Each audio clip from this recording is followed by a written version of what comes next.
here said in this chat tonight that one of his relations was on the plane which crashed in Pennsylvania. Okay, For fuck's so sake. you guys remember a video back in like 2005 explaining how on the flight that hit the towers there was a bunch of insurance CEOs and it was actually an assassination on like 300 people and the people in the towers were just casualties. Has anybody seen this video or heard of it? I'd like to see it. If you can DM it to me or post it. Ari Jennings. Ari Jennings evidence. Real fast, not to just interrupt or anything, I just want to let you guys know that in case you wanted to check it out, Brian from Flat Earth Debate and I are about to debate Ether if you wanted to watch it. But anyway, continue. Whereabouts? Nice. Yeah, post the link. On my channel, yeah, I'll post the link. Thank you, it's it.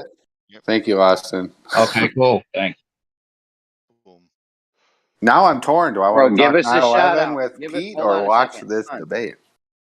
Yo, give us a shout out on there, will you? Yeah.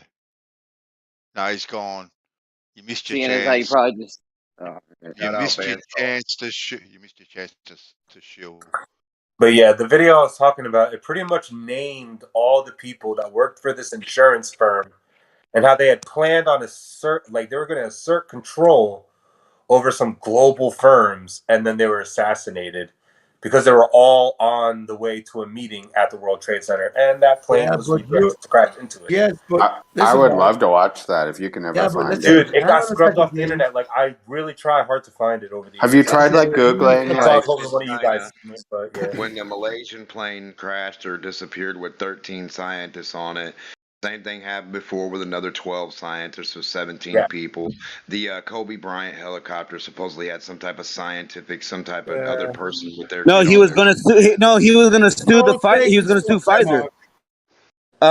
He was going to sue. Listen, hold on a second. Oh shit. This is just an opinion or the thing that I've heard from it. I mean, I wasn't on the helicopter. But Kobe was about to helicopter with him. They wanted to eliminate also. That's all. Okay, let's get. Well, I know that Kobe was in a lawsuit against Pfizer, and he was actually he was pursuing, which he was promising to win, hundreds of $1 million lawsuit. Well, you read Google. Lawyer. So it might have been science and lawyer type shit, and they might have been his top person. They died too. There was somebody in the plane with him, with their kid.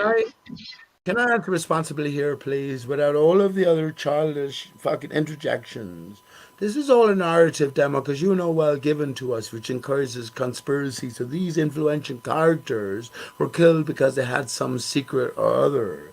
As we move further and further, remember, 21 years coming up in 3 days to 9/11. So how much information have we access to, and how much should we exercise it? This is what I think. The ballers have no access to the internet because they defend the official story. But flat earthers, like Jeremy, or like anyone else who says that people had to have died in 9/11. Can I finish the sentiment? But people had to have died in 9/11. Well, fuck it, I'm going to write you off immediately because you haven't considered what has been presented throughout the years, which shows that it's just another media fakery extravaganza affair to the utmost level. But the point is, if you don't get to that level, then you can't possibly hope to decode what is inscripted within the narrative itself. Well, we'd love to have a fucking conversation about it if you would let other people talk.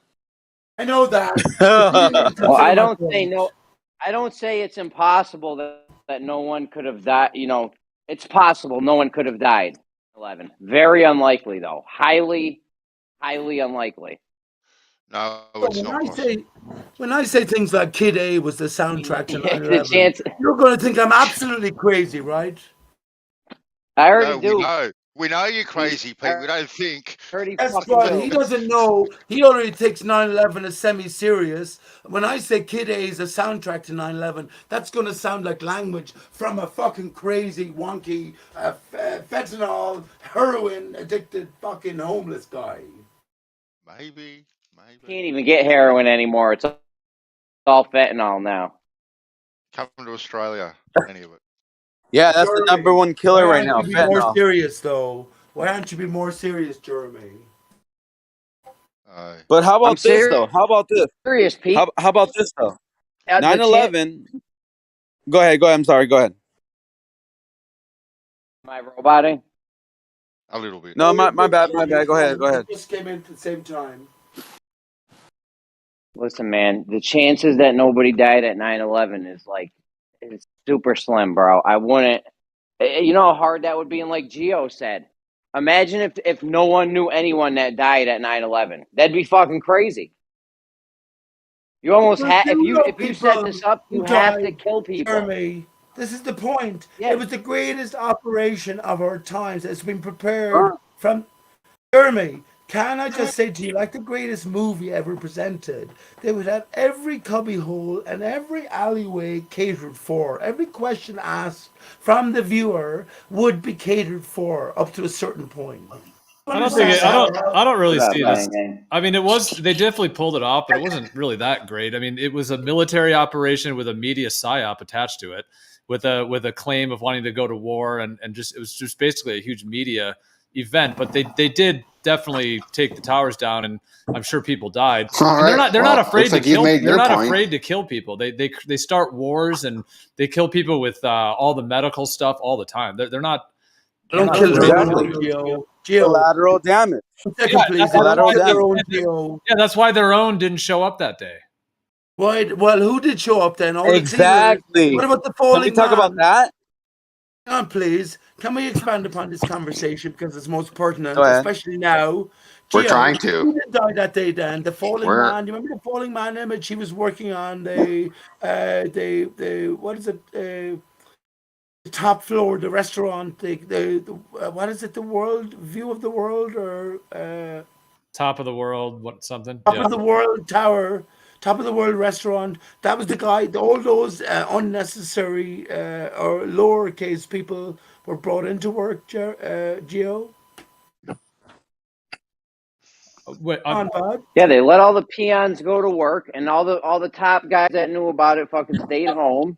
And people died, Pete. Yeah, it wasn't top of the world as well. Actually, there's another. It was something else. It wasn't top of the world. Somebody gave my father information to not go to work that day. So yeah.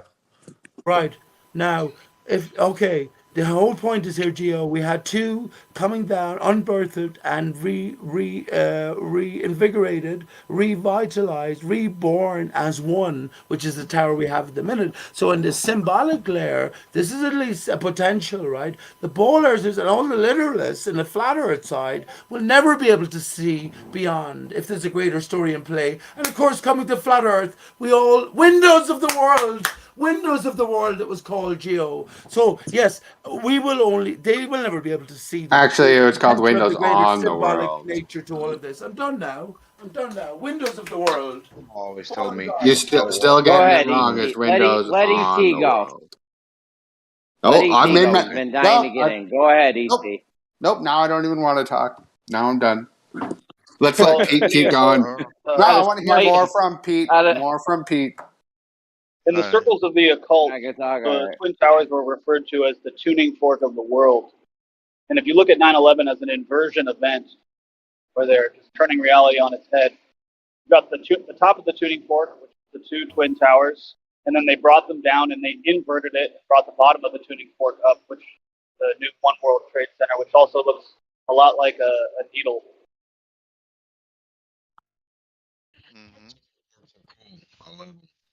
Also reminds me of like that little hand signal. This is all your story. Everything is your story.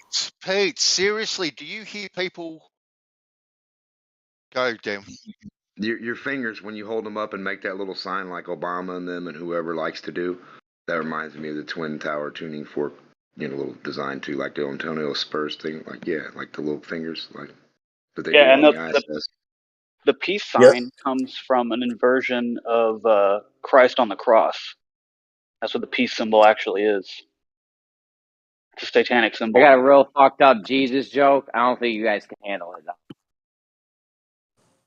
I love a fucked up joke. A lot of you are Christians. A lot of you are Christians in here. I don't think I'm gonna do it. You don't think God? Whoa! You don't think God can take a dirty joke? Come on. No, it's been well discussed. The peace sign is an upside down tree. I guess it could be seen as Christ, but it's an upside down tree. Come on, make me laugh. I can't do it, bro. There's too many biblical people up in here. Mic check, mic check. Good check. Good check. We can hear you. What's going on, everyone? What I up, think man? your mic checks are like you're batting 100. I think every time you do a mic check, it's confirmed. So is Pete done talking now, or has he talked enough so now that everyone's bored of the No, topic? he's and it not has done to talking, change? bro. He's gonna go all night long. No, he ain't. Like, people were muting all me night long, earlier. dance I off. talked for literally 5 seconds and got muted. Like, what the wow. It's always temporary. It's just probably because there was a lot of people talking, right? If you get muted, it's usually just temporary, and everyone's gonna be able to get to say their piece in here. Hey, why Pete got muted? He went into the whole Dodo and Aristarchus spiel again? No. We've been listening to it for 12 hours. Oh, you talk probably the water particulates in the sky, kind of in the air.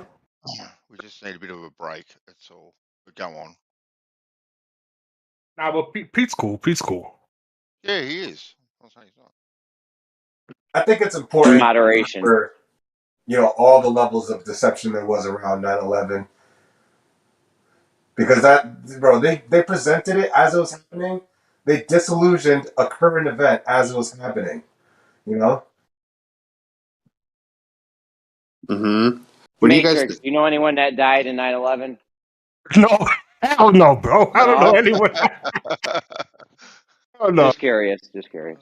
I just think it's interesting. Like, as something's happening, we don't have a real account of what truly happened. We have a pretty good idea, though. We have a pretty good idea. That's everything in the history, bro. Not just 9/11. 9/11, by the time they did 9/11, they'd already done 2 fake world wars, bro. Just look into them. All of them. Every supposedly reported event in history, all of it has reportings of being propagandized and perpetuated by the enemy, by the elites, whoever these people are. All of it. All of fucking history. I definitely have to look into propaganda of World War II. I've been meaning to do that. Dude, they used to send propaganda in ancient times. They would catapult it over the walls. Oh shit. Yeah, this ain't like a new thing, bro. They've been doing that shit forever. Well, that's how radio got popularized anyways, because of World War II propaganda. But guys, 9/11, are we done with talking about 9/11, or are we moving on? Do you want to be done? What do you got? What do you got, ET? Well, I had a lot of shit I wanted to say, and I'm Go ahead, not break us allowed. off with something. Break us off. Whatever's on your mind, hit us. I literally just wanted like 20 seconds just to say something really quick. 2 things. 20 seconds. Okay, fine, I can do less. the whole thing of no one dies. I have video footage on one of my hard drives. It's highly disturbing footage. It's not shared very often. We've all seen the footage of people falling out of the buildings and everything. This one is like close and graphic, and you can see the piles of bodies piling up with all the blood and everything. People definitely died on 9/11. I'm just going to say that. I mean, there must have been so many cameras on the second building. Mm-hmm. The one I'm talking about, because you're in New York City. You're in New York. Think about it. You're in New York City. A lot of tourists. Not only that, it can be seen by other states, right? You can see it from Jersey, other boroughs in New York, like. We're talking about banks. If we're talking about shops, pawn shops, everybody has cameras. Yeah. If we're talking about This was in 01. Witnessing 9/11, I actually saw the smoke from my house. I used to live I used to live in around 161st, around Yankee, and I saw the smoke from my house. So I saw it going down. Yeah, I saw it go down. Smoke from my house. Camera. I had a video camera. About the video. I had a video camera in the 90s. Late 90s, I owned a video camera. So by 2001, those little Sony handy cams and shit, they were all over the place. And you're in a city where there's mad tourists, people got loot. I didn't even have money like that, and I had a camera. So, like, I'd have to imagine there'd be so many cameras on the second building by that time. If you can see it, you would probably, and had a camera, you would probably start filming it. The FBI confiscated 84 people's like video footage. Oh wow! Oh my God! Please DM that to me. if you can. The footage they confiscated, or yeah, like there's like 84 or 85 people that have taken videos, and they went around collecting all their like footage they took. I was thinking about this just like 2 days ago. The lack of security cam footage in the area from like the surrounding buildings. Not, I guess you're talking about individuals, but I mean security cams from the actual buildings around in the area. You never see that, do you? The jewelry stores, the banks, the pawn shops. Yeah, that's what I was talking about. Oh hell yeah! I imagine that's factored in. So why would you take footage of people falling? Why would that have anything to do with a person on a plane that you need to investigate at all? At all. I don't. You know I what don't. I'm saying? What do you mean exactly? What do you mean by that? I'll tell you. If I got a building that's way up in the air and the plane hit way up in the air, and I'm filming the bottom four floors, and that's all I can see, what the fuck is the point of taking that video from someone? Why would you confiscate their video? Oh yeah, exactly. It's a great question. It is. Well, it's a lot of things. Yeah, and that footage I was talking about like a couple of minutes ago, where it was like a pretty close-up shot of like the bodies falling in, like basically the pool of bodies sitting on the floor. It was taken from one of the surrounding buildings, just adjacent to the World Trade Center, and it was someone in like a very close office building, and like they're freaking out in the video, obviously, and then they eventually just run away. But like, it's very disturbing, and like, yeah, it's not very well known. But it's on one of my hard drives. I do have it. Yeah. Well, I'd rather wait to get it to talk about it then. Well, but here's the thing, though. Here's the thing, though. Here's the thing. There was live reports. I don't know. They took them all down, by the way, because they're not fucking trying to share that information. But there was live videos of firemen saying there's people falling from the building and they're jumping out. Again, collateral damage. There are people that were literally jumping and dying, and they were part of those that were lost. So I'm not saying that was fake, but I do understand why were they fucking focusing on that. It was only to appeal emotionally to get the backing of the people in order to make this more an emotional charged, we gotta fucking get them type of deal. And once you realize that they were just it's a psyops, it was a mind thing, and they were literally using like disgusting fucking events to push it, that just makes them that much more fucking demonic. Seriously. And damn, if you were investigating the incident, you would definitely, with those 84 or how many phones it was, you'd definitely get them, okay, however way you could. But to confiscate them and never give the phones back, I don't know if that ever happened, if they were confiscated and never returned. But if you were truly investigated, you definitely want to get your hands on those phones and look at the footage, what everyone has. I agree. But remember though, remember the brothers, the were very, very pivotal in this fucking investigation. The ones that were saying there was explosions at the bottom of the building, and all of a sudden, just like boom, boom, boom, boom, boom. Remember those guys? Do you know that they fucking died? Mysteriously, they died. Like that should let you know that there was a cover up. No fucking doubt. Are you talking about those firefighters?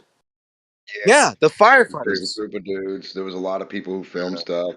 There were a lot of people in like different documentaries or different things they did, trying to tell you the truth about exactly what they heard from where they were standing. But my thing is, like the janitor, remember the janitor? Oh, I remember him. Yeah. The thing is, hold on a second.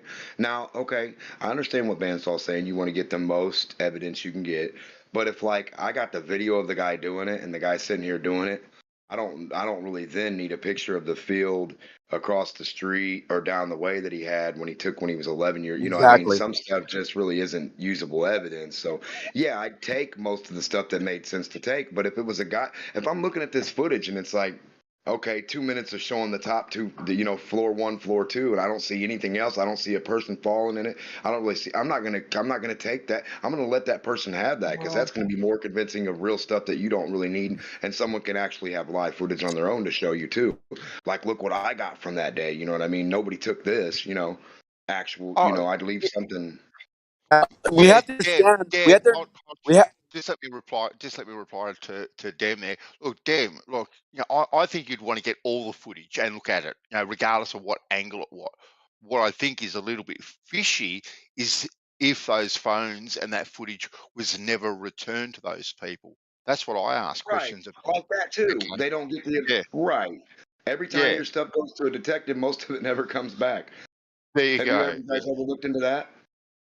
All around the world, detectives, when they do stuff and they investigate and do this and this, how long does it take for people to get their stuff back?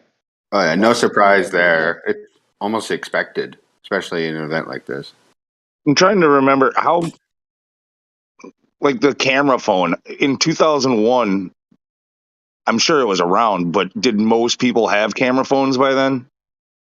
No, I don't think there was a camera. I don't think there was a. I mean, if they were cameras, That's you, they might bro. have. I'm way over here. You're hot micing. Don't blame me. Yo, I'm sorry. I'm sorry. I'm sorry. I'm yelling at my buddy over here. He's fucking blaming me for letting the dogs out. He's over there on that side. Okay. My bad. Okay. Yeah, I don't think the camera phone was like widely like had at that time. I'm pretty sure it was around, but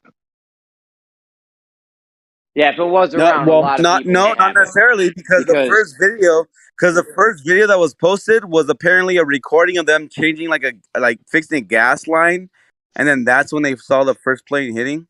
Apparently, they were filming firefighters like.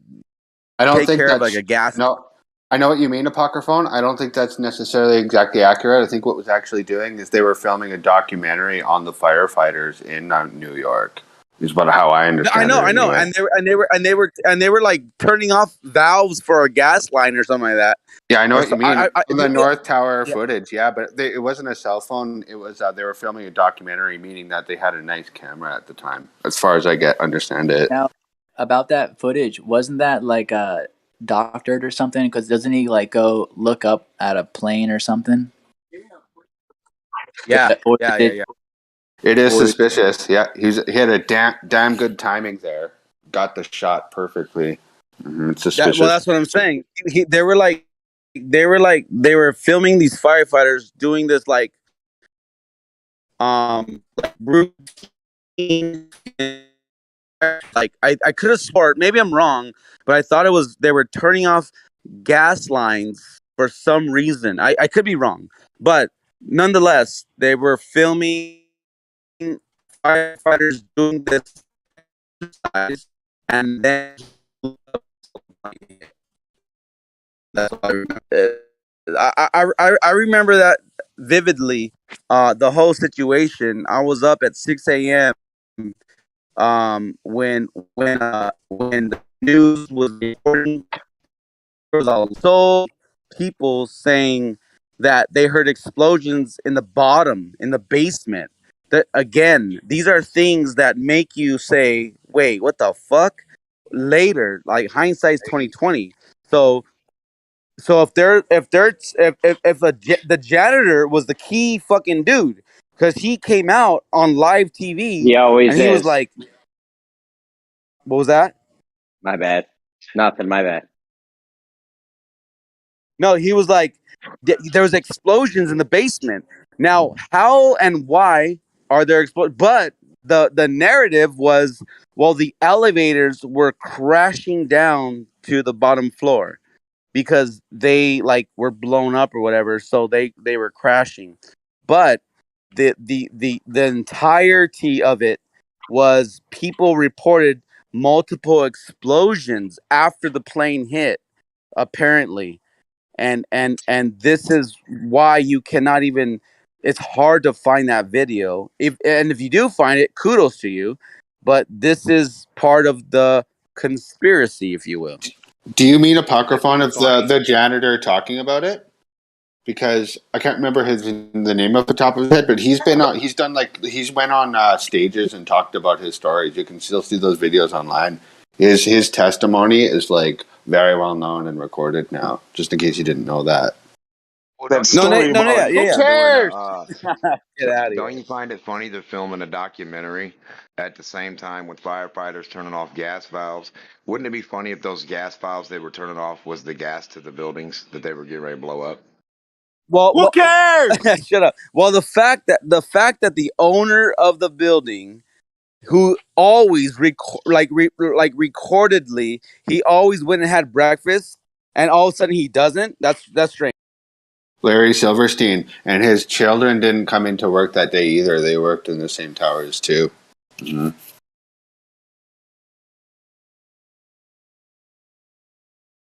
So, what was I going to say earlier? Yeah, the janitor's always key. Is with the whole recording thing. Yeah, I mean, I don't know. I haven't seen that much footage of the second. Like, how many videos are of the second plane hitting the tower? Approximately 50. There should be like literally thousands. There's at least 50. There should be thousands. I mean, anyone that owned a camera that could see the buildings would have been recorded. I don't know. I can't speak for everyone, but I feel like if you had a camera and you could see that. Oh, sorry, you cut out. Go on. 420 motherfuckers.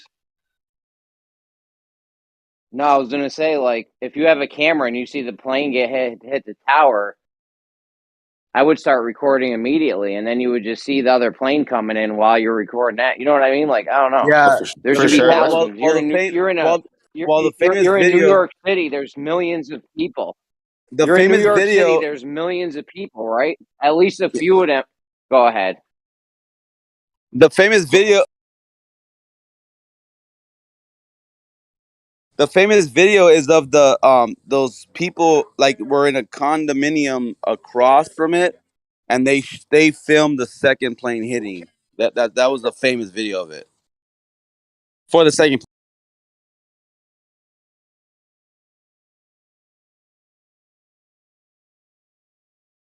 I guess that's why we're talking about how many people had cell phone cameras back then.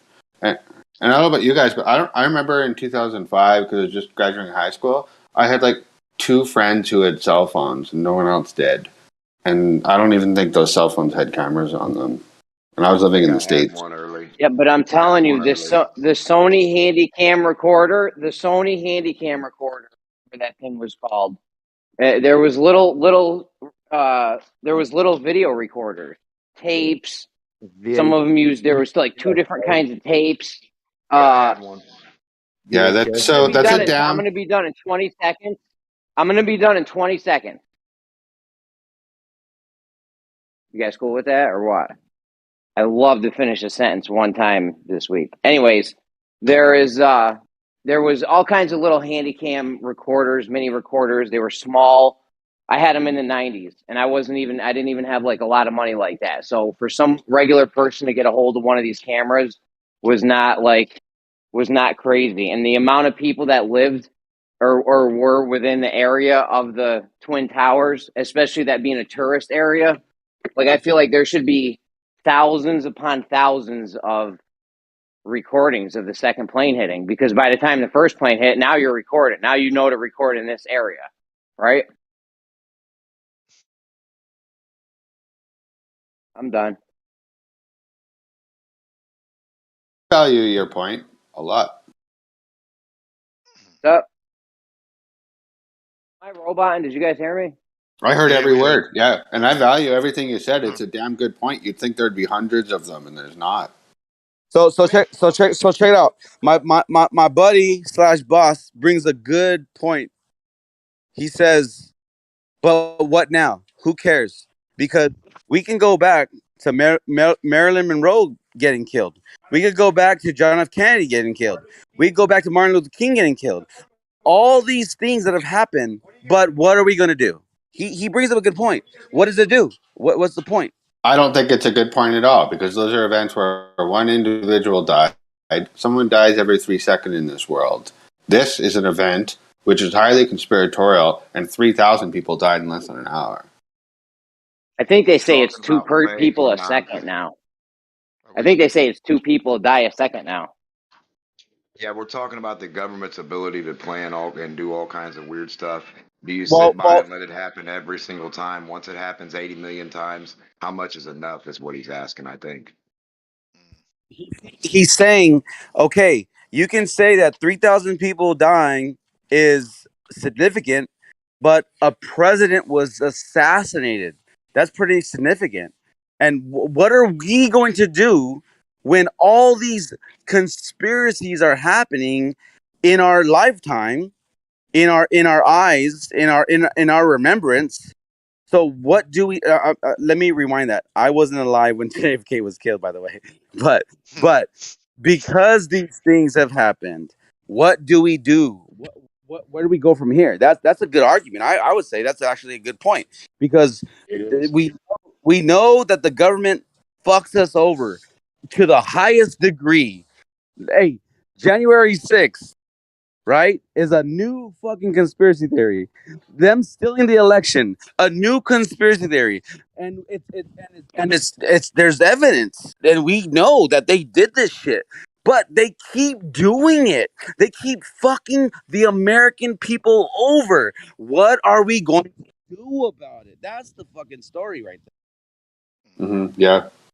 One thing in response to that is I think one of the main things is to make sure it doesn't happen again. And I think part of that means identifying those responsible for it. Again, so what do we do? So we know At least we're talking about it. Party, we know that the Democratic Party did what they did. They stole the election. So, and there's proof to that. There's so much evidence. It's fucking crazy how much evidence is against that. But what are we gonna do for the next election? Honestly, Dude, they honestly look. You got to remember. I don't think they stole that election. I think that's all part of the dog and pony show to make you think that all this shit is real. They don't give a no, fuck. but they did. Hold on. No, hold on, buddy. Hold on. People, wait. Hold on. Let me stop you there. People went to prison for it. You do understand that, right? People were arrested. People lost their jobs. People resigned. There was an actual fucking event that happened, and this did happen. So the point of it, though, is right. where do we go from here? Dog here? and pony show to get you to believe, because I mean, which one of the Jesuits did you vote for? Right? They both worked for the World Bank. They both pushing the same agenda centralistically. Well, not necessarily. Absolutely. Who do you think pushed the vaccine through? Yeah, yes and no. I will agree with you. I will agree with you, but at the same time, at the same time, we're talking about Trump, who's in favor of the Lee family, was going against the Rockefellers, who is for the Biden and the Clinton families. So there is a battle going on.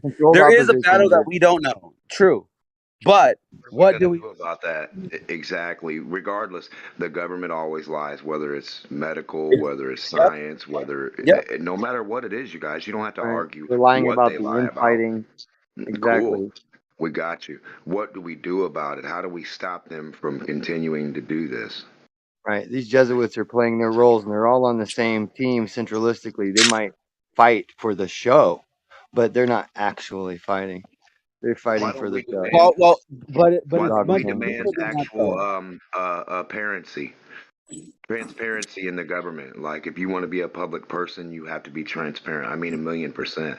Not no hidden, goofy secrets, anything. Like, anytime we want YouTube filmed live, what's the point of having all this stuff and all these phones and all this connected stuff if the public's not accountable for the public servants, as you would call them, is what they would sign up to be, the public servants of police, office, Congress, military, like anything. If they go for the public, and they should be filmed to do the things that they can be filmed to do. Okay, don't film them when they leave the area to go fight or do what they're doing. If they're doing a secret mission one day, okay, cool, but everything else needs to be filmed. And even when they do that secret mission, let's not forget, secret from who? If we're the public and we're the ones that they're supposed to be protecting, then if we want to see the information, why would we be stopped?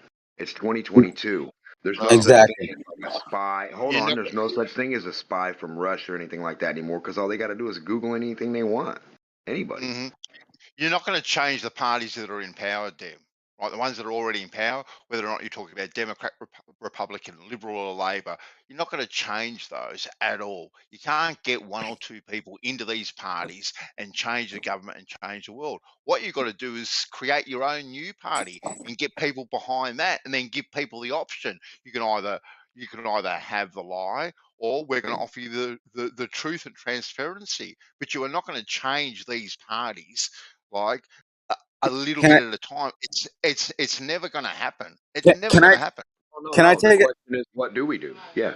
Can I take it? That's what I'm Can I saying. We can start. You've got to start your own. can I take an honest vote real quick? Real quick. Who honestly knew about Trump being a part and favorable to the Lee family, and who knew that the Biden administration is in favor of the Rockefeller family? Honestly, who knew that? Yes or no? I don't, are you asking?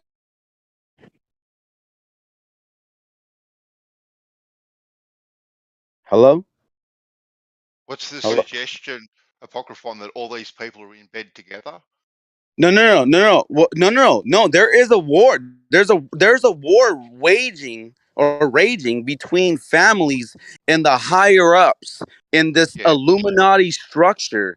There is a war raging, and it's the Lees versus the Rockefellers. But I'm asking, who in this Discord channel right now honestly knows about that? Because Yeah. if you don't know about it, then maybe you should look into it. That's all I'm saying. But they also too work together. Oh, Apocryphon, look, they work Coke is together. fighting Pepsi. Oh my God. Yeah. Yeah, but the same bank owns them Right. both. Doesn't Yeah. matter. Work together. No, They no, work. They wait, no, work no, It's no, together. fucking, And it's a yes, Hegel one dialectic, family. dude. You get no, on board no. with It's one not. It's team or not. the It's other not. team, or they No, both no, love no. to It's dope not. your ass Hold on. into It's a hold on. Hold on. vaccine Hold and on. a No, fucking no, no, one no, no, world no. government. Wait. Hey, Stop no, no, no. interrupting Wait. me. I can't let Did you. I I can't interrupt let you you like say. the whole time? Did I interrupt you at I. all? Like literally even once? I'm Give me a sorry. break, man. Come on, man. Shit, I ain't got time for this nonsense. Don't be uninterrupting me for just give me a second. Go ahead. Go ahead. Well, I'll respond. Go ahead.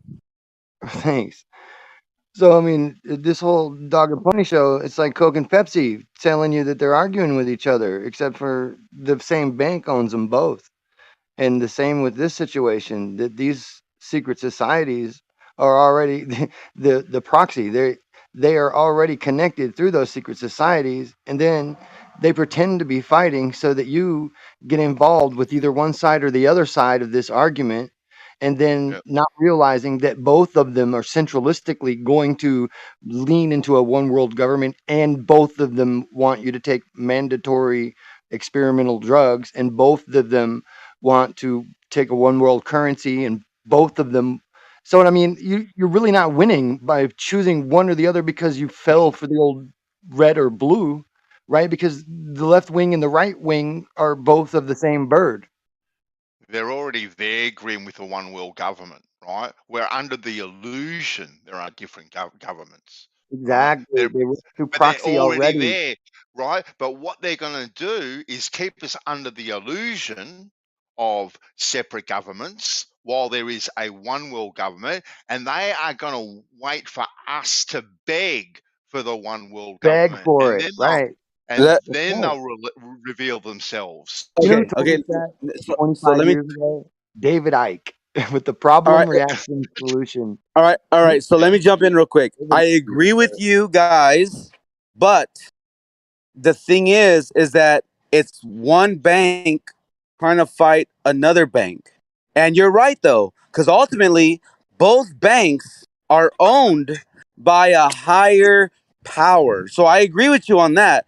But Right, but the they both want to dissolve Rothschilds, you. the Rothschild is one bank and the Lees are another bank. And matter of fact, the Lees are the ones that are pushing for the digital currency. Guess who's winning right now, by the way? Guess who's winning? Go ahead. Let me hear it. They're both winning. No, you're Yes, wrong. they're both No, winning you're right now.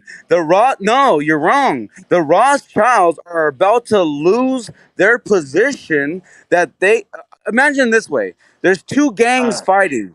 Obviously, there's a higher power that's controlling both gangs. So I agree with you on that. But right now, the Rothschilds are about to lose because see, we that's are the thing. about to They're both. switch. We're Sorry, dude. about to switch to digital currency. We're about America, but at least America is. I don't know if you Listen, follow these are. politics. Listen, I don't know hold if on. you Let me follow explain the. something to you. They're What was both. that?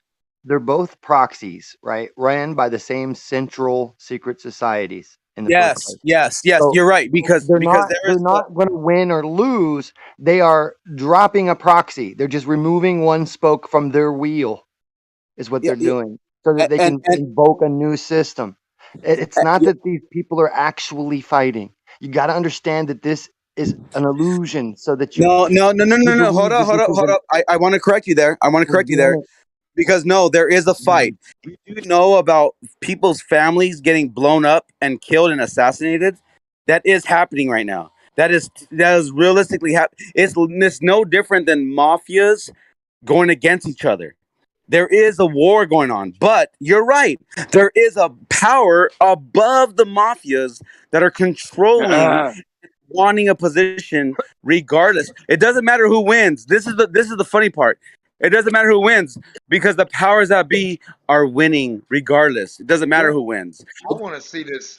Where the hell are these people killing each other? Yeah, Like, and like I'm about to send this dude and this group go kill these Lees. I'm gonna send them to go kill the Rothschilds. We're gonna meet them at the exactly. This downtown local bullshit. lunch area. I want to see some shit. This is gonna be a good movie, man. I need This some isn't real. how You're it's right. You're happening. right. You're right. They're, It they're is a fucking good movie. And matter of fact, the latest casualty is Ukraine's fucking main fucking right hand man's daughter died, and that is the Rothschilds fucking they're part of the Rothschild side of it. So you're right. So There the are things. Ukraines are the.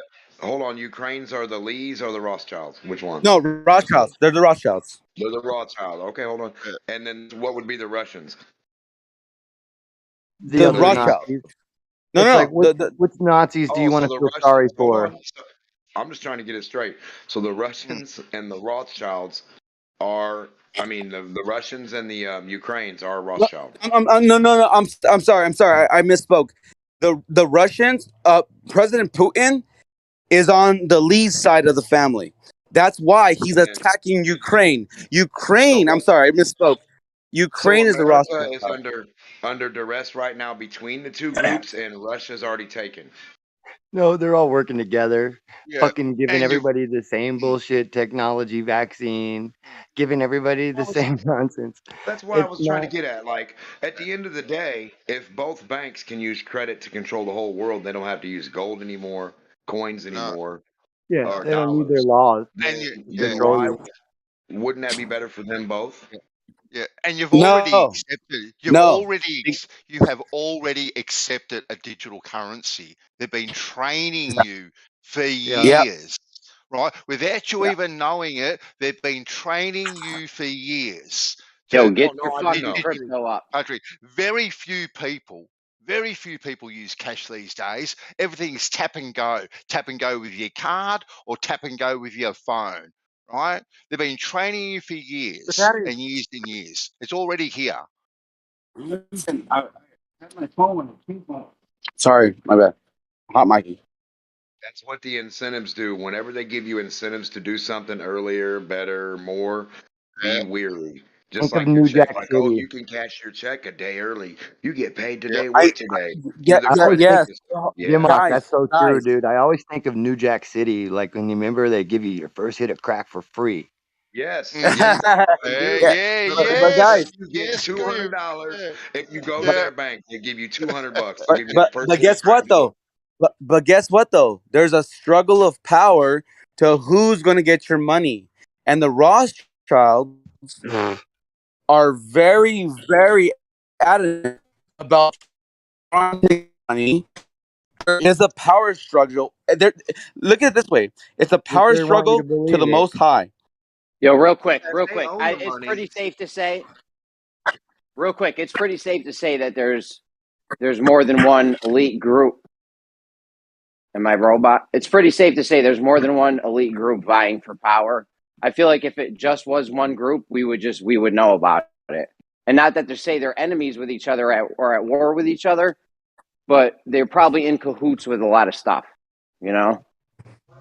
They're all Well, spokes of the same the wheel, reality man. is the reality is characters like Charles Schwab, who is the leader of this new world order, so to speak. He doesn't give a fuck who wins at the end of the day. He knows that he wins at the end of the day. And it doesn't matter where the cards fall, whether they fall on the Lees or the Because he's running both of those idiots. What was that? Because he pushes and teaches both of those idiots. That's why he doesn't give a damn. He teaches David Rockefeller's Rothschild's kids, David Rockefeller's kids. He's fucking bringing. He doesn't. This is a part of that centralistic hub that pushes that centralistic idea that all of the sides seem to fall into place and goose step behind. That's why I'm trying to tell you, these guys aren't really fighting. That's all illusion. That's all bullshit. Whoever doesn't need money to get their technology advanced, and when they write a letter and the whole world has to follow it, and they don't need no money to do it. That's who's in control, buddy. Like whoever runs that little letter and run that guy. They couldn't get some of the goofy ass Congo people to fall in line, so they tried to make examples out of them and shit. Put it this way. The American dollar is about to fall, and the struggle is to who is going to take the next lead and who's going to take the next charge. It's never really been about an American dollar, has it? You mean the petrodollar? Yes, the petrodollar. It's always been a Federal Reserve dollar. It's never really been an American dollar, has it? It's called the golden standard, right? It's called the gold standard. Loan note. Yeah. Not anymore. There's no gold standard anymore. Nothing's backed We by got some $5 silver backs and some backed silver, bucks and shit. But once they hold on, listen. China's money worked when they sell you. They can get plastic for pennies on the dollar and sell you $1,000 iPhone that costs them 49 cents to make. Exactly. So there's new wealth in everything these days, not just gold. Now why?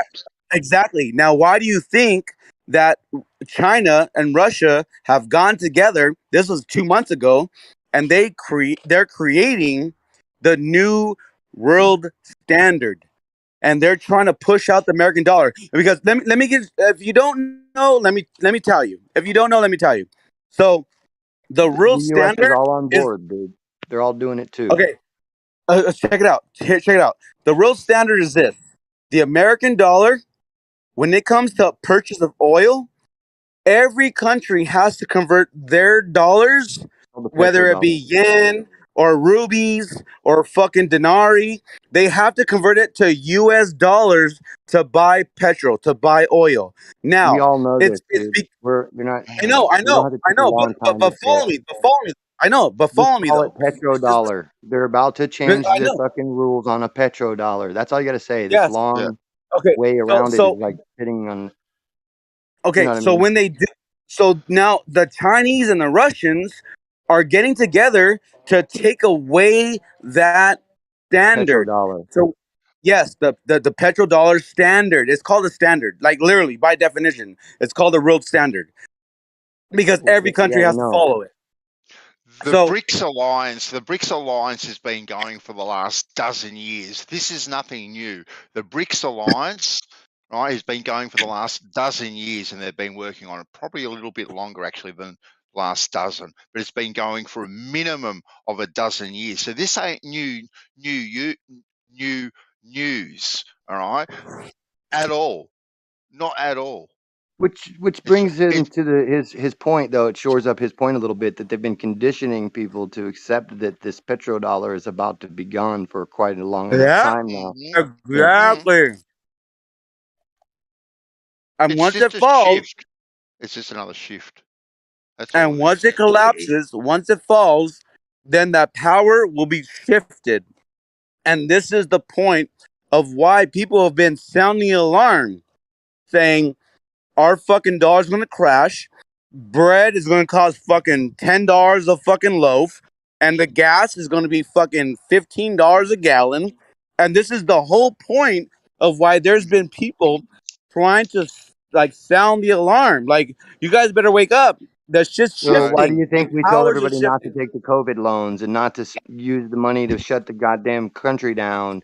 Why we were talking about that already. I mean, we've already spent ourselves the fuck out trying to get the rest of the fucking country to pay attention to what was about to happen. And now that it's happening, many of us are very much prepared for it, and many of the others are not. And there's just not too much I can do about it at this point, because now it's either they listen to every word I say or they fail. And I don't got Yeah. time to sit there and argue with them and all that. So what I'm doing now is I'm looking for more like-minded people to, address these things with, so that, we move forward instead of fumbling around backwards with people who want to argue if it's even about to happen. It's happened. Yeah. No, and you're right about that. Because when the shit hits a fan, we're all fucked. Real talk. You know, it's about the empire falling, isn't it? And you're getting worried that the empire is falling. Exactly. Okay, then. Well, you know what? I don't mind, being alongside the empire that has the biggest guns in the world. Okay, then, because if your shit hits a fan, hopefully, Why do you think they're going to help me why out. do you think But why do you think so much money is being pumped into Guns Americans' ain't shit if defense they right shut now? down our ability to feed ourselves. Yes, but see, this is the problem. This is the problem. We are conditioned, right, to think about the us and the them, the good and the bad. We are all people, right? We all live here on this earth, but it's always pick a side, and we all get caught up in this pick a side instead of working together for one side. Why should any one empire rule over another empire? Well, I mean, that's just historical, though. That's what happens. And by the way, your act lets me know that you are part of the Western civilization. You're part of the Western. Europe and America are fucking one and the same, fucking two peas in a pod. And you're gonna have to worry about Russia and China the same way we do, because we are two peas in the pod, and the powers that be are fucking puppeteering this bitch all day, every day. Currently. Yes. So I've got to. So now, once again, you've told me I've got to pick a side. So I've got to pick the Western Empire over the Asian Empire or whatever other empire. So you're asking me to pick a side. Yeah, I pick a pick side. my side. Yeah, but do you shit upwards or do you shit downwards? Tell the truth. Oh, Pete, you know that the only thing that keeps me from going crazy and the blood rushing to my head is gravity. Come on. Okay. Within the next 3 years, we're all gonna find out the truth. Yes, well, the message should be for everyone to work together, right? Whether it's American, Australian, English, Russian, Chinese. Sorry. Yes, You're but we right. all got to decide which way we Hold shit. on. If we all decide we shit in different ways at Banso, then there's problems. In different directions, more so. Different directions. Because, of course, all the ball earthers must tell us in the Northern Hemisphere that you shit upwards. I shit downwards. Every toilet I've ever went to in my life, I shit down. You know what, Pete? I know plenty of good people, plenty of really good people, right, that think exactly that. And they don't think like that, right? I don't know, many conversations you have with your friends about the shits that they've had. Basically what he's saying was, Pete, what were you before you found out the earth was flat? You were just a human who knew what you thought you knew, the same way as any other glober or any other person. Like, yeah, always like where I was at always where I was at. was always where I was Like your at, Dan. neighbor. My mind might have Whoa. changed. Oh, Pete, don't make me regret unmuting you. You got to give people space, buddy. You did ask me a question. No, you just bulldozed over Demok. Why you go, Demok? I was just saying, like, you, the people you know and everybody that knows everything or doesn't know anything and the regular people you walk up to, none of them are bad people usually, is what we're saying. Like, none of them really want to kill, steal, murder, or destroy when you go down to the bar and talk to people and they go home and go to bed. They're not, villainous people. So what he's saying is yeah, there's people that understand it to be a globe for their understanding for what it is right now that they know or what they think they know. But they're not bad people, which I agree with him 1,000,000%. Well, how could you not? I'm not sure that was the point I was making conclusively. I was trying to focus more on the ball earth idea that Bandy here in Australia shits upwards and I shit downwards. And it doesn't work for me. How do I get you down? Yes, I love my fellow man. All right, we got you. Hey, you're forgetting the relativity of the shit. It's well, all relative shit, bro. I'm telling you objectively, I always, in my whole life, have shat downwards, Matrix. And if anyone's going to come along and say to me, I don't give a fuck if they live in Australia, Antarctica, or the southern tip of South America, that I shit upwards, I'm going to say, fuck you, man. And I'm going to get a translator to translate the fuck you, man. Yeah, I mean, sorry, go. No. I was just going to quickly say to Matrix, hey Matrix, if I shit in the fabric of space time, there's a bounce off that fabric and hit me back up in the ass. But anyway, go. I definitely should have gone instead of you. Yeah, you should have been. Go. Sorry, buddy. Yeah, I just wanted to speak to what I think Demok said, which was to do with like distinguishing what I would call normies from ballers. I think that is important because there are certain people who they haven't even had this whole discussion hasn't even crossed their path. So like they're not globers as such because they don't know that flat Earth is actually a thing. So yeah, I mean you can call them whatever you want, but I've fallen on the distinction of globers and normies. I think that's a good kind of catch-all. Well, actually, what do you mean by normies? Are flat earthers normies? Because of course there are gradients within flat earthers as well. I can't get any flat earther I know to tell me what Earth is when they describe or when they prescribe an adjective. I did. I did an hour and a half ago when you asked me. I gave you my exact answer, and you were like, "Yeah, fair enough." Okay, well, thank you for that. But I remember say by that in general, I can't get it. I can't get any flat earther, stringent flat earther, to say what they're ascribing the adjective to in terms of the noun. You have to define the noun in order to describe its sort of attributes. So yes, I do appreciate that. Thank you very much. But very few are willing to come forward, though. That's the point. Dirt, water, and air. Yeah, but how does that suffice? Huh? Dirt, water, and air. That's what the Earth is. Is it dirt all the way down? Yeah, and water and air.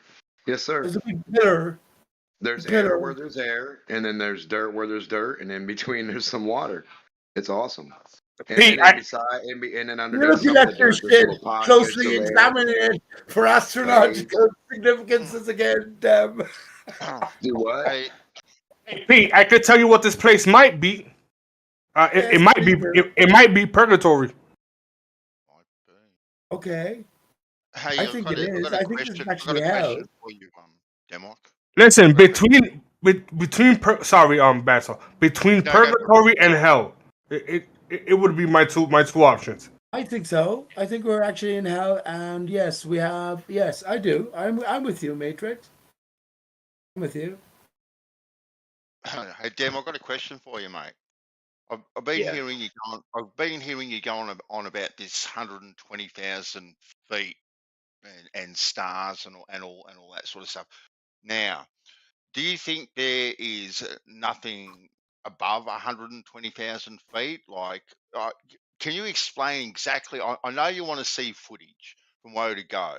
Now, up to 120,000 feet and up there, you don't think you're going to see stars. Like, so can you explain this track that you've been going down with the whole 120,000 feet, just to make it a little bit clearer? Because, well, yeah, every time I ask a question to you guys for like a long time, I'll like ask my question and I'll try to find out all the information I can or see what I can see about it. And then like when something seems fishy, like I've looked and looked and looked and looked and looked for footage of, say, an eclipse in North Pole, can't find any. It's always one fake footage, right? So I can't find anything real. That's sus. So I call that sus. So that's one of my questions. But then the same thing with this high altitude footage. The only person that I know of that's done it is one guy named Dwayne Kellum, and then another guy whose footage just happens to match exactly the Dwayne Kellum footage, basically. And what I would say is, when Dwayne Kellum sends his thing up to whatever feet or whatever, every footage I've ever seen is black, no matter whose it is. But the Dwayne Kellum guy, who supposedly is actually doing it, from the ground up, he's got two frames that you look at. One is real life reality, like you're watching it live, and it's all black when you hit a certain 1,000 feet. It's all black from that point on. Now on the other one, it's sitting there. You see like a let me see. You see like a dipper, the Big Dipper or the Little Dipper or something. You see like a little pattern of stars, right? Yep. But like, where is anyone else's to show that what he's doing is actually real? And if I can't, my question was, which camera can I get? This was my first question. Which camera can I get? Like if I wanted to go get a high altitude balloon, because some dude, what's his name, said he'd buy the balloon for me to do whatever test I want to do, because he knows I think about the shit first. So I wanted to send it up to see if I can see stars from 60,000, 70,000, 80,000, up to 120,000 feet. Anything, not even just stars. But and the reason it is because every footage that NASA shows us is black. Okay. And I want to know what the fuck is up there myself. I want to know what the fuck's going on with that. Okay, so with that thought then, Dem, with that, have you think that what we see with the stars is lower than 120,000 feet? Because above that is just absolutely black and nothing. So what we are seeing in the sky itself, Pete, hold on, please, buddy. So what we're seeing is actually lower than 120,000 feet, and would that then indicate like, well, is there 120,000 feet? Like, did they get up that high? Another question. Or possibly not even there at all. Hold on a second. That's another question. How did they determine that elevation? When I see a bird in the air, the ISS, they look like they could be the same. Like, how did they determine elevation off of a ball where forward and down and up and around are the same thing? The horizontal is vertical. How do you determine elevation? That's another point. So at this so-called imaginary point, this magic point, like any other point they have, like Lagrange or the space line or the atmosphere's edge, what really happens at this elevation, and why are there no stars? Why is there nothing at this elevation? It's weird to me that science, astrology wouldn't have pointed this out to everyone. Hey, little kids, guess what? If you go send a balloon up, guess what you're going to see? Nothing. But your explanation, though, Dem, is what Bandsaw was asking. What's your explanation for what's going on in reality? The stars are low. They're below that height, totally. Because once you get to like what 60, I mean, I'm not even sure myself 100% because I'm not the one sending the footage up, and I don't know what they could do to the readings or what. I don't know. So, but regardless, you don't know. That's the smartest thing you said all day. Fair enough. Say what well, you it's say. Fair enough that you fly planes and at 120,000 feet, you don't have any footage of any debris, altitude, stars, planets, any objects. Okay, No thank you, one does. Deb. And Zanik, is that Zanik or I'm Hold on a second. Let me finish my thing. Just before you get in, please, can I just say this? I was trying to answer the question that was asked to me, Pete. So how are you bringing it in? Just a second. So, under the stars, yes, you go up to a certain altitude. That's when the stars cease to exist to your camera. They just stop existing. I don't know if that means they're projected. I don't know if that means they stop there. I don't know if that does mean you need a certain shutter speed. Come on. What we do know is they stop. They don't stop. They never stop. You always see them, except in the daytime. or if it's raining out. So just get a grip. Come on. Zanuck, you don't see them, Zanuck. What footage do you have that you see them? What footage do you have? Live Stars from the ground up. Yes, man. Yeah, at I 120,000 can't feet. even count the number of footages I've seen.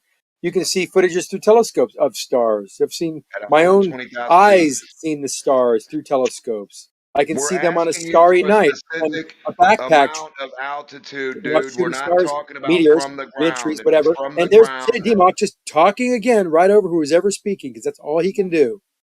It's a one-way valve with that mouth. Zanuck, he's trying to correct you because you're talking about two separate things, totally man. Come different. on, bro. Stay on topic here, buddy. We're talking about 120,000 feet. Do you see stars? Not whatever you just said any of. How do you determine from ground level, looking through a telescope, Zanuck, that the stars are 120,000 feet high, if not any higher than that? How do you determine that?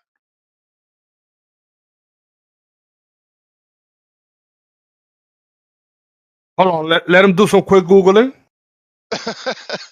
They don't want to answer any real questions. That's why they don't like me.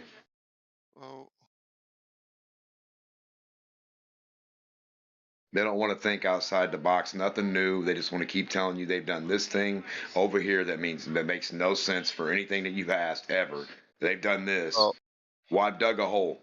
Okay, cool. We're asking you to fly a kite. Before you can think outside the box, you better start to learn how to think in the box first. So Walk before you can run, 120,000 D-Mock. feet. You can't be serious. You got to be the 120,000 biggest troll of all time because the things you say are completely ridiculous. You know what, damn?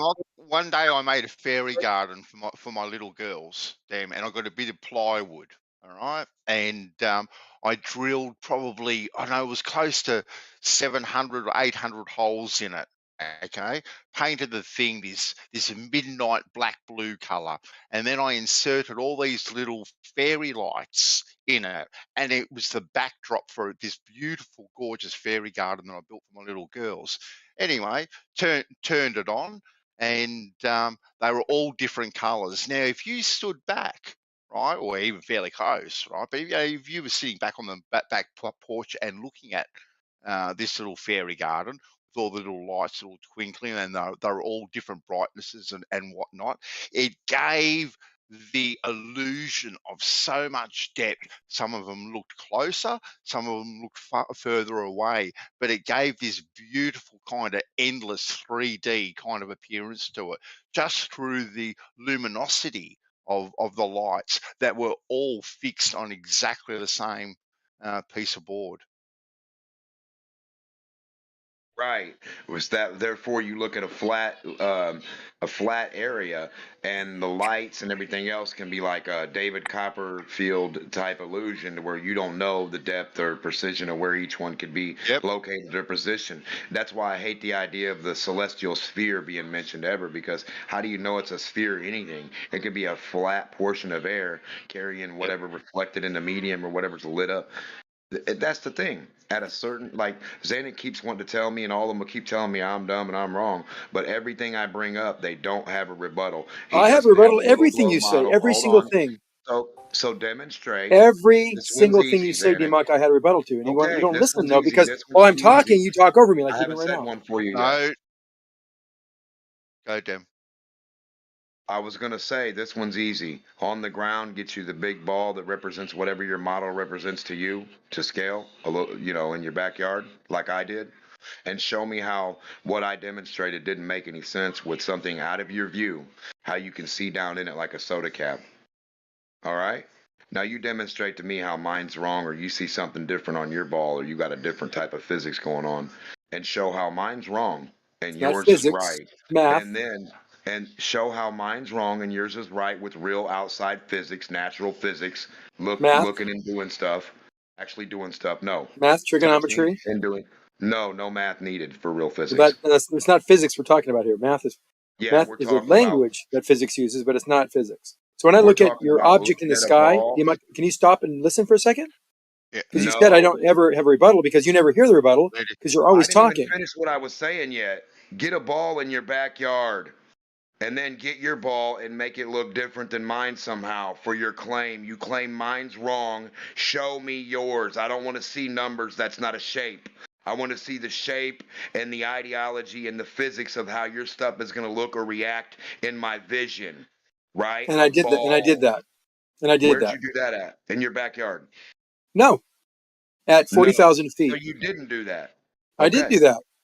Why No, do you didn't. you asked me to Clearly do said something? no. I tell you did it, then you said no, you didn't do that. In your backyard, when I have you had done a it. ball and you filmed it. Yes, the horizon drop above the surface, based on level, a horizontal plane that is perpendicular to plumb is mathematical. Yes, a horizontal plane is anything oriented level is perpendicular to Dude, what vertical. are you talking and that about, means man? that is Did a you get a horizontal ball? plane. Did you get a ball? I don't even know why.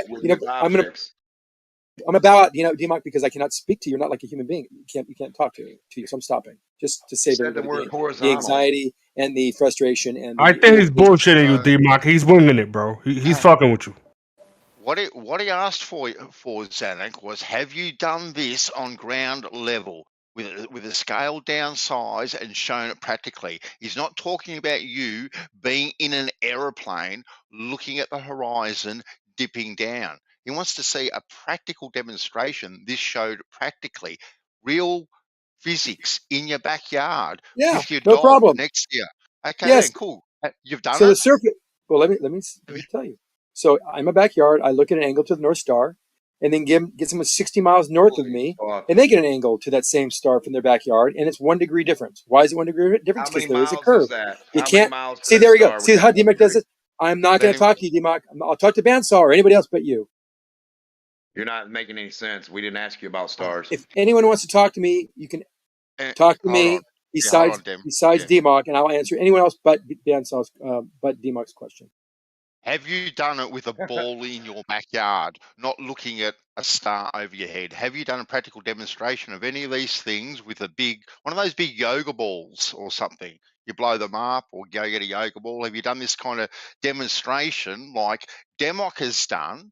Right, he's done a demonstration in his backyard with a flat piece of cardboard and then a curved piece of cardboard, and he's shown what he is talking about. Now he's asking. No, he hasn't. He tells you he did. He didn't do anything.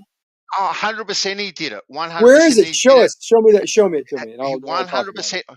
I've seen it. Zanuck. Right. What did he show you? So tell me what he showed you. You can take my word for it. He's done what he said he did. Tell me what he showed. Bandy, tell me what he did, and we'll talk about it. He got a flat piece of cardboard, and he put I think it was like a cigarette packet or like a little cigarette packet or something on it. And from a distance, he was able to, on a flat surface, he was able to rise up his camera, okay, and see the top of the cigarette packet, okay, and he could always see it. And then, right, he curved the surface, right, with the same little cigarette packet on it, and you know what happened? It didn't matter how high he got up, he could never see the top of that cigarette packet. I think it was a cigarette packet. Am I right, Dem? Did I describe that pretty accurately?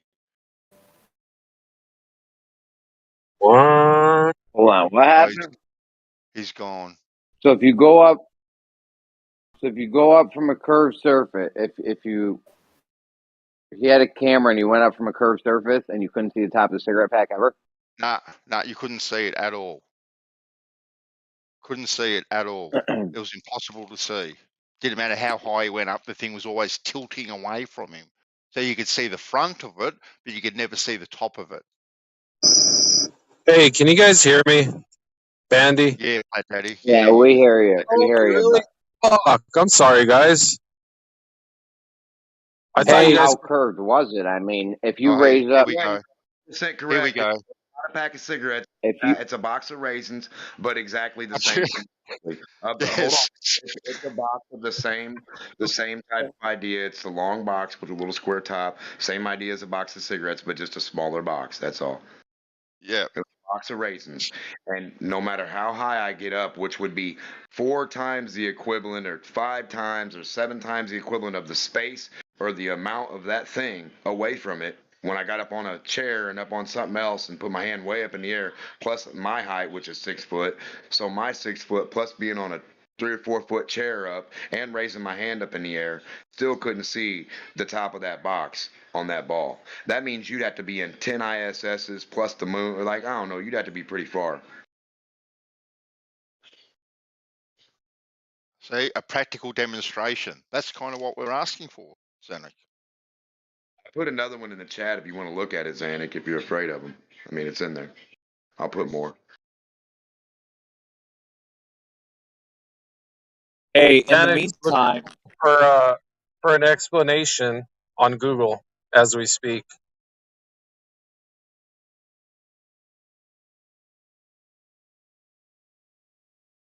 I didn't mean to butcher your demonstration there, Democ. His demonstration. Well, that's the demonstration. that's the tilt that we can never see. All right. I already know what's coming, D-My. You didn't take the temperature, you didn't account for the magnetics in the room, you didn't counterbalance the static, right? All these things, you didn't have a barometer somehow that disqualifies this experiment. You probably had a water level as well. So these are just the things they're going to use to disqualify this observation. Level is curved. That one I'll never live up, man. I'll never let that one go. Level is curved, guys. D-Mac, did you have an almanac when you did this? Probably not, right? No, you should have disqualified. How did you curve your cardboard into a sphere? Because if it's not a sphere, it's not equivalent.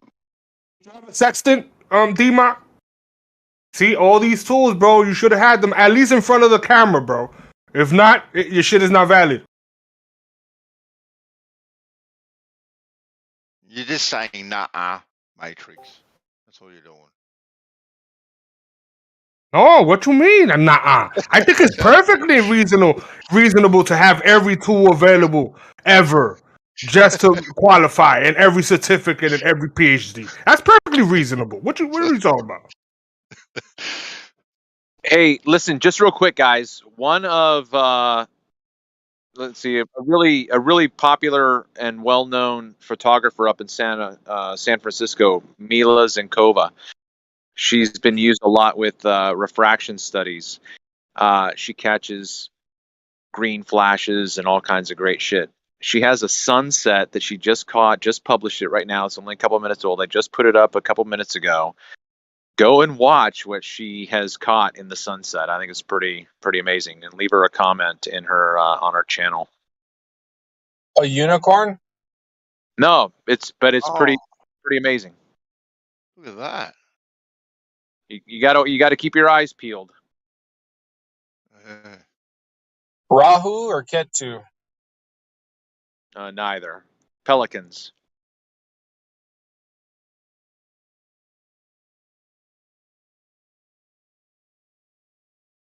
Dude, don't tell me she caught pelicans going around the sun or some shit like that.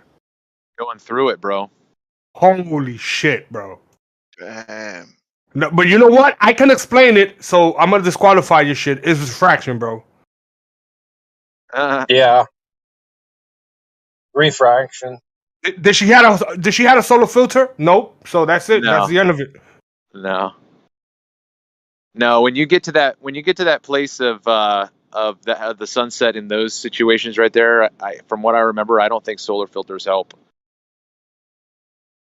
She wasn't using the correct. Was she using a P900? She's shooting a sunset without a solar filter. It's filtered enough because of the atmosphere. Okay. And as you watch the video, you will see pelicans flying through the image of the sun. Pelicans? Just look at the shape of the sun, though. Sure. Yeah. I mean, That's crazy. Yeah, there are multiple layers of distance. I mean, so if you think about if you watch this video later on toward the end of the video, you have pelicans that are closer to you flying in front of the sun. Well, that's not the issue really, because the pelicans that are smaller are farther away. And we all know that pelicans fly above the water, and so you're looking at the apparent image, the apparent position of the sun with pelicans flying through it.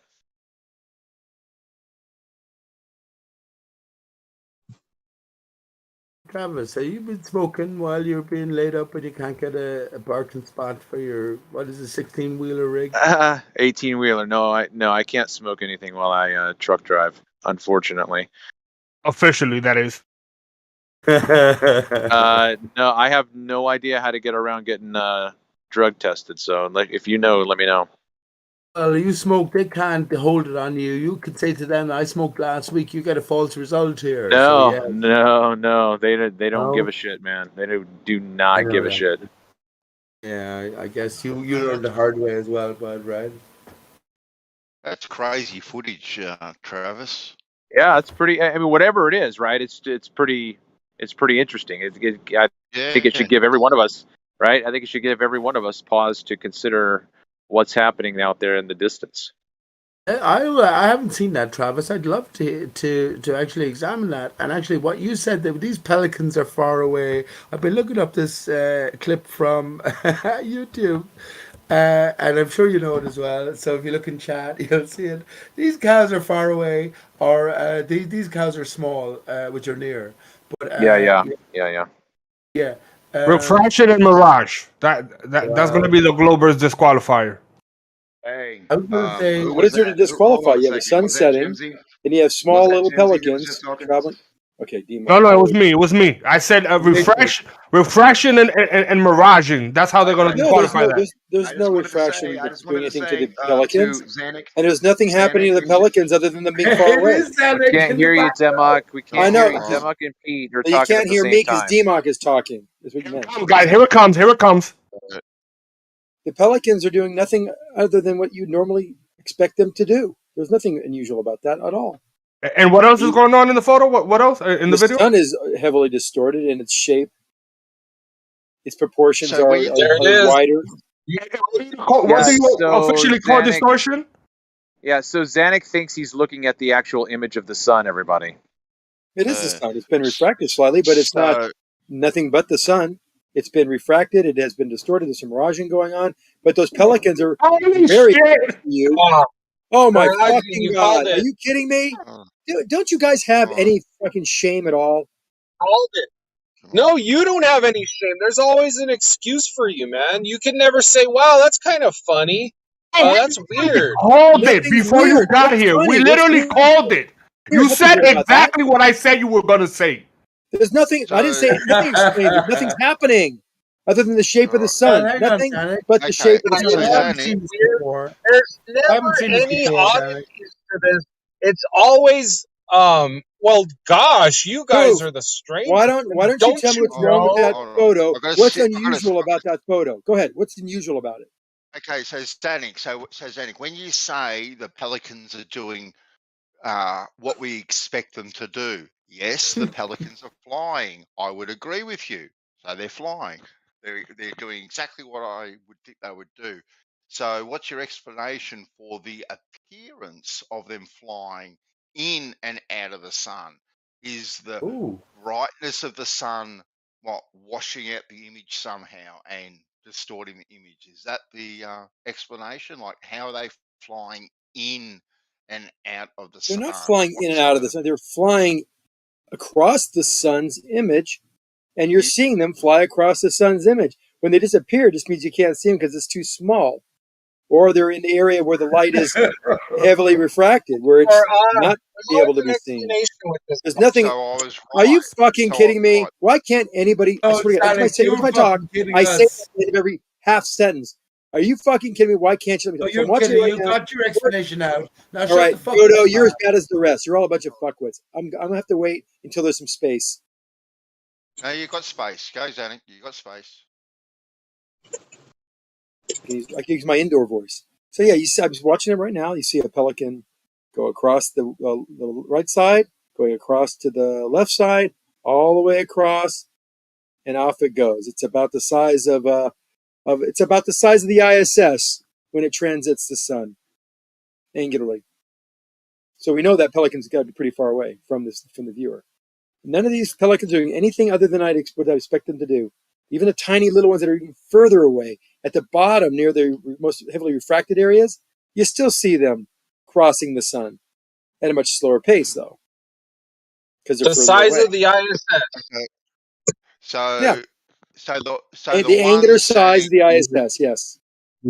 so the ones Zanik that seem to be appear Why to don't be you tag it, flying in. timestamp it? Just tell me about what time it is. I'll find it because I'm looking at it right now. Okay. I watched the whole thing. I'll the have to ISS? rewatch it. Hold on, I'll have to rewatch it Yeah, to just get you find the one exact. find the one thing that seems unusual to you. That's all I'm saying, Bandy. I'm not trying to Well, argue with it anybody. just no, You don't I even know you're not. acknowledge No, any. Hey, I'm hold just on. Good saying. white. Poof, poof. Come on, No, man. Give it a break. You I'm don't just even saying. acknowledge Poof. anything strange, dude. What's Like strange? it's So I'm asking you. No, right. I don't. So, okay, this is when I'm start raising my voice again. Listen, I don't see anything strange. If you see something strange, please tell me. Point it out. Give me a timestamp.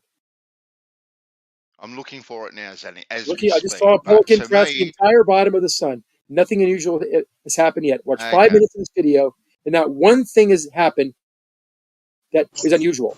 Even the fact that the sun is miraging and refracted slightly is not unusual. That happens every time the sun sets in an atmosphere where it's hazy and foggy and some smog. You don't see that kind of picture in Hawaii, by the way. You don't get this kind of picture in Hawaii. You all would agree.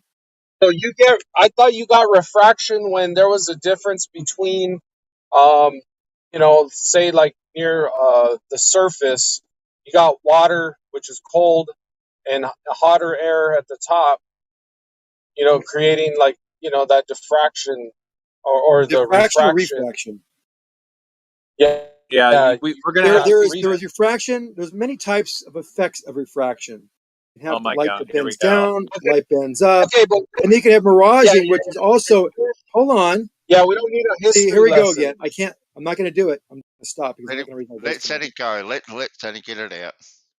Well, he needs to understand exactly what I'm asking because at that Well, why level, is okay? high Okay, in the good white. sky, dude. Good white. Let's talk about refraction like the oil wells, where this light is bent up or I down. want you. And We're talking about this good white. photo. Can I finish a fucking sentence? Is it possible? Answer Straw me. man. No. You're straw So it's a manning yes me. or no question. Can I talk or not? Well, don't straw Zanny, man. I'm not going to talk again unless you agree not to talk over me. Yeah. Well, then Hold on, don't talk, Zanuck. We're not gonna That's miss a fine. beat. I have no problem not Let him talking. talk. I'd rather That's listen to you not guys fair. just No. stumble around and confuse yourself. Guys. Yeah, Zanuck, you we're the asked me ones to. that are gonna stumble Guys. around. Guys, Well, it's you been asked for 10 a minutes now. time. I just noticed. Bandy. It's been 10 minutes and someone said I would not acknowledge or admit to anything being unusually happening in this film. And since then, 10 minutes ago, not one person has given me a timestamp or anything that does look. I'm trying to, Zanuck. I've been trying to for 30 seconds. Okay. I You asked muted for a him. time. Listen. Okay. Go. Go ahead, Bandsaw. Go ahead. I was just saying, in about 58 seconds onwards, all right, you can see a pelican flying from the left-hand side of the sun on the lower third of it.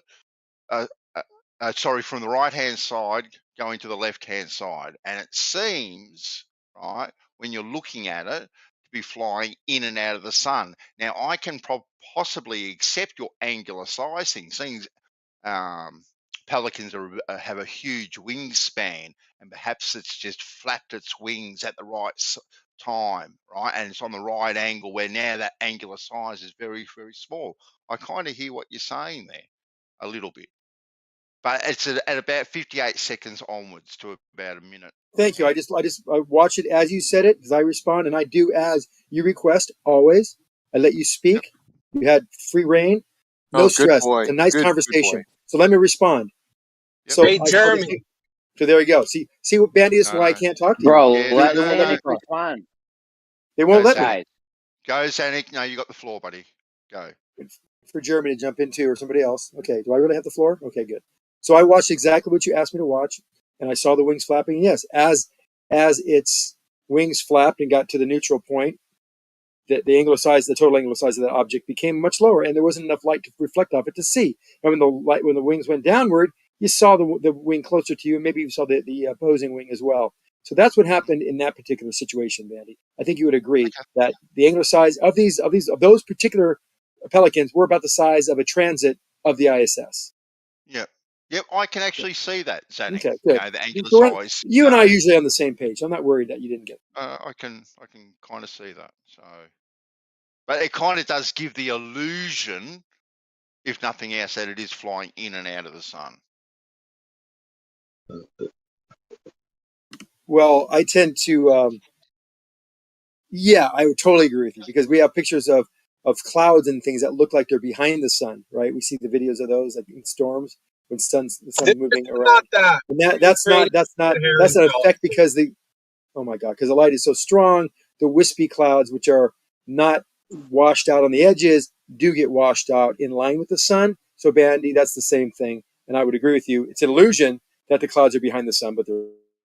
Yeah, I think it's an illusion also. But Zanik, to Wow, answer your T-Mock question and I real agree on quick. something. Unbelievable. That's never happened. Now hold on, Zanik. In the back chat, I put a whole bunch of videos for you. Even the one Bandy saw a while back, I re-pulled it out of my trash for you, buddy. And the other guy, Matrix Media J, I got a level. I got your triangle. I got all the stuff you need, buddy. Just watch those videos, okay?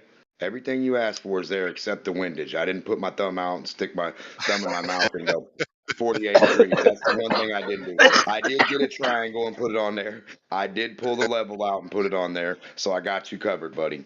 Just keep watching. They're all short.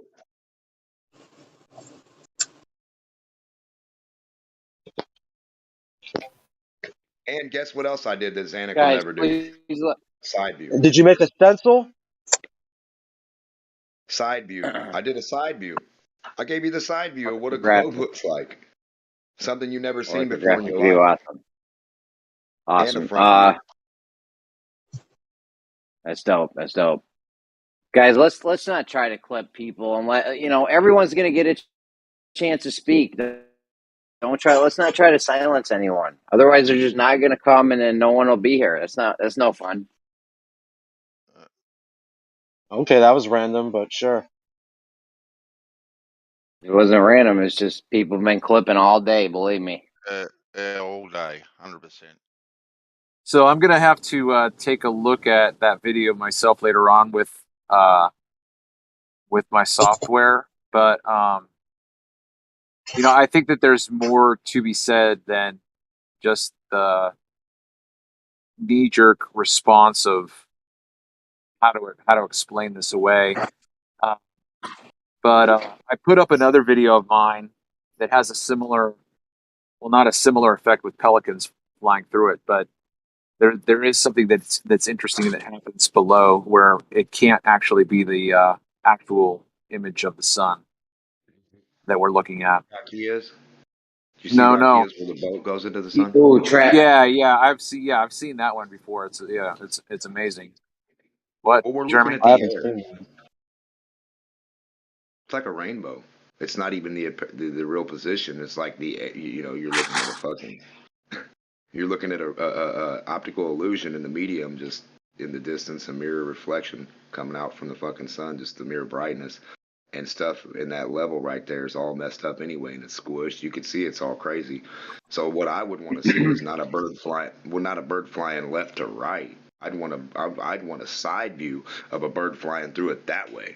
Then I would be convinced with you. Yeah, but you're never going to see from the side what you're seeing head on. You can from another view. You sure can. I don't think so.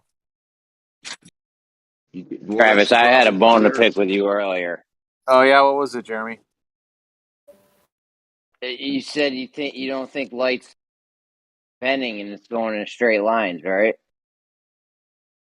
No, I don't think light bends down like in a uniformity. So like if you're, all right. You know what I mean? So yeah, no doubt.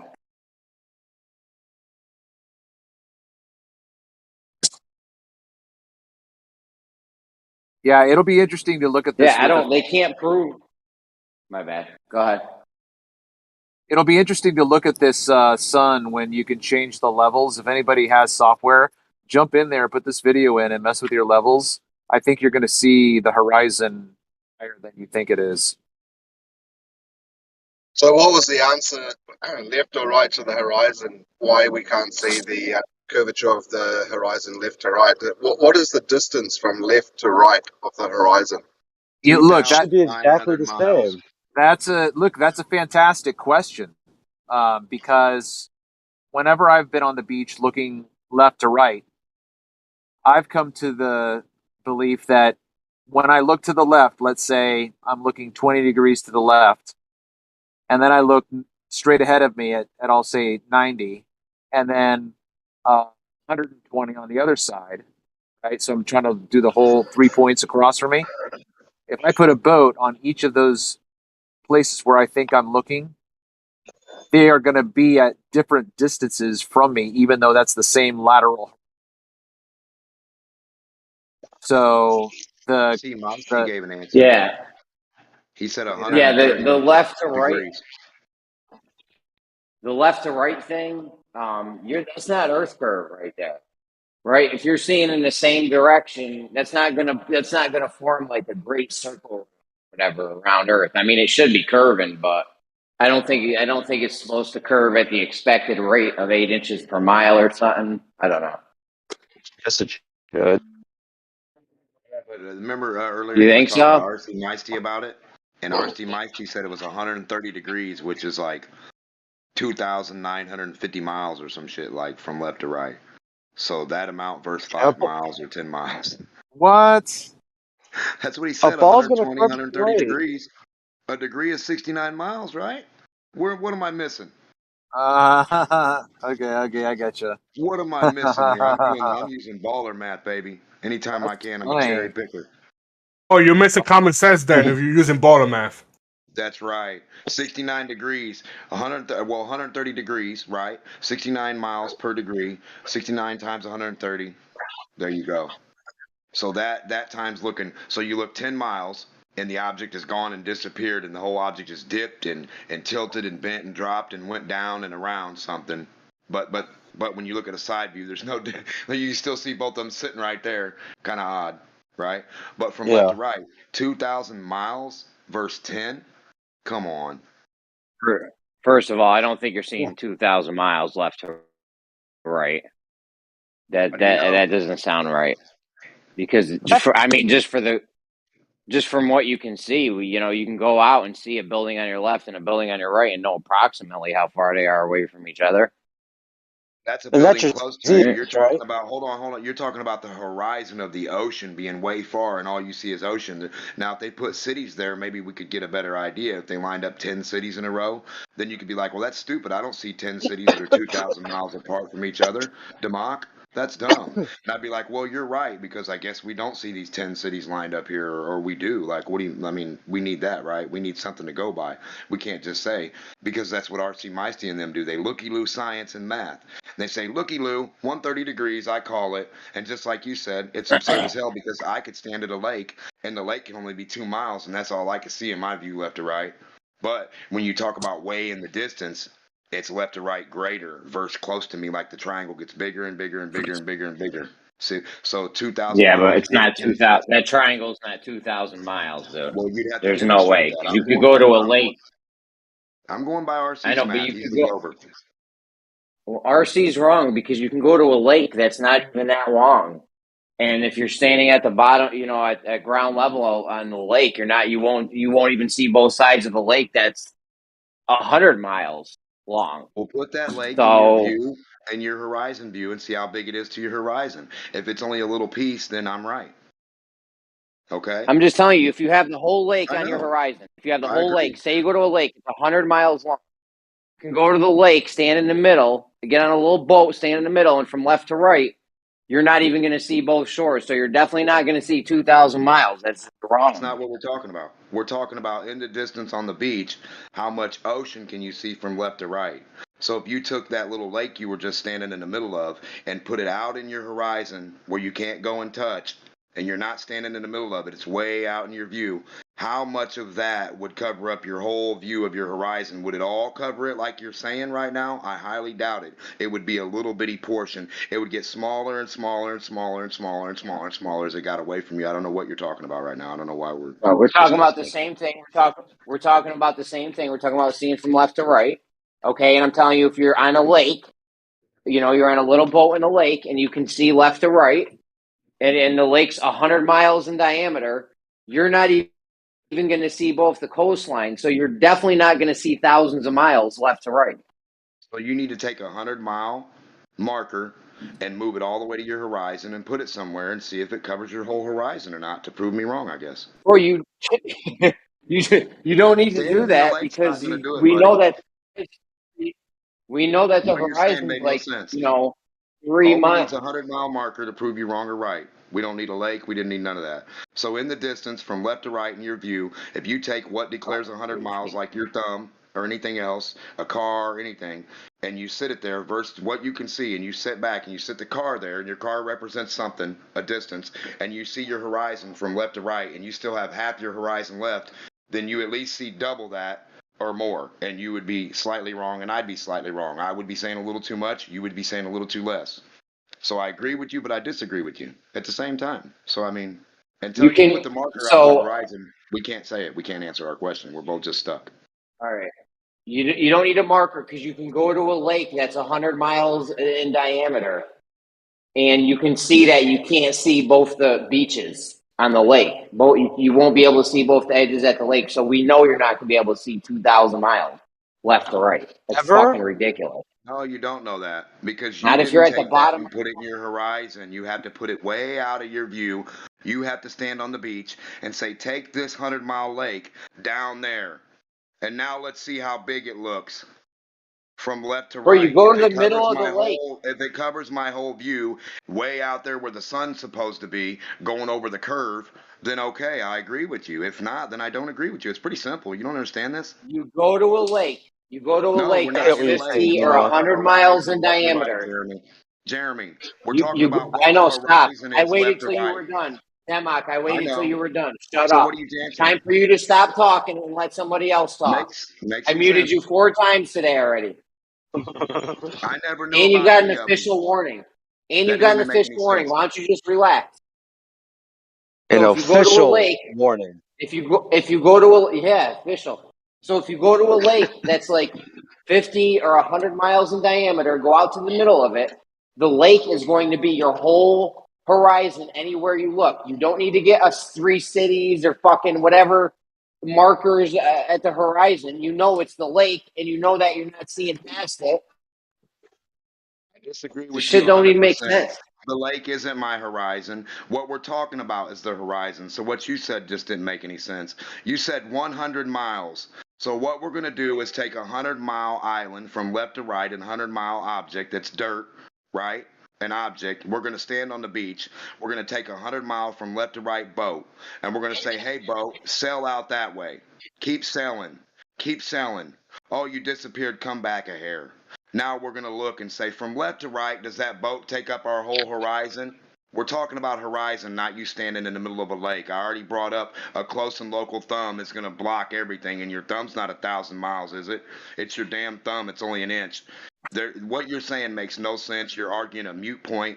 We need to look at the horizon and see the distance it is guaranteed from left to right, not guess and talk about lakes that are 100 miles that definitely aren't left to right horizon. So whatever you said made no sense. If this was anyone else, I never knew you muted me any 3 times. You only knew that. You're secret agent, man. I don't know about what you do, buddy. Only you do. Come on, man. If this was anyone else, I would keep going with it. I mean, hopefully anyone else that has that can understand what's going on here. Obviously, we're talking about how much you see left to right, and obviously, if you go to a lake, miles or 50 miles in diameter, and you only see the lake when you're in the middle of it, that'll be your horizon, the whole lake, no matter where you look. Obviously, you're not going to be seeing 2,000 miles. Duh. Think so. How far are you seeing to the stars? How far is it from the ground to the star? About 2,000, 3 million miles, a billion, zillion between those. What are you talking about, dude? That's at your horizon, isn't it? Your horizon of your sky. So your horizon of sight gets bigger and bigger and bigger and bigger and bigger and bigger, and you have no damn clue of what you're talking about because you've never touched it and you don't have a side view. You don't have any markers to go by. So you're saying stand on a 100-mile lake, that's my horizon. No, you need a 100-mile object in your actual horizon. If you don't comprehend this, I don't know. I just don't know, buddy. Are you talking about how much land you see left to right? Everything you see, your whole view from left to right, looking in the horizon, the widest view you could ever have as a human in this world's history of time, left to right. Yeah, so we want to see how many miles we can see left to right, right, of the land or water. The farthest away from you, yeah. Left to right, away. yeah. Yeah, left Not to a lake right, you're right? The standing in. farthest away at the horizon, left to right, right? This is Yeah, so too take fucking your stupid. 100-mile You know what? lake Never and put it mind. out there. Forget it, Demok. You're good. Yeah. You're good, bro. Too fucking dumb, dude. Well, you keep repeating yourself over and over again like you don't know what left to right means. Why are you going to say it 5 times? You're the dumb one, dude. Clearly. I'm not saying you're dumb. This is just dumb. Well, I saw then that Earth makes curves you dumb. today. Left to right is how many miles, Jeremy, can you guarantee in your horizon? I can guarantee if we go to a lake that's 100 miles in diameter and you go to the middle of the lake, I guarantee you're not seeing 2,000 miles. So take that lake and move it out in your horizon off the beach and line it up somewhere and see how big it is to your horizon. And if the horizon's 10 times bigger, I guarantee you are, pal. So you think if we go to a lake, a lake that's 100 miles in diameter? Jeremy. The horizon, I know this is I'm talking beyond your about the comprehension. horizon. I'm talking Yes, about the we are. horizon. Left to right, Go to your a lake. horizon, your view, that biggest view you can get by your human eye, looking Relax, out how bro, much relax. portions of mileage of water can you cover left to right in your horizon. We're not standing on a lake. It's the ocean. Okay.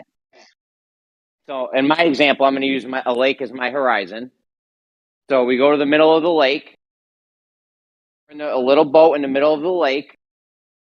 The horizon. You're obsessed with the horizon, so we're going to look at the horizon. We know that the lake's only 100 miles in diameter. So we know, and we're going to see the lake, whole horizon. You're not going to see land anywhere. We're going to know that we're not seeing 2,000 miles, dude. No, you don't know anything. This is You fucking. just keep claiming it.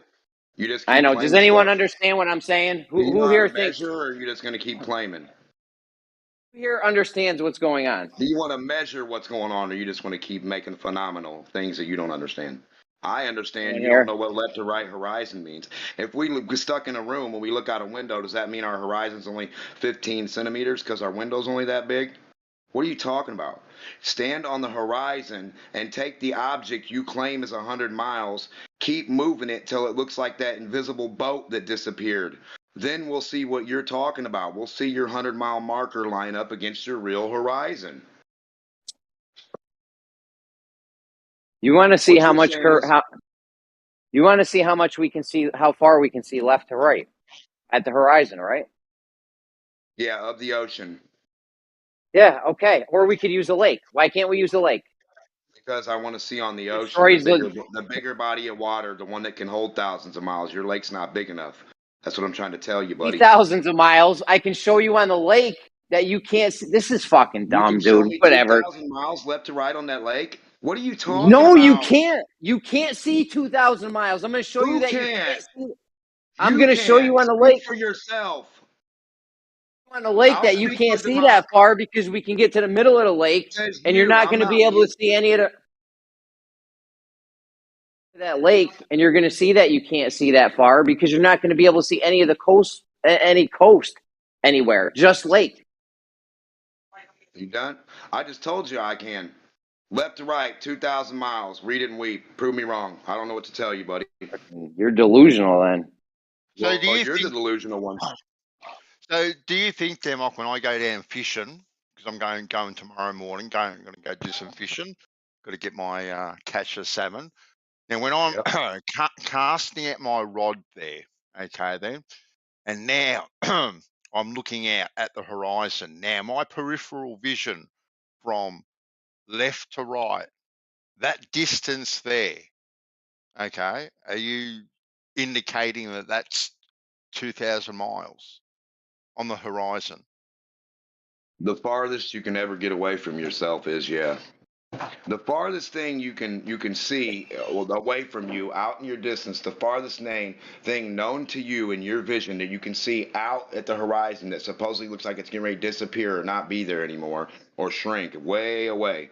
That whole horizon right there from left to right, yes. I'm not talking about up close when you put your thumb in front of your eye. I know your 1-inch thumb covers your eye. And if you put both your thumbs there and you put your hand there, I know your hand is like the lake. Your hand is only so many inches and it covers your eyesight. That doesn't mean that's all you can see left to right on your horizon just because my hand just covered my eyesight like the 100-mile lake. We're not going to go with I mean, that. bandsaw. Come on, dude. But if I'm looking out, right, so I get my wife to jump in the canoe and paddle out, right? I say, hey, babe, can you just paddle out onto the horizon as far as I can see? And she'll get out to, I don't know, let's give it, 3 miles. It'll look like a fly dot. Exactly right. So now I can just see her and she'll do this little fly dot, okay? So now I say, hey, babe, paddle left. All right, until I can't see you anymore, and then paddle right. Is she going to be paddling 1,000 kilometers to the left and then do a U-turn, come back, and then paddle 1,000 miles to the right? No, because neither is your finger. It's not moving 1,000 to the left or 100 to the right. This shit is totally. Everything close to you is going to react close and accordingly by size. That's how it works, perspective. So when it goes away from you, it's going to be wider. She's still going to appear to be on the horizon, but her horizon, when she looks out and says, "Hey, babe, guess what? I can see for miles and miles and miles and miles in front of where I'm at. You thought I was at the horizon, but it's still ahead of me." So now your actual, what you can see from left to right is going to be thousands of miles worth of distance, not exactly where she's swimming to and from, because she's closer than the actual backdrop or the backlay of the horizon. It's the furthest thing from anything. You can't really, and it's an apparent thing in a way too. But for me to agree that it's 100 miles, no, I'm not going to do that. I'd rather say it's bigger because I want someone to prove what the distance is to me. No, we know it's smaller. We know it's smaller. It's not even a question. This is dumb, dude. Bandsaw. Me and Bandsaw know. You and Bandsaw measured it? You just know. Me and Bandsaw know how to. Is there anything else you can fill me in on that you know? No, so can I tell you how we know, or you're not going to let me? You're going to fundy mute me and not let me tell you how we know? If somebody travels 3 miles away from you in one direction and 3 miles away from you in another direction, that's a triangle. And we know how triangles work, though. And we know that the one length of the triangle isn't going to be 2,000 miles. Length of the triangle where? What are you talking about? Let me see. You got Bandsaw standing at the ocean. Somebody goes out 3 miles from Bandsaw. Another person goes out another 3 miles from Bandsaw. And in the opposite, in the other direction towards the other side of the horizon. So you got somebody going towards the left side and the right side. They both go 3 miles. The other side of that triangle doesn't equal 2,000 miles. It's not even close, dude. That's not even a horizon. Where did you get that was a horizon? You guys standing in a mud puddle next to each other. 3 miles. You want 5 miles? I mean, how many miles do you think you can go before the horizon comes up? 2,000. 10 miles? 2,000. We'll give you 10 miles. 2,000, man. You can't go to. Get a ruler, bro. If you could see for the equivalent. Hold on, can I finish my sentence while you're going off? Calm down, Jeremy. Calm down. Get a ruler. Put the degrees on there. We already have this object. Put it in your horizon for me, please. And show me that the horizon's not bigger than your ruler or longer. Every degree can be how many miles, Jeremy? 69. So you can take every degree on that, every little notch on that ruler can represent 69. How many little notches you got for millimeters and centimeters on that ruler? So make those 69. So put another ruler next to that, Jeremy, for your horizon. Do this on film for me. Show me how I'm so stupid and mark 69 miles for every notch on that motherfucking on the ruler that you have or the yardstick, and just keep going. Put the yardstick out in your view and say the yardstick and the horizon are matching up. Each notch on my yardstick matches 69 degrees, 69 miles for every little dot there. So you count all the dots on the yardstick and tell me how many you get done with, and we'll make that number. Yeah, that's what I'm gonna do. Or I'm just gonna stop talking to you because it's fucking pointless. Aren't you glad you cheerlead for this guy? Or you have in the past, Jim? I don't cheerlead for Democ. Don't even try. Don't even come try to start some shit first. Exactly right? This just shows it's not an echo chamber. Exactly right. We're having a conversation, and we're trying to get into the head of what Democ is saying. So the same way the Globers put a stick up, and they got the little lines on their thing or their theodolite or whatever, and they say this degree to the stars and this angle and this and this. When there's 2 inches that you see, or an inch between the stars, and they're saying 70,000 degrees or 50 degrees or 90 degrees, and you know damn well they're just pointing in the air, but that distance is right there because you see 2 dots off in your distance. Do you know how many miles that is? How do I know? When they tell you the stars are 240 billion miles away from you, even though they look like they're 1 inch apart, how far can you tell me they are? Can you guarantee me they're not 10 million miles or 1,000 or 10 foot? You can't guarantee me that. So stop telling me what distance my horizon is without proving it. It's the same thing. It's exactly the same. If you don't get it, I don't know. So you're talking about the stars. You're talking about the stars and not the land then. Degrees that you make up for what you see in the distance, either way, on the land or stars. Yes, the land. I'm talking about the land. I specifically asked. Your yardstick's what I asked for. I specifically asked you if you were Democ. I specifically asked you if we were talking about how much land you'll see left to right on the horizon. I specifically asked you to get a yardstick, but you didn't do it. So Democ, now, show me the same respect. So if I'm at the beach, Democ, right? Yeah. And I've sent my wife out there. Okay, and there she's on the horizon now. No, Vance, all you're thinking wrong. You need the yardstick. That's all you need for me, buddy. Stand yeah, at the you horizon. need a yardstick. Get a yardstick. You gotta get a yardstick, bro. Is this Meters. you? Can he use a meter stick? You can mute me all you want, Jeremy. No. Keep funding He uses meters. Let him get through it, Jeremy. Come on. A yardstick's all you need. I don't need to talk to you guys about anything else. If you can't comprehend this, all you need is a yardstick, and you put it in your view, turn your camera on, have the yardstick in your horizon. If the yardstick's in your horizon and you got it there and you get back with your camera and the yardstick's covering that, mark each line and how much the distance is for me, and we're done. I'm done talking about it. Until you do that, we ain't got nothing to talk about. I don't even know what you want to see yet. Like, what are we looking at? I know. A yardstick. Put a Bandsaw yardstick in the sand, dude. Bandsaw, what are we going to do? A yardstick. Make sure it's level. I'm trying to get to the bottom of it. I'm trying to get to the bottom of it. So I sent my wife out a yardstick. Yeah. And film it.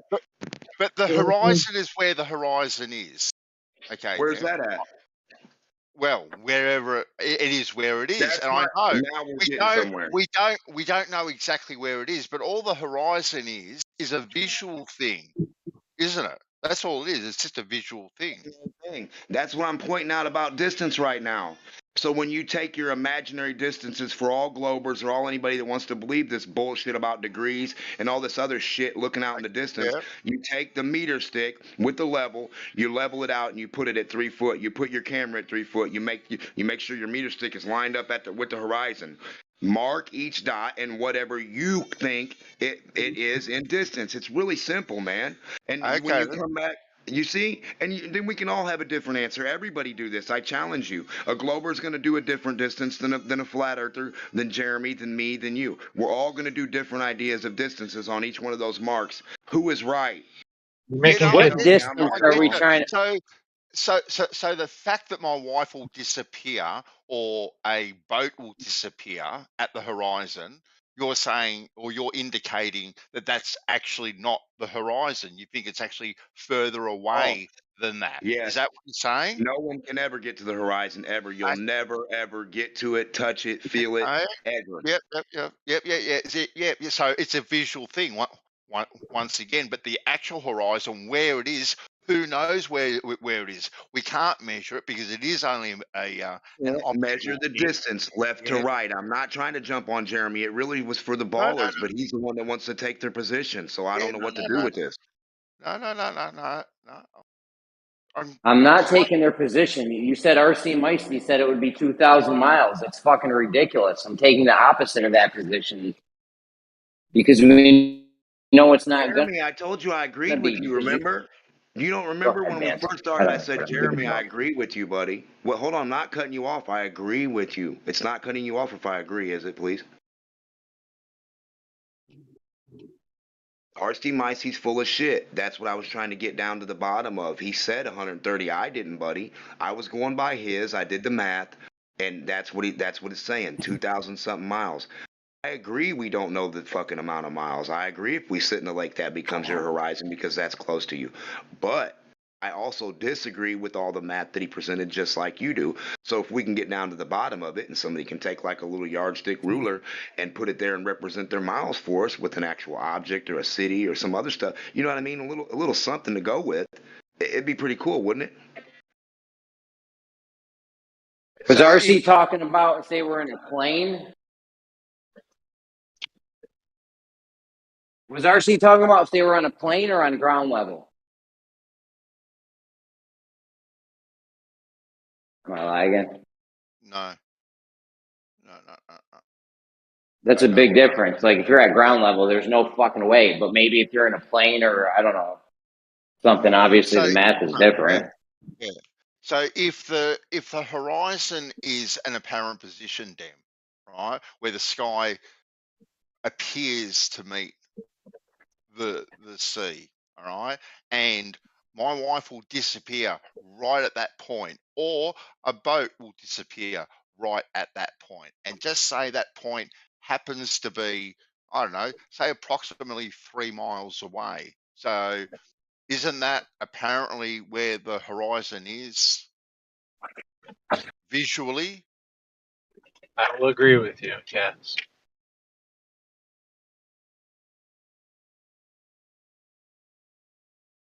You've been validated, whoever that was. I agree with you. I'm not sure whether I'm pretty sure he was talking about on the ground. There's no, I don't know. Yeah, well, he didn't say anything about a plane. We weren't really talking about the plane. We were talking about the horizon, left to right. So yeah, he's talking about on the ground.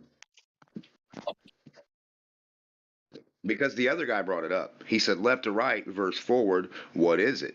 And that's really what kicked it off.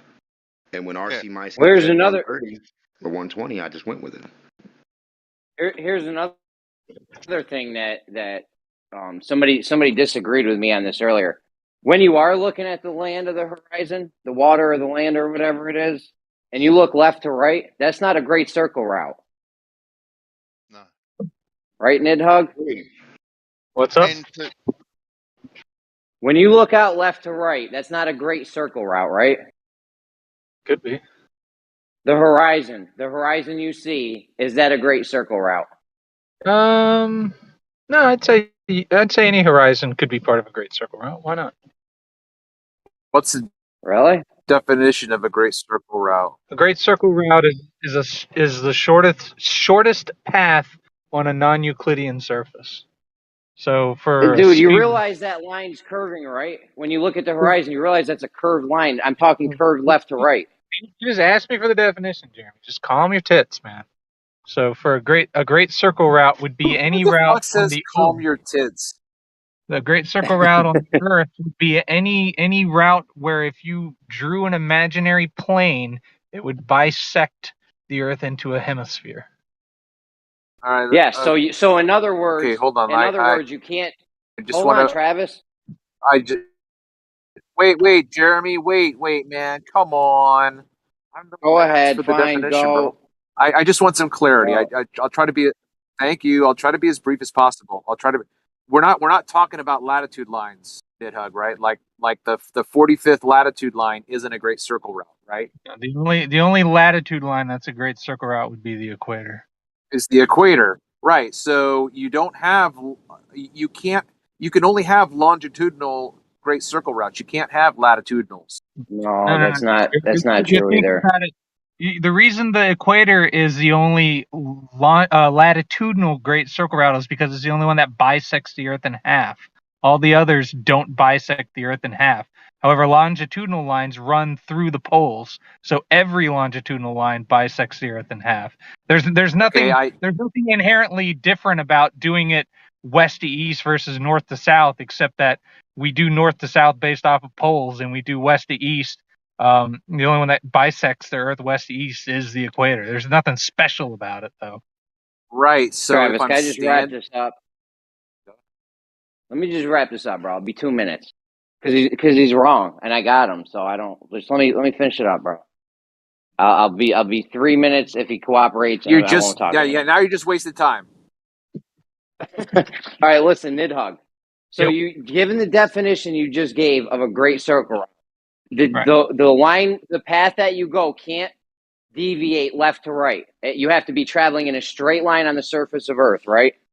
Right. A great circle route is defined as a straight line from point A to point B on a non-Euclidean surface. Okay. Yes. In other words, you won't be turning left to right. You'll be following a constant elevation, not deviating left to right, going in a straight, traveling in a straight path. Mathematically, yeah. I don't know why you threw that caveat in there. Anyways, so now when we look out at the horizon, is that horizon a straight line or is that a curved line? Well, it would appear straight from our viewpoint, but if you expanded your view out further and further, it would eventually be, from a faraway distance observer, exactly half of the Earth, depending on how far away you got. So yeah, it would be a great circle of the Earth. We're standing on the ground, and I have somebody walk the path of the horizon right to where their feet are about to get cut off. Okay, are they walking in a straight line, or are they going to be turning left to right? So you have, I'm sorry, explain the scenario one more time. I'm standing there, and I'm having somebody walk the path of the, right? I can see them. I'm like, go this way. I'm making it so that their knees are always cut off by the horizon constantly. All right. Okay. Sure. Are they going to be walking in a straight line or a curved line? I'm talking left to right curved, or straight. No. I mean, if they I guess would be walking straight unless they're other factors. But yeah, they could walk straight. So you think we see in a square? Right. A triangle? What kind of geometric object do you think geometric shape do you think we see in? Hang on. Can I ask a question? Hold on. Let me ask a question real quick. Nidhug, you're on the beach. You're looking straight ahead of you. Okay. Yep. So to your right is the water, all the way to if you hold your arms out straight, for your peripheral, right? Sure. So to your left, if you point your left finger as far as the water is in your peripheral to the left, and then you look straight ahead, and then you do the same thing with your right hand. So you've got your right finger at that horizon, your left finger at that horizon, and your eyes straight ahead. Is that distance to your left horizon the same as the one that's straight ahead of you? Oh, okay. I think I understand what the confusion is. So I think this is easy. I'm going to answer your question, but I think I'm going to answer it in the form of a example.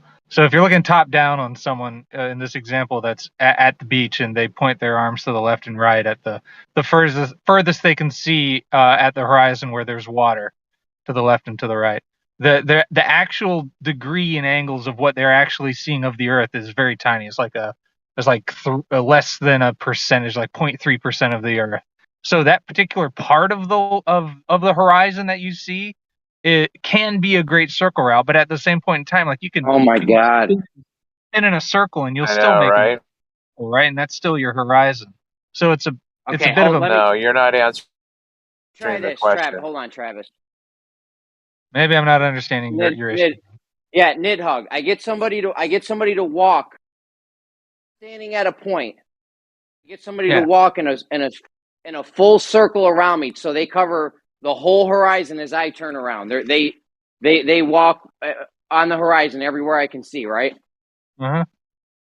What shape did they just make? Let's say they had a marker and they made a shape on the ground. What shape they going to make on the ground? If they walk across your field of view in a horizon? Stay at my horizon and they do a whole circle around me. What shape's that going to make? I gave it away just now, but. Well, it depends. Are they?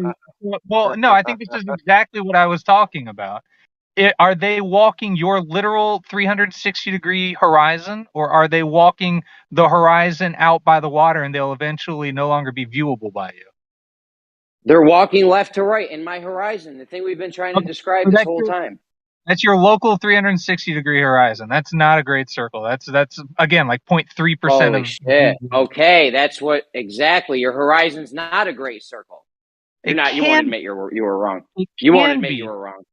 Because hang on, because this is where you're confused, because a great circle is literally just the shortest distance between 2 points. So if they're walking your horizon, they're not walking the shortest distance between 2 points. They're walking in a circle. Yeah, which is going to be a curved path, not a great circle. Yeah, it's you need not to go straight for it to be a great circle. Right. Then they wouldn't be walking straight. That's why I asked if they were walking on your horizon until you could no longer see them. If that were the case, it's entirely possible that they're walking in a straight line. But if they're walking a gigantic circle around you, then no, they're not. Hold on. When are they walking in a straight line? If they're at your horizon, someone goes out 3 miles from you on the water, and then they do a perpendicular turn, 90 degrees, and they go straight. They will be on your horizon, but they will eventually disappear. You won't be able to see them anymore. They will be going about somebody following the horizon. Bro, we're trying to figure out if the horizon that we see is a great circle route or not. Why would they go in a straight line and not follow the horizon? Okay, so a great backtrack to cover the fact that it's not a great circle, or like, what's up, bro? It's cool. We're all wrong sometimes, bro. It's okay. Jeremy, Jeremy's trying to explain is if you were standing and you had a hula hoop around you, your vision is like looking at a hula hoop. That's the horizon, is a giant hula hoop. So it is a great circle route, yeah? No, it's not a great circle route. Hang on, no. If we could take that hula hoop, right, Jeremy? You're going to set the hula hoop down around you, and you're going to stand in the middle of it. If that is your horizon where the hula hoop is, then that is not a great circle route. That's just someone walking 3 miles away from you in a circle. Now, if you take hang on. If you take that hula hoop and you bird's eye view yourself and you go all the way out until that hula hoop becomes the horizon of the Earth as viewed from someone on the outside, then yes, that becomes the great circle route that bisects the Earth in half, because that's all you can see. But locally to you, that's only 3 miles. But to a distant observer that can see the entirety of the Earth, then it's not 3 miles. Does that make sense? So on Earth, our horizon is never a great circle when we're viewing it, right? On Earth, your horizon can eventually be a great circle if you could see the entirety of the Earth. Would we be on Earth if we could see the whole Earth? I mean, I guess that's subjective. No, I'd say probably not. The ISS isn't technically on Earth, and they can't see the entirety of the Earth. Hey, so on Earth, the great circle route is never on Earth, the horizon is never going to be a great circle route, right? If you are only talking about locally on Earth, then no, you do not have the viewing angle to make it a great circle. Okay, Jesus, that only took 20 minutes. That was actually pretty good. Okay. So I mean, knowing that it's not a great circle route, we wouldn't What expect the hell to was see the point of that? If you have a wide angle I'm about to go into it right now. Hold on.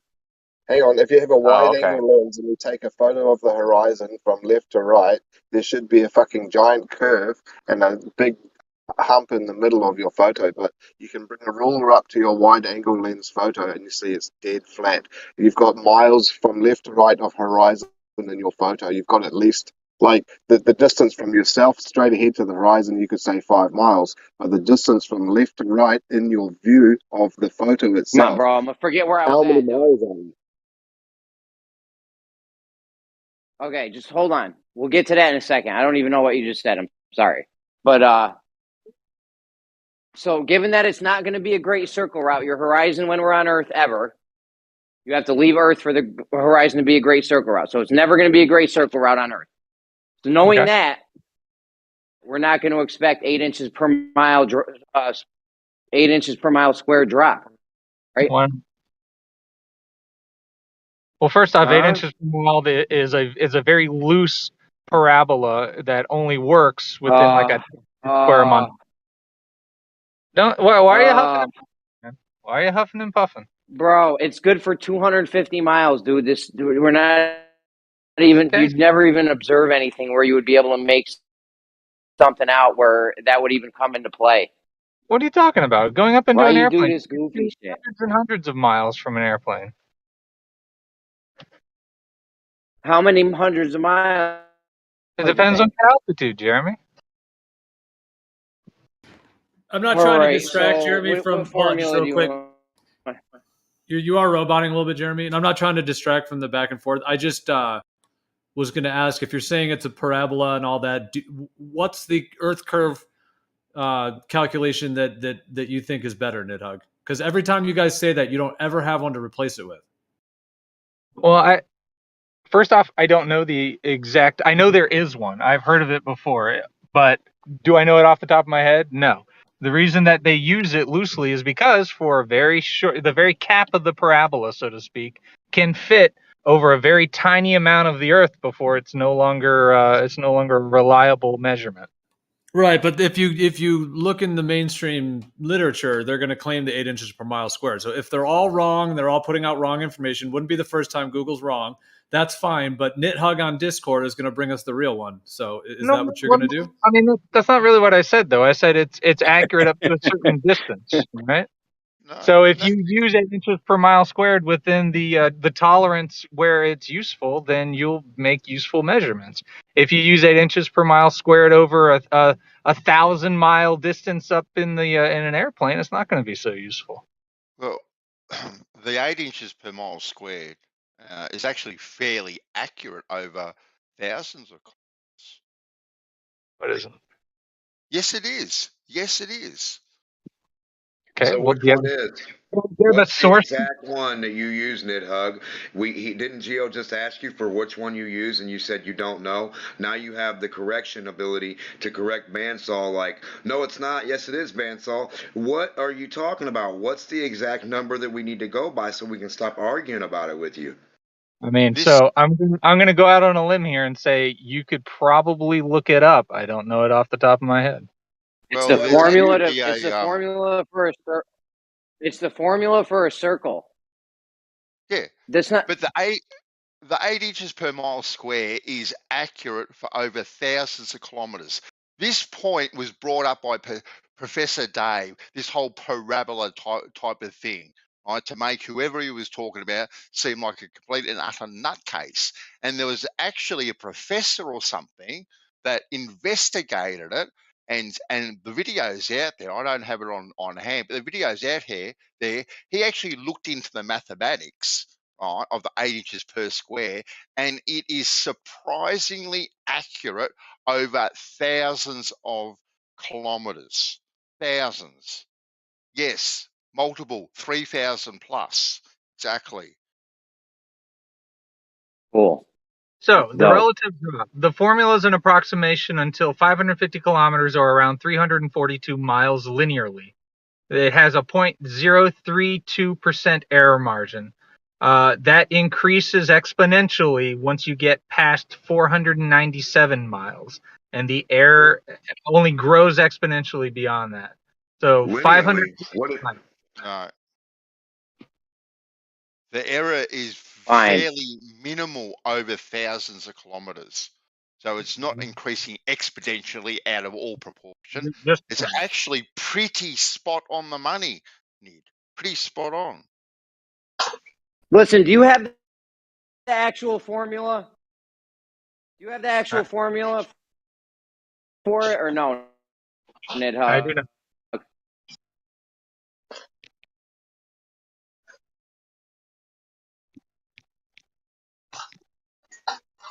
Hang on 1 second. I gotta grab. And I said no. I didn't.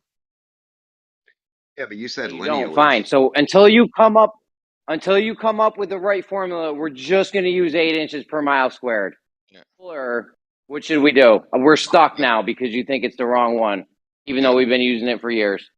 And what do you want to do? Can we yeah, keep we using can't- it until you know? And we can't see any further than, say, 2,000 miles. Shout out Democ. So 8 inches per mile square is more than accurate. The fuck? Oh my God! Can we get past this? He doesn't know the formula. We're just going to keep using 8 inches per mile. Yeah. Did Dave tell us the formula? Did Dave say the formula? He doesn't know what he's talking about. Nobody knows the formula for a circle. Figure out how much drop there would be from a tangent on a circle. Good. Fine. Well, we're just going to keep using 8 inches per mile then. I don't listen to a person that lies about their.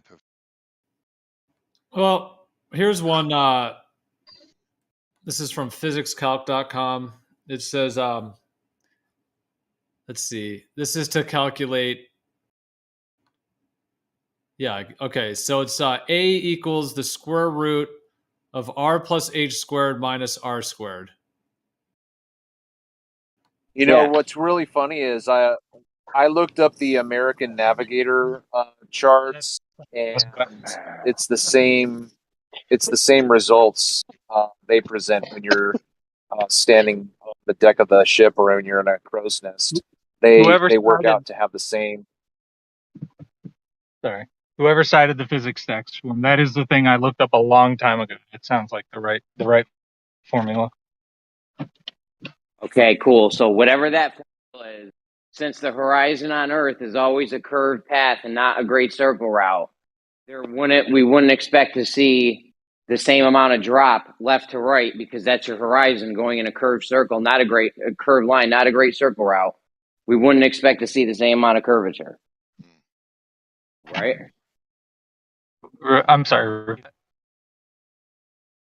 Given that the horizon, as viewed on Earth, what? No, I was going to say I understand what you're saying. Would you agree, Ned, that it doesn't matter where you stand on Earth? So I'm standing here, you're standing there, Jeremy's standing where he is, Geo is where he is, Rakia, everyone is standing where they are. And Me too, Bandy. Yeah. And we all use. Nah, Travis ain't there. Okay, all right. God damn you, Travis. Okay, so we all use, all at the same time, the 8 inches per mile squared would pretty much, right, meet up with each other and draw the same curve, and that all pretty much marry up. So it doesn't matter where you stand on Earth, the 8 inches per square mile square, whatever it is spot on the money. If you're just talking about like in your local standing on the ground looking out, yeah, sure, it's fairly accurate. No, my local area going out 500 mile. And then you're standing 500 mile away from me and Jeremy's 500 mile away from you. The 8 inches per mile square is going to pretty much marry up spot on the money. Okay, sure. Yeah, but the point is the horizon's not going to be, you wouldn't expect to see 8 inches per mile squared curvature on the horizon, right? It'd be more. No. You think so? No, I don't think so. Yeah. No. I have to think about this. Is it more or less? The littlest. Is it more or less? Portion. It's got to be less. It's got to be less. No, Democ just said it. Always going to be the same. Democ said. Democ, you're citing Democ?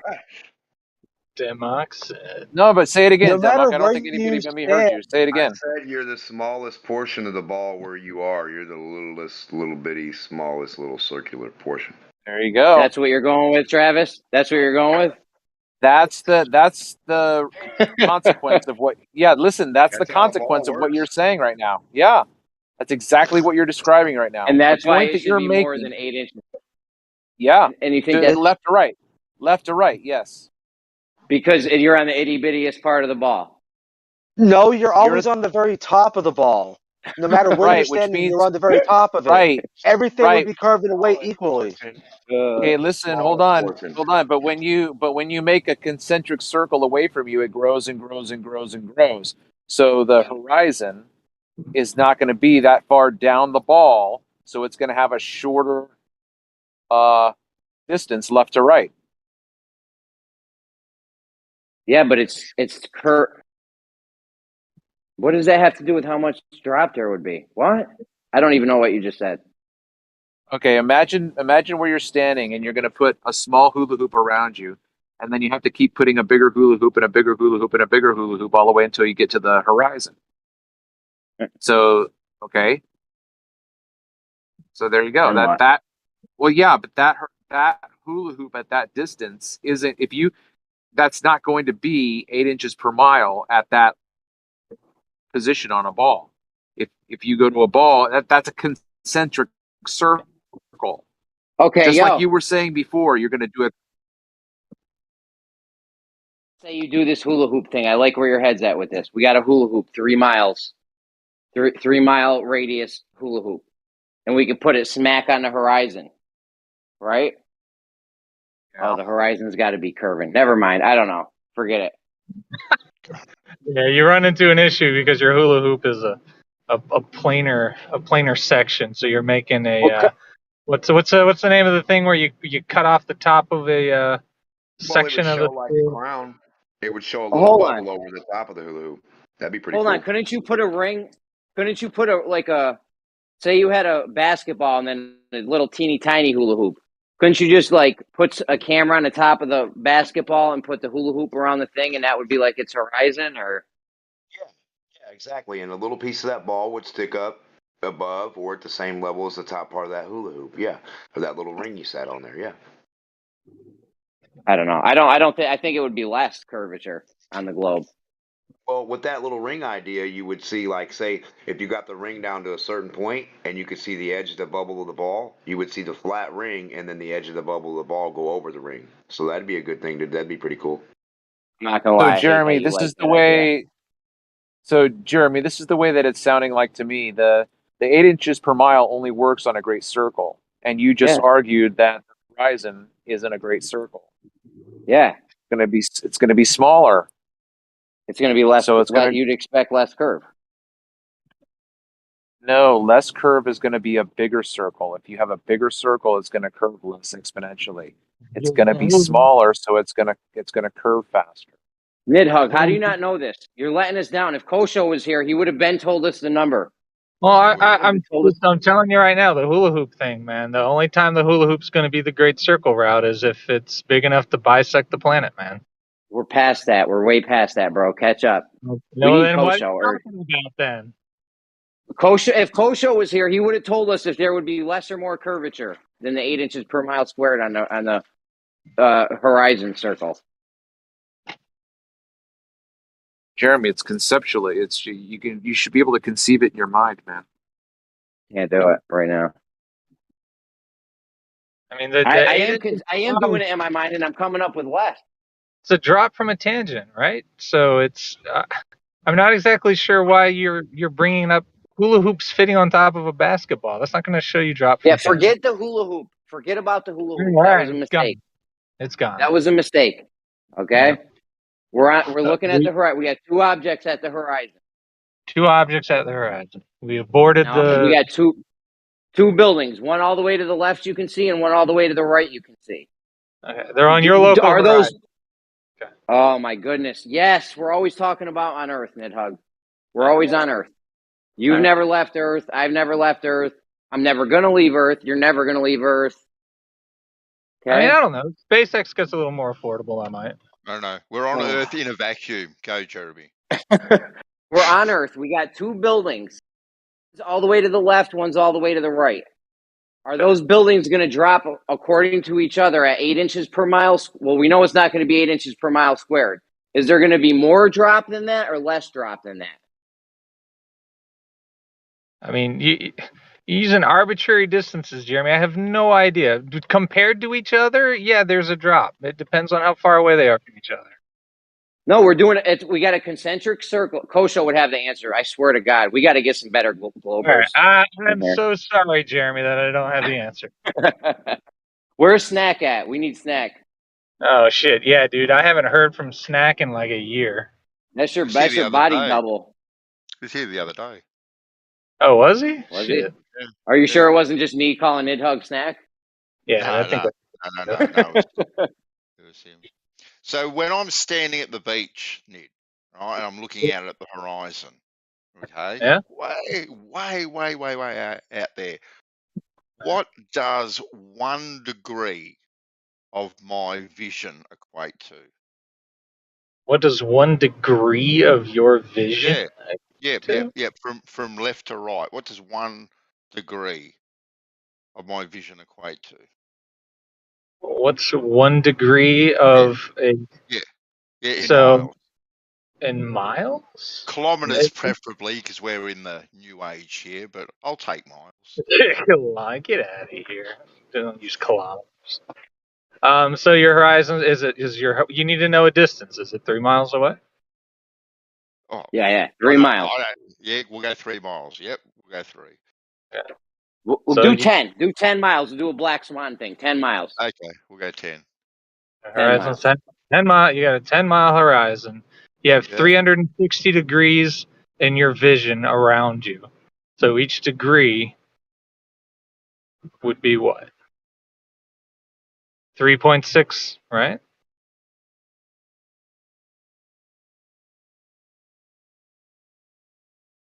I don't know. I'm asking you. You're the maths guy. I'm just a water guy.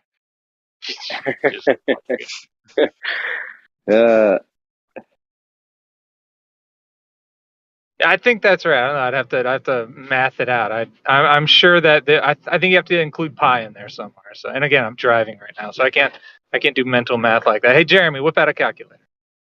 We got to get Kosho in here, man. I swear to God, Jeremy, whip out a fucking calculator. Look up these low rank Lovers don't know what's going on look here. up what you need. All right, so Jeremy, I'm going to explain to you exactly what you're doing. You have a you're looking up the circumference of a circle with a radius of 10. Working, bro. Look up the circumference of a circle with a radius of 10. Hold on, I'm a DM Kosho. Hold on. Yeah, and Kosho would have had the answer before I even asked. Yeah, Kosho don't even need a calculator. Google. Dude, type it into Google. What is the circumference of a circle with the radius of 10? Once you do that, you divide that number by 360, and that will be what each degree is in length. Kosho got an AI robot that would have had that shit answered before we even asked it. Jesus Christ. I am parking my how much I hate I'm pulling up into a grocery store parking lot. There we go. So then I type into Google fucking math problem for you. I don't know where Bandy's going with this. This could all be nonsense. What are you trying to figure out if we see 2,000 miles? Maybe. Is that what you're doing, Bandsaw? You son of a bitch. I thought you would have been onto that. Son of a bitch. All right, 62.83. 1 degree is 62.83. 62.83 divided by 360. So 0.1745 miles is each degree when you're looking out over the horizon if the horizon is 10 miles away. Okay, then. And so our peripheral vision is what? It's about 120, 130 degrees? Thereabouts? That was like 170. Oh, There's no way. There's no way.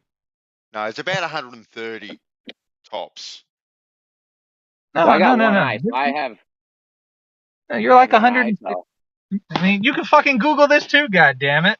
This is shit Kosho would have known, dude.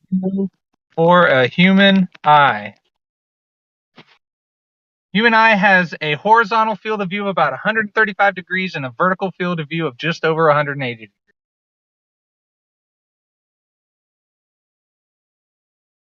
I swear to God. So your peripheral vision miles per degree at 135. That's about 2,000 something. Demok was right. He was on the money. I knew it.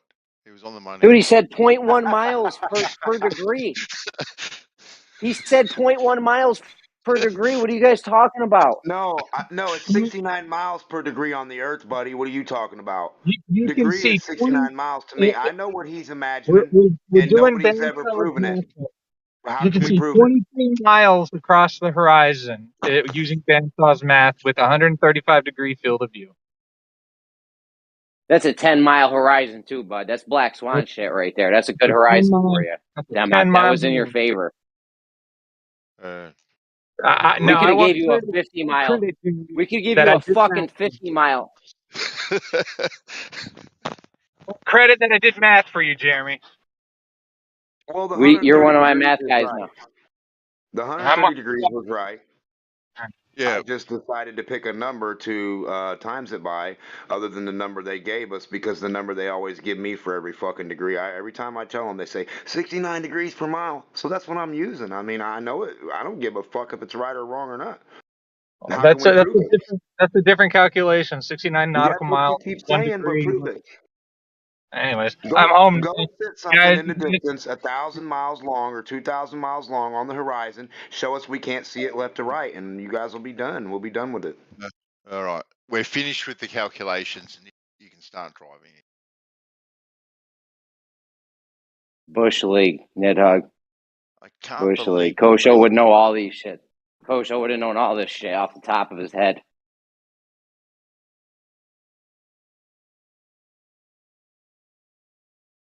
The point is, you're not going to get the 8 inches per mile on the horizon because it's a circle on a ball. On the ball, we're imagining we're on the ball. The horizon's never going to be the 8 inches per mile squared because it's not a great circle route. It's an actual circle. It's going to be less. I think it's going to be less. That's just a guess. Nidhogg doesn't know. He's fucking worthless, basically. We got to get some top notch. Where's the Rumpus at or Zanuck or something when you need him? Their great can do circle it. literally could be divided just like the clock, just like the hula hoop pattern, and just a great circle over a portion of any section. I mean, if that's what you're wondering about, they can just decide, they can divide it any old way they want. If you don't really know the route or where they're going at the end of the day, their great circle. It doesn't matter. It's like it's flat, not round. That's the key thing, really, right? Look, Jeremy, if you want the rumpus, I can do a good impression of the rumpus just by swearing at you and shouting and calling you names. And also, I can also do a Professor Dave by doing exactly the same bit in a Californian accent.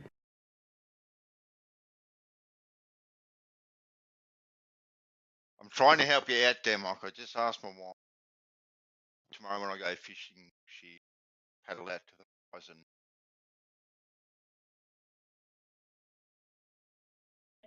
What'd you do? I said, I'm trying to help you out and work out how far away this horizon is. So I just went and asked my wife, tomorrow when I go fishing, when you bring me breakfast, babe, you have to jump on the canoe and paddle out to the horizon. I said, it's for science. All right, this is cutting edge. And she told me to get stuff. So we're on our own. We're on You're our not going to own. do any science anytime soon. My wife tell me the same thing. She'd be like, paddle where? You better paddle here. Yeah.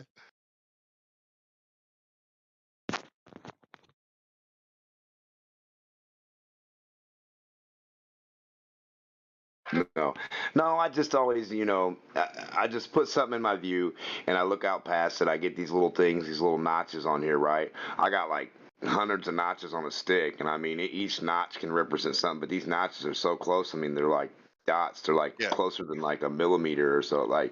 So if and there's 1,000 notches on this stick, and I sit it there's 1,000 notches on this stick, and if each one represents 1 mile, what does that say? Yeah, I mean, you see what I'm saying? Like, how can you really? I hear what you're saying, Dem. I hear what you're saying, and the horizon being the apparent meeting of the the Earth and the sky. So it's just an apparent position. Okay? Exactly. I'm not guaranteeing a certain distance. I'm just saying nobody I know. knows. No. But this apparent position of where it seems to kind of meet visually, right? With my wife on a canoe or a boat or a whale or whatever is out there, when it disappears, that seems to be at the point where the sky meets the earth. So going, but so saying it's 2,000 miles away, I don't know. Like, I'm not going to disagree with you because I don't know, right? And I don't know it is at 3 miles or 10 miles or anything like that. It's just where stuff seems to kind of disappear. Right, that's where we got the. Bandsaw. We know we're not going to be able to see left to right 2,000 miles, dude. Come on. Wow. Well, he was talking about generally forward, also just forward to the horizon, also itself. Yeah. Not left to right either. I mean, both directions. Don't get me wrong, Jeremy, but I'm saying he was talking about forward too. Like, well, how far really is it to that horizon? But stuff that disappears. Bro, you could get 50 miles. We could give you 50 miles. It still wouldn't be 2,000. I don't know what He you mean. just Did did you it hear for my a stick black analogy? swan. You didn't hear my stick analogy? I got just an ink did pen with 1,000,000 marks for the on it. black. Hold on, Jeremy. Hold on. I got an ink pen with 1,000,000 dots on it. And I take this 1,000,000 dot ink pen and I hold it up in my view. And the horizon is longer than it. And if each one of these dots represents 10 miles or 1 mile, that's 1,000,000 miles that this represents in my view. I know it's not true to form, but I'm saying, what is it? I'm not saying it's any certain number at all. I think you keep misunderstanding me. I'm saying the Globers declared a number. They declare all this shit like certain numbers and a guaranteed amount. But I'm saying, how did they get that amount if you and I right now can't even stick any kind of actual object with little notches on it and say how far it is left to right in actuality? I know you had a math guy, you asked him a question, this and that, but did we measure it and prove it and back it? No. The lake will do this for you, right? If you get on a lake that's 100 miles in diameter or whatever, or 100 miles from left to right, and you make it so you get on there so the water is your horizon all the way around 360.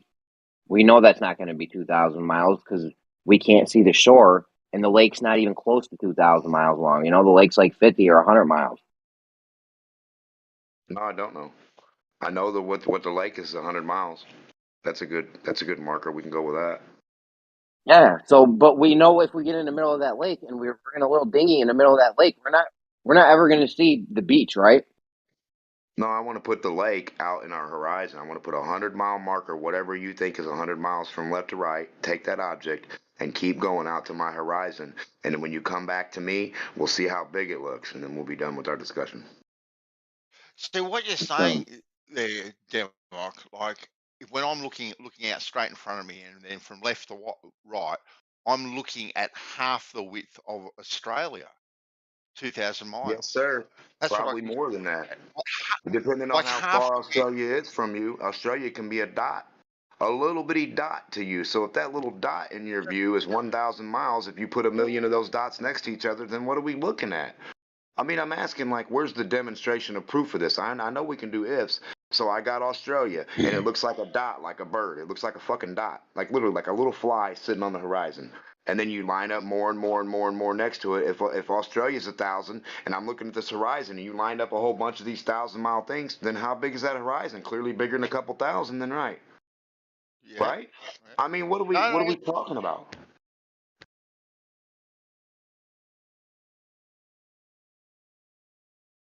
I'm saying nobody can judge it because it's in the distance.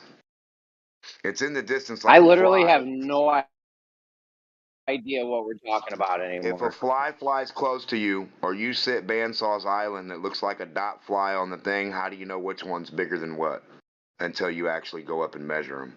And when you say you see a distance, you're not saying anything to anybody because you can't back what you're saying. Nobody can. Nobody can back a left to right amount. You're saying something about a lake that's 100. I'm talking about in your view, way out in your view. I'm not talking about standing somewhere and seeing wall to wall inside a building that we know the dimensions of. I'm talking about something that we don't know the dimensions of, that everybody declares to know the dimensions of. Like you're saying, you might know the left to right thing. You're trying to do a mathematical formula. But what I'm trying to point to you, there's no such thing for it. You can't do it. It's an open space site. Bandsaw, when you go out. Bandsaw, when you go out there, right, at ground level, can you see half of Australia, left or right? Well, not in front of me because I'm looking at the water. No. Not what I'm talking about. Way, way out like a dot. Yeah. So if you're on a boat and you're gonna I actually sail, hear what I actually hear what Dem's saying. Actually, I actually do Can you hear what he's explain it saying. to me, please? Can you explain Well, it we to me? don't Because I have actually no know. idea. No, We don't actually know where the horizon is. All we know, Jeremy, is where stuff disappears, and stuff disappears where the sky appears to meet the ground. Okay, and we've made this judgment to be about, on a reasonable day at about 3 odd miles, right? But where is that actual horizon? So it is just a visual thing. But then I'm saying, like, how far can you really see? about 3 to 10 miles on the Black Swan Day. You know, we got 10 miles. Let's say it's 20. You're still not. Yeah, There's no way you're coming up with 2,000. yeah, but all that stuff that is getting resolved in the horizon there, it's all getting compressed and squashed and mished and all that sort of stuff. Okay, then what is it that's in there, and how much distance is in all that compression further beyond That's true. where That's you true. know what That's true. Because exactly? at the Black Swan, that oil rig is 9 point something miles or something. But it Exactly. honestly looks like there could be. It looks like there could be like 10 more miles or something behind. Who knows? Yeah, I hear you. Exactly, and that's what Demok is both saying. directions. Yeah, I'm Yeah, not trying to argue with you, Jeremy. It's yeah, not really even about that. yeah, It's about the yeah, distance that we actually know humanly for anybody. Anybody like NitHug or Kosho or anybody that wants to make some weird claim. I'm just making the point that if me and you take a stick and sit it in front of our face, if we get a stick that's fucking 10 feet long and we can back up from that 10-foot stick, we can put a lot of marks on a 10-foot stick, trust me. And each mark represents a mile or 60 miles or set. Somebody put these amounts on this. It's just arbitrary because we're just looking off into fucking space and we're giving space an amount of distance. I don't like it. It's the same as the stars. You can't judge the stars' distance. That's why I brought the stars. You can't judge the stars' distance by looking into space either. You can't say they're a million miles apart or 1 mile, a million miles away. You can't do either. The same with the globe. The same with the idea of the horizon. You can't do either. No, it's taken a while, but I think we've. I'm just saying, wherever they got their measurements, their angles, their degrees, it's all just made up garbage to back one perfect 360 or a parabola.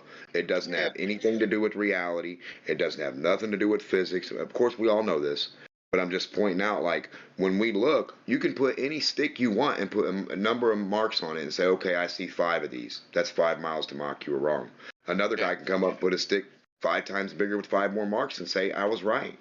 Who's right out of that situation is what we're saying. No, exactly. I hear what you're saying, Dem. I would just like to say that my stick is definitely bigger than Demok's. Oh, That's your mouth. Ouch! There's some fighting words. Damn. Right in the feels. Listen, That's funny. listen. Hey, yo, listen. Can you guys hear me? Check. Yep. Can you guys hear me? Yep.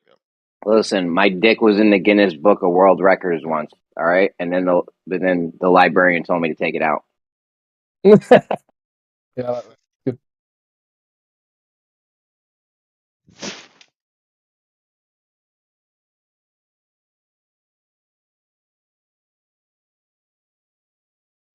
Stupid librarian.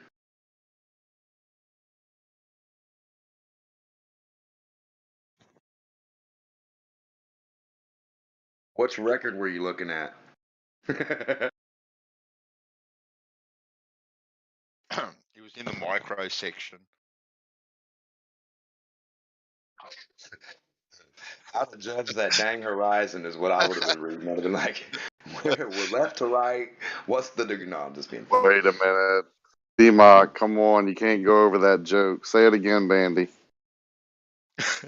In the micro section.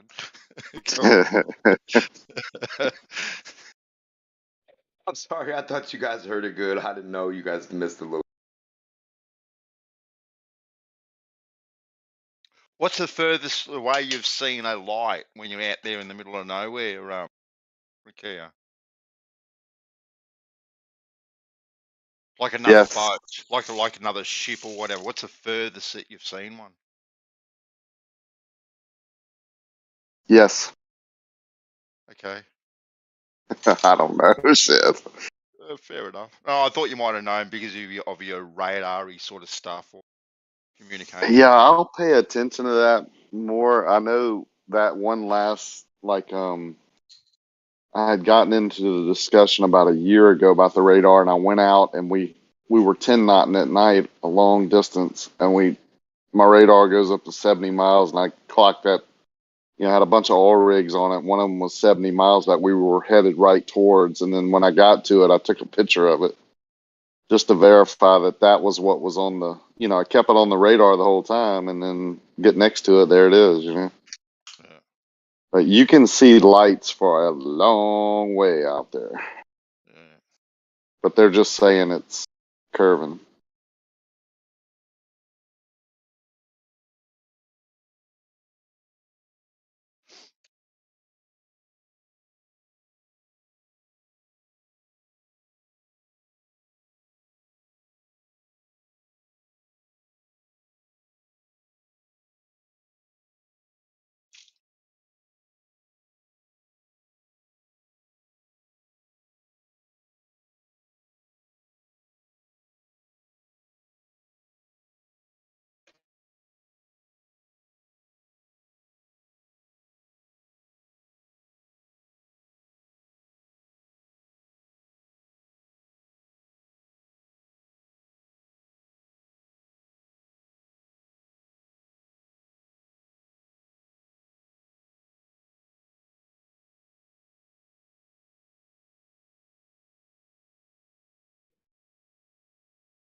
Jim just messaged me. He said, "I hope you have evidence for no spin or something, or no ball or something." I said, "Well, I do. All the evidence you can't produce is my evidence that it doesn't exist."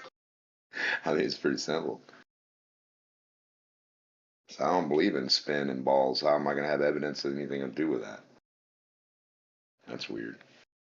What I do have is videos of what a ball would look like.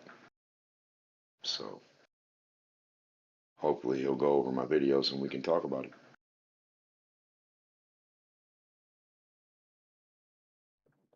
And I see Zanuck, as soon as I put the videos in there, he disappeared too.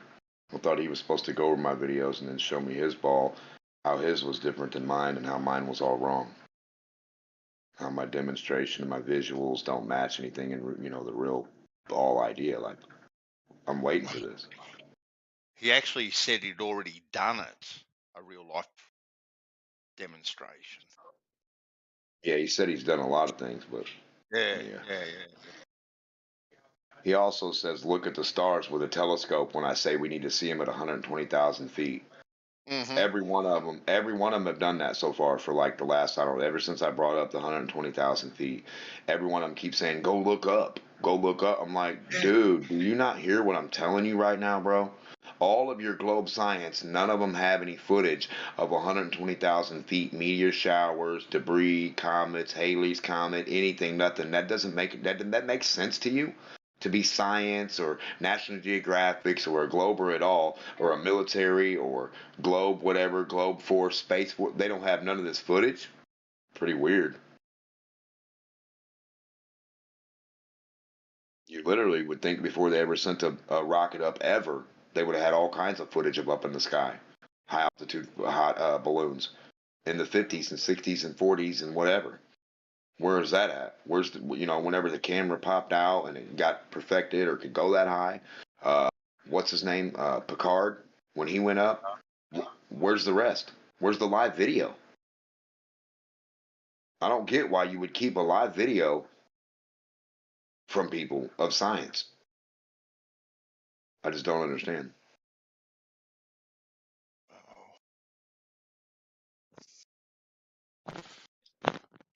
Well, I'm expecting to see uncut footage from the Artemis or whatever it is for however long the mission's going to be. What is it? 3 times around the Earth, 3 times around the Moon, back to Earth again. Like we should have that.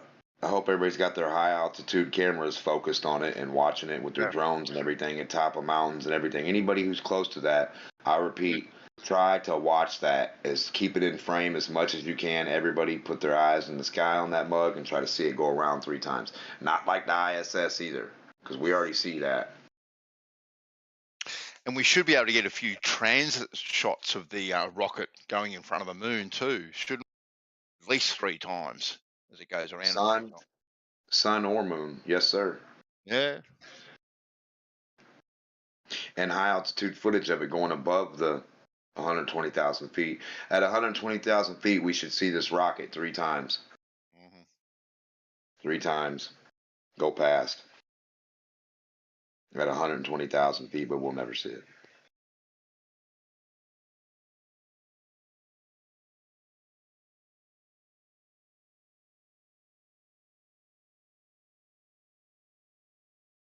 I mean, because if you can't see the stuff at 120,000 feet, then why would you ever believe it went any higher than that ever? Why would anybody need to? Yo, where the fuck's Kosho been all day? He's probably taking a break because he got that ass whoop yesterday. I need fucking answers.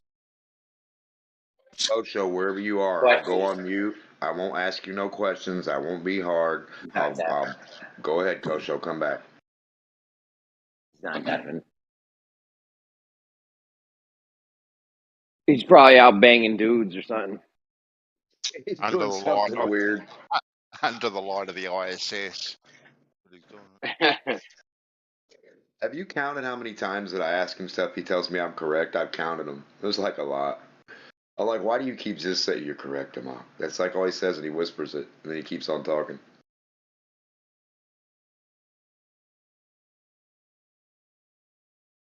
So nothing higher than 22 odd miles. Pictures of stars, eh? That's interesting.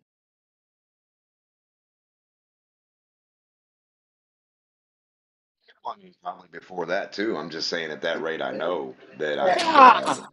Gotcha, motherfucker. Were you scared? I was. He got someone. My bad, guys. No, you're Payback, right. That was motherfuckers. funny. I like that. You scared me. That I was was like, payback whoa. right there. I came out early, though.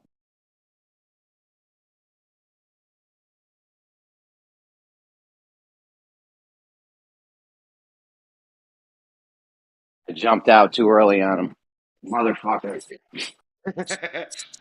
I still scared him, but it wasn't as good as it could have. I could have gave him a mild heart attack or something. Next time, we hope for the not the best.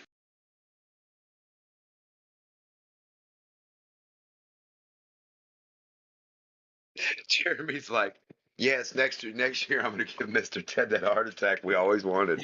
Like, what the hell?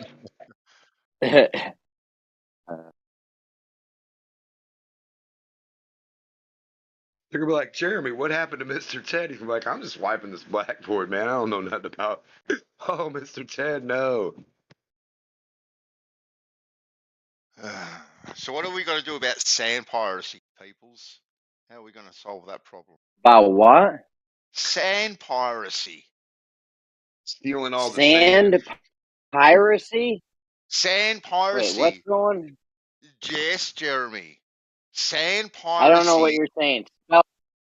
Spell Stealing sand. Stealing sand. Sand piracy. Who the fuck's stealing Aha, sand? matey.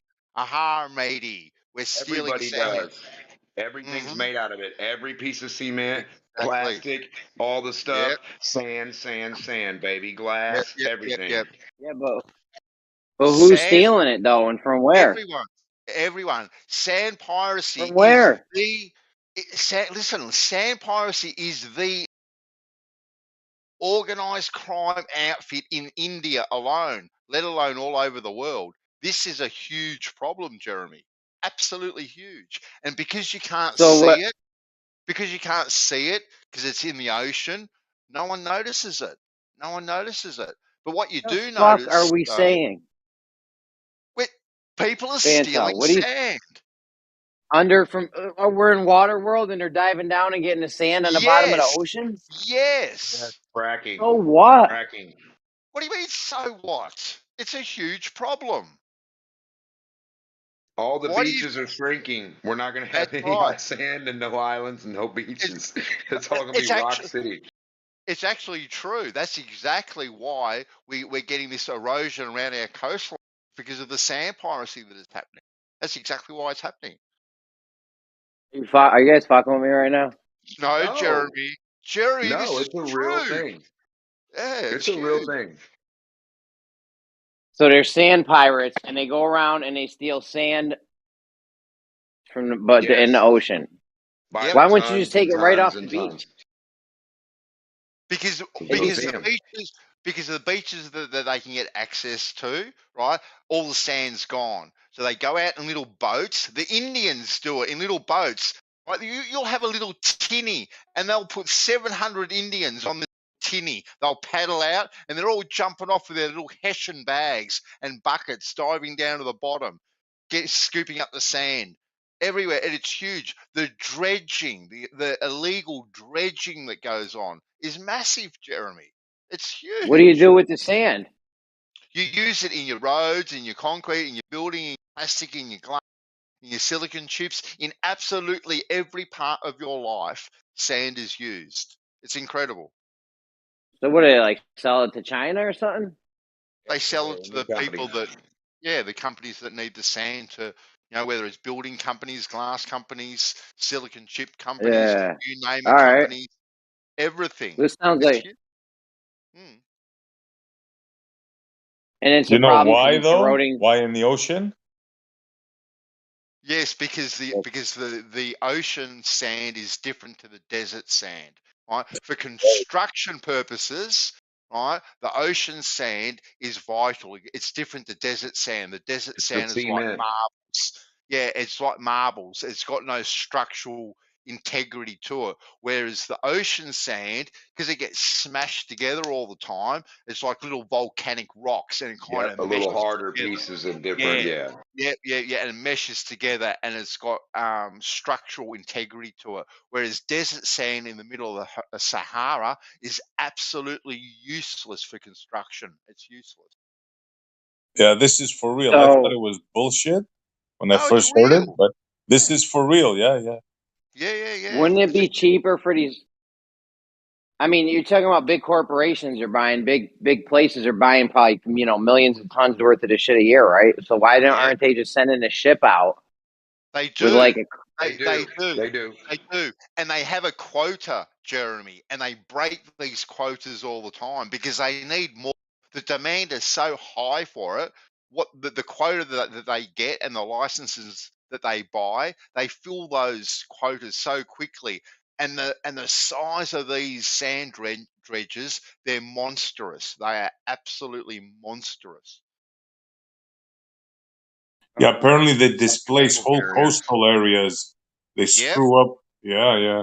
It's a big thing, this. Yeah. Yeah, because sand is like one big living organism, SC. Like if you've been down to the beach ever, right, and near where the water laps, and you dig yourself like a little hole, make a little sand castle, put your moat around it, and the water comes in, what you notice is, yes, the water will come in a little bit then, but then all of a sudden, it gets filled up because it takes sand from everywhere else to fill that lower hole, and Just it like the fills up. liquid. Yes, exactly right. It's self levels. It flows like liquid when it has no friction. Yep. and you can only use beach sand for this. For It's the construction, best. yep. The Ocean sand. underwater is Yeah. cement sand versus dry desert sand. It's a little different. That's all. It's just a different little. Apparently, It's if like you see it Jeremy. It's under the like microscope, the one in the desert, it's like little beads. Yeah, So marbles. apparently, it doesn't stick together. It can't be used to make cement and shit. There's some sort of structural thing about it. Yeah, I was surprised to Let's hear that. say, so they could solve this problem by lifting the restrictions, letting the big companies with their big ships and their machines and shit go to like the middle of the ocean and just get it there, because that's not really gonna right? That ain't really gonna hurt nothing if you go to like the middle of the Atlantic or something and just start taking dirt. Won't it? I don't know. I don't know. Yeah. Is there sand So there? what do we do? Did you think of that? Is there sand in the middle of the ocean, Jeremy? Well, yeah. No. You don't think so? What's I there? wouldn't think so, but I'm just I'm not sure about What do you that. think That's a good there? question. What do you Is think it just there? in the coastal areas or near? I don't know. It's probably Well, spread out. what do you think's on the ocean floor in the middle of the ocean, Essie? Now I gotta know. I don't know. It could be mud. I don't know what it is. Do you know what it is? Oil. Could be anything. Guessing it's Slime. yeah, mud like the sand and It shit. could Probably be the same dead shit they're getting. creatures, shells upon shells. Yo, you know what I Debris. like to watch? I like to watch whale falls. If you've ever seen those when a whale dies, and they'll put like a couple cameras and the shit'll go for fucking decades, dude. Like Yeah, they'll the be feeding recording that frenzy. shit. Yeah. Yeah, they'll be recording that shit forever. Because even when it's bones, there'll still be shit there, eating its bones and shit. It's dope. Love those whale falls. Have you ever seen the whale stuff that's supposed to come on the shore, and if you stab it, like it's white, but then when you stab it, it leaks black, and that's how you tell it's the whale stuff, and it's worth a lot of money. That's what somebody said. I They can't said believe this on the sand beach. thing is a problem. It's huge. It's a big problem, bro. Because they'll take all the sand, like from a certain portion of where the ocean is, or out, like you said take it farther, but they'll be close to something, and they take so much, and the structural integrity of the fucking land of wherever they're at starts to fall in and be goofy. You know what I mean? Yep. It's not supported anymore. Right. It's self-level. Yeah, so why not just go to some place that nobody cares about? Go to like Australia or something and just take all their fucking sand. They ravaged all these places, Yeah, bro. They are. Yeah, exactly. That's That's what they're doing. It's big business. We need to get a crew together. Out there. All right. We'll get a patch on Start our getting eye. our sand. Man, these sand pirates. Yeah. Has a ring to it. I instantly thought of that movie Ice Pirates. Anyone remember that? The Ice Pirates? No, you guys don't remember that? Oh, but it sounds cool. And How'd you guys never want to mess with them. see that movie? You guys didn't have HBO in the 80s? I don't know. Have you not ever heard of Sand Pirates, Jeremy? How you never heard of Ice Pirates? I love you, little pirates. Sand I thought we had like unlimited sand or some shit. I don't know. Can't you take desert sand and just put it in the ocean for a little while? Can we fix this or what? Well, okay, get your wheelbarrow and go solve the problem. Okay, listen, we're in the ocean. No, scratch that. We're in the desert. We're in the desert. Yeah, you're on a bicycle. No, listen, you take 10 tons of sand. Hold on, bro. No. All right. Listen, you're in the desert. Yeah. You're in the ocean. You take 10 tons of sand from somewhere.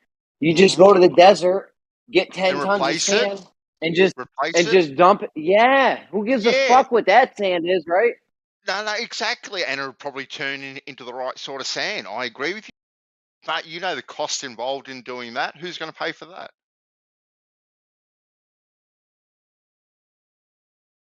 Whoever's getting the sand. Nobody does have a point in the dilution process. You could take some of the sand that doesn't work that well and then refine it and mix it with the other sand, and maybe it would work a little better. Oh. But it's weird to me that the regular sand in the desert doesn't work.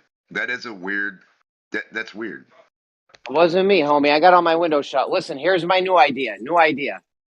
We're in the desert. We take sand from the desert and just put it in the ocean for a while. They're making islands. Mm-hmm. How is this a problem when they're making islands out of? Oh, you know what? I think they're dredging up the ocean floor sand to do that. They're dredging the sand from the ocean to make those islands in Dubai and the ones China makes in the middle of nowhere. It ain't my windows. Does the desert sand act the same as? I mean, I know it's like a different, like you say, it's a ball for this one and broke up for this one in different material, but does it act the same when you put it under there? Will it have the same structure? Will it have the No, same integrity? no. Then that's the Because weird thing about it. Then yeah, it's like marbles, Democ, right? Because it's getting blown all the time, right? It kind of smooths itself out and becomes like little marbles. So you imagine like a bunch of little marbles to get, you put them together, right? And then you stand on top of them, you kind of sink right down to the bottom of the marbles. But then if you rough all those they don't marbles have up, any. yeah, they don't Right, they got to have a interlock. chaotic structure to build Yeah, to exactly. strength. Yep. Yeah, the other sand you see like jagged pieces, all different weird shapes. Yeah. It's really odd too. So it's really not even sand in a way. It's like broken up rocks, crystals, granite, just whatever, right? Just pummeled the shit by the shore and the ocean, and then the salt, the electric, like all that shit takes an effect, but it's all of it. So when you get the ocean sand, you're getting a little bit of that salt, you're getting a little of that patina, you're getting that fucking what, you're getting all the stuff that comes with that, the sediment of the animals and everything. So it's probably a way different like chemical makeup in a way than the regular sand. Yes, sir. Yeah, I get it. Hence the word cement. That's why cement is cement. Yeah. It's from the sea. The best shit to get to make it is from the sea. That's probably why the Egyptian shit wasn't as good. Like, when they built the pyramids and stuff. I mean, I know they last, but I mean, shit. Structural integrity. There's a reason that nose fell off, right? Yeah, there was a company years ago that tried to at least come up with a solution, like using the desert sand, and they used like big crushers, like big thumpers, and they'd pour all this desert sand into it and just kind of constantly just thump it to try and rough it up a bit. But unfortunately, it turned more into powder than anything useful, and the powder just wasn't wasn't structurally sound. Isn't that crazy? You know what they're missing? They need to add some coral. They need to grind up some fucking coral and mix it. And then I think that'll help with their problem. Maybe. Mix the coral. Yep. Pound the shit out of that sand and the coral together. Yep.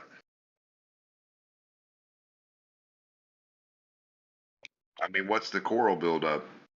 I mean, what is all that? That's got integrity, structure, builds up anyway, right? Mm-hmm. And it builds up underwater.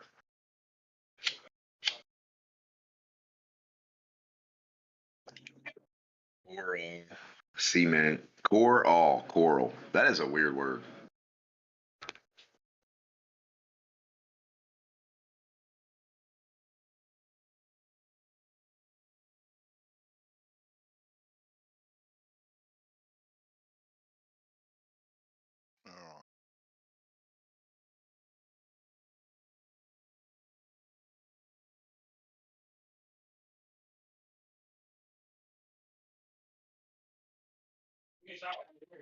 Else.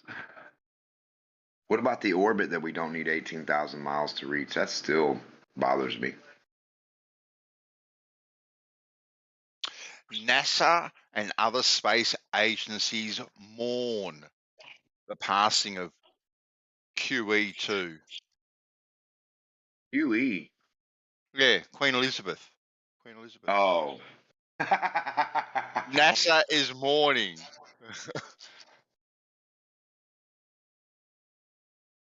For a second there, I touched, QE, the Queen, okay. Queen Elizabeth. I'm just Why does on NASA love her? I don't know, but I'm just on the latest space news today.com.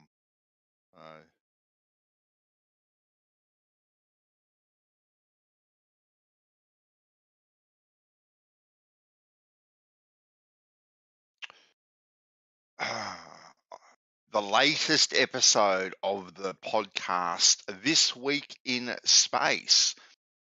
They'll be talking about space tourism. Boom. Can't wait for that one. I mean, that'll end this whole debate. I've said that from the beginning. You get tens and 20s and hundreds of thousands of people going out into space, staying on the moon, orbiting, going back and forth. Boom. This shit's over with. Well, they better get onto it. Right? What are you going to argue about if people are like going and staying in hotels on the moon and people are working there and could that happen and it still be a flat Earth? Okay, let's say they did this. We got hotels, restaurants, all kinds of crazy shit on the moon. Golf courses on the moon, that'd be dope, right? Mm-hmm. Say they do that. Could the Earth still be flat? Would you know you're spinning around a sphere, or could you just still be circling above a flat plane?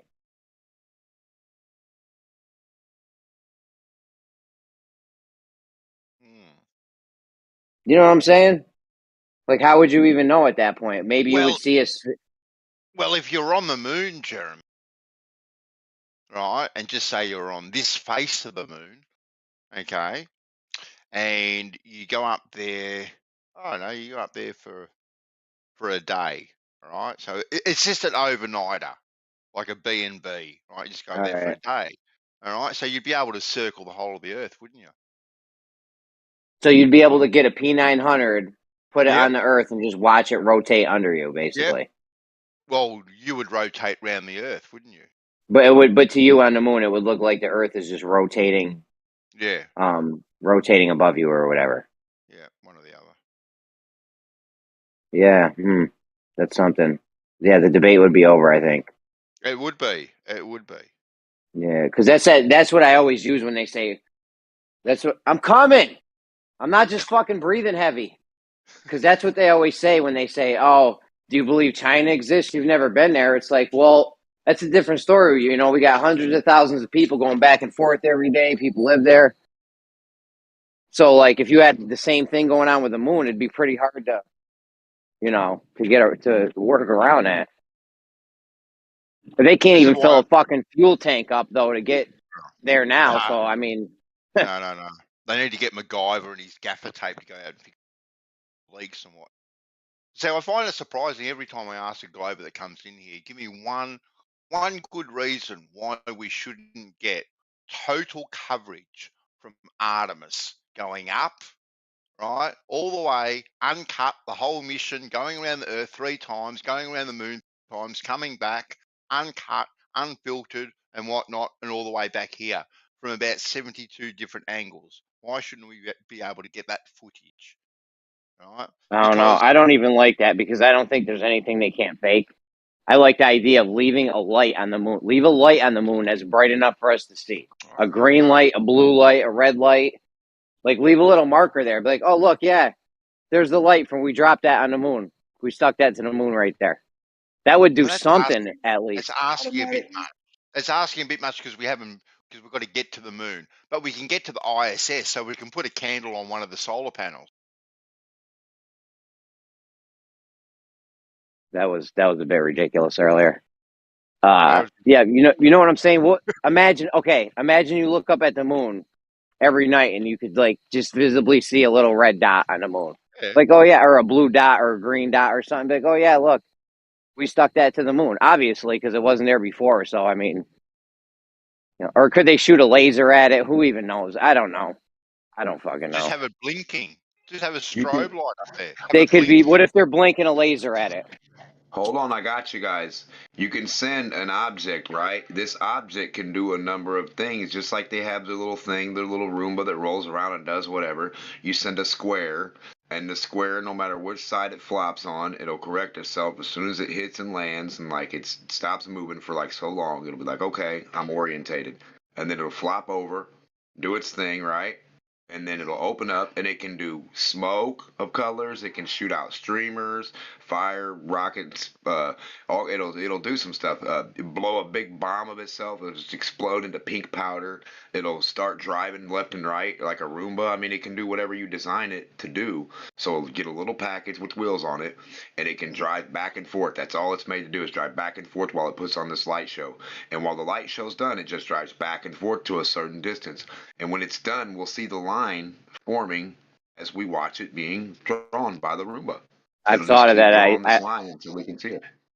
I've actually thought of that idea. I wouldn't use the streamers and the firecrackers and stuff. I would just get they got them over on Mars, they claim. So you just put that same thing on the moon. It doesn't really need to do nothing except for maybe drag something or something that it could drag along to make like a Nazca line on the moon, right? And then if it does that, if it goes back and forth enough times, eventually you're going to see a line, right?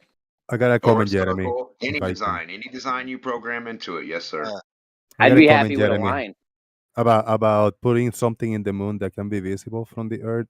I've just been looking for this for a while, and the smallest craters on the moon that we can see with the zooming with the P900, like the little dots, are roughly like 15 kilometers big, like 10 miles across. So if we need to live something in the moon, it must be miles wide, big or long, so we can at least see it. I know a powerful light source doesn't have to be that big, but at least it have to be fairly big, hundreds of feet big, a big ass booster. So how am we going to carry that to the moon? Just asking for a friend.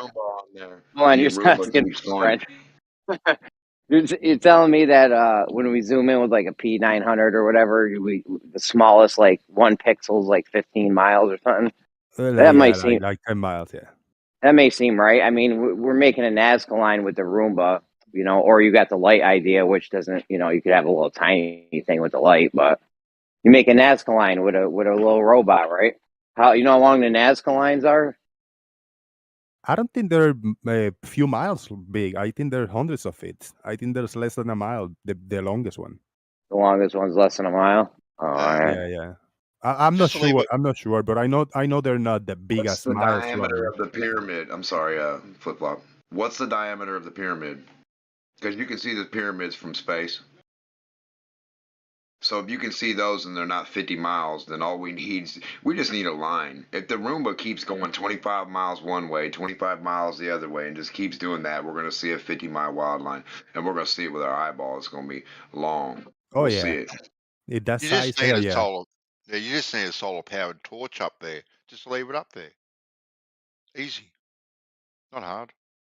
Yeah, solar-powered driveway lights. Yeah. Exactly. That's all you need. Don't even need batteries. Send it up there. Yep, have it put a solar-powered driveway light every so often, like clink, clink, clink. Yep, it's not gonna blow away. It's not gonna move. I think it doesn't have to be that big, bro. If let's say one of those, I'm doing the air quotes, one of those little rovers that quotes again went to the moon back in the day, right? 50, 60 years ago, right? If there was a few powerful, like solid flashlights, like poof, like popping up every minute, the big ass telescopes from the Earth can see it. So you can go to one of these planetarium, look at through a big ass telescope, and you can see a lot more. Instead of what you see in the P900, you see 100 times closer than that. So you should be able to see a little blink with something like that. But that's not gonna be done unless they put some robots that put that shit. Man is not gonna put that shit. They gotta be a mechanical, something robotic or something like that. I believe if they put a certain thing up there, that you probably wouldn't have any problem seeing it with your naked eye from your porch if they could just get anything up there of color, anything that could set itself aside from what the moon was. Yeah, we're supposed to be able to see the Tycho. We're supposed to be able to see the Tycho crater with our naked eye, and that's like 80 kilometers. So with a P900 or something, you should be able to see like 1 mile or something. No. How much X Dude, zoom is it? dude, I've been looking to see something about the moon landings, the back in the day, right? So I zoom in the P900 and I Google the map on the moon where one of the Apollo's missions are, like, supposedly, all the debris and all the shit located. And dude, the P900 cannot catch none of that, and whatever they show us is impossible to catch with any telescope from Earth. So I call bullshit to the things that they present us. Like, they zoom in really, really close in the NASA telescope. They say, look at the debris on the moon, and you see a couple little lines, like very tiny lines, like 2 or 3 pixels. Well, that They say was they say that's what was left on the moon with the powerful telescope from NASA. I call bullshit because none of us can see How that. big's the ISS the, with be- the one of best our the best P900s? images they had was from the LRO, and that was like fuzzy little pixels. You couldn't see shit. If they've got these retro reflectors on the moon, they say they've got retro reflectors, retro mirrors, or whatever they call them. How come, right, with our naked eye, we can't occasionally see twinkles from the moon of the light hitting these retro reflectors? You should be able to see a twinkle occasionally. Is it a mirror or like what is it? What is that retro? Well, it's a retro reflector, so it's got to be a mirror of some sort that captures the light of the laser and then funnels it back towards Earth, right, in a directed kind of beam to make it more efficient. Yo, how come the moon ain't twinkling? Good call, Vance. Let's stick with this. Why ain't the fucking moon twinkling off this There we reflection? Because there's got to be times where there's got to be times where They are like little honeycomb. They are like little honeycomb panels. I posted one. Hey, Jose, check this out. Have you ever tried to look up the program Opera or Lucifer Telescope, or Lucy? If you look at these are programs that basically, are basically supposedly shooting stars in deep space, right? So Opera is one of them. I can't remember the subgroup category, but Opera is of course abbreviated for something I can't remember. But if you research the Lucifer Telescope, or Lucy, and then the Telescope Opera program, maybe I'd have to go back and look. I'm sorry if it's a bad sort of quick search. But the point is as I was trying to look for data regarding astrophotography and so forth, and the most capable quality product that we have, I noticed that I noticed there was no 8K high resolution space, low pass filtered deep space real imaging. I couldn't find it anywhere because we have 8K cameras now. We have massive sensors, and we have extreme low light sensors. We can shoot really, really extreme low light conditions. But I couldn't find actually any data. 4K. I think they got like 4K is the maximum, I think, right? No, it's 8K, bud. Trust me, and if not higher than that. But I'm talking about what's available for us is, I think, 4K. Oh no! They tell you they tell you the technology. I just don't see any of the footage. They don't show any. Is it available for us? Well, that's what I'm trying to say. Is that if you look up, I'm telling you that what's available for us right now is, I think, 4K. It doesn't matter if they got 20K, 16K. No, but they're not giving it's not even. It's not even 4K. They don't even barely show us 4K stuff. We're talking deep space imaging, right? The point is that the point is the only thing that I came across, which I cannot find again, was this particular camera equipment technology that was filming almost like space was water, and what was moving in it looked like beings that could choose their direction. Now, I can't verify this stuff, and this is years ago. This is, of course, the first introduction when Facebook and YouTube were flooded with this content. But the Lucifer telescope and the technology behind that, I mean, it's all derived from this telescope, right? Like the constant search for it anyway. If you can show me anything from that telescope in 2022, I'd love to see it. No, I can't. There you go. Sorted. So what we're given, Jose, is we're given renderings, artist renderings that are not even real. They're literally the blueprint of them is an Adobe Photoshop sphere that they map over top of. It isn't real in the slightest. Yeah, congratulations. I don't need to argue that shit. I either agree or disagree. I mean, what else can we do? You know. I'm just telling you through research. This is what I've encountered. I I'm know trying to be this. I unbiased, know right? all of this. I know all of this. I don't. There's no point in there. I know that. Well, the point I is mean, that we've come a I long don't way, haven't agree. we? I don't have to agree necessarily with you, but I know all of the. What are you telling me? It's all good, man. Whatever rocks I'm your not boat, looking man. for you to agree. I just observe and report. Yeah, I seen that stuff. Yeah.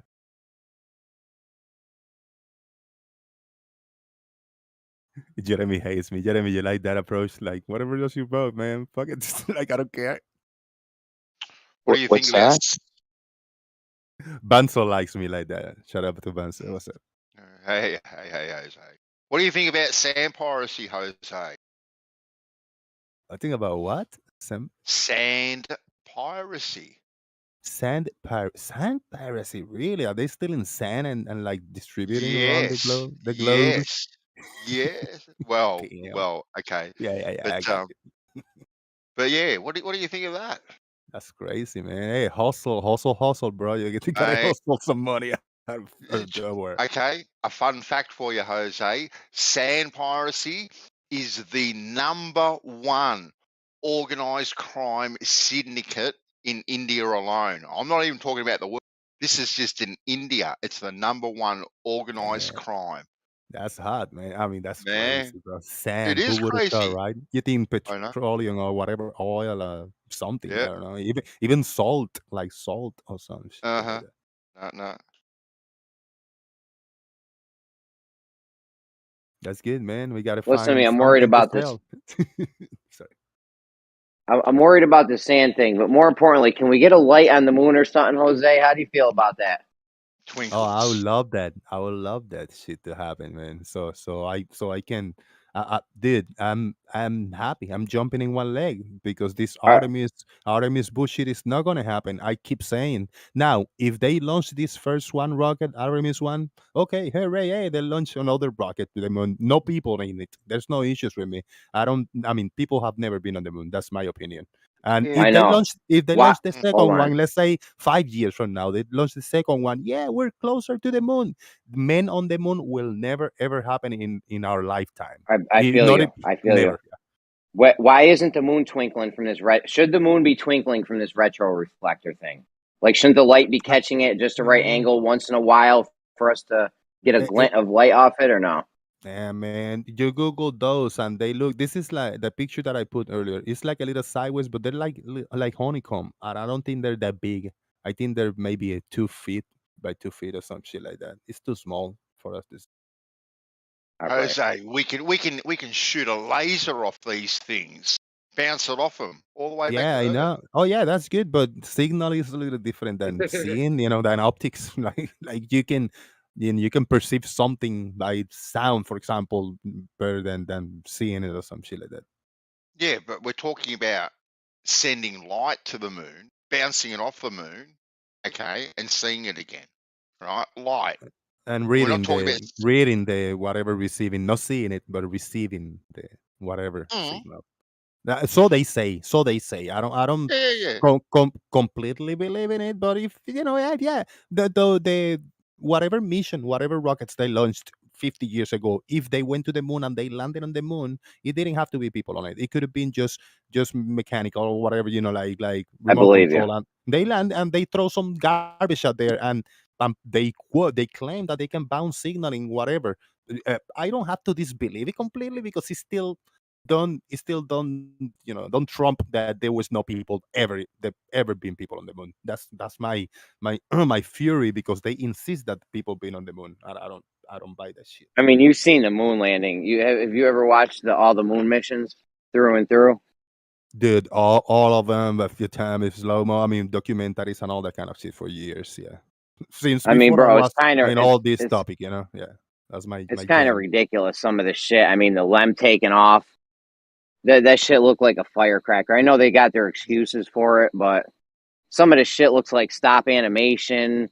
Some of the shit you see light glintings. You get the obvious close shadow light source. Like, it's just there's too What much this is shit to make. yeah. pisses me off a lot is a couple zealots, I call them, and it's bullshit because these people that I thought they were legit somehow, but I'm gonna call out two names: Sick Truth, Speak Truth, and Ranty Flat Earth.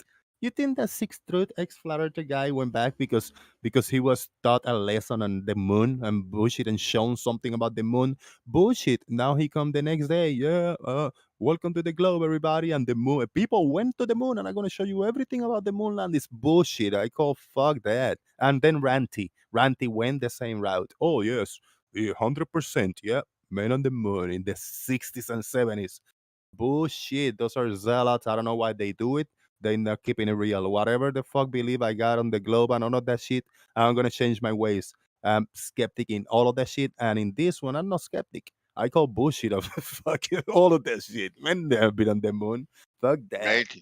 Ranty made an absolute killing on YouTube, Jose, with the Johnny Depp Dude, he trial. did thousands and thousands of dollars, and now what he's doing, putting videos of supernatural bullshit, and he's getting 200 views, 300 views, maybe maximum. I mean, until he find his other niche, he's got no content. He's gonna keep uploading. I mean, some random shit that he's not gonna have that drive. But congratulations to him. He made a Oh little bit of yeah, money while it was no. on, you know. Yeah, no, he made 50 or 60 grand apparently. So good on him. Good luck to him. We all want to make a bit of coin. Good for Hell him, yeah, yeah. man. Yeah, Hell yeah. exactly.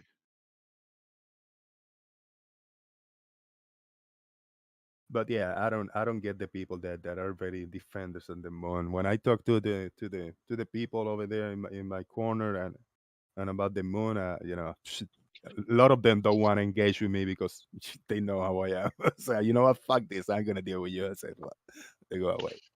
Oh, you gotta you gotta hassle them about their plumb bobs, Jose. Yeah. And I don't got actually legit points on why do I think the moon landings are fake. I just see it's all a bunch of charade and a bunch of like just a parade and bullshit that they did to make people believe and all of this shit. As if it doesn't happen in my lifetime, if it hasn't happened where we are today, technology, the advancement, you know, where we are, humanity, how much have we evolved in the past even 20 years, bro. 50 years ago, they did something that we cannot do today. Yeah. Fuck that. I call Yeah. bullshit. Yeah, you know what I always ask Lobers? I always ask them, how long before you get suspicious of us not going to the moon? 10 years, 20, 50, 100. Let's pretend you could live to 1,000 years old. You know, some of them say they'd never be suspicious if we never went back. Even if like they created something that could let us live to like 1,000 years old or something. They say they wouldn't be suspicious. Oh no. Blind faith. Yeah, no. Moyox said 2027. He did put a figure on it. Write that down. 2027. How much did they argue with me 2 years ago when I was telling when they were telling me, Jose, 2024, first women and a black dude in the moon. I said 2024. I'm looking forward for it. What happened last year? Everybody was like, well, it might not happen in 2024 because of this situation that went on in the war and everything changed. I said, oh, They so blamed but COVID. you go all everywhere in NASA, the official sites, the government, they're telling you still 2024. And what happened now lately in the past few months? They say, oh no, that's a cancel for 2024. It's gonna be years, maybe 2027, 28, up to 2030. It's okay. I say it's okay. Bullshit. I called it earlier that it wasn't going to happen 2024. They fought with me about it, and my hands are up. It's not going to happen. None of that shit is going to happen. Well, what I expect, Jose, because I heard that yes, there was going to be the first woman, and she was going to be a black woman, and there's going to be the first gay man. I think there's a gay man supposed to be going up there too. So Yeah, something like that. I think yeah. it's going to be women and black. It's going to go whatever. So instead of the American flag going on the moon, what I expect to see this time, Rainbow flag, a rainbow a flag. rainbow flag and a Black Lives Matter flag. Oh man, you imagine that shit. Yeah, but all you guys got to do, remember, the next time some crazy thing comes out in the news about any couple or any celebrities or anything, just film it live on YouTube and you get all the hits like Randy. Mm-hmm.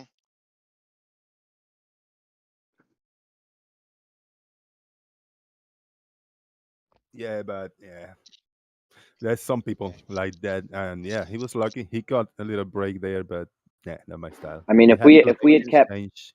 Sorry, go on. if we had kept progressing forward, you know, going to the moon, going back to the moon, going farther. We always go farther everywhere we go. Like the first guy that was in Europe and he sailed out into the ocean, he went until probably couldn't see land anymore, then went right back. And then the next guy went a little farther. Then eventually somebody came to America. Right? We keep going farther. We don't go somewhere and then never go back. Like we go farther. That's what we do. And their We excuses also make no build up sense. shop. We Their set up excuses shop. make no sense whatsoever, bro. They We say always reasons. set up. I say excuses. Yeah, that's all they've got. We always set up shop, military base, wherever we go. There should And be a then they want. military base on the moon.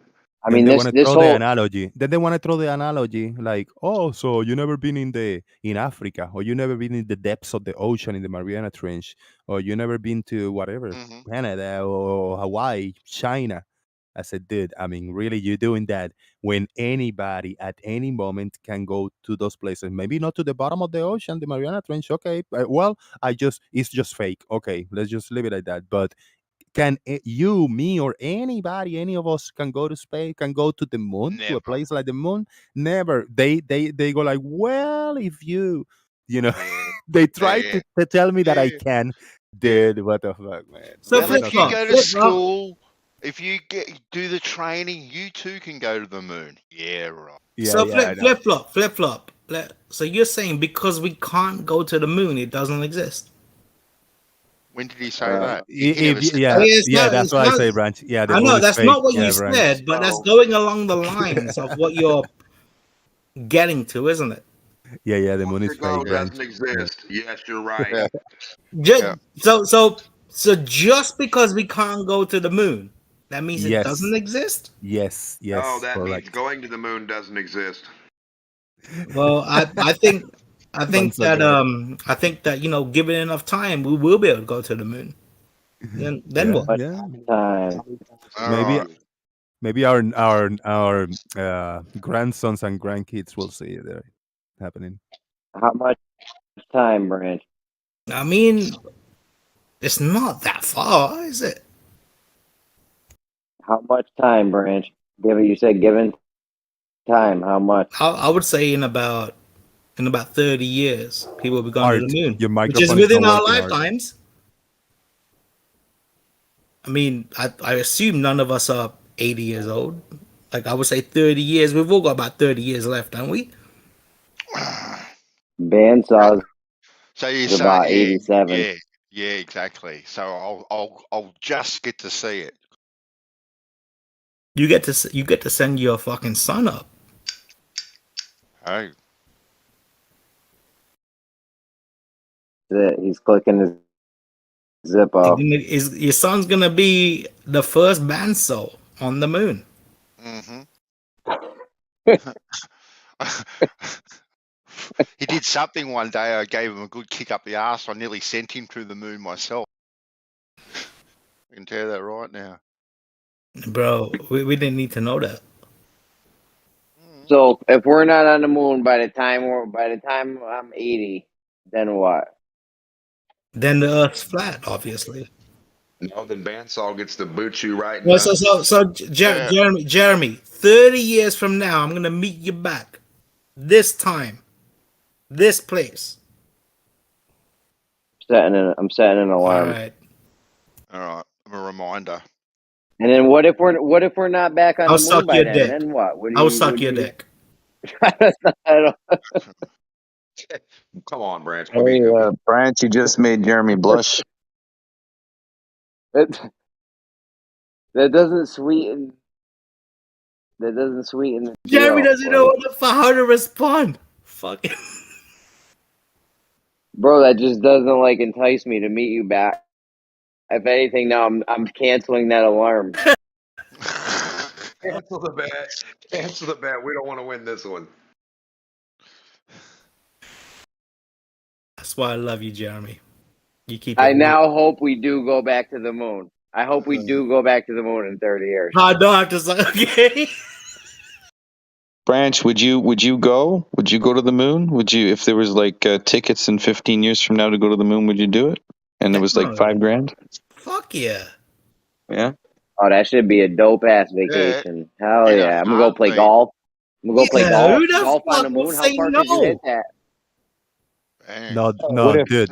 What if they said you had to find your own way back? Hear me out. Hey, there's gonna be a pool in the moon. It's gonna be a pool in the moon, right? And you're gonna have a trampoline, and you'll be able to fly like dolphins because you're gonna jump in the pool, and then hear me out. Then when you swim dude, up, I will be on. shut I the will, fuck up, Branch. When you swim up Hey, flip-flop. really fast. He's not gonna let me really get to the end, Branch. Go, Bruh. Jose. Let Go, him.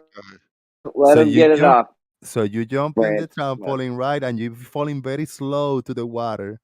But then when you're in the depth, then you start swimming up really fast. And then when you exit the moon, because the moon gravity will grab you, you fly like 6 times higher like a dolphin, and you can do the waving the waving with the Just body. out of curiosity, Yeah. Jose, can you do the dolphin sound when you tell that story? Yeah. And then when you jump out, you go.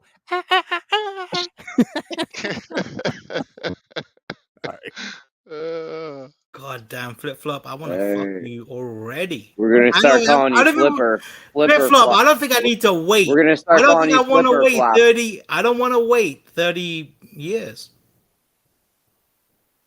Remember the makes sense, Flipper right? the dolphin? We're gonna start calling you. Yeah. We're gonna start calling you Flipper Flop. Dude, it makes sense. If you think about the flip 1/6 of gravity, that should happen. If you live, like water thing, and you exit, you should be able to exit really, really high up.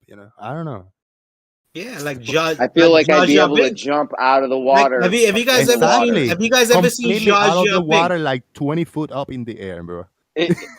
Like Jar Jar Binks. Jar Jar Binks can do it. Because like think about it now. If you go to the deep end of the pool and you swim up, you could get out of the water a little bit, with the top of your body. But if you had 6 times less gravity, you'd be fucking moving. Dude, you'll be you'll be There's six times less gravity. Imagine how, like those. I don't know. Okay, I'm gonna stop.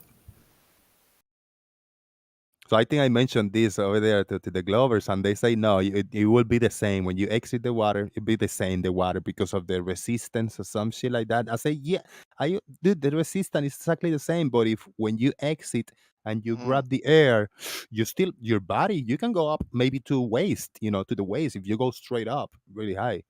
So in the moon, dude, when you catch the air, I don't know, you should be able to leave the water like completely.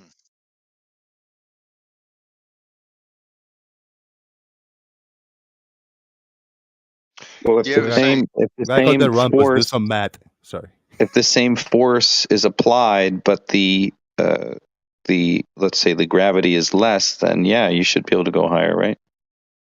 I mean, logically, you should. Yeah, the body should. Yeah. It's like, splashing the water. Like if you splash the water up above, it should go, go higher and then fall But slower.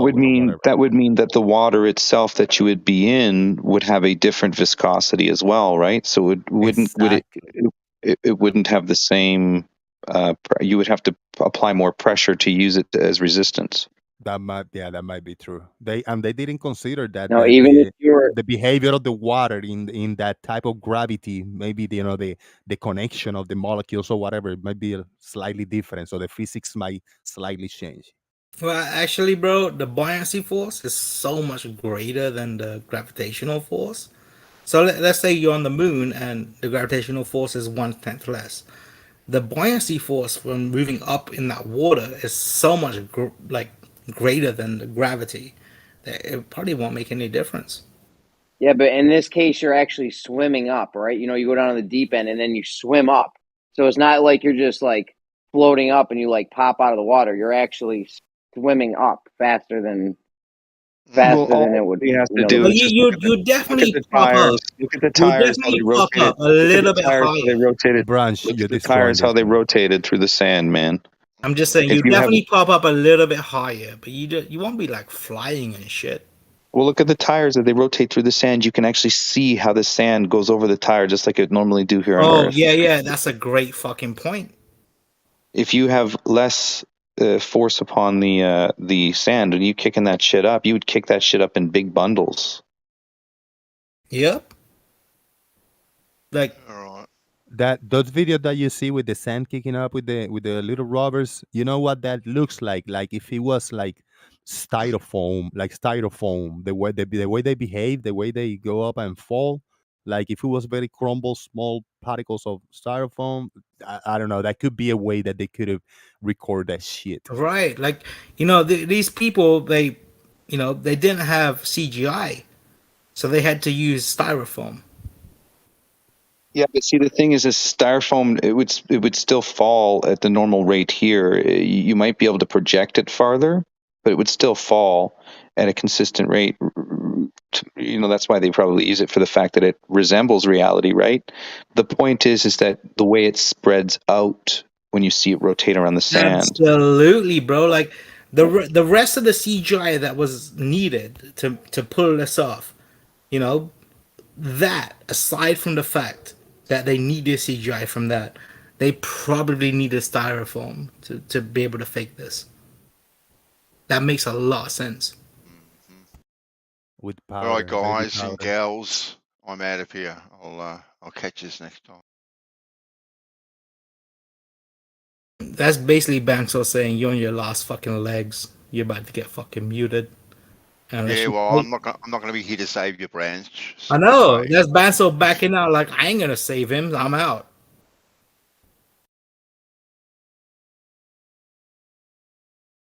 But you know what?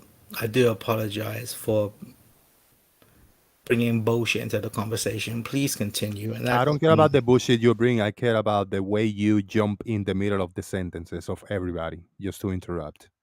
Just because you do it. I mean, I do it, but have I done that even once today? Yes. When? You're much improved multiple today. times. I've noticed just listening in. Much improved person. Even right now, I'm making a point of not interrupting. So Flip Flop, I think you're totally wrong. I have not interrupted. Yeah, you did it. I didn't say you're right doing it. Now, I said you me did it. interrupting what you're saying right now, that doesn't count because you started over talking me. Yeah, that's fair. Now, you did it. I didn't say you're doing it. I said you did it multiple times 5 minutes ago. Yeah, thank you. All right. I guess you're right. My bad. I'm sorry. Flip Flop, when you doing another show, Jose? You putting on more shows still, or? Yeah, I haven't done one in like a week and a half. Maybe tomorrow. Curious. So what's your stance on all this, Jose? Do you think it was part of the Great Reset, the World Economic Forum, United Nations, WIF, or WHO and IMF, considering all their flags are of the flat Earth? They kind of have this agenda. What do you think of that? Dude, I didn't understand everything you say until you mentioned just the end, the flat Earth or whatever. I don't understand. Well, so what do you think? What do you think about the Great Reset? That's all about, right? Like I don't know if you know what's going on with that, but there seems to be like WHO, IMF. I don't know what that is. None of that is those. I don't know what none of that. World Health I haven't Organization. looked into anything. No, I haven't looked into any of that. So you've never seen the maps, right? So United Nations map is a flat Earth map, right? I've seen you've seen the marine, you've seen the world, the nautical one. It's a flat Earth map, and then they got they're all flat Earth maps. Flat Earth projections, yeah, globe projections, yeah. Well, they're claimed to be the flat Earth, right? That's the idea. There's no Antarctic on it, right? And the thing is that they're all kind of like correlated to this reset kind of thing, right? Like they're why the reset? Why the reset? When was the reset? When will be a reset? What is a reset? Please fill me in. Okay, so if you're on your computer next time, I'm not going to tell you too much about it because it's not from my mouth. Just go to the World Economic Forum .org and then just type in the Great Reset. They'll tell you what it's about. It's their program, right? Yeah, I don't look into that. Dude, somebody tell me in layman's like now, Branch, you're doing it now. I know, like, man. Branch, you're doing it, Branch. I'm talking. You're trying to do it. Branch, Flip you're flop. doing it. Can I get this one thing out? No, after me, yes. Just be patient. I'm not gonna look into none of that. If anybody want to explain to me in like 30 seconds or less, I might be interested, but I don't know what it is. I'm not gonna look something that I have no idea what I'm looking for. So sorry. Well, it'll come across your path at some point. So I have heard the term the Great Reset 1,000 times, but I don't know what it is because nobody can explain it. Hey, Arbiter, I was just gonna ask come across your Arbiter. path eventually. Arbiter, I was just gonna ask. I don't think it's just Flip Flop that doesn't know what the Great Reset is. I don't know what it is either. Would you really mind just telling us what it is?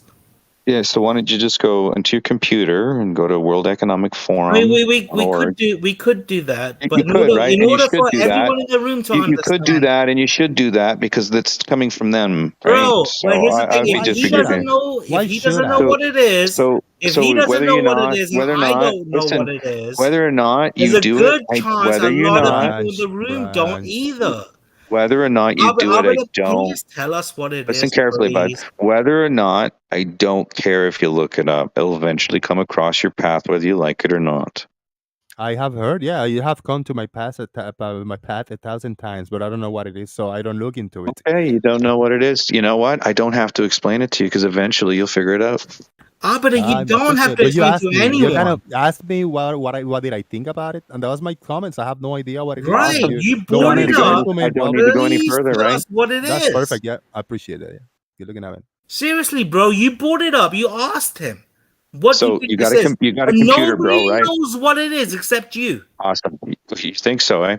So again, I'm not really interested in entertaining you, Branch. If you're that lazy, you don't know, not my problem. Branch, if I you was 10%. 10% if I was of using volume, you, if I was using you for 10% volume. entertainment reasons, you would know that. But I really just want to know what you meant by that statement. Hey, That way I'm we not can here to. I'm understand not this here to argument. entertain Branch. I'm not here to entertain you. Are you listening? I lower his Alright. volume down to 20%, so I, kind of hear in the Flip background. It's a little flop. annoying. Flip flop. Can you like a calm wind down? noise, This ain't even against you, bro.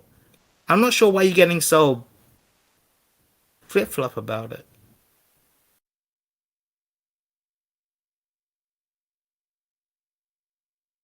I see Artrexis has been here, sitting in here for a bit, but he haven't spoken, but his microphone is on. Yeah, it does that. Oh, okay. I thought you were trying to say something and you had issues with this.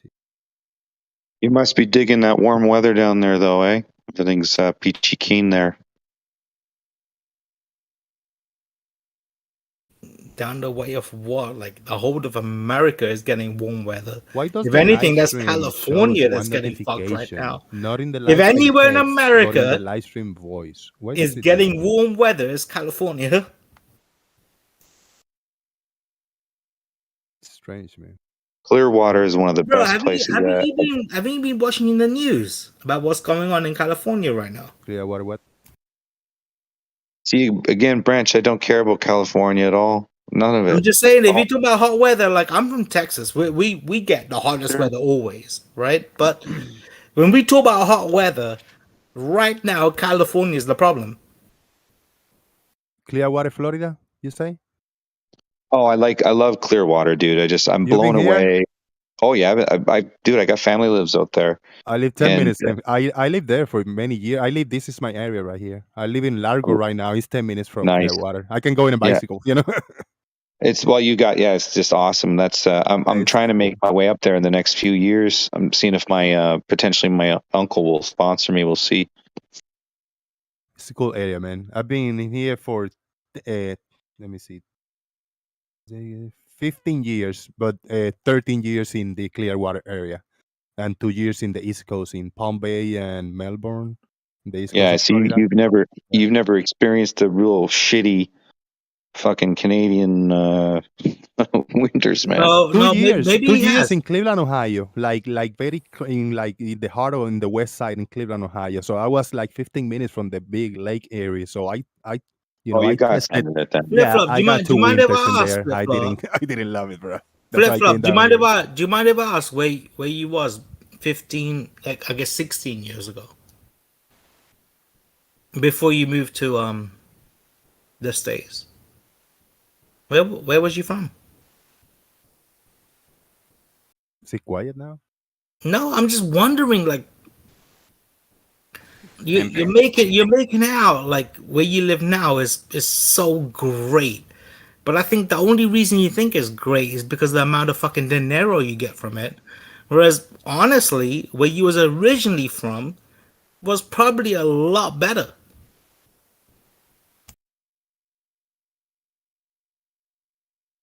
Yeah, man. So where was you originally from? Colorful. Florida's colorful. I lived in Texas for 7 months. 7 months, bro. I tried to make it a year and I couldn't make it, bro. I was like 20 Bro. minutes south of Houston in a small town, and it was like, I don't know, not too much color and light. Bro, I look at my parents too, right? And I only moved to America because my parents did. And I look at them and I'm wondering, what was this thing that made them give up their entire life they had to move to America? And I was born in America. I lived in America for 30 years, and I still live in America for 17 years after the 30 that I live in the first place that I was born in America and American. I mean, so I am in honestly, America bro, all my life. you know, what? Different parts of America. That's about it. But America is from Tierra del Fuego up to Canada, bro, including all the Central America. Honestly, the bro, islands. the reason why I America. don't like America so much is that everybody in America holds this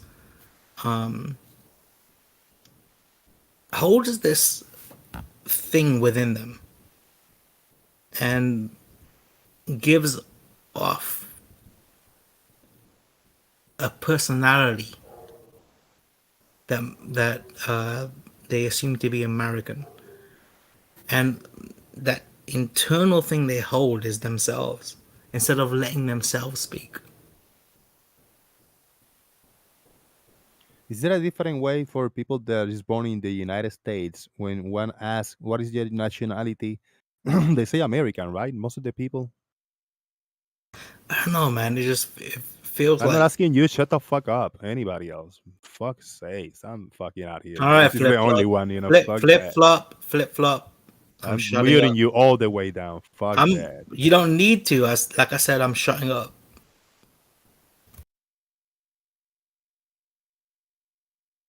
Like Canada. People that are born in Canada, they're Canadian, right? But people born in the United States. Is American the term? The only term? Yeah, U.S. citizen. Yes, yeah. But is there a word like Canadian, Brazilian, Mexican, Colombian? American is from United States. That's weird. Why is that weird?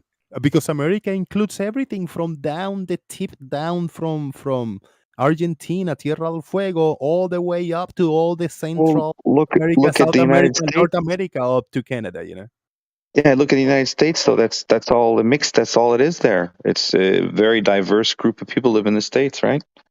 So it is a kind of a resemblance of America, yeah, right? It is, because if you look at it, it's where else in the world can any race become a millionaire? Where can you be any color and start your own business? Right. Wherever you go, China, Germany. Well, granted, yes, of course, India, now, but ideally, the motivation, of course, I mean, for this is the tale, right? That America was, you could pursue the American dream, so to be, right? But of course, now, 7 years since post-industrial, 7 years since the whole World War II thing, you've got a lot of equal playing fields among other countries now, right? And what you say about China, China took the capitalist model, and when they did that, that's how they became such a power unit, right? Because prior, their financial system was communism. They didn't do capitalism, right? And then as soon as they turned to capitalism, well, you can pretty much do what you said, right? But they're still very communistic. Like, stop, Branch, please. I'm not talking to you, dude. You're just a time waster. if you look at the structure of economy. Okay, I'm talking to Jose, dude. Branch, please stop, dude.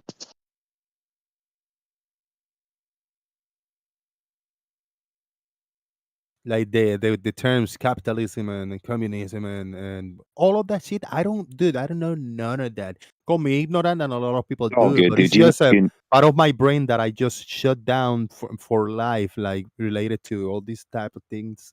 I think it makes You people. know what I found out about Abraham Lincoln is actually he was a fan of the Karl Marx's manifesto and revolution, or it's a chapter in his book. I can't remember the title at the moment. Sorry, but one of the recommendations Karl Marx suggested was to create a central bank and impose income tax. So what does that mean? What does that even Well, mean? the idea is to have Good, bad? centralized. I don't know what it is. Well, the idea is to if you're going to control a population, you're going to control the money, right?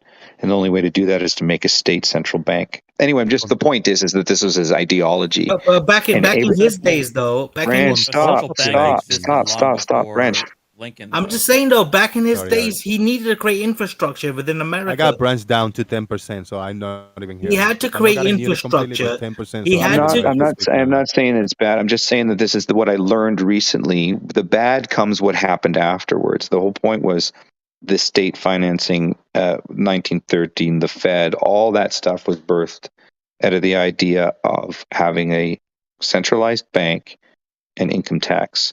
And when you can do so, then you can obviously fund your, more of your ideologies. And that was one of the things for if you're going to overtake a Christian country, let's say, because America was heavily Christian, you're going to subvert the religion. Well, you got to first of all prove the Bible's wrong, so you'll land on the moon, right? When you do that, you turn the whole fucking country into atheists, and then it's a slow progression after that with every psyop since. I think the Karl Marx idea of a central bank and income tax was more innocent than it turned out to be, though, because you do want your money system structured and organized and legit, right? Like, you don't want to barter. You don't want to have like all kinds of different currencies and shit. You all want to be on the same page with that. And as far as income tax, it costs money to run to have roads and flowing water, and there's things people need. You know what I mean? So. I get the infrastructure. Like I said, like initially, I don't think it was set up to be bad. The thing is, when the Fed came in and then they removed they went through some financial things, obviously, with taking the dollar and the gold and separating the asset from the paper money kind of thing, due to the fact that apparently the United States was going to owe a bunch of gold and they couldn't cover it. So they had to detach the dollar from the gold. That's the story, right? The point is that we're changing systems this November, by the way, November 22nd. ISO 222 comes into play, which is all of those cryptocurrencies become officially regulated and adopted, and that is implemented November 22nd this year. So we're going from a LIBOR system to a SOFR system, which is a switching from a credit to a debt system. So the SOFR system is based in repossession. Dude, I think this is more complicated than the Great Reset. Can you explain the Great Reset to me in like a minute? No, dude. Listen. At the end of the day, the words say for themselves. The mystery is with whatever you think those words mean, but the words themselves are. There you go.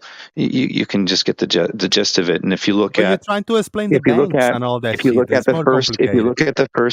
the first run to shut out businesses, they did what they did. The second run is going to be increasing electric costs to do the second run on killing the businesses. So let's say that's part of it, right? You have to realize that Macron from France came out. So you're more comfortable talking about the banks and the system than the Great Reset. But I'm not jumping because it's not conspiratorial. It's what's happening. These are financial things that you can research. It's not conspiratorial, right? And when I say about Macron from France saying that, you asked me about the reset, right? And so I'm giving you things that are actually happening, because that's part of the system, that's the change, the financial system. And what I'm saying here with Macron from France, the prime minister, or whatever he is there in France, he literally came out and said the times of abundance is over. So These are whatever kind you of make of it. gossip, right? These are a lot of like kind of gossip, right? Because there's Sure. nothing you can do about it, So, or me. so if you want to, if you want to just, obviously we can do things about it. We can talk and discuss about it, and we can debate whether it's right or wrong. Besides talk, yeah. Besides So talking, nothing, no action. the first wave of businesses got killed out. You know why, right? There's a second wave. So pay attention to the second wave, which means high energy costs. And businesses won't be able to make a profit or turn a business or turn a dime because of the high energy cost to do so. So, and the Queen died today. I don't know if you know that. So the 96 years of age, apparently she died last year. That's what the rumor is, but I don't. She died today anyway. The point is she died today. The king takes over, which is Charles. King Charles takes over, and he is let's say the prominent, besides Klaus Schwab, he's one of the prominent advocates for this reset that I just mentioned. What is it? What is the reason? Well, it's a good thing he doesn't really have any political power. Well, I appreciate that, but apparently, he's got a lot of access to money, and he's influential, and through those processes, he's ended up to be king. And whether you think that has power or not, I would still say that the sovereignty of the royal family is still a viable thing here until 2030, 2035, when China fully takes over. China's going to take over? Unless the United States Army comes up and says no. But who knows? NATO's pretty big, right? NATO's getting bigger and bigger, so we'll see. Yeah. I mean, China's also running shit economically. China's on its way for a population decline as well. Well, we all are. It appears they've got. This is why the crypto thing is interesting, because it appears that if you give people more money, you can convert them over to more environmental things. And number one thing they do is have less children. The richer you are. Isn't that funny? Well, yeah.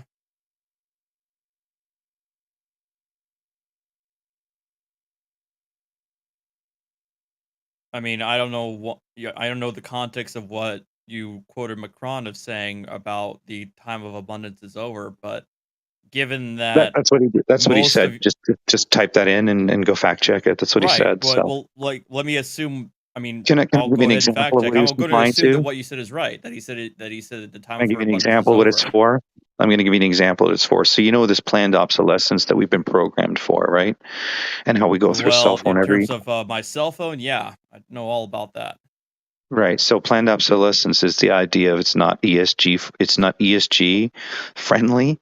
It's corporatism. That's where they're going to go from this shareholder to stakeholder, which is another Karl Marx philosophy as well, is that it's just a form of state control. So our cell phones are going to be upgraded. That's another thing that's going to change in the next. We're not going to have the traditional phones that we have now. For instance, Solano is making a phone, and it's dedicated for crypto and the next financial system. And then you have Web 3.0 or Web. Web 3.0 is off to a great start, though, with all the scams and rug pulls.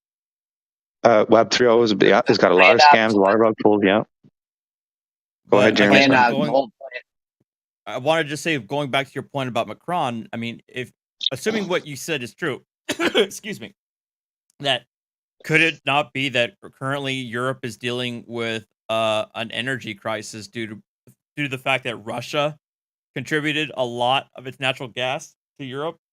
I mean, here's something you don't know. UK has a massive natural gas field that they could tap into, but they don't. Right. So what you're seeing is politically driven because there are people in power that want to bring a new financial system, and it's rooted in, social credit system, digital control of everything. Right. That's why XRP just announced one of the main guys there, not the leader, but one of the members. They're producing a CBDC this week. So central bank digital currency is coming out on the XRP ledger this week. So things are moving very fast. Our phones will have to upgrade. If you look at Apple's new security features, you'll see where they're headed.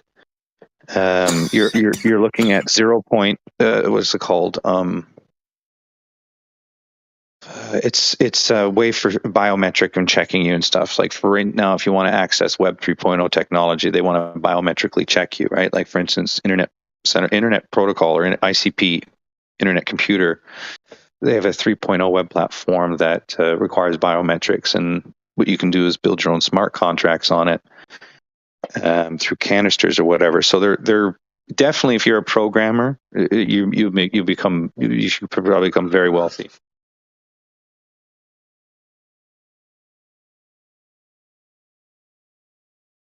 Can anybody explain what the Great Reset is, besides the one guy that's trying to tell me about the Great Reset without telling me what it is? I just heard a lot of buzzwords involving social credit. I've heard many people explain the Great Reset, and they all mentioned Schwab, but beyond that, they kind of go off in their own direction as to how to describe it. So what Klaus Schwab wants to do, he wants to change the way we are from the inside out. So it's called the Fourth Industrial Revolution. This is the when society has to deal with a rush of technology. So what's happening is over the next 5 years, you will see a mad rush of technology where all of the conveniences that we've known to be serviced by, let's say, the average worker will be replaced by AI and robotics. They have a plan to get rid of lawyers using AI. They have a plan to get rid of accountants. All of these jobs that you think that exist now will be gone by 2030. That's essentially what it's about. I heard that 5 years ago, and in the next 5 years, but we are in those 5 years now, and nothing have happened. Lawyers and accountants will no longer be a thing in 8 years. Yeah, you heard right. They want to slowly work it out. Yeah, if they have AI, will be able to do case by case faster. They claim that it will clear up the court systems. This is them saying it. And where do I get my information, you may ask? Okay, so because I do a lot of research and I watch the financial systems, I'm watching a lot of things, but I mean, I'm watching a lot of rich people. It's actually feasible. I'm watching a lot of rich people with a lot of ideas, and what I see is their plans coming to fruition. For instance, I see crypto growing. I see it being more implemented slowly. I see the banks adopting XRP for border cross payments. I see the Web 3.0 growing. I see the biometrics. I see the social credit system growing because it's there. Now, what they tell you is they also want to change you from the inside. Okay, sure. What about Jose's what they've point, done? though, that What they've done? avoiding? Let me just finish it. So here's something that's never really happened before, and this is the first time that in our time. So they created an mRNA drug, or whatever you want to call it, new technology. It was invented here in British Columbia. Well, the lipid nanoparticle technology was invented in British Columbia, Canada. So that technology is new. More branches. We're going down different branches, but we haven't figured out what the root is. So then you're not picking up on it. Then we don't know it's rooted in one thing, Jose. I'm going to tell you in one word: technology. It's a technocracy. So listen. What about the people saying? Stop. Let me finish. So what I've said. They're exactly. Just stop. What I'm saying is they're going to flood the world with new technology. So again, you know what the reset is, Jose? Jose, you know what the reset is? They're going to flood the world with new technology. Do you know what the reset is? Do you know what the reset is?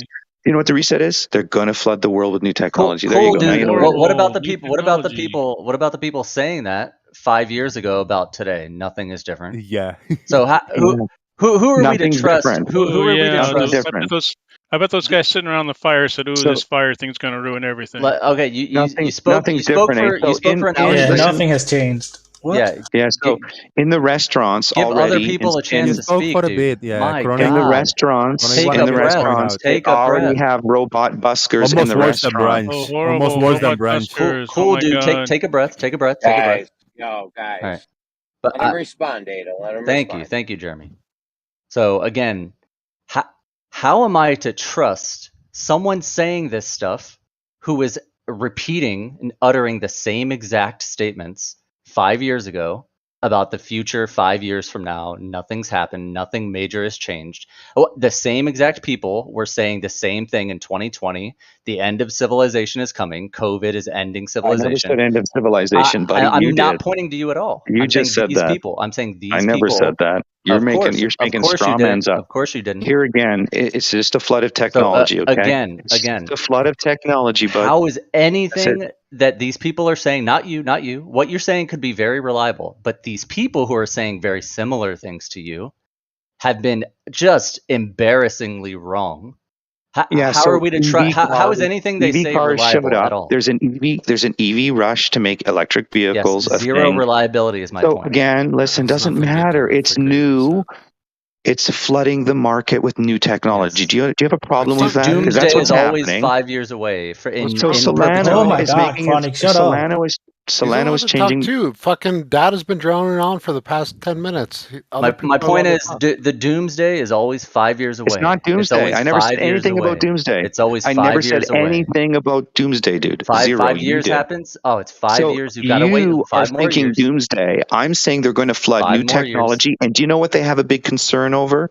Is what they're going to do with people who no longer are necessary to work in these jobs, because they will be replaced. Do you understand that?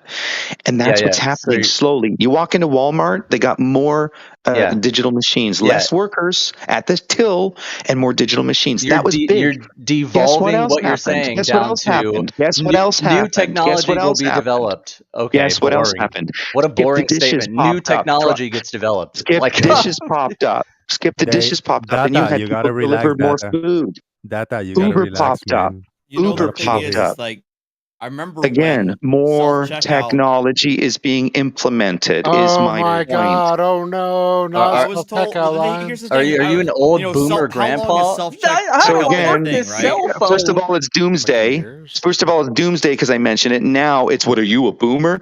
Get your head straight, guys. Dude, it's technocracy. To simplify it's what you're never saying, a good thing. dude, simplify what you're saying is new technology is coming. Be scared. Come on, man. So first of all, I didn't say be scared. Again, you're the moron with the doomsday and be scared shit. Flooded Data, I am do you telling you, realize they're that coming. this They're went going to flood the from market with being a new technology, conversation which means to people a will lose monologue jobs. by you, They- interrupted every once in a while with a quote here and there? You're monologuing and we're trying to talk, but you're monologuing. We're trying to get in there, man. So Realize that, nothing Data. is scary You're straw about or man in the point. doomsday about Nobody what you're said anything saying. about doomsday. Okay, cool. Nobody said anything about doomsday. The point is new technocracy, new technology. Sure, That's it. I look forward to having new technology. And one buddy's like, not new technology. Oh no! Again, let's go back to again, stones he's not and even tool acknowledging what that implies. What that implies is what they're Stone saying Age is that tools. there'll be people left behind. Do you have a ledger?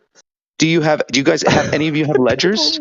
You don't have the new technology, do you? So you're already fucking left behind. You God, see? horrible new technology. So the coal miners in West Virginia losing their jobs. You were the one saying learn to code, bro. There you go. There's another learn straw to man. code. He has no fucking argument. He's talking about coal mines. New technology. You don't have a ledger. Do you have Jeremy, any you got your hands XRP? full, Do you have man. any Tough Ethereum? Have decisions you used to the make, Jeremy. platform? Do you What know new have do you have technology an are we NFT? Do you talking know about? do you know how to use the system? NFTs But are online bullshit. banking. Yeah, Don't. That means you'll NFTs, be the left great behind technology because you'll be doomsday, forced to either is a learn it. worthless piece of shit. What new Okay. technology are we talking There you go. about?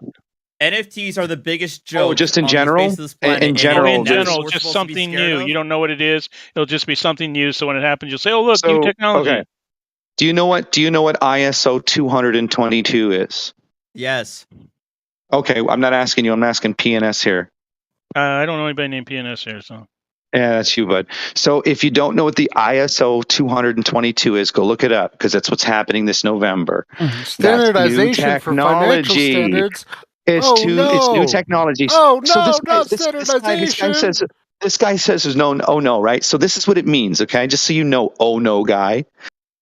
If I have money in a wallet, new standards for if I have electronic money in a messages. wallet, Horrible. if I have money in a wallet, and you have my wallet address, you know exactly what I have. It's totally not horrible. private. So again, Totally you're horrible. You guys are just bizarre to even think that should be even acceptable. But that's the new technology. That's my point. ISO 2022 is a new standard for electronic data interchange. Oh, this is horrible. Yeah, why can't we have new standards and more secure, probably? It's not about more secure. It's about new technology being implemented. So the idea, for instance, Oh, horrible new Visa does technology. 3,500 transactions in 5 minutes. Okay. This is a wait. This They was want to this is speed that involving up. Listen, Swift, they is it want to not? speed that up. They want to speed that up from 3,500 transactions from 3 to 5 minutes up to 10,000 This isn't new. transactions This is just an update of every the old. 5 seconds. Listen, I will tell you what it is. Stop It's wasting an my update time. to 1522. So again, it's a new financial system to have No, it's banks. the same. It's different. It's a new financial system to have banks talk to each other simultaneously. And here's how it works. Horrible. You have streaming music, you have streaming movies, and now you'll have streaming cash. Oh, horrible. That's the new system. Again, you say it's horrible. Yeah. I'm not saying it's horrible. You're acting the like fact it's that you bad, actually dude. say it, it makes you sound like a fucking moron. Why would you It say makes that? you sound like a fucking moron. Exactly. PNS. When you're Big complaining about PNS, new huh? technology, Big moron. guy over here. Standard was first published in Dickhead. 2004. Point is, it's So, but this is new technocracy. technology? Oh wow! You mean the new technocracy. technology to update the old one, right? Oh wow! WEF puppets here, great. The new standard, the new standard to update the old standard. Oh, that's terrible. Listen, there's nothing wrong with the system we have now. They just want to move. 1995. They have trillions of dollars apparently 30 years locked ago. up. Apparently locked up. They want to liquidate and they want to have it exchanging because the LIBOR system that we have currently, when the banks have to change money interbank between each other, it takes too long. So they're going to switch to the SOFR system and then switch to the ISO 222. So yeah, the new technology is supposed to be transparent and clear, right? It's different. It's just a different fucking language, is what it is. Listen, you guys don't even know what the fuck you're talking about because you don't know what you don't even know what I'm saying. Exactly. I don't know what you're saying Go because I don't think you know what you're saying. Get educated. Go get educated on it. It's just a language standard for if you are not learning about it, that's all it is. Yeah, if you I don't understand how this is like a. If you aren't learning about it, and if you aren't preparing for it, then you gotta take a break, Data, at some point. Our next lives. Go ahead, man. No, I'm looking up ISO 222, and I'm trying to get a basis, a refresher of it. It's supposed to be a new standardization that was. It was proposed by or published by Swift, the actual, the people, I guess, that handles a lot of these interconnected exchanges between banks all around the world. It was proposed in 2004, and it was slated for general adoption by the major institutions in March of 2020, and then they extended it to 2021, and then now to November of 2022. My understanding of, based on how I look at it through Forbes, or I think it was also Juniper, the papers. I don't know this. This is from Juniper Research. Just talks about what this is supposed to do, and it sounds like it's supposed to ease and more quickly handle these cross-border exchanges. I don't know how this is a sign of the doom and gloom, but. Maybe you can explain it for me. I also before we unmute him and he goes for another 20 minutes straight without putting any period on a sentence. I think the bigger picture, again, that's the specifics of what the new standard is going to update or whatever. That's cool. The bigger picture again is, and not to put words in his mouth, but I'm not even going to claim the doom and gloom thing. But if he has clearly been claiming a quote great reset. However, when I asked for specifics or what he implies by that, he says nothing really. No doom, no gloom, nothing. No end of civilization will continue. However, this new technological standard will just be implemented. So then it's just a bit weird to me to what's the great? Okay, the great reset means a new standard will happen in technology. But no one will lose a minute of sleep over it, and the world will just go on. Okay, we had many why great call it a reset, great reset? like Windows 7, Windows 10, Windows 11. Yeah. That's a great reset. A stronger claim that was way more interesting to me, an analogous to this, is early 2020, the doomsday sayers, chemo, and a lot of other flat earthers that civilization was ending because of COVID. And so I guess I shouldn't have said that word, but because of the virus and stuff, the microchip trackers and passport stuff that's whatever biometric and like people die off and then we're just in an apocalypse. Like obviously didn't happen. Unsurprising. But I guess I'm my- just my curious last- what the Great Reset actually means. Sorry, go ahead. Well, I mean, my you last- just Google the Great Reset, the World Economic Forum. I mean, it's something they're Sure. public about. So Sure. No, it's something they've been talking about for 28 years or longer. Like Since 1971. So listen, Exactly. I've already told you for generations. It's been supposed to be coming. Yeah, Klaus for Schwab started in generations. 1971. That's right. So Yeah. listen, bud. Listen, I'm going to tell you again. Either you didn't hear me the first time, which I've already said probably 5 times ahead. over. I'll tell you again. What they claim it is, not my words. Okay. So Who you is probably they? have a problem. Who Just is let they? him. It's Go the to all-knowing. okay, I'm going to say it they. again. It's World mysterious Economic they. Forum. Yeah. How about the Federal Reserve Bank? Jay Powell says it. How about everybody in the financial Just go institutes on. that Go means on. anything? We need the specifics here. Go on. So here's the specifics, buddy. You ready? So besides the ISO 222, they're going to be exponentially introducing new technology into the market, which means artificial intelligence, number one. Not What is surprising. that Go going to on. do? Let me finish. Go on. Shut Stop the the fuck up, interrupting. dude. Go on. Go Shut the fuck up. I'm not making this up. This is coming out of their mouths. Okay, I'm just what's the problem regurgitating with it for that? you. Is there a problem Listen, with all this? you you guys, fucking Just retard. let him go. Shut Let up him and go. let Let me him go. finish, man. I'll let you know when you say anything surprising. Go on. Yeah, you're just being a fucking moron. That's what's Continue. surprising here. You're acting like a moron. You asked me, I'm providing you, and you're like, well, that's not good enough. What, are you getting the answer yet? Continue with your Are specifics. you getting the answer yet? They say that they want to remove accountants and lawyers and use artificial intelligence. That's implementing new technology. Buddy, wait, hold on. Oh, he's not going to say anything this time. Oh, I thought you were going to go, ooh.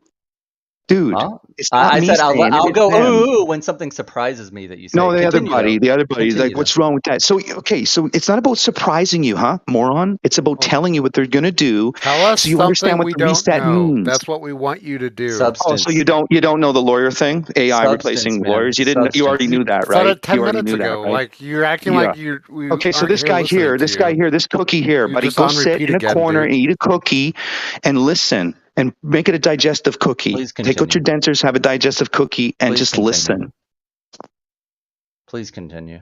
I am regurgitating what I read to pass on. So you, one of two things. Obviously, you can't handle what I'm saying to you because you're Why don't looking you for share a your surprise. You're looking Just for a big let Andy. Just let him. surprise, huh? Let him continue. Keep going. You're looking for a big surprise. The point is, there's no big surprise. It's a slow crawl. It's a slow boil. It's the way they're doing it, which means implementing new technology. So guess what? You don't get anymore. You don't get to go and get your own job anymore because you have a 3D print machine that already does it for you. So you don't need to manufacture anymore. You don't have to do any of that. Oh, what? Have you heard of UBI yet? Man, I wish Have everybody you had heard a of $500,000 UBI yet? 3D printer. Have you heard of universal basic income yet? If you haven't have heard of yet to say universal income, anything tell me of what substance. universal basic income means. Oh, What do you no, mean I you haven't said can't. anything, dude? You asked People 7 don't- questions in 20 seconds and you're not letting anybody answer. You asked Trying 7 to get questions somebody back cheap to back to plastic back, Data.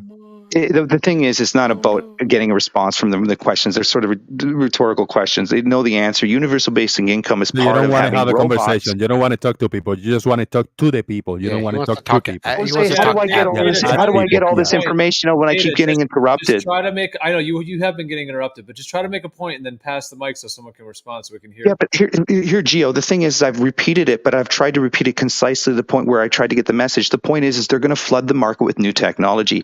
You think that's good or bad? I don't care. I'm making a general statement what of they're saying they're going to do. Is there good and bad out of that statement or things out of flooding the market with new technology? Apparently there is good and bad with it. So let's talk about the fucking good and bad and stop being a moron towards what I'm stating because I'm not making it up. It's what they're saying. So it's a little bit about in my opinion, it's a little bit about what you seem to be implying without strawmanning. That is your fucking feelings. I'm stating facts. Sure. Your feelings are implying my facts are affecting you and emotionally disturbing you to the point where you have to laugh it off, and you still even get the fucking point. In no way am I disagreeing with. I've agreed with almost every single point. Dude, you didn't even get the fucking point. What's the Great Reset? Now that I've told you what the Great Reset's about in their words, what is it about now, bud? I've already told you like 8 times. It's about the advent and advancement of new Implementation. technology. Yes, literally what it's about. Which they claim will harm millions of people. In what way? And you believe it, and you live scared of it. Okay. It's the coal So I miners will believe that lose I their live jobs. scared. Is They that already how? harm people already with their Agenda 2021. So stop with your fucking shit with me, dude. There's Yeah, go actually look it up. on that great reset Wikipedia page I just posted. There's actually an entire category at the bottom called conspiracy theories. It's got several paragraphs talking about. Bigger section than the regular article. I was just checking on that. Yeah. I mean, it is worthy discussion. I mean, it is, this United Nations, which all these countries are together on, and the Antarctic Treaty, the whole thing, that whole group coming together and telling us that there's going to be, some level of rollout of these new structures. I mean, that is potentially concerning depending on how you view that. I mean, if you trust them, then I guess, oh yeah, guys, roll it out and just open up and let them do whatever, whatever. But there's also the idea that what they're rolling out is not going to be in our best interest. So, I mean, there is a discussion to be had outside of. Well, Klaus Schwab is on camera saying, listen, we have to roll it out in a way where it benefits people. And the idea is they're trying to start in third world countries right now, and it's a transference of Western wealth to the third world countries, which Brazil, Africa, all this stuff. So the idea is they're going to enrich those nations with the currency. And that's the transfer. Like you're looking at $12 trillion or something like that. They're dealing with this big, great reset. And that's coming out of their own mouths. So if they want to make other countries prosperous and they want to put people on, like in Africa, for instance, with Cardano, they're literally giving Cardano away to get people on it. And When same was I the think last with time that China. there was a great reset? When was the last time there was a reset? Well, in the 1800s, I said, look, there's a lot of, well, there seems to be some weird shit around 1800s, but 1844, I have to go back and it's way before that. Something else jarred my memory about 1844 and the reset that you talk about. Well, it depends on who you ask, Jose. But a quick thought, Artrix now. This hasn't happened in our lifetime. It's like Men on the Moon, right? To me, this is being claimed that it's going to happen soon in the next few years. I mean, my thoughts, it's not going to change the small people like us. It might happen, and it might affect the big rich people in the world. The authority. It's not going to affect the small people like us. So I call bullshit to honor that. It's not going to affect any of us. It's a good topic. It's cool, but Well, Jose, do you think there's the idea of a new world order? Do you think there is some kind of a rollout that they're going to try to do to restructure society in any ways? Or no, I don't look into any of that. I don't know any of that. I'm ignorant in all of that stuff. In all that topic. Here's the thing that kind of confuses me about this. You first say that it's going to be a massive flood of new technology, but at the same time, it's also going to be a slow burn. I mean, which is it going to be? Because so the last 2 years. Speaking, the last 2 years went by pretty fast, right? Let him finish. Data. Come on, man.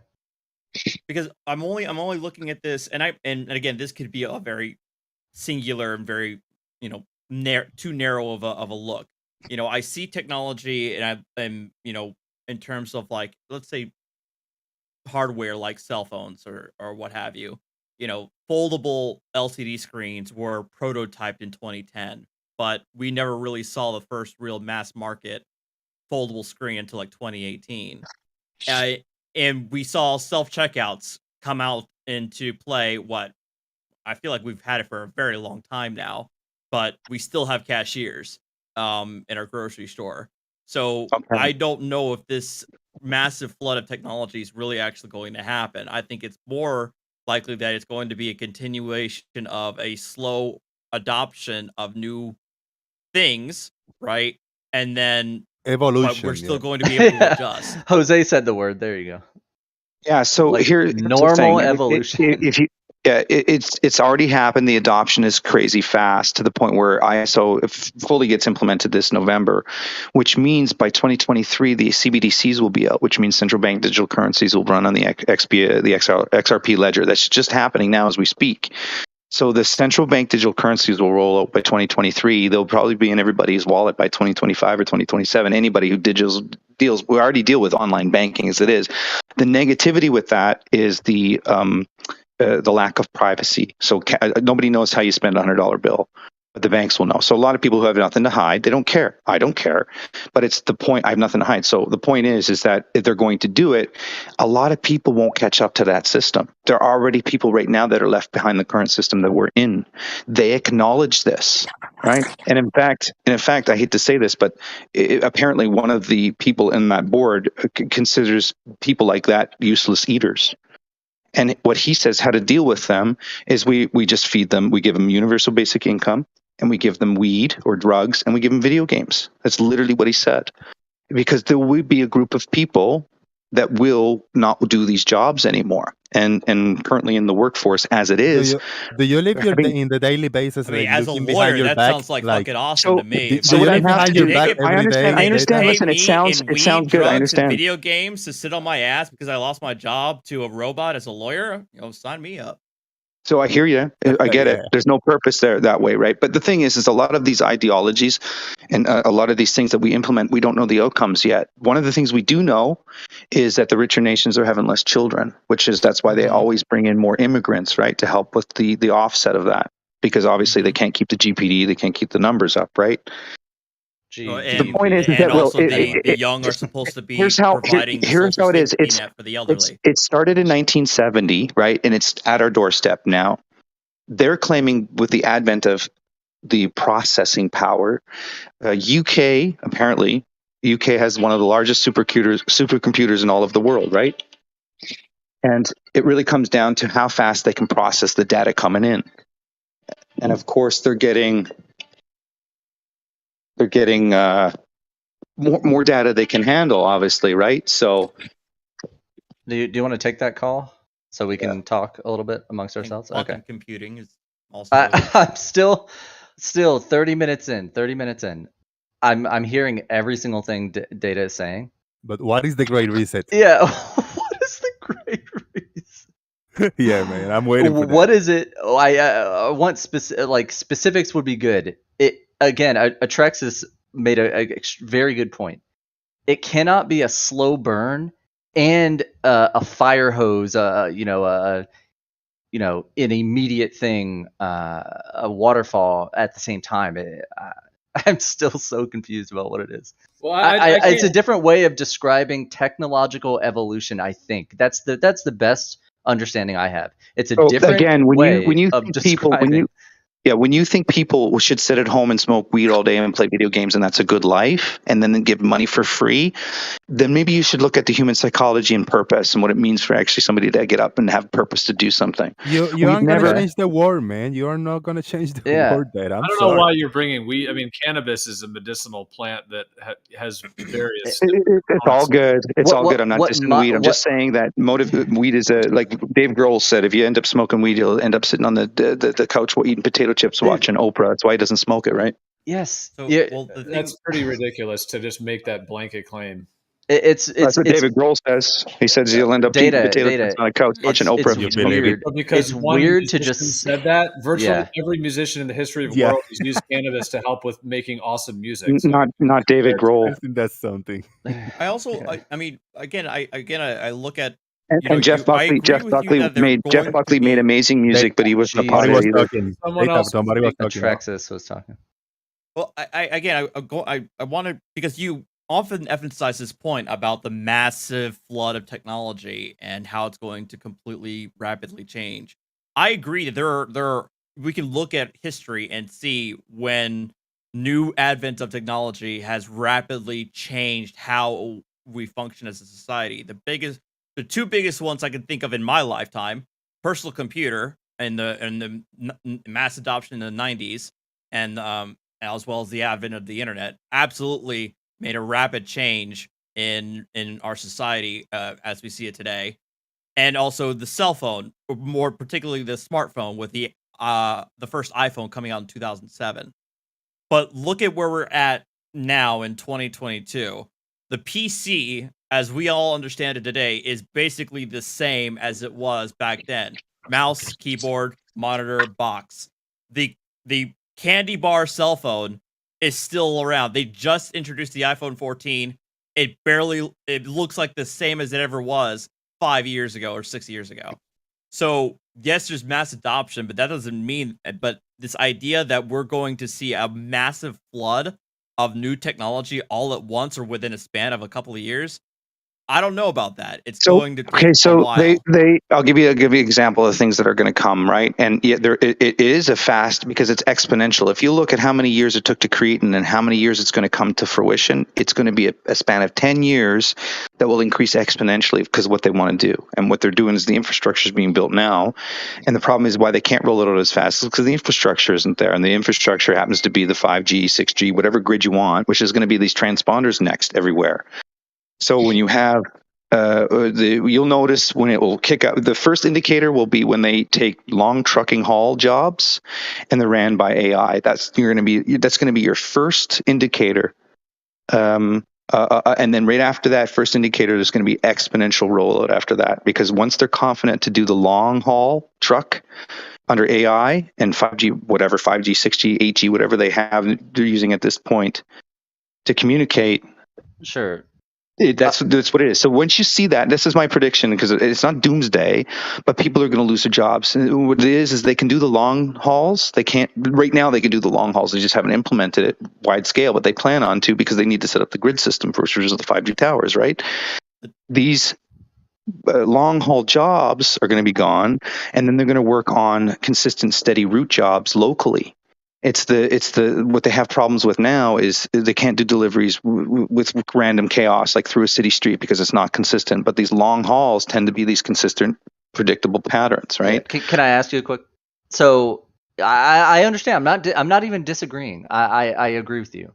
I'm curious if you are willing to. Are you making are you saying that the advancement of AI and these other technologies that's going to that may potentially take real human people's jobs and make them unemployed is a net good or a net bad thing for society? Well, it depends on how it's rolled out. What's your opinion? I'm hoping that it's a renaissance. I'm hoping people go back to music and art and that's what they're given. Right. Okay. So it's not because here's why. Here's why. I'll tell you why. Here's why. I'll tell you why. Or does that mean bad? Well, here's why. I'll tell you why. It's because if you look at Renaissance, maybe could be good. Answer the question. It doesn't matter if it's good or bad. It could be good or bad. Exactly. I agree. I don't think it is good or bad. It's in my opinion, if you ask me, it's not going to be necessarily a good thing or a bad thing. It's simply just going to be a thing that happens. Well, it's a renaissance. It's a change. But you have to understand it's a worldwide ideological change. And if you have people, if you have control where you're not, maybe some people don't want any of the government involvement, and then they feel like they have to deal with the technology, because there are always going to be those kind of people. You can't assume that people will adopt the technology, is my point. Right. Sure. The Amish. Sure. The How come you Amish. sound like a Luddite, though? It doesn't matter. It doesn't matter if it's the Amish. It doesn't matter who it is. It could be anybody. It could be your aunt that doesn't want to adopt it later on. As weird as it sounds, there are people who advocate for the anti-advancement of civilization and technology. And he sounds like a Luddite. You sound like a Luddite. It's not about the advancement or the refusal of advancement. It's about the awareness of what's coming, and a lot of people don't understand the consequences. Well, that's their they fault. like the fact they can order Amazon on the couch, but they have no concept of how it's made or where it comes from. And that ignorance in society is very dangerous. So part of the reset, I think, too, in the Renaissance is the part of the Renaissance. You sound like it could be a good thing, and you sound like a Renaissance that we should, because we're not using the technology to the best of our advancement, are we? If we're sitting on the couch ordering Amazon, but we have no clue how it works, that's the dumbest you can be in society. Yeah. Well, you also said you wanted more music and art. If we have It's the a renaissance. convenience of It's a Amazon renaissance, to be able right? to get the goods that we can with a click of a button, we have more time. More importantly, do you know what the main related to Sure. art and yeah, music? but here's the thing. Here's another thing you're going to notice. More. BMW just did it. You're going to not own anything. You're going to basically pay for it monthly. You will literally have subscription services. That is the next rollout of technology. That's happening today, bro. Yes, it is happening today. It's happening today. But the point is the reason. So, for instance, Apple Apple's going to move to where you're not going to own their product. So right now, there's this guy named Louis Rossmann. He's fighting against the right. It's called the right to repair. And what it means that when you buy a product and you own a product, you have the right to repair it at any distributor, at any place you want to go to. Do you think that's what right to repair means? Right to repair means you have the right to repair your product that you buy. They want to remove that.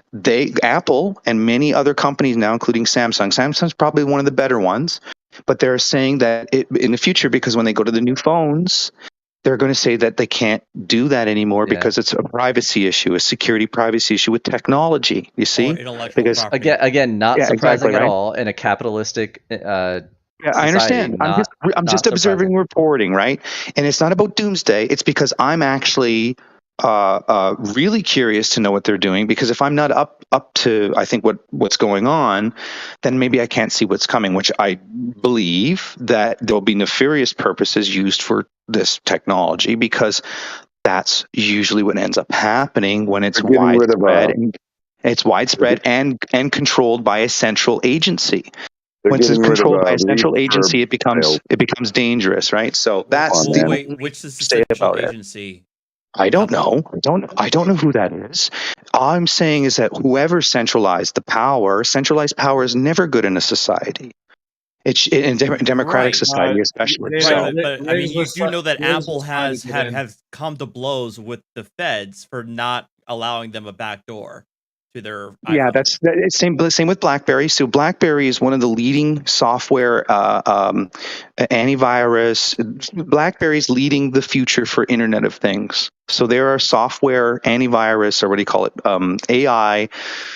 There's two companies that I know of right now, but there's anyway. Cylance is BlackBerry. Dude, I'm just gonna have to mute you. Riggs was trying to get in. You just go on and on. It's really disrespectful. Go ahead, Riggs. Yeah, it's hard to keep up with all the mania. There's a lot of people who come in, they just talk fast, talk loud, and they just talk over. And it's this mania is why your message will never get across. Okay, what I was trying to add was that they're getting rid of refurb sales right now. eBay is trying to not. Well, I don't know the exact angle they're taking, but they're trying to get rid of refurbs, and I think Amazon is doing the same thing. So what they're trying to push is all this new technology, new chips, new regulation, where they have more backdoor, more control, more subscription service, like he was saying, and you don't get the stuff of the past that just kind of works forever. You get that planned obsolescence. Anyways, go ahead. Well, Riggs, hasn't I had a question about that. I don't know the numbers, but I thought that the market for refurbs and refurbished stuff has been plummeting just naturally. Is that not the case? Like it's refurbished stuff is the market for it is almost nothing, just naturally by the consumers. Cars are huge, dude. Refurbished parts for cars is huge. Yeah, I was asking Riggs, dude. Yeah, man. What I was trying to say is that the quality of the refurbs has gone down, but the demand for it has not. Okay, so the market is artificial. Yeah, the problem is that the market is artificially being stroked into a place where, like Louis Rossmann is advocating right now, where you cannot access the chips, you cannot access the tools, the actual like the diagrams, whatever you need to make a good refurb.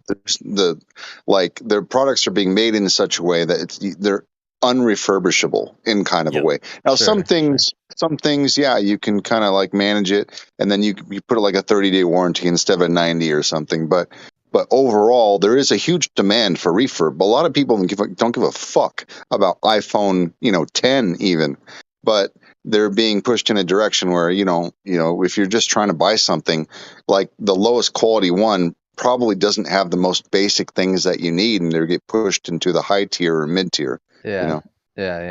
Just from my own experience, like in my younger years, the refurbished stuff used to be the hot shit that would save you a ton of money. And just from my own experience nowadays, it's much less that I come across, but that's anecdotal. So, Like a great example would be like, well, at least in a lot of cities here in Texas, they have like refurbished washers and dryers. People don't even want to buy the new ones.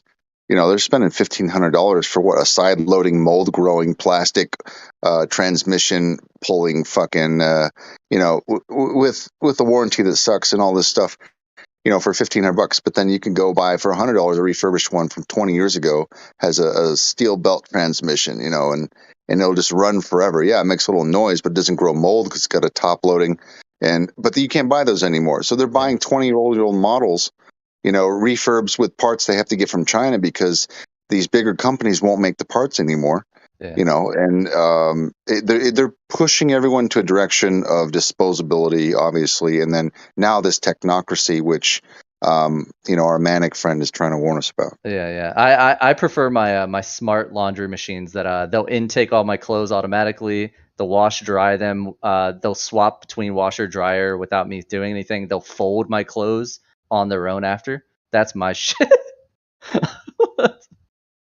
But you don't have purpose, dude. There's no purpose to do anything. You'll just become I don't fat have and purpose obese to do laundry. Okay.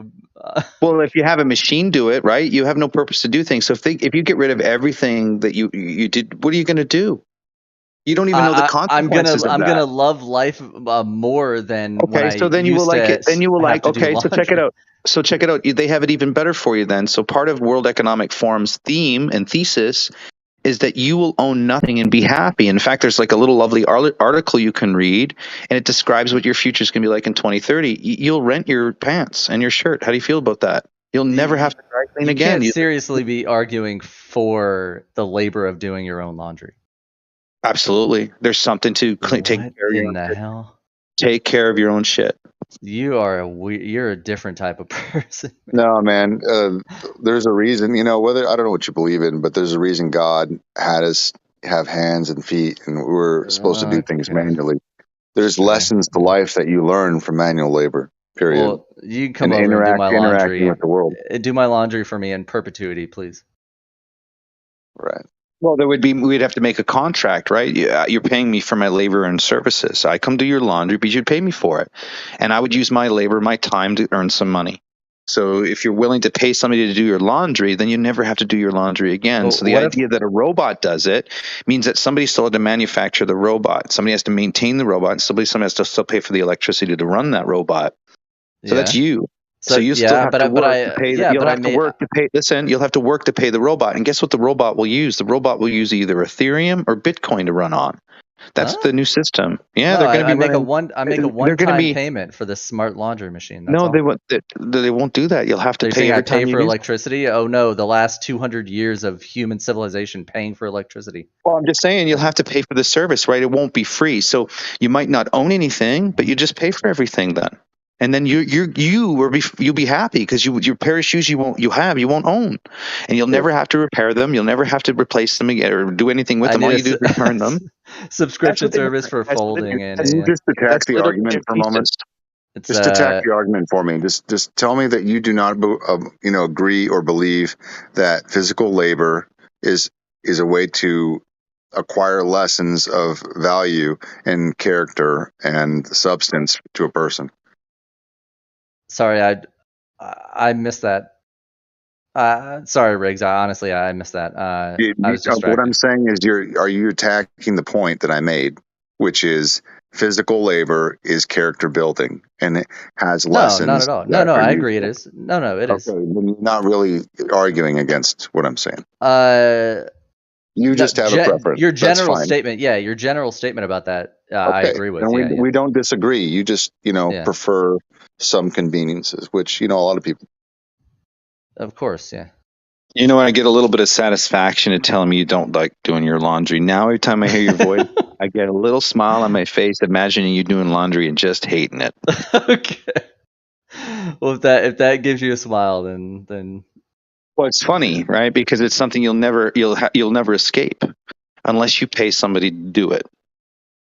I guess, sure. Well, I mean, your mom's not going to do it forever. I mean, there's a million other things that categories that exact statement falls into that you subscribe to. So You know what's funny? I was married, and even though I was married, I still did my own laundry. I never expected my wife to do my laundry. Did you know that? I always did my own laundry. I don't think that's an outrageous statement. I just felt it's my own shit. Why am I mean, letting I'm another not person surprised doing that's my own coming from shit? someone who's like anti-technological advancement, but Again, so you're straw manning me, or even just like, dude, I'm not afraid of the technology. Do you have a ledger? of course, yeah, Okay, do you have XRP on it? of course. Well, there you go. So My portfolio is vast. Trust me. there you go. So I'm not opposed to technology. I'm opposed to how they use technology and how they use it. How they use it. Well, are they engineering the skies with their technology? Are they spying on people with technology? Guns are not inherently bad, but if Hey, people check out the new use guns. Check out the for a new guns they bad got. thing, then Have you seen the new guns? like The your new statements are laser guns? so like Have you seen the new vanilla. magnetic guns? Have you seen them? They're fucking Yeah, awesome. sure, man, sure, but you Just got to new make technology. more. I never had that. I never had that. And when I was, kid, we didn't have fucking these I mean, lasers and magnetic guns, substantive right? claims and statements are better than just vanilla, like bland ones. Well, at least they're statements, right? At least I can tell you something that you can go fact check. I guess. Anyways, you're not being fed horse shit, right? So technology you're is not much like guns. Much like guns, in my opinion, technology or the advancement of technology, AI, future technology, is not inherently a bad thing. Of course, there are going to be actors who implement it in nefarious ways. Of course.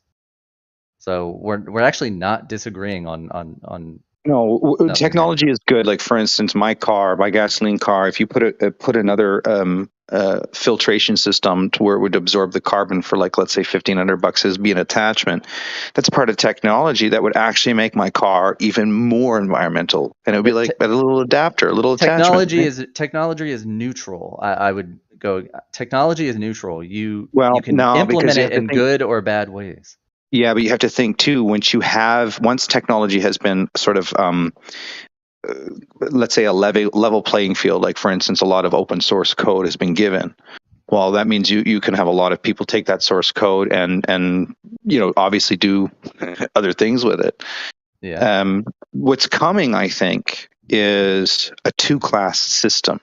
And this is what, to me, is a threat to me when it comes to the new technology. But people who can code and people who can't? Well, the technocrats will definitely be the billionaires and the trillionaires, right? For sure. Okay. Because they're going to be the ones writing the contracts. They're going to be who can do their laundry and people who can't, right? Okay. I could do the laundry. I don't enjoy doing it. Sorry, go ahead. The point is that if you were, let's say you are a builder and you're going to build a system and you're going to be responsible for that system, you're probably going to build yourself a suite in that system while you're building it. You understand? So you're probably going to put something in for yourself, considering you're the technocrat, you are the one making the system. There's going to be a little palace for you in there. And so that's not a level playing field. And that's I disagree, actually, but. Well, don't get me wrong. No. In some cases, that may be true, but you got white hats and you got black hats. How about that? Let's label it like that. Sure, that's simple. Okay. So if we look at that, I'm sure both have convictions and everything that they do, because I believe that both sides are dirty. They have to play dirty. That's the nature of government, business, cops, you name it. To get a criminal, you got to be a criminal, right? That's kind of the concept. But that's contradicting your what you just said a minute ago about.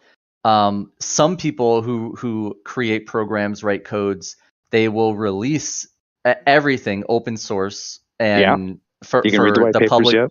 Yeah, for the public to do whatever they want with. Now, if that's the case, then the public. That's the good side of technology, right? They're open, like Samsung. Samsung's very open. Yeah, but these programmers, these people who are writing these big programs and software that make them open source do not have hidden backdoor.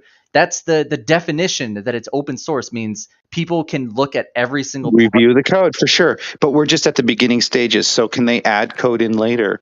Can they do things where the code is not available at a certain time? We don't know where it's going to go. Then We that's just know then that's not the definition of open source code. Yeah, and guess what? If you look at Internet Protocol or ICP, they're not all open source code, and they're Web 3.0, and they require digital identity. So you have sure. So no, it's just what it is. So there's then no the source code that's based off of is not open source. You got it, right? So there are institutions or businesses or corporations or whatever you want to call them, technocrats or technology companies that are producing the software for this next level of internet. They want to have a next level of internet, which if you look at, so the way that, for instance, and the appeal is for a lot of artists. They're hitting a lot of artists for the idea that you can put your artwork up, music and film, and it's yours.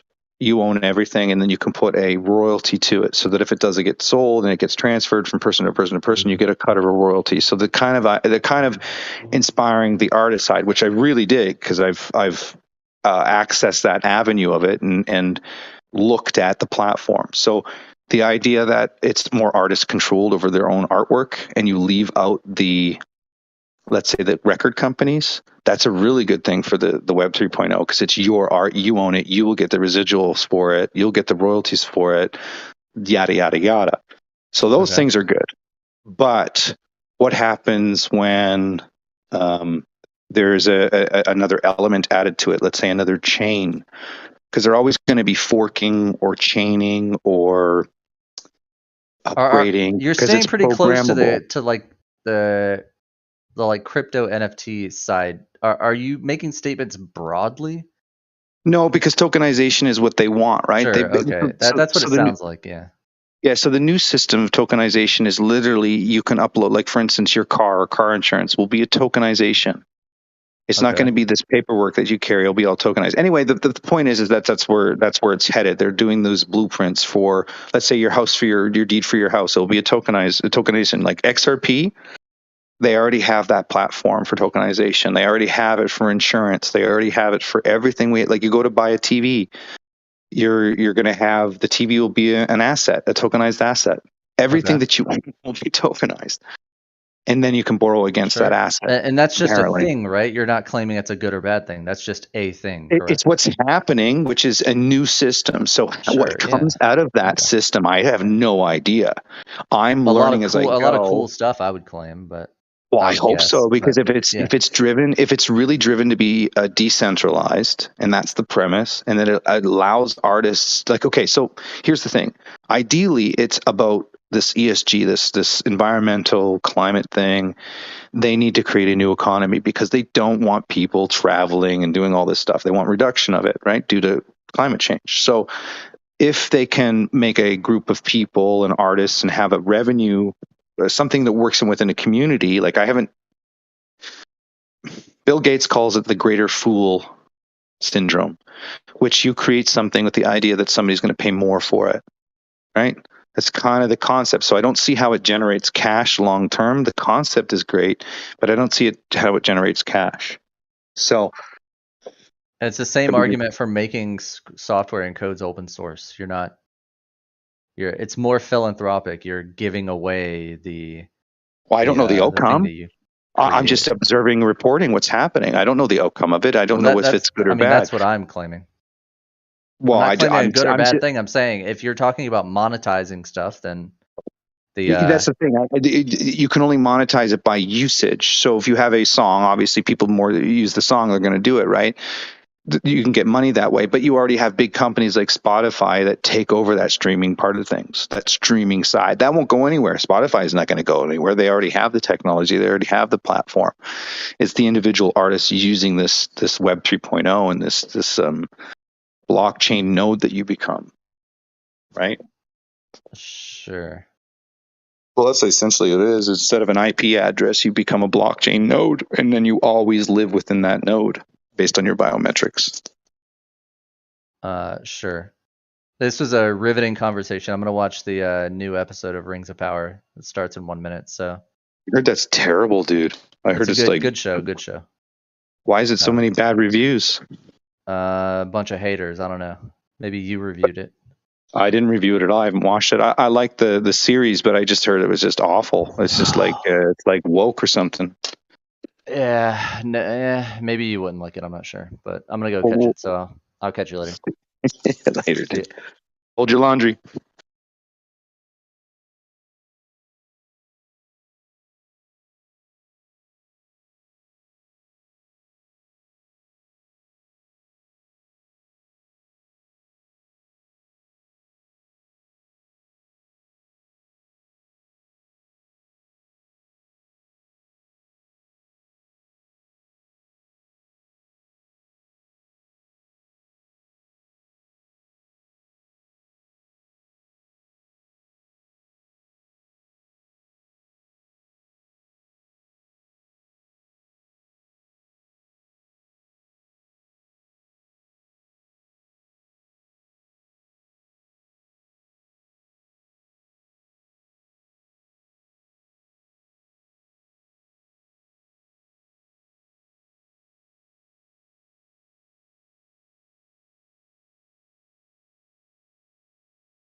Hey, did anyone watch with this debate?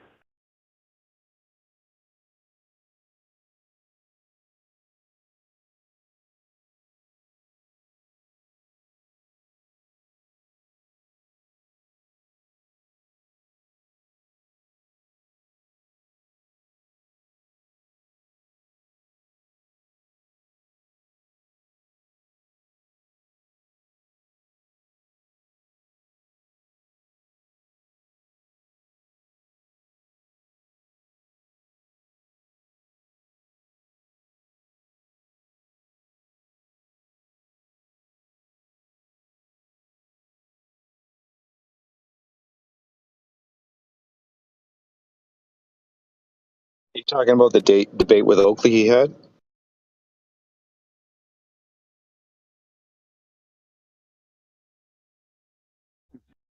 We had a debate today.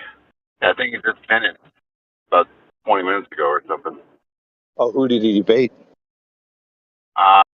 It was some guy about the ether, and it was on his channel. I forget the guy's name, but the guy's name isn't in the title, so that's why I don't know it offhand. He just labeled it ether debate instead of putting all the information in there.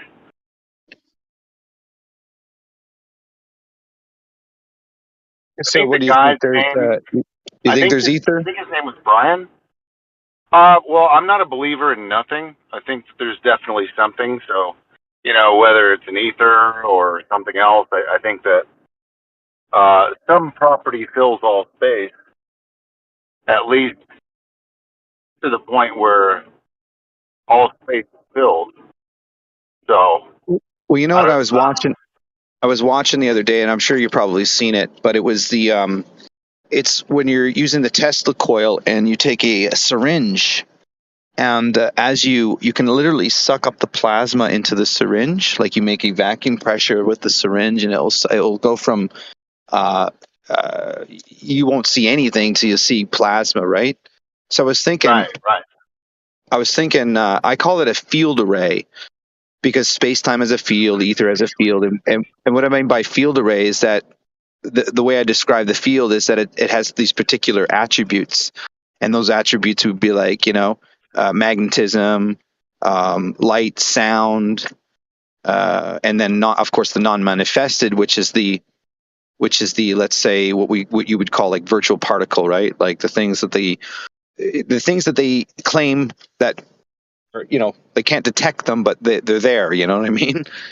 Hence the virtual particle. But that's what I'm looking at because space, time, ether, and then the ether has this big connotation towards this, this ethereal, a spiritual realm or ethereal world, right? Well, I mean, we can all agree that there's more to life than just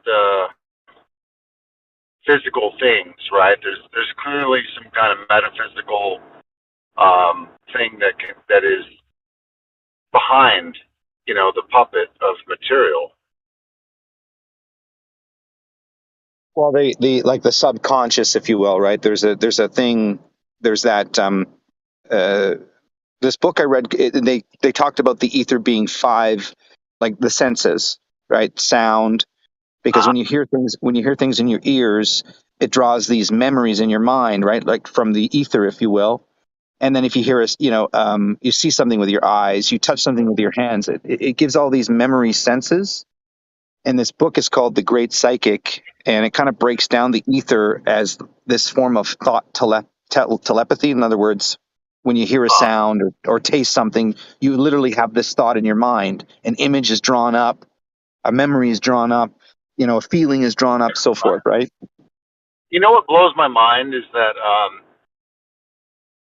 the sense of smell is so, we kind of take it for granted. A lot of people just kind of forget about it. But if you imagine what it takes to be the property of smell, and then you include that with the theory of like etheric theory, you're like, wow, like how does smell even work? And there's all this like mental programming and subsystems developed just for smell. Like smell is supposedly one of the strongest memories that you can actually have, and you can just get like a tiny whiff of something, and it can mean so much.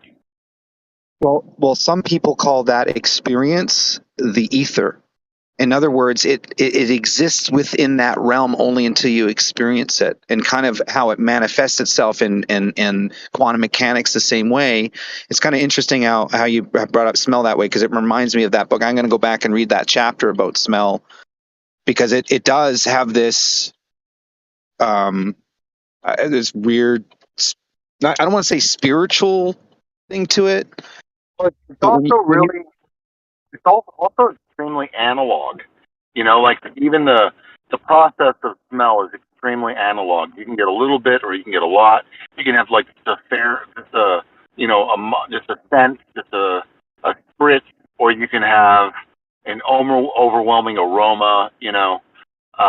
It's an extremely dynamic medium that doesn't really get a lot of attention, and it's extremely interesting to think that that's also an expression of ether, if that's the case, Well, you could try downloading the book, The Great Psychic PDF. It's an old book, like 1918 kind of thing, and it might be uploaded PDF. But there's a section in there. I'm going to go home and read it. I'm about 40 minutes away from my home, kind of thing, so I won't be able to. You said it's the psychic what?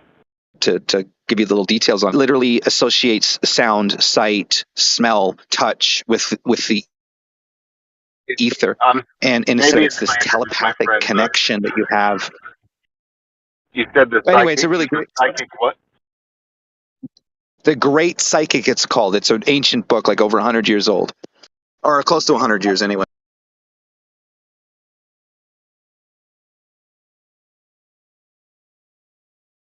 Huh. And if you look up the ether It'll talk about. It'll give you examples. I mean, they call it the thought ether, but they also make it aware of the same presences that things within that realm connect it all, right? Connect us all, kind of thing. So, but physically, I think it's a field array.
Anyone here that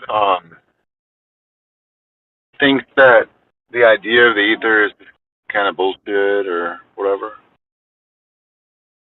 What's that?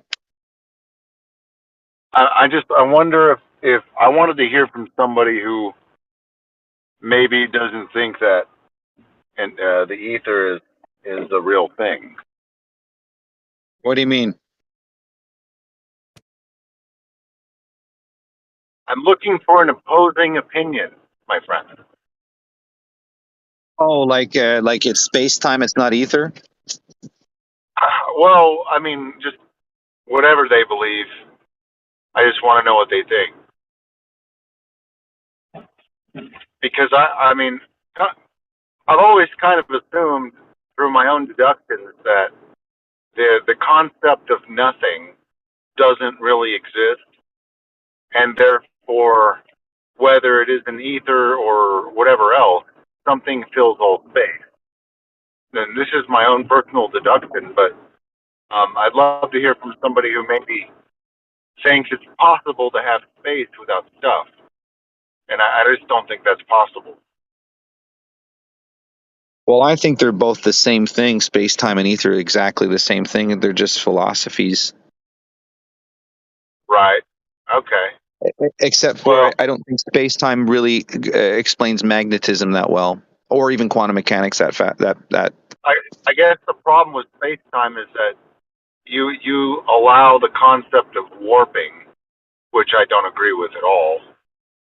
And well, warping means you would just get the ripples, like you throw a rock in a pond, right, and you get the ripples. That's kind of what they're talking, I think, by the warping. Well, from what I understand, the whole purpose of warping is just to. Can I get 2 of that? Is just to make an excuse for time dilation. So it's not necessarily something that we experience. It's just more of a mathematical excuse.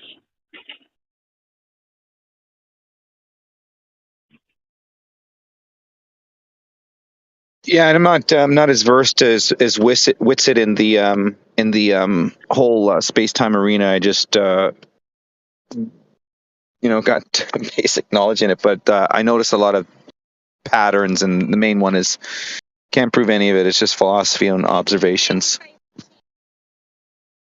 Yeah, they definitely they're similar in a lot of ways, but Einstein's whole theory can kind of be removed by the fact that they don't really include any electrical influence. So kind of lackluster. It's very narrow-minded. And just with that, you're going to throw away relativity, right? Well, I'm going to ask you, PNS, can you use the Okay. tensor equations? Can you use the tensor equations for anything? Because one of the things that I came across is apparently using these equations for matter, if it's hot or cold, and then calculating the weight of the matter. Where'd I use the tensor equation? Like that's the only place I found it in practicality, like for applied sciences, to understand heated gas or type of heated gas and how they weigh a little heavier according to the tensor equation, right? So where would I use this stuff though? What do you mean? Where would you use it? Okay, so would I need a highly specific job to use the general relativity or any of this stuff? Like, what would I need? Oh, you would need an education. That's what you would need. Okay, so I got an education. Where do I go with it? What am I doing? What am I doing with general relativity to make my life prosperous? What do I do? Well, for you, you don't have to worry about it because general Not talking relativity. about me. We're talking about a young student who's going to go learn general relativity. What is he going to apply it to? In modern physics? Are they still doing? Yeah. Okay, so he's going to do modern physics, but they're not using general relativity all the time, though.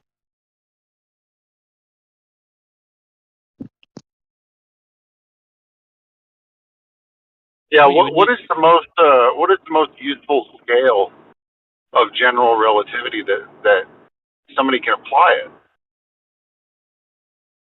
Like a cosmological scale only, or how do you use it in your daily life? GPS requires general relativity. Well, you say that. That's you say that, but that's fine. How would I go about applying it in my life? You talk about learning.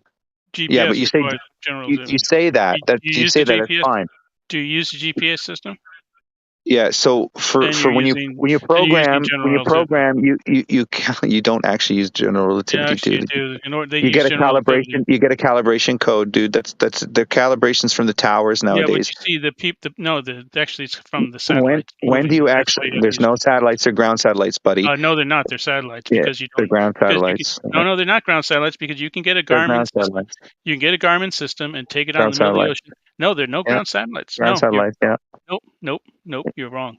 99% of the data that we use, telephone communications, are Wait, done by the ground. stop. We're Are talking done by the GPS. ground towers. Done We're by the talking about ground GPS. towers here. All right, Paige, you have GPS is something we can't validate exactly where those signals are coming from. So. Yeah. Well, anyways, I meant tangible. Like, That's I don't GPS have to use it while like digging a hole in my backyard, right? Well, you asked for an application of general relativity. I'm telling you, anytime you're using the GPS system, you're using in order to calculate, in order to get the position accurately, they have to require the speed of the fact that the satellites are moving, the fact that they're higher than us, and the time signals that they're coming down. Well, I will probably never deal with the satellite, so it doesn't really apply to me. But you're using GPS. Yeah, that's not what I'm talking about, though. I mean, like, in science, I guess I'm coming from this angle, my friend, is that everything that is real in this reality is scalable. Everything is scalable that is real. So if there's no functional, not everything is scalable. Well, how could it not be? Because have you ever tried to make a cake and then made a cake twice as big? It's something. Put it in your oven, it won't cook to the middle if you cook it the same way. You have to cook it differently. Some things don't scale. You know, one woman has to be pregnant for 9 months. You have 9 women pregnant for 1 month. You don't get any results. Not everything scales. Sorry. Okay, well, maybe that's not part of my argument, but what I'm trying to say is that, like, you know, how is it usable other than satellites in space? Well, you How does asked it for apply? you asked for one application. You asked for an application. I gave you one, and now you're saying, okay, find me another one. Well, no, it's not even really what I'm asking, though. Like, I'm not talking about satellites in space. Like, how can I use it tangibly? You know, how is it functionable? How does it apply? You know, how is space-time warping going to affect my life down here? You know, Well, it affects your life a lot because you're held to the planet by the warping of space-time.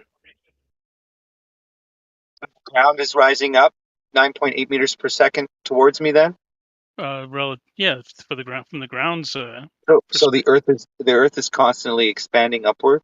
From the ground's perspective, yeah. I know it's a difficult concept to understand, but that's okay. Is it difficult, or does it sound like horseshit? It's difficult. Oh, it's difficult. Okay, sounds like horseshit to me. I know because you can't think. I can't think the Earth is expanding and moving upward. Okay. Well, in space time, it is. Is it now? How did you prove that? Gravity waves. Remember, they built LIGO. Oh, with gravity waves. Okay. All right. More bullshit. Well, no, actually, it's not bullshit. It all is, because it has no impact on daily life. It has no effect. I just told you. There's no physical effect. There's no physical effect, buddy. It's No all physical effect. fairy Right. tales and unicorn Gravity farts. is not a physical effect. Gotcha. Yeah. In your world, there's none. It doesn't. There's no effect here in reality, dude. There's no bending of space time. There's none of that. There's not even a virtual particle to look at, dude. How about nuclear power plants? You know. You're talking about tangible fusion, right? You're talking about tangible fusion. Nuclear power plants aren't okay. Tangible fusion. Well, space monkey. Do you think that there's a such a thing as nothing? Like, do you believe that's possible?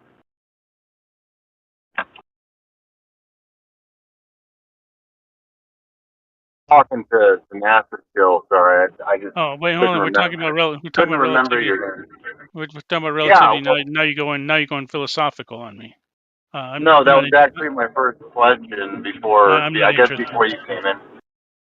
I'm not interested Okay. in that philosophical question. Well, I mean, it's. Do you think it's a simple question, or what's wrong with it? It's a very simple question. The problem is that you guys don't understand it, so I don't want to get off on it. I've been around that spirals into all sorts of holes. Yeah, but the discussion is not what you think someone understands. It's the actual points being made. So could you respond to the actual point instead of your random opinion about what you think people may or may not understand based on your judgments and criticisms that are baseless? I'm not going to respond to that question. So you don't have any actual content.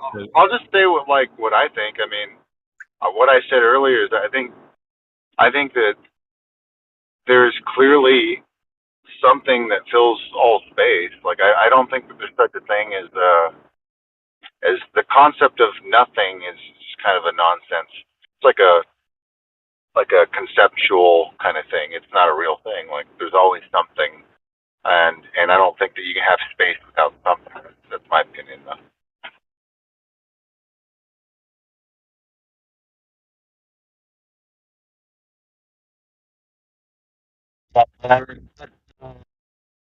You didn't share. How about that?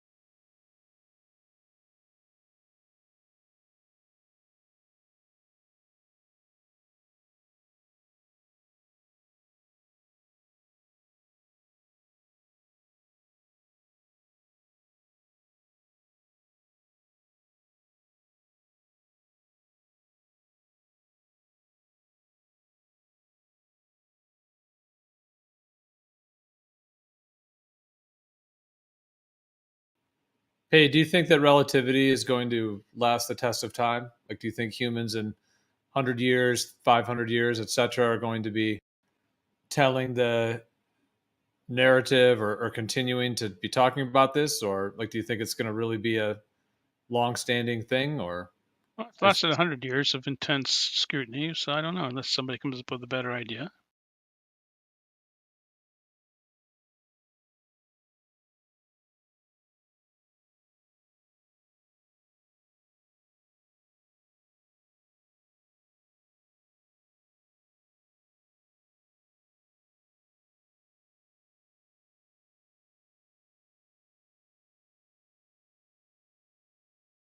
How dare you?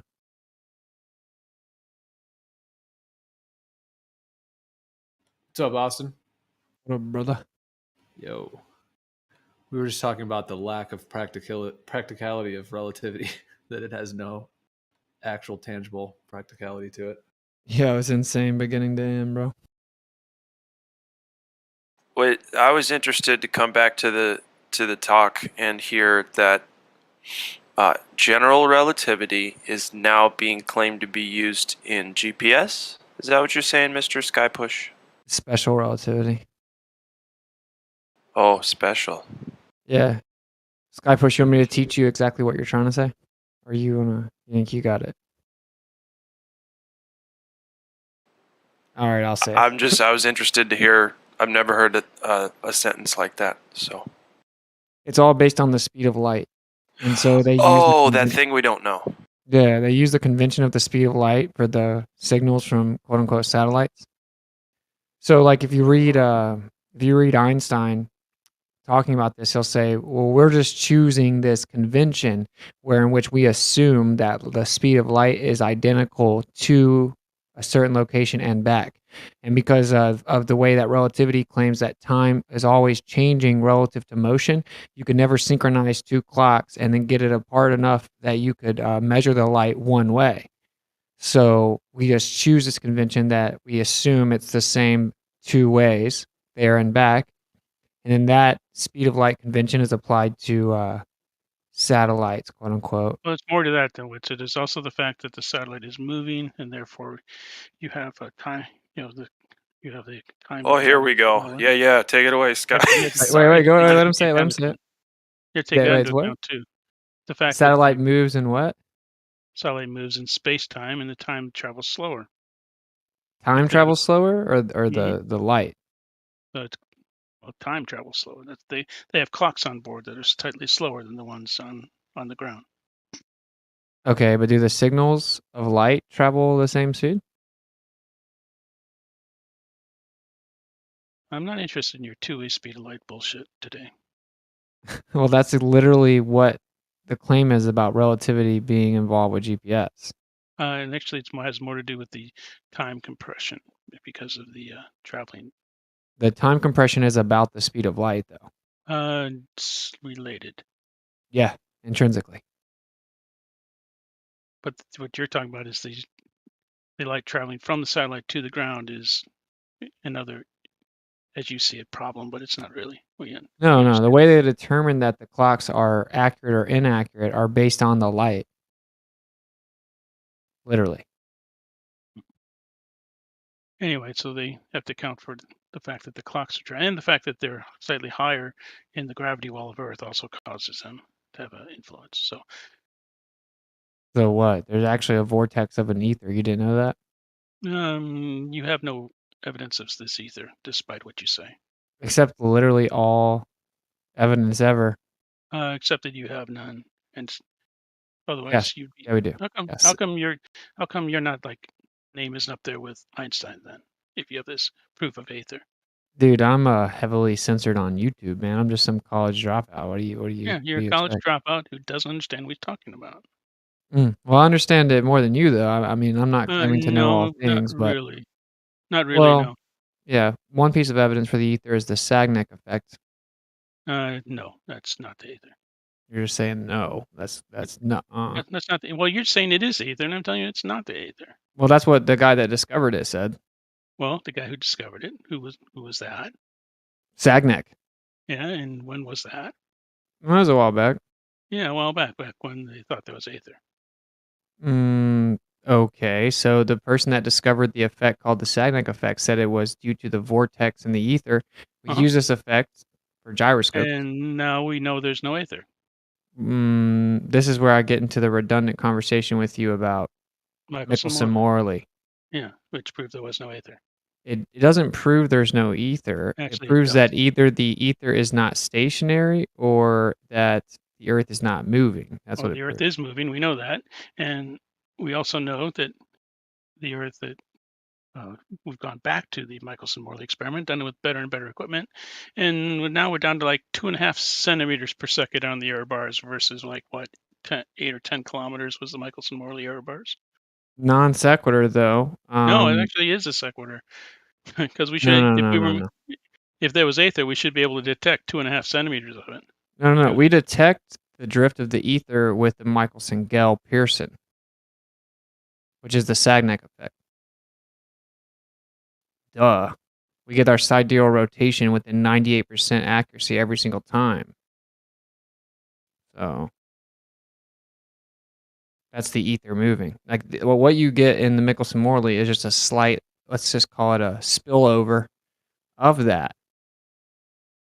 So,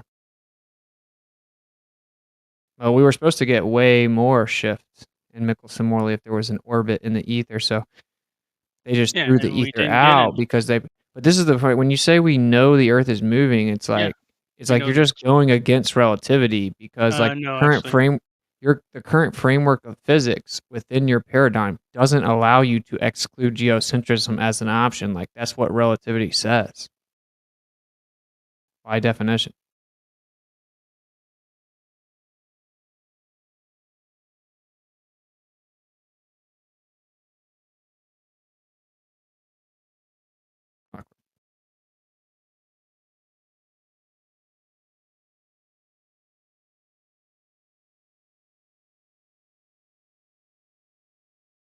In a world. But we have a lot of stuff like I can cite some quantum physicists talking about the ether in modern times, like from Dirac, which is like one of the most famous quantum physicists ever, right? Who also said a fraction of a photon is never observed. That's a quote from Dirac. But what? Dirac said a fraction of a photon is never observed. Yeah, it's correct. Photons. Yeah. What would you expect a fraction of a photon? No, he's saying like you can't even find even a little piece of you can never actually observe even like a little piece of a photon. Yeah. It's just a concept, it's a convention, it's a description of the behavior of light, assuming physicality in the form of particles. It was actually defined by Einstein. Einstein's the one that proposed the quantum definition of light. But I'm going to drop some quantum physicists talking about the ether and how they're going to have to reintroduce it. Pretty funny. Yeah, it's not. That's a different ether. It's not luminiferous ether. What's different about it? Ether. What's different about it? Well, it's not luminiferous ether because we already disproved that one. Okay, so you just are saying it's different, but actually what they say is the problem with it is they don't know how to make it jive with Michelson-Morley because it shows that the Earth's not moving. So, they're talking about trying to replace relativity across the board right now, which is hilarious. Good luck with that. They've been trying for 100 years. If by the way, if you can replace relativity, be sure to. Yeah, but hold on there, Whitsitt. Einstein was working on his unified field theory, and then they went to special relativity because they didn't want to combine gravity and magnetism to one. So what about the unified field theory? Because that's really what they're trying to do with string theory and whatever, right? They're trying to get that unified field theory, which is magnetism and gravity together. Right. If they get that, if they get that, then who's that guy? Michio Kaku will probably get the Nobel Prize. They'll never actually absorb this because you can't have an ether as a medium without the Earth being stationary because of Michelson-Morley. That's why it's coined the the most famous failed experiment ever Mhm. because it failed to detect the motion of the Earth within an No, it ether. failed to detect the ether. The name of the paper is Detecting the Motion of the Earth in the Ether. Right. And they didn't detect the motion of the Earth in the ether. Therefore, there is no ether. They didn't detect the what? They didn't detect the motion of the Earth through the ether, so there is no ether. Oh, they didn't detect the motion of the Earth in the ether, Through the and so ether, they that's threw right. the ether out. Now they're Right. coming back to where they're like, "Damn, it looks like we need an ether again." No, I don't think so. I'm about to cite all the quantum physicists that say so. I think you're misreading. They do need an ether because the space time is smooth in relativity and it's bumpy in quantum mechanics, dude. It doesn't match, buddy. Okay, so what? Everybody knows that quantum and relativity So they don't match. can't unify it, can they? Because you can't have smooth and Like I bumpy, said, dude. if you can unify these two, please let me know, and please invite me to when you go to meet the king, okay? Because I always wanted to meet a king. Everyone knows only that united if you can. Go ahead. Well, everyone knows you can't unite them. Like relativity just has to be replaced. Like everyone knows that. Well, it's one possibility. The other possibility is that you replace quantum, or I you mean, find that's that they're both ridiculous, related. though, right? I mean, Yeah, right. To us, this moment, yes.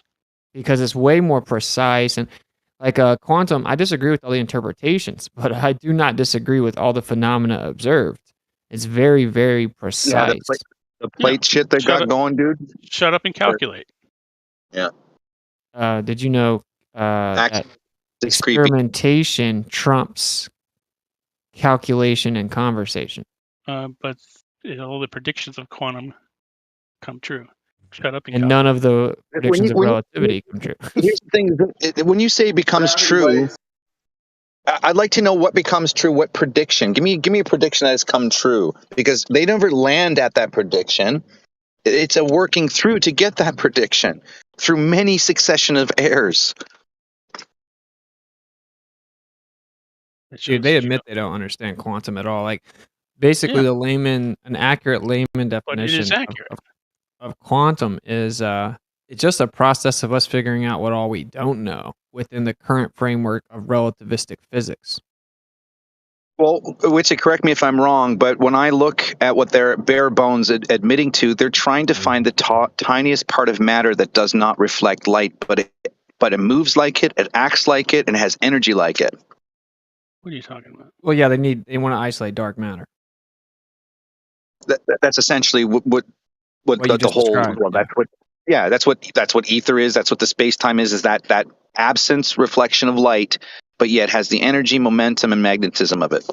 But and so the difference, right? So you see the problem. You just elucidated it. So they call it dark because it cannot interact with the electromagnetic spectrum. So they call it dark. But it does have all these properties of the electromagnetic spectrum. It just doesn't light up. Hold on a second. These are two separate things. These are not related. Sorry. Hold on a second. Related. No, they're not related. Quantum and dark matter are about as far apart as you can get from each other. No. One's on a very shut up, please. I'm in the middle of something. One's at a very, very small scale, and dark matter's at the very largest scale we have. So these but if there's dark very matter, it's opposite. also but I'm saying if there's dark matter, it's also on the small scale now. So but we don't even know what dark matter is. It's a placeholder. No, that's right, but it's still that placeholder exists on the small scale as well. We don't even know what the fuck it is, let alone. Oh my God! Let this other guy speak. Okay, what do you got to say, dude? Nothing. Can I just jump in here a second, right? You said that it's called dark matter because of the light and stuff. No, it's called dark matter because we don't know what it is, right? You have no idea what you're talking about. That's why it's called dark in science, right? Because we don't know what it is, but we have evidence of its effects, right? Okay, this is what I just described it. It's the absence of reflection of light, but it acts like matter, magnetism. It acts like it, but it isn't. No, why they call it dark matter is because it doesn't interact with light. And so that's why they call it dark, and they call it matter because they're assuming that it has some type of material nature. So we don't know what it is, but we know what it's not, which is something that interacts with light and something that's immaterial. So that's why it's called dark matter. It's not called dark because we don't know. Right. Okay. What is it? Okay, Highlander. Doesn't react with electromagnetic field. Correct. Which is light. Light's the electromagnetic radiation. Well, light is a particular part of the electromagnetic spectrum, but okay. Well, yeah, light. Yeah, you can't find any light that's not electromagnetic radiation. But then again, light and the electromagnetic field is like saying You guys know cars that and sound can produce light, right? What? Sound can produce light, can produce heat, can produce. Some situations, yes. Let me read this. So to account for this, the mass of the galaxy, because the mass of the galaxy is drastically off with the relativity predictions. So here you go, Highlander. To account for this, the mass of the galaxy within the orbit of the stars must increase linearly with the distance of the stars from the galaxy center. However, no light is seen from this inner mass, hence the name dark matter. Did you see also Lauren Krauss came out and said that we lied about the speed of light? He says that there's actually a faster expansion of the galaxy that's expanding faster than the speed of light apparently now. Well, I've heard that from a long time ago. This was actually discovered in the inflation. 50s. That's inflation. You know about that. It was discovered in the 50s that the edge of the galaxy rotational speeds exceed the speed of light by like a substantial amount. Exactly right. So all this. See, that's why we can make patterns work for us, right? Is because it's not necessarily 100% accurate, but it's close enough. Then eventually we just get mathematical algorithms to make it to correct for those errors, right? But what I mean by that is we have these constants that we can manipulate, but we don't know the mechanism.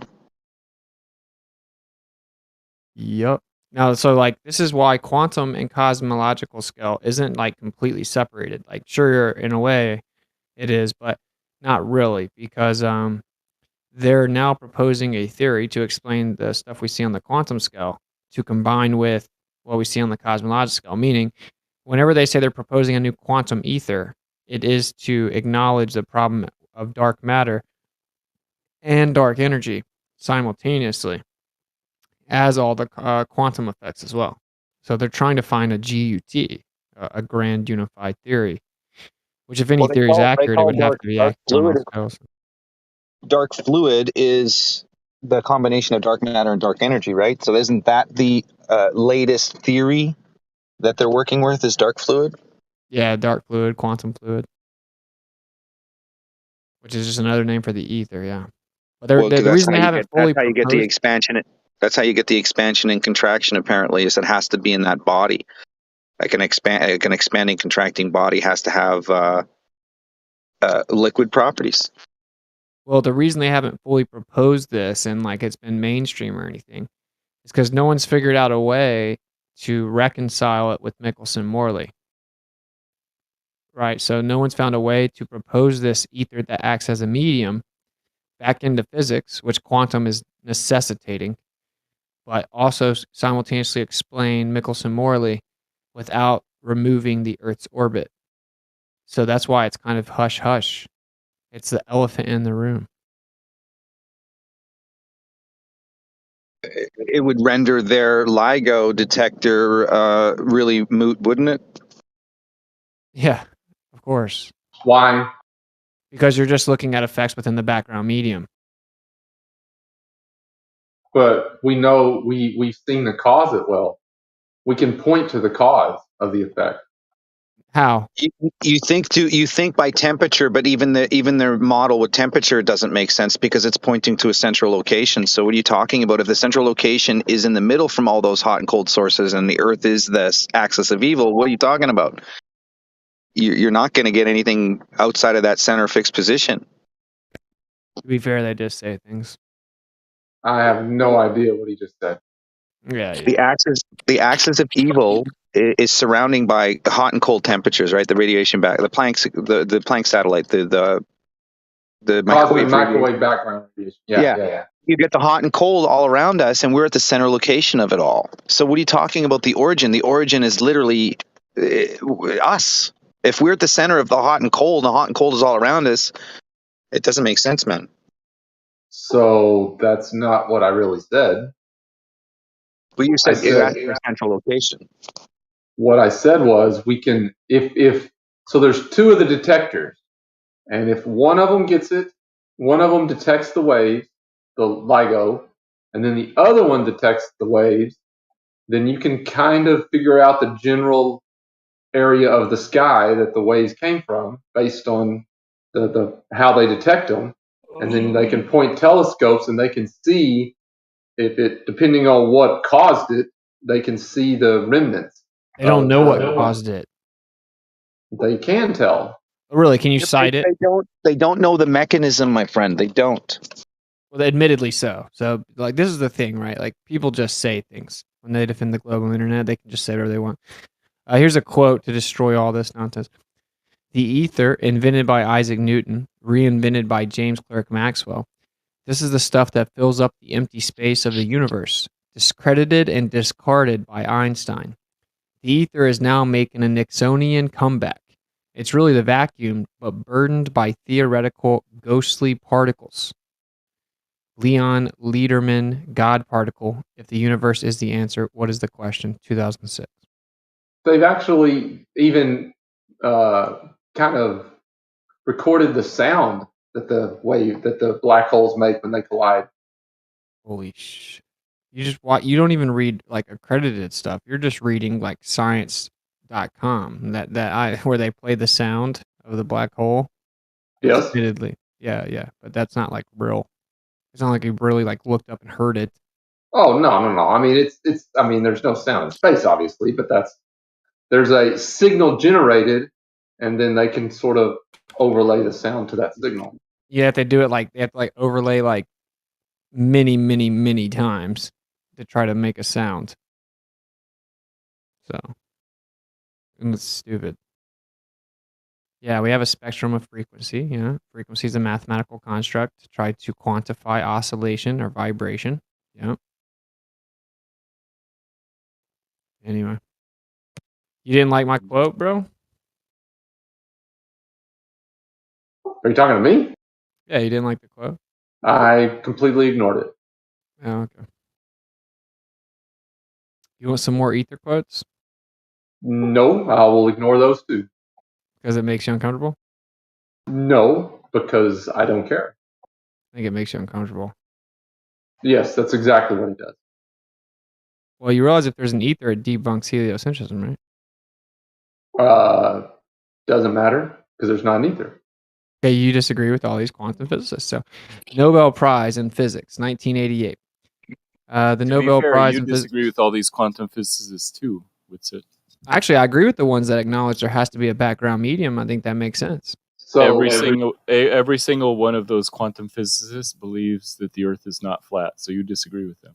Well, they're actually you don't know them at all, but they are proposing an ether, and they understand that means the Earth can't be revolving. So, what's up with that, Matthew? Good question. They think the Earth is not flat. But they think it's stationary?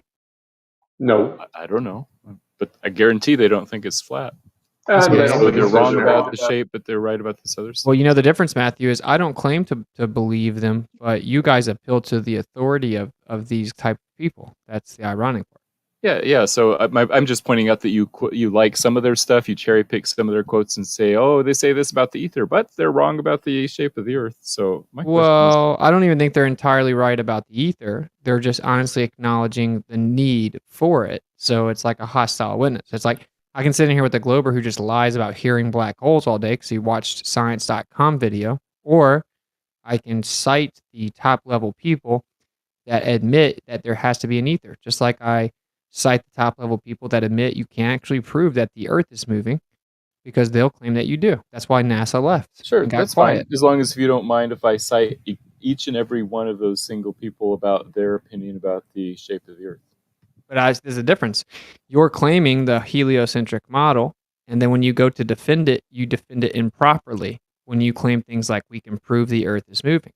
So I then have to cite the people that are at the top of the model you are defending to correct your misrepresentation. Now, I am not, of course, invoking them and claiming the model that they believe in. So it doesn't really apply to me. So You have to know that your argument is kind of shit when you say that, well, they didn't agree with every single thing that you agree with.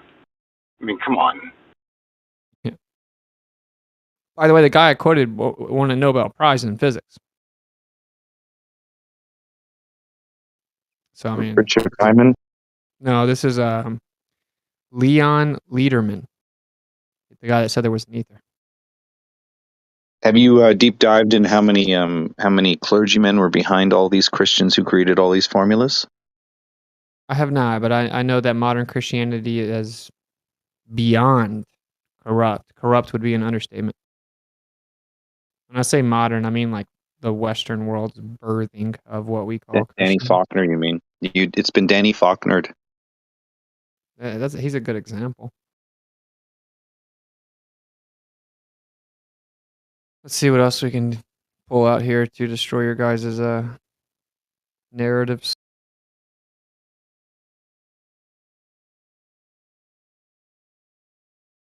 It's gonna get bad. I'm starting to really dive into some of this. Yikes! I'm about to go to really big platforms and debate like the fact there's an ether and quantum, and debate geocentrism. So they don't get to use the word flat Earth against me to try to stereotype me. The ether has been used. The ether has been used in the philosophy of science literature as a stereotypical example of a theoretical construct that played a major role in scientific development, but was abandoned when it was found to be non-referring. This is generally ascribed to Einstein's development of special relativity, but in practice, the term and concept continued to be used by Einstein and many others to the present day. In recent years, the theory of the quantum vacuum has been seen as capturing the essence of the ether, accounting for phenomena of electromagnetism and gravitation, and having observable and useful consequences through the Casimir effect. This paper discusses the implications for the philosophy of science literature of the ether becoming accepted as a referring term, firstly in the theory of natural kinds, and second in studies that use it as an example of a non-referring term. Now that quantum vacuum theory is provided reductionist foundations for a unified theory, and the Casimir effect is leading to observable phenomena, the ether is becoming seen as referential, as real. Ether as a referring term, Dr. Brian Gaines. Yikes. Put that in your pipe and smoke it, heliocentrist. Hey, Dr. Brian Gaines, what shape do you think the Earth is? Oh, it's spherical. Oh, put that in your That's all pipe you, and smoke it. Matthew. If that's all you got, then you got nothing, bro. Because that's not the current subject, which is not what I'm invoking them to discuss. If you want to discuss the shape of the Earth, explain to me how great circle routes on a meridian work on a globe without correcting for the spin of the Earth. How about you put that in your pipe and smoke it, and we'll keep talking about the ether. Oh, I thought you were bringing up an expert and trying to quote him to prove your point. You think I'm appealing to authority as if that's what makes the point true? Yeah, it sounded like it. It sounded like No, you were no. talking to Dr. Brian, whoever. Well, no, I just, the Globers in here are pretending that the ether's been debunked and disproven, and that no one thinks it's even possible it exists, and that that's stupid and it's just something flat earthers say. But the truth is, they're ignorant, uninformed, have no idea what they're talking about, and their own paradigm actually says that's not true. But they just read mainstream articles. Matthew, be honest. That's the first time in your life you've ever said, put that in your pipe and smoke it. That's true. It is. I was just using the same phrase that he did. I know, and I heard it in your voice. And listen, I'm really proud of you that you branched out and you said something like that. I dig it.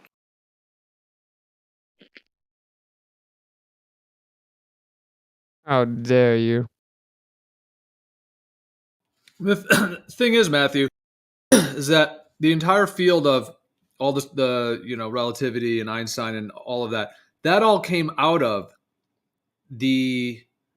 what was occurring at the time, and I think for hundreds, if not thousands of years before that, of understanding of ether and so on and so forth, especially in the late 1800s and everything that was going on. So what I'm saying is that it came right out of that. So they're all, trying to deal with, the Earth is moving. How are we dealing with this ether thing that doesn't correlate with a spinning Earth? And so we could get into the whole kind of politics of what happened with Einstein and everything else. But the reason these guys are talking about it is because they're coming out of that and they're having to deal with it. They're having to rationalize. They're having, so it is seeing where they're at. Now, just because they've been convinced the Earth is a globe and perhaps that relativity is a good idea, that doesn't mean that their quotes and what they're actually talking about is relevant to, the time that they were in and the actual conditions of cosmology that were occurring at the time. And, you know, the narrative that's told now doesn't necessarily mean that that's the correct one in that sense. So I'm just linking the fact that they believe the Earth is a globe doesn't really mean that what they're talking about is not a valid part of the discussion overall. Yeah, you're definitely right about that. So I think that's a good point. I don't know much about this whole ether thing and the debate that went on back in the day. So I don't usually say much about that one way or the other, I guess. Ether and SR. The major extant relativity theories, Galileo's relativity, GAR, Lorentz relativity, LR, and Einstein's special relativity, SR, with the latter much celebrated, while the LR is essentially ignored. Indeed, it is often incorrectly claimed that special relativity and Lorentz relativity are experimentally indistinguishable. Here we show that special relativity and Lorentz relativity are experimentally distinguishable. That comparison of gas mode Michelson interferometer experiments with spacecraft Earth flyby Doppler shift data demonstrate that it is Lorentz relativity that is consistent with the data, while special relativity is in conflict with the data. I just went and got this because he was claiming something about how satellites prove special relativity, but in fact, actually, the data is not consistent with special relativity. You need Lorentz relativity, which is incorporating an ether. Awkward.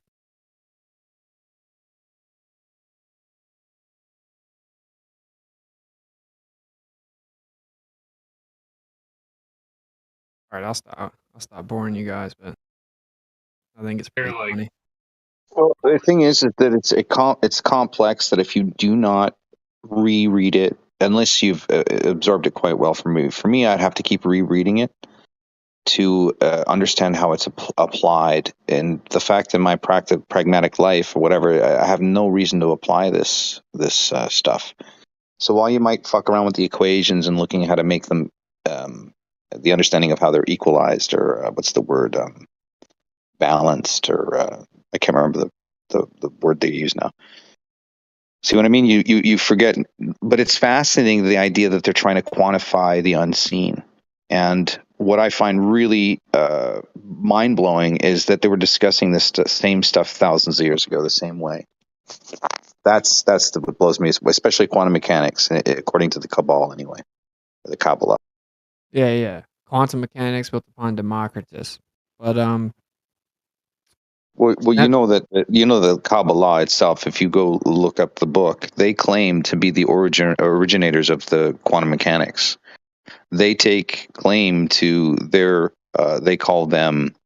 I don't want to say oracles, but they had oracles essentially that would have these writings that would talk about the form of atomism, if you will, or infinitesimally small, and would talk about how dimensions in your body or dimensions in your blood and so forth. So they had all this stuff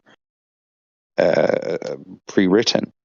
And same with the cosmology of the heliocentric model. A lot of the geometry and the mathematics is based in sacred numbers, which ironically, if you look, there's a transition from Platonism to Hellenistic. And it's like you said, what was the guy that did quantum mechanics? You just named just the Greek guy. What did you say? Democritus. Yeah. So you look at all this stuff. It's not new. It really isn't, right? It's just been hidden from debate. It's so hidden, it's on the most popular gaming platform in the world. Yeah, I mean, what? Sorry, go ahead. No, I'm just fucking around. Who really shows up here, though, right? I know you're being trying to be funny, but who's really Trying to showing be up? funny? Oh man, it hurts. He's pretty funny, dude. You were in my chat earlier, and someone did a typo and put ant. And what did you say? Like, I too have a problem. I too have a problem trying to control my ants or something. Ant control, yeah. I'm like, this dude is too funny, bro. Do you guys want to hear a joke? Yeah. So it's tell your story day at school, and it's learn a lesson from your story, right? So every story has a lesson to learn from, so to speak, So you got this kid, his name is Johnny. I don't know if you heard of these Johnny jokes, but this kid's pretty spectacular. Anyway, Jennifer has a story where her mom and dad work at the chicken factory, and so the teacher encourages her, go on, what else? Well, my mom and dad works at the chicken factory, and one day they took all their eggs and they put it in a basket and went up to Mr. Smithers' house to sell the eggs. The road's really bumpy, and when they got there, all the eggs were wrecked. And so the lesson from that story, I think, teacher, is don't put your eggs all in one basket. And the teacher's like, oh, that's really good. Claps her hands. The class is like, oh, wow. And then another little student says, well, my mom and dad work at the chicken factory too. And you know what?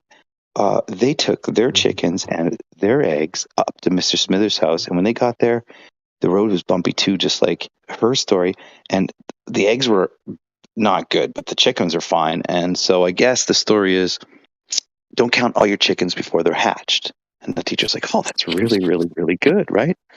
And then, of course, Johnny, well, the teacher's really reluctant, right? So Johnny goes, well, my grandfather told me a story. He was in Vietnam War, and he's with his battalion, and he said his battalion gave him a bottle of whiskey, and he just drank this whiskey straight, and all of a sudden, after he was done drinking, he whipped out his gun and started blowing the whole town with his gun. And the teacher screamed, stop, Johnny, stop. Don't need to hear that. That's great, wonderful. What's the lesson from the story? And Johnny thinks about it for a second. He says, well, I guess the lesson is don't give my grandfather whiskey. And by the way, he hates everybody at the chicken factory. Oh, man. Yikes.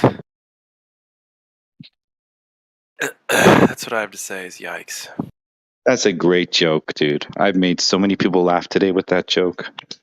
Today? Hey, You've told that more than once today? I've told it 3 times today. This is the 3rd time I've told it. Yeah, I'm trying to do I'm gonna do because I've been down the rabbit hole for so long. I figured to offset the rabbit hole, I'm gonna learn all these jokes.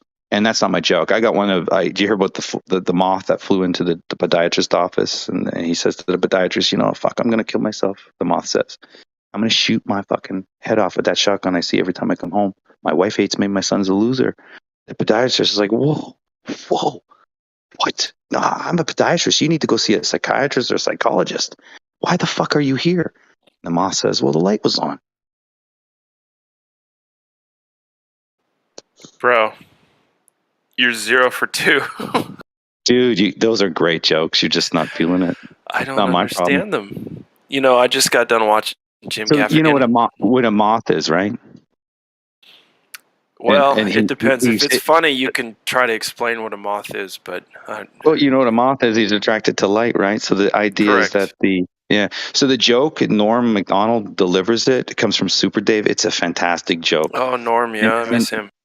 So I've told these jokes, right, just recently, because I'm trying to build a routine of jokes to offset the rabbit hole shit. In other words, I'm going to go do some stand-up. But it's not going to be my material. I'm just going to recite some jokes, try to get it out of my system. Why? I want to make people laugh instead of fucking being like competitive and bad. Like you don't what I mean? Like wake up. No, dude, let's go laugh. Let's go drink some beers. I need a few. I've got one for you. Right? I've got one as well. After Highlander, you first. Off you go. This teacher comes into her class. And she says, every Monday, she says, I'll ask a question, and if you can get the question right, you can get the Friday off, yeah? So, Monday comes, and the teacher says, right, question time. She says, how many stars are in the sky? And none of these kids can answer. So the following week comes, she says, how many trees are on the planet? None of these kids can answer, right? This little boy's getting pissed off with these fucking questions that nobody can answer, so he gets these 2 ping pong balls and he paints them black, and he fucking waits until the teacher says, right, question time. And just as she says question time, he takes these 2 ping pong balls out and he rolls them along the floor. And she says, whose fucking balls are they? And he says, Nelson Mandela's, thank you very much.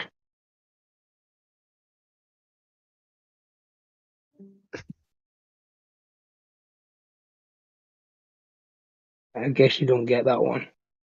Or you don't know who Nelson Mandela is, one of the two.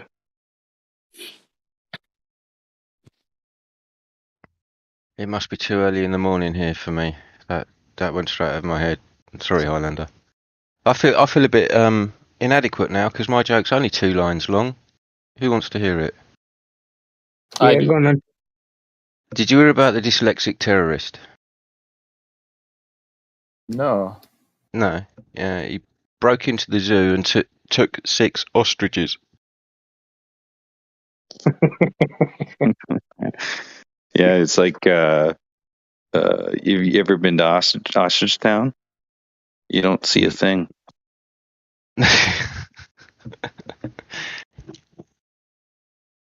Hey, I heard that the economy in the UK is getting so bad that elderly aren't even getting to enjoy their retirement. Like the BBC, they interviewed the 73-year-old dude named Charles from Windsor, and he said, even though I have this generous government pension, I had to start working today. Yeah, man. But I'm 42, yeah, and I know by the time I reach retirement age, they'll have done away with retirement, and I would just have to work until they put me in a box. Okay, it may have gone a little slightly over your head. I was telling a joke. I don't know. Yeah, I got right, that. okay. Yeah, Charles Windsor. Yeah, Charles Windsor he's had to start work being king. All right, yeah. Well, What's your thoughts on the Queen dying? I just learned this about the Queen. Her actual name is not Elizabeth, and the surname's not actually Windsor. It's Saxo von Gothberg or something, some German. Because they are actually of German descent. Exactly. They took over after. They took over after. Part of World War I and part of World War II, right? So, absolutely. The intervening years is when the Saxberg von Gotha family got into the bloodline, I suppose, if you like, of the royal family, and then in between the First and Second World War, as you say, they had to change their name. It's fascinating to wonder what. Greek. Hang on, Highlander.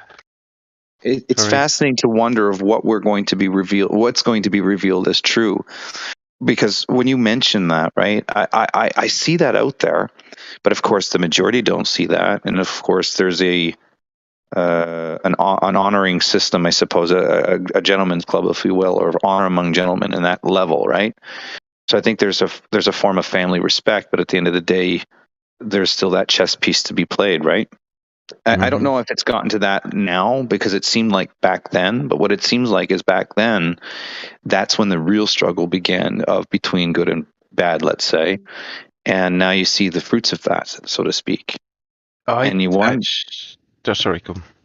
and you wonder, right? You wonder what's going to be revealed. And the reason why I mention this is because China apparently is destroying all of their culture. Well, I haven't fact checked this, but this is what I read, and this is what I hear. In other words, they're destroying ancient buildings, right? They're just getting rid of them. And I wonder, anyway, Well, it's why? just interesting. To build newer ones, or No, they're just getting rid of the history, apparently. Yeah, I see this her death as kind of the beginning of the end of the royal family. I don't think there's a need for them, and I think society has kind of gone beyond the need for a royal family, because they're only there in spirit, really. I mean, what do they do? image. Yeah, it's an image what's thing. interesting? It's a tourism generator thing. I believe it, yeah. What I find interesting, though, is because they have to plan what happens to the crown land, right? And I think it's going to be interesting what happens to Canada here now that that's happened over the next 5-10 years for sure.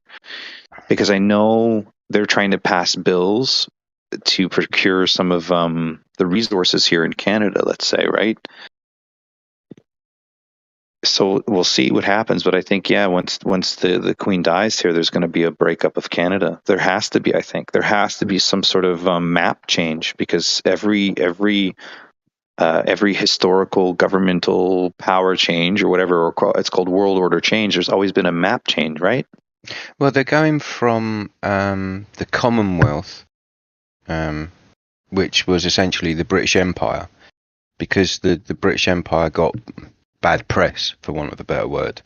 The word empire became, I mean, you think of like Star Wars, you've got the evil empire, and so they got rid of the British Empire, which became the Commonwealth, kind of a United Nations of countries, and the idea was to spread the wealth through these countries by uniting them under the British Empire. Now, under their New World Order government system, they can't have the Commonwealth either. They have to disband the Commonwealth to bring it in to whatever governing system they're thinking of bringing in or trying to impose on us.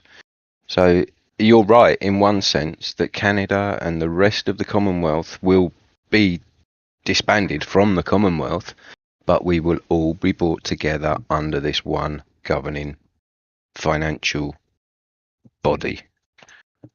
Well, that's their plan anyway. Well, I think Canada, like I don't know if you've ever been there, but I've toured parts of Canada, and just like United States or like, let's say, Washington, D.C., the architecture that's used to, build the White House and so forth, right? Mm-hmm. The architecture throughout Canada, particularly Winnipeg, Manitoba, Canada. I don't know if you've ever had a chance to Google it, but they got some pretty, the architecture is consistent throughout. Now, I know it's part of the provinces, and that's most likely the agenda, but the fact that they actually got to build all of those buildings in that manner throughout all of that 3,000-4,000 mile space, and probably. Well, obviously, I mean, talking width-wise from east to coast, right, or east coast to coast kind of thing. It's like 4,000 miles. So that architecture has a symbolization and an imprint or a fingerprint of the world order that built it, right? Because that required a world order to build all of those provincial buildings, if you will, and all that beautiful architecture and landscaping, and make it all unified, right? It takes a lot of and a lot of it. A lot of it's like the same as the architecture in London. Well, exactly, right. Mm-hmm. What I mean is that's already a signifier of an order, because it's unified. Yep. And the funny thing is that you have so many different orders, but now they're all coming into this congealed one now through technology. Hmm. Did you know that when Queen Elizabeth was 18, she joined the army? She seemed like a really nice lady, she seemed. Some of the royal family seemed like nice people, like especially. Well, I mean, Diane wasn't, I suppose, the royal family, but some of them seemed nice, and then some of them seemed conflicted, right? Yeah, she was a driver and a mechanic. Yeah, but don't they have to join the military to earn the military ranks that they need to become? Because the American president is seen as the head of the military, and so is the king or queen of England. Yeah. So they have to join the military at that early age to earn the rank to be seen as the head of the military, no? No, they don't have to join the army to be colonel in chief. Well, right, which is basically what we call the king or queen, right? Because there is some royalties that inherit the throne as children. Yeah, so they would become king or queen when they're still quite young. So then,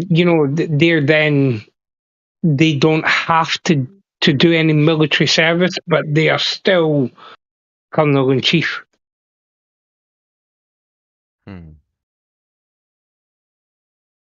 So, but yeah, I mean, the vast majority of them do join the military. Yeah. Yeah, I mean, it doesn't have to be the army; it can be any branch of the military, can't it? Oh, any branch of the military. They can be a pen pusher if they want. Mm. Yeah. But yeah, I mean, she joined up when she was 18, and this was during World War II. Why wasn't she? Why didn't she go do her time in the trenches?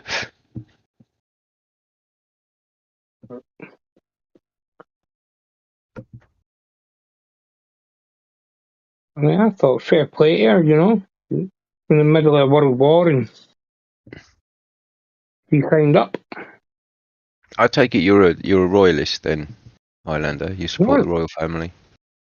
no, I'm not really that fussed about the royal family, to be honest. 'Cause, the way I see it, it's not.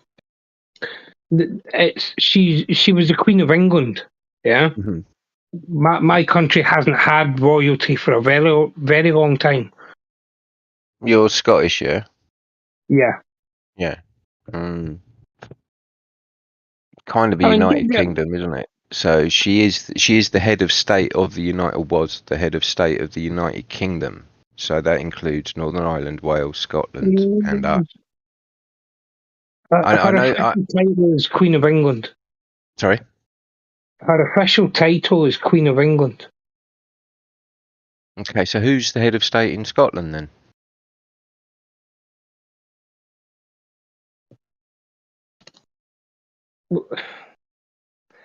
See, this is where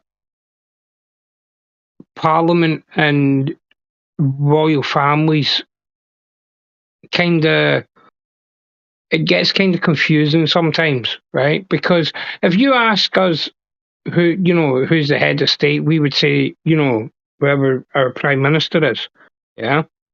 But then again, the prime minister of this country can't take a shit unless the prime minister in England says so. Mm-hmm. Absolutely.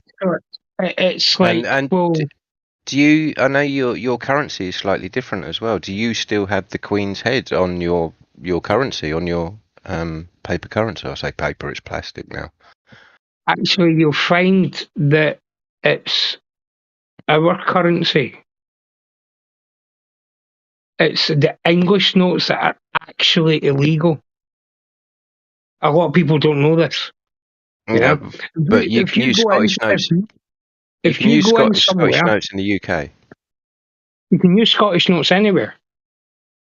But technically and legally, everywhere should reject English banknotes. Because the legal tender we use in this country and the United Kingdom is pound sterling. Yeah?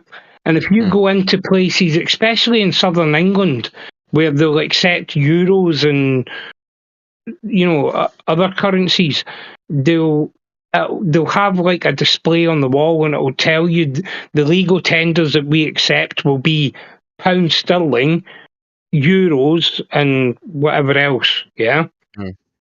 It's funny that pound sterling though. Sorry, go on, carry on. All English banknotes just say pound. They don't actually say pound sterling. Yeah. So technically, that's not legal tender. That pound sterling is a weight of gold, isn't it?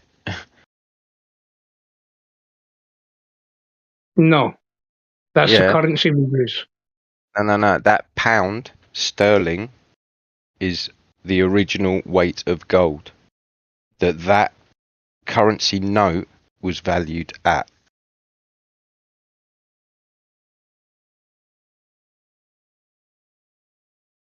No, because the English had the pound, and in Scotland we used the sterling.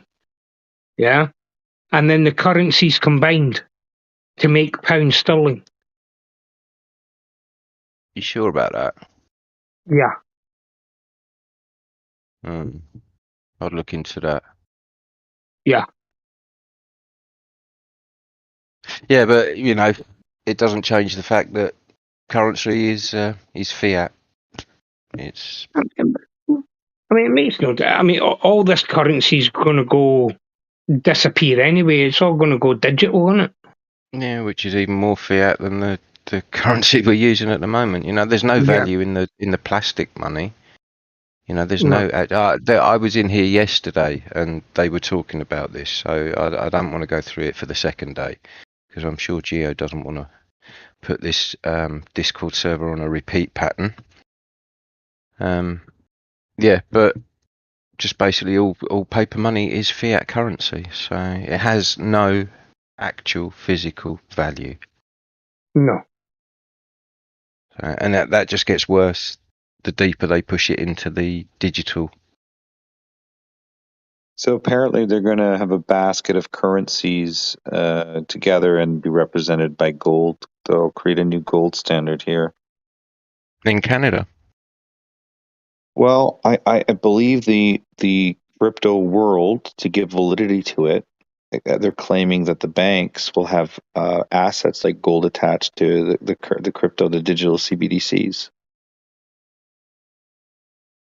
How can you attach a physical asset to a virtual currency?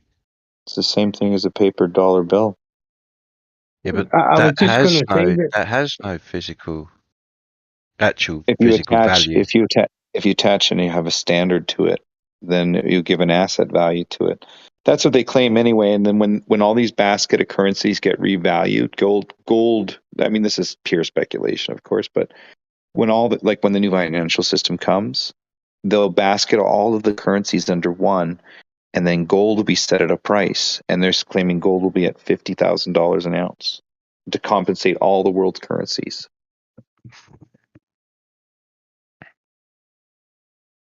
Oh, and not only that's one of the driving factors for silver and gold are the driving factors for the technological age too. They need a lot of silver and gold. And the precious metals, isn't it? It's all about that. After I think by 2025 they'll kick in. Right now things are really low on precious metal side. I think the stocks have taken a hit, but by 2025 it's going to be like boom. And you know what's crazy? Check this out. I don't know if you know this, but Apple apparently is being sued. I haven't seen the lawsuit, but apparently it's being sued for mining its cobalt in Africa.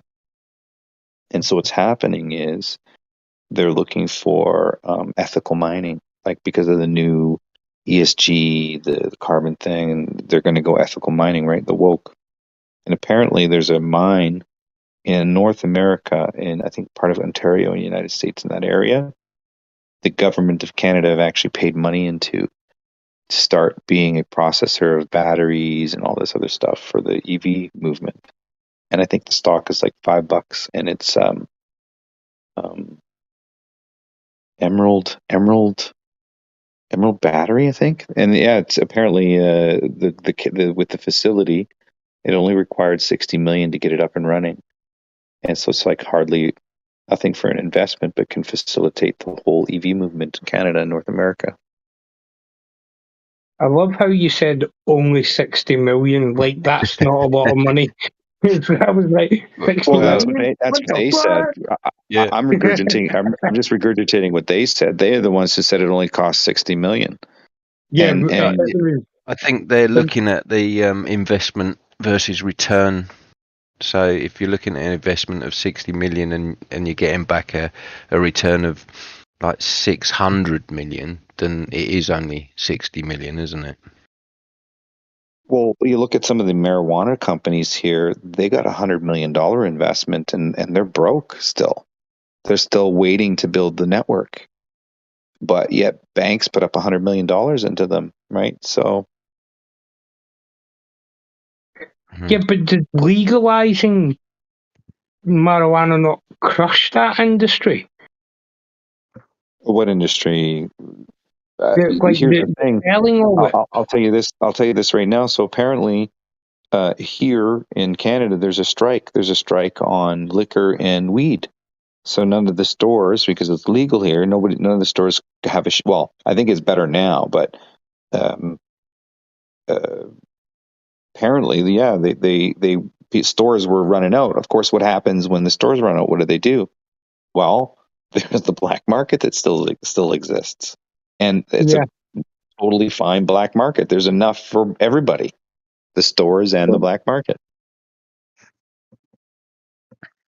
I was watching a documentary, and this guy that had his own He had to go and get the license to run his farm. Yeah, but he said, there's practically no money to be made in it. Unless you're in the black market for the weed, because now he's got employees. He has to grow it. He has to pay taxes, and by the time it's all done, he's not actually making that much of profit. He said, whereas the black market dealers that live just down the valley from him, he said they're making an absolute fortune. Well, I think there's still, some backdoor deals, right? I mean, I don't think it really ends. It's just whether or not you're going to do it, I guess. Yeah, I mean, I don't know if the guy was actually telling the truth or not. It's just that this is just what he was saying on the program. He could have been, the guy could be making a fortune and just pretending he's not. I think you're best off just to be a distributor store, right? And just run a store where they sell your product and you just take a cut off them. I think that's and then you just let big government do it. I think that's probably fuck the growing, just sell the product that you've been given, right? I think that's where the money's at. But then they can screw you like they did here by shutting down liquor and booze. And people don't have products. Stores don't have stores don't have product. Then they, what are they going to pay their employees with? I suppose reserves. But at the end of the day, that's a loss to the store's revenue, right?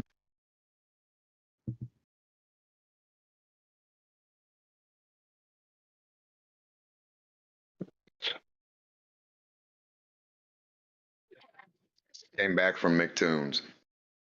It was fun. How'd it go? McToon. Yeah. Hey, Demo, tell me a joke if you got one. McToon. McToon, that was the joke, wasn't it? Yeah, that was the joke. Yeah. I got it. I was there with you.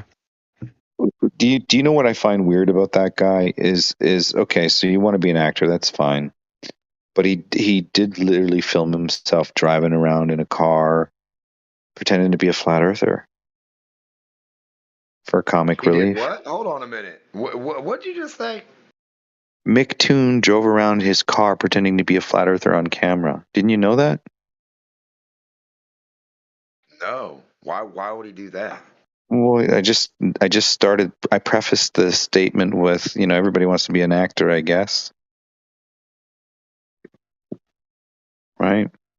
The point is he did it, and I'm saying is that's what weirds me out about the guy is like I got into debate. Sometimes I let some of the shit get the best of me for shits and giggles too, right? And then sometimes you just do shit for shits and giggles. But the motivation to get in your car and film yourself and talk to yourself and talk to the camera and portray this character for comedic value, I just fucking find it bizarre, man.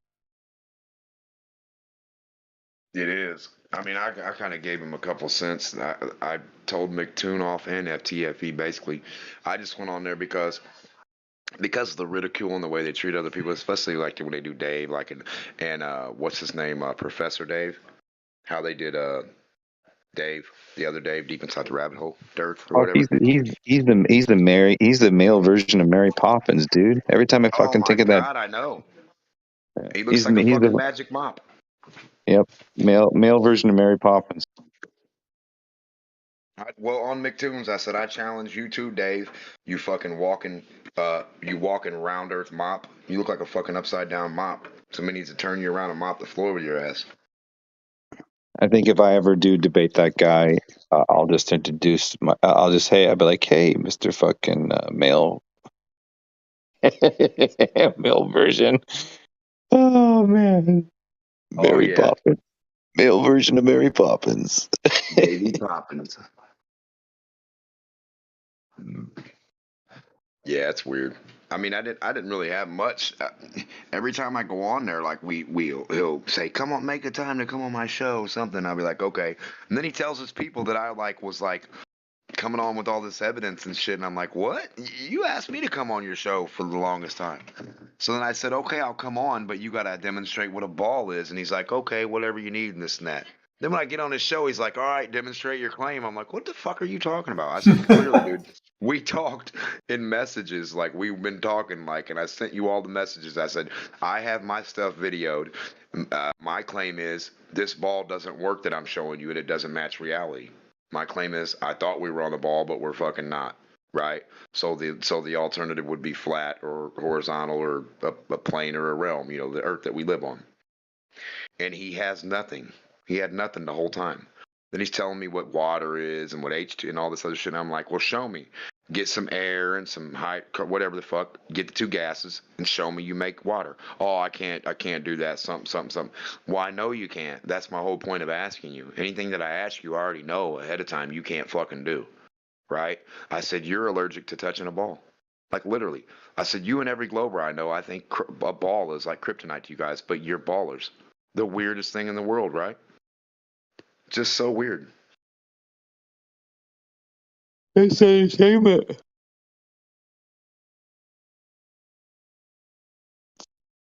Do you have a joke? No joke?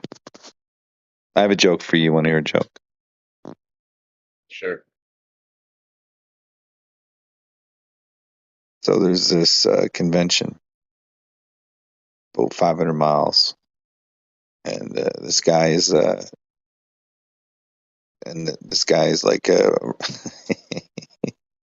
hold on, man, hold on, I can't. I'll be back.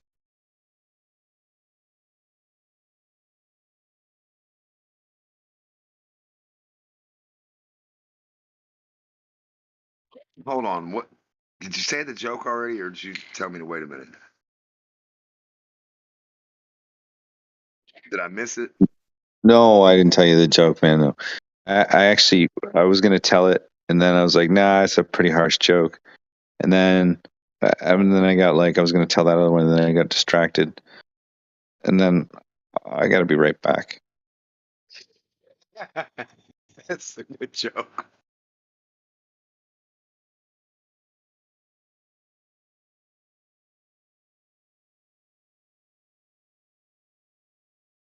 Hey, are you still there? Yeah. I was gonna tell you that joke, right? But you know, it's a long one, right? So I don't know when I'm gonna get it done. So yeah.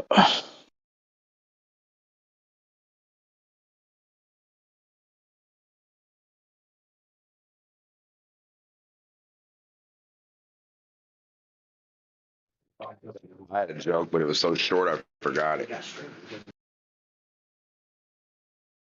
No, this one's about Johnny. It's tell your story day at school, right? And so it's like learn a lesson from a story kind of day, and you have to tell your story and what lesson you learned from it. So there's little Jennifer tells the class, she's like, you know, my mom and dad. Leda, again. I have to practice it, man. I have to practice it. Dude, I'm telling you, I got some fucking serious laughs from that joke. Now I told it in person. Maybe I'm animated. Maybe I tell it way better in person. I don't know. He said I got some serious laughs for this joke.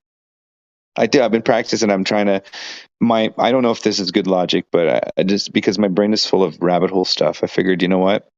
Why don't I at least learn a whole bunch of fucking jokes, learn how to tell them, and then at least I can have like laughs instead of like.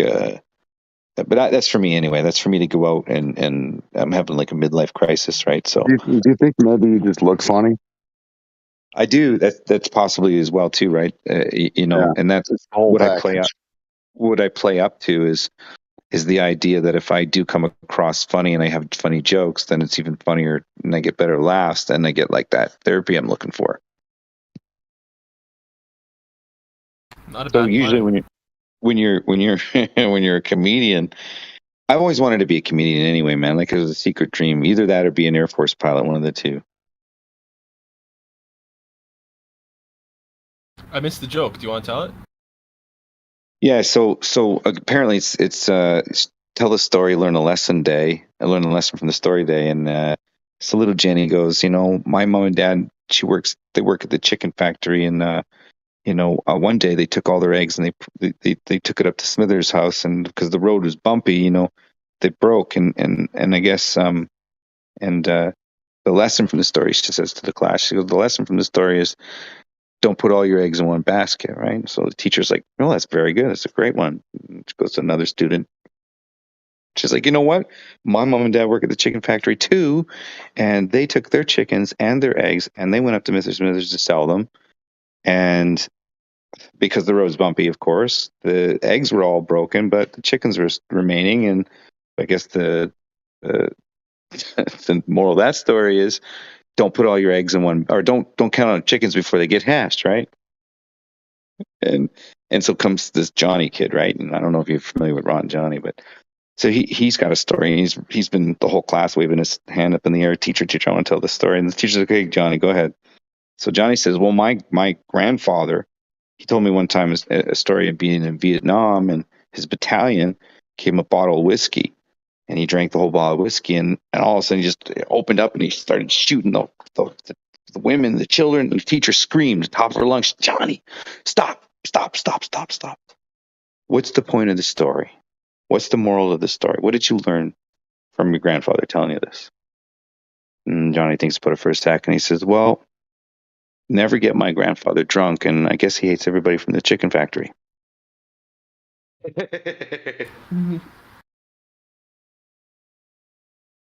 I'll get better at it, but it's a good joke. The moth one's a good one. That one's a good one. I'm just going to steal all of Norm Macdonald's jokes. They're so good. No, Cocho does, or not. Lewis does that. Fuck, man. That dude just lives Norm Macdonald. Well, it's just not him too. I've been getting into just like the old school, like even Rodney Dangerfield. Like I would tell some old ladies, right? I'd be like, It's been a while since I've even heard his name. I looked up my family tree last week and I found 2 dogs pissing on it. Old people love that joke. They fucking start howling. It's a great joke, right? Like my wife is so fucking my wife is so ugly jokes. Oh man, I love them. They're great. I can't think of one right now, but I know I love them. They just got those one-liners, those simple things. A little bit of Rodney, a little bit of Norm. Dave Chappelle's a genius. My wife's so ugly I can't even think of a joke. I just have like her ugly face just seared into my brain. I can't think of anything else. See, that's funny to me. That's fucking great. I'm sorry. You tell the audience you're sorry. I just can't think of it. She's so fucking ugly. I lost all my jokes. That's good. Yeah. Bucket list. Do a fucking whole set. Make the audience laugh. Like I've done it before, just so you know. Like, but I've gotten booed. Like I told this one joke. It's about a guy who received the first bionic arm. And it's a visual joke, and I can't show you, but it basically has some absurd gestures in it, right? Some pretty. Like retarded. What's that? Like the retarded arm gesture. No. You basically you ripped your dick off. You shove your dick up your ass, and you put your dick in your mouth, right? That's the joke, but. It's with a bionic arm, right? And the point is I told that joke in front of a whole bunch of business people, and I thought for sure, it wasn't a good joke, but they fucking loved it. I never saw so many fucking big fat bellies and people grabbing them. Anyway, I told the same very joke at a university, the same fucking way, for word verbatim, not missing a beat. And I got not one laugh. I got boos. And I was like, what?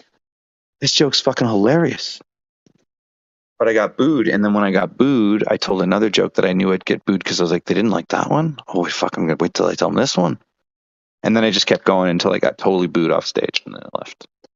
And then, so I've been on stage that way twice. 3 times. One time I got a whole bunch of laughs. Second one was like, whatever, nobody's really paying attention. And then the third time I got booed. So I'm going to go back again. Do you think it might be in the delivery data? Oh, at the end of the day, it's always delivery, my friend. Timing, delivery, routine, comfortability. comfortable with the jokes. Like sometimes you just want to tell a story, whether it's funny or not. You can do it. It's just a very good art form that I'm not good at. So it's very appealing to be good at. Yeah, but you can only get better with practice. Well, that's the idea, right? But I got to steal. Norm is a genius. Like just like he was telling. Oh man, the fucking the way he would break O.J. Simpson's balls, and then come out years later and then have this brilliant joke. Like it's great. Like the legacy of his joke telling, and it's good. Although I had a hard time watching his last special, it was hard to watch that. Well, when you're a kid though, and he's chewing his gum, and he sits there, and he's like, yeah, and he like turns over and he says his punchline. You're like, this dumbass old guy. You know what I mean? You don't really, because you're a kid, and you don't really. But then when you get older and you understand, you're like, oh, okay, that was funny as hell. You know, I mean, it's just in what you understand about his type of humor. It's dry. Oh, I like the dry humor, man, for sure. Yeah. Yeah. No, I'm not saying I don't like him. I just don't like the fact that fucking Lewis liked him so much. That made me almost not like him a little bit. You know, Mitch Have you ever Hedberg been too. like You know who Mitch Hedberg is? Hedberg? Yeah, I liked him. Yeah, Escalator, man. temporary stairs. Yeah, I liked him. With that opening joke, I was lying in my twin bed and I wondered where my other brother was. Fucking love it. Now that for me was funny. How about this one? This is for the fucking. Check this one out. This one's good. Yeah. I like this one where he goes. I was flying in space in my car, and I was going at the speed of light, and I turned on my headlights. And I was like, "What the fuck?"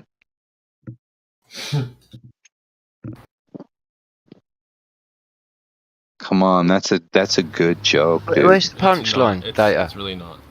Oh, that's a fucking brilliant joke. He's in space, flying his car at the speed of light, and he turns on his headlights, and he's like, "What the fuck?" Because he has no headlights. He's flying at the fucking speed of light. It's a brilliant joke. It's great. I get it. It's just not funny. Oh, it's fucking funny. I laughed my ass off when I heard that one. Maybe it's like delivery, like you do a face and like what the like you're actually fucking like, you know. Well, how about this one? You know my shirt says dry clean only? That means it's fucking dirty.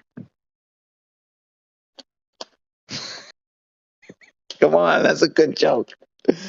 He's fucking funny. That's a good joke, Mitch Hedberg, man. That's all his jokes, man. But he does deliver it in a way that is Mitch Hedberg.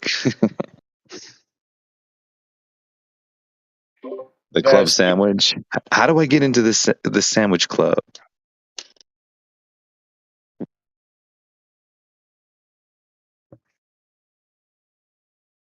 What's that cricket soundboard when you need it?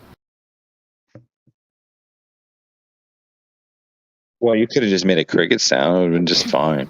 Good luck with that. I don't think anyone can make a cricket sound. No, I can't do it. It might be physically impossible to make a cricket sound. No, man, I bet you there's a person out there who can imitate a cricket. Probably like some freak of nature. Have you ever listened to Frankie Boyle?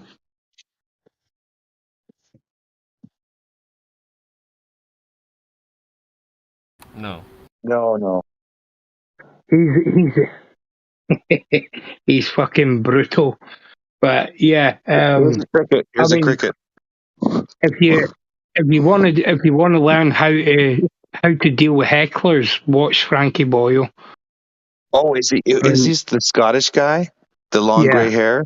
Oh, I love that guy, dude. He's fucking awesome. Oh, Billy, what's his name? Billy Connolly. Billy O'Connolly. What's his name? Yeah, I like that guy. He's fucking awesome, that guy, yeah. Frankie Boyle was doing this one show, right? And this guy kept shouting stuff out and interrupting his show. And he told him several times to shut up. And then he'd had enough and he just turned around and said to the guy, "Look, I'll come down there and I'll fuck you so hard you'll think I'm your dad." It's like, fucking hell, that's brutal. brutal. That's brutal. I've yelled out one time, I told you to wait in the car. And then one time I said, well, that's my cat. That's the cab driver. I told him to wait, I'll pay him extra.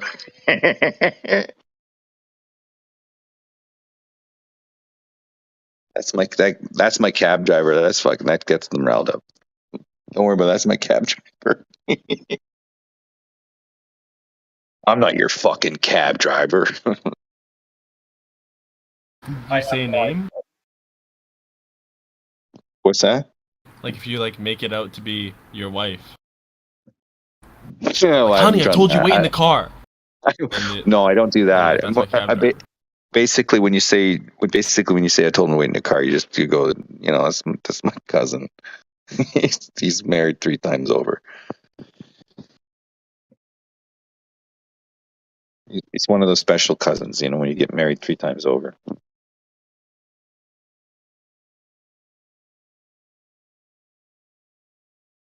They keep it in the family, you know what I mean? It's like 3 times over. Here's a joke for you. They say if you take a Viagra, it takes about an hour for it to start working. But I normally find that she's wriggled free and escaped by then. Yeah. Took a Viagra once. I got it stuck in my throat. I had a stiff neck for ages. Yes. I bought the eye drops. They don't do much for you, but you look hard as fuck.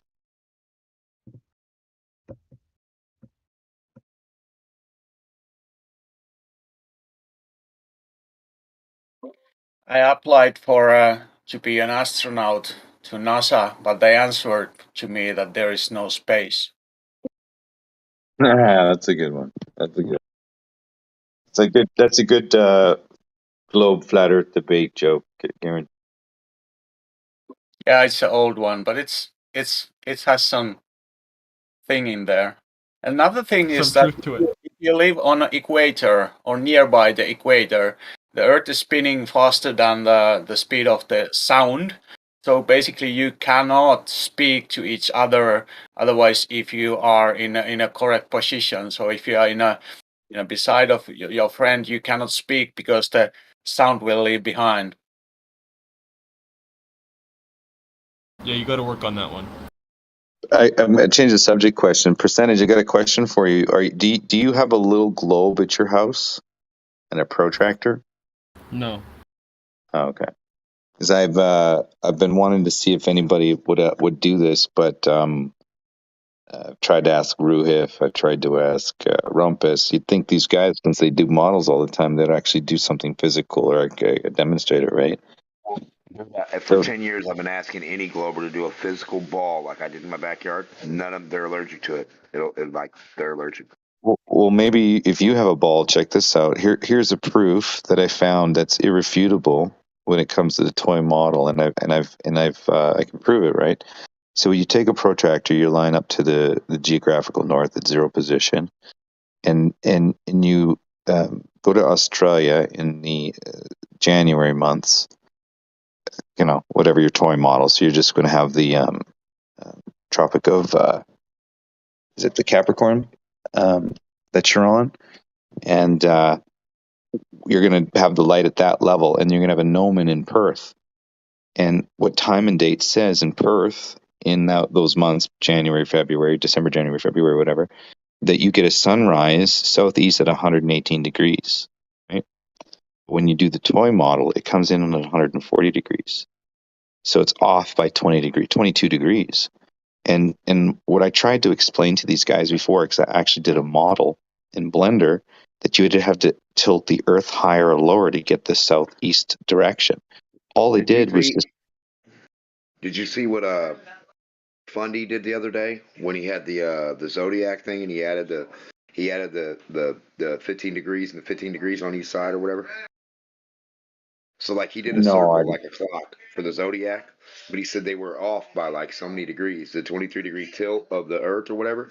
He said it aligns with that missing amount. So 23 degrees, 0.4 or 66.6 or whatever, right? So you have a circle, and each is like if you cut it into like 6 pieces on this side and 6 pieces on that side, like pieces of a pizza.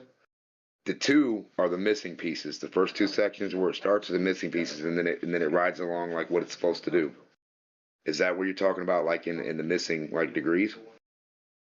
The time it takes to get to that point? Well, are we talking about the same thing here? Because if you're talking about, what are you talking about, like the rotation of the Earth at 30 degrees? What do you mean? Rotation of the stars, the zodiac, the alignment of the stars. No, I'm not talking about that at all. I'm talking about actually taking the toy model and showing you that there's no way to get 120, 118 degree sunrise on it in Australia, which time and date will show you that it's in 118 degrees. So the model that you have here demonstrated at 23.4 degree tilt has to change its tilt to get that 120 degree. So in the model format that we have as a toy model on our desk is actually off by 22 degrees. You'd have to increase the tilt of your Earth to get that 120 degrees, right? There's no other way, or change the position of the sun, one of the two. That's what I'm talking about. I'm just saying it's a practical demonstration to show that you can prove the toy model wrong based on sun and daytime information. Oh, like what McToon was wanting to do, yeah. Well, I don't know what he was wanting to do. I don't follow McToon. Well, I mean, he had some weird ass challenge he wanted to do with the fucking GPS and the whatever and Google and the global shit and the certain degrees of the sun, whatever. I don't know. He just does a lot of dumb shit. I'm sure yours would make a lot more sense than what he's doing. He's just fucking stupid. Well, all mine is taking in Nomen and putting it in Perth on a ball, a toy model ball, which is like a little stick sticking out of Perth. And if it's at its 23.4 tilt axis, which the toy models are already tilted at that, just depending on what position of rotating it is, whether it's summer or fall. Well, when you position the sun in the manner that you claim the model is, which is, you do it how it's set up, you won't get that angled shadow in Perth on the toy model. It just doesn't work. That's the point of the observation, and you can do that with a protractor. The point is that it doesn't match sun and daytime. It's just showing that the toy model's incorrect. I never really thought it was correct. It's no.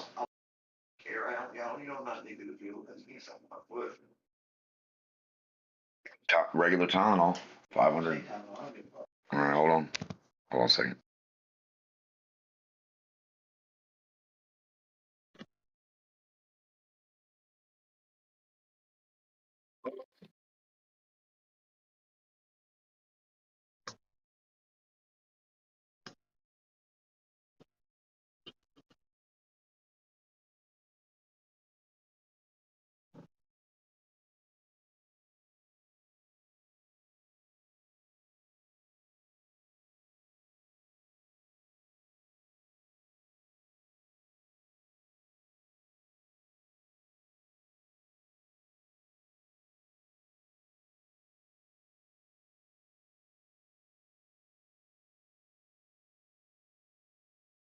So why would the time zones be wrong with a 23.5 degree tilt? It's not a time zone. That's another one I've done. Well, yeah, we know there's cutouts and they do that for a reason, but why do you think the tilt is incorrect by 20 degrees? Off by 22 degrees. Why is it off by 22 degrees again? Well, if you take your toy model and you put a Nomen at Perth, and you would do it for January, February, which the sun would be at Capricorn, which means you take your sun and you'd make sure the GP position passes the Capricorn line. You would rotate the Nomen towards sunrise. You would line the protractor up to 0 degrees north, and you would see that the angled shadow that's being cast by the sunrise is coming in around 140 degrees and not 118. You said from Perth? You lost me at Perth. Yes, well, it's all good, dude. I'm not here to convince you, man. I know, but so I'm just curious where you come up with your your math. Well, And 120 then how degrees. can I you mean, think? You know what's funny about this? I mean, I haven't looked at it yet, and maybe I'm sure you've done some homework on it. But you think it's such a huge error that everyone in the world just kind of overlooked it, except for you. there's a million errors that nobody notices about the globe, like it doesn't work and there is no globe. I mean, what about that error? Do you know what's a really cool error, Zanuck? Is that when I ask average people how far away the sunrise is, they say 30 to 40 miles. That's the error in your model, buddy. Well, if you're up about 1,000 feet, that would be actually very true. Yeah, it's on the ground, right? People on the ground think that. I've already done. Just go out yourself and ask. They'll think 20, 30, 40, 50 miles, buddy. Yeah, Dude, you ask most Jay people on the Leno would go out. street. If you Jay ask Leno most, would, yeah. You ever see if I, Jay Leno go out and ask people on the street stuff? yeah, It's like So who's funny. president? if naturally people see farther and they How far is Russia? I mean, they most people. intuitively see farther, because when they are asked, they genuinely give a response because they have no idea your model. Again, have you seen Jay Leno go on the street and ask people stuff? It's pretty funny. Ask who the president is. Ask them, what country they live in. There's so many. That's the problem with our voting public. We have most of the people, 90% of the people in this country and most other countries as well, they're all dummies. I mean, they're all bona fide dummies. They really are. It's amazing that anyone can get anything done. Yeah, so this idea that, the whole Earth, everybody thinks Earth is a globe is a pretty weak thing, right? I agree. I think I've never been a big fan of consensus. It's mostly just you guys and like some people that have quote unquote education that have enough education to have gotten into the globe enough to where they could say a couple things about it. My dad was a physicist. It's the small field of the mainstream science You know what's funny? part, and then you guys, that's about it. And But it's not also, it's just the same for going on asking people if the Earth is flat. Yeah, can I just make a quick comment, Gio, to back up your claim there? They don't even know. Gio, real quick color to your comment, which is a good one. My stepfather, I think very highly of my family. I've mentioned people in my clan before. My stepfather was a physicist that started a very successful company that developed and basically, I think they cornered the market for magnetic disc sputtering. This guy's not a dummy. He still thinks Coriolis is the toilets turning in a different direction in the southern hemisphere, and he's swearing up and down that's the reason that they rotate the different direction in Australia. Not his field. It's probably what he was taught. It's not his field. Yeah, and he fought me on it a little bit. We started talking about because I actually looked into it probably a lot more than he ever did, and he still to this day still thinks that the toilets spin one direction due to Coriolis. The globe. He's a smart fucking guy. He's a really smart guy. The globe is literally a propaganda cartoon. No, come on, Gio. Really? Backed in pseudoscience and stories that people retell. That's all it is. What do you think the problem is? Do you think they just don't teach? Do you think they just don't teach enough math in school, or they don't teach people to think on their own, or physics, not physics of a ball? I didn't ask you, D-Mock. Well, I know, but I answered you. No, I know, Dave, but you just got embarrassed by MC Toon, so please be quiet. Gio. How'd I get embarrassed? He didn't show his globe. None of you guys can show your globe. In the living room or the kitchen. Hold on. You want to show me the globe in the kitchen? In the lab, in a bucket. I got it. Yeah, I know. No, in my backyard. Throw some water in the globe. Schematics of the globe I can use that You can do. I can show you the globe in your backyard. I could actually show you that the Earth is round from your backyard, but you won't do it. No, you can send me the little model that would convince you you're on a ball. No, no. It's not a model. It's actually a measurement that you could do in your backyard. You don't have a physical model. You actually could measure. You actually can't make a model. Again, Daymok, if you listen to me for just a change. Daymok, please listen. Do you make a model? Again, make a change. Make a change. Actually, listen for a change. What's a model look like? Do you know? Hello, Lemon. Yeah, Daymok. Please, are you going to listen or not? Well, yeah, it doesn't matter. Well, it does when you're talking to me. No, it doesn't actually, because you don't listen. Okay, Jaybird. Let me turn you down for a while. Let me turn you down. There, that sounds better. Yeah, turn each other down. That's what an exchange. That sounds good. Turn each other down. It's like those dogs that are fighting through the fence. I didn't turn him down. Basically, he won't listen. So I could show him that his how to measure the Earth from his backyard. But he won't do it. He's going to show me how to make it in my backyard. You guys, I won't listen to it. All you got to do is just send me the schematics. Put the chat, like what numbers I need, how tall to make it, how wide. and I'll make it by your numbers, and it'll be that way you can't argue what I do on it and say, no, Democ, that's not our numbers, that's not our little model, that doesn't work on our ball. Give me your schematics so I can make your little globe model for you and show you how it works. That's what I'm going to do for you. Can you If talk me give me through the it, Democ? numbers, Why don't you give me a quick story about how the model works? a ball, a sphere. Any model, No, he model. wants Tell me, he wants I the want to hear a schematics demod from version of you. a model that Why are he you knows. asking him for the details? I'm asking you Because for your I'm curious schematics of as what to a his sphere looks perspective like. of I any don't model. know. I don't know what Can an you tell oblate me, spheroid describe or pear any model potato that you looks think like. you know? A potato with no water is what they show you. It looks like a pile of poop, right, with no water on it. Or they got an oblate spheroid or a perfect sphere or a pear or a parabola. I don't know which one you're going with, Zanuck. I say grab Is any that model fair to you say or know, not? any model that you think you know, and describe it to me. Any model I think I know. No, I want your precise No, I measurements want for you to your describe a model model so I you can. know. Well, It's not that hard, I Democ. want to It's a real demonstrate simple to your question. children and I'm not everybody's trying to be a jerk. kids I just your really curious super as to your magic perspective of any physical model. Please explain a model, whether it be the globe model or the flat You're Earth going to model. give Any me the model. schematics, and I'm going to do that visually. You're going to give me what your model is, and I'm No, going I to explain it. wanted you to tell me a That's how we're going story. to work It's together. nighttime and I Glober want to and go to flat bed. I want a earther work nighttime together. story. It'll be Bedtime the story. greatest accomplishment. I can't even say a sentence with you, dude. Let's get a Oh, sphere. don't give me You give me projection the here. size. I'll make the sphere of your size, and Okay. I'll put it in my backyard, and I'll show how it works, and we'll do it together. The We'll sphere get a that we Nobel are Prize. familiar with. Are you going to stop? The sphere that we're familiar with is about 25,000 miles in circumference. So can you tell me about the model? Can you explain the model to us? A little model. How would I do a little model? How big do you want your little model? Like No, a just toy? the model. Not about size. Yeah, a I little don't know why model. you Yeah, asked me so for we can size. But I'm get a asking, visual. can you explain a model? Yeah, a small version of a globe that you just said was 25,000 That doesn't miles. have any. How That big do makes you no want? sense at How all. big do you want your 4-foot one?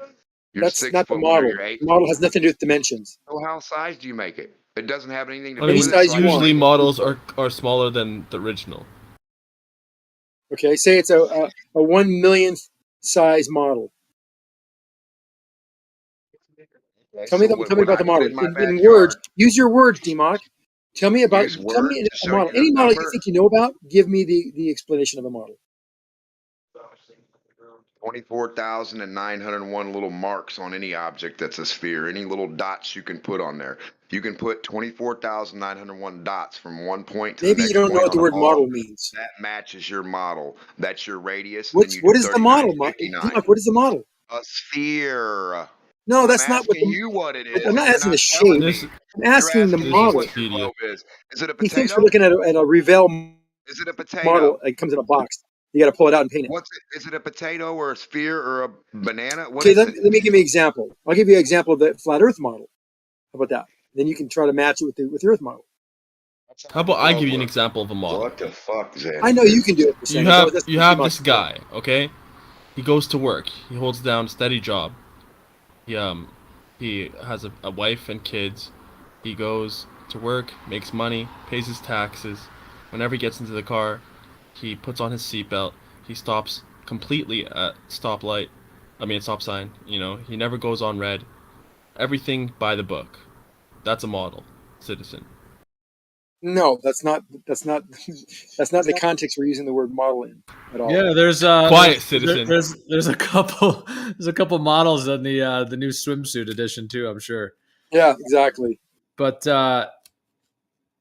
so actually, I don't know if there's anything moving forward with this model thing that Probably not. you got. But I was just gonna ask you from before, Zanuck. The guy you said that thought that the toilets are in the different directions. What is his degree? I mean, does he have a master's, PhD? Is he a scientist, engineer? What is his? He had a PhD in physics. A PhD in physics. Wow. Yeah. And he literally thought toilets were proof of the Earth being a globe. No, he just thought that toilets were proof that of Coriolis. Yeah, which is supposed to be proof of the globe. Right. So proof of spinning globe, I should say. If he came in here, it's already assumed in that statement. All right, if he came in here and had a full discussion with us, on his scale of 0 to 10 of his knowledge of the globe, what do you think he'd be, a 2, a 4? What do you think he would know about the globe? By our standards, God, it's a pretty high bar. I think he's probably at 2 or 4. Okay. So it is interesting that people do kind of go around saying, oh, all the scientists know this and all the PhDs and you guys are so dumb, because it's really, that's a very empty thing to say, isn't it? Because the reality is many of them, if not most or all of them, know very, very little, like a level 2, you just said, 2 to 3 of what he would actually know about it. So how would he even been close into figuring out what the Earth is when all he's going off is toilet spinning and sticks in the ground and some pictures from NASA. So doesn't it show how weak this globe thing is? Like, it really is I know you believe it or push it or whatever you're doing, but it really is a propagandized, propped up thing. Like, no one can practically demonstrate it. No one has information. It's just this government thing that's been pushed by NASA, government agency, and so on.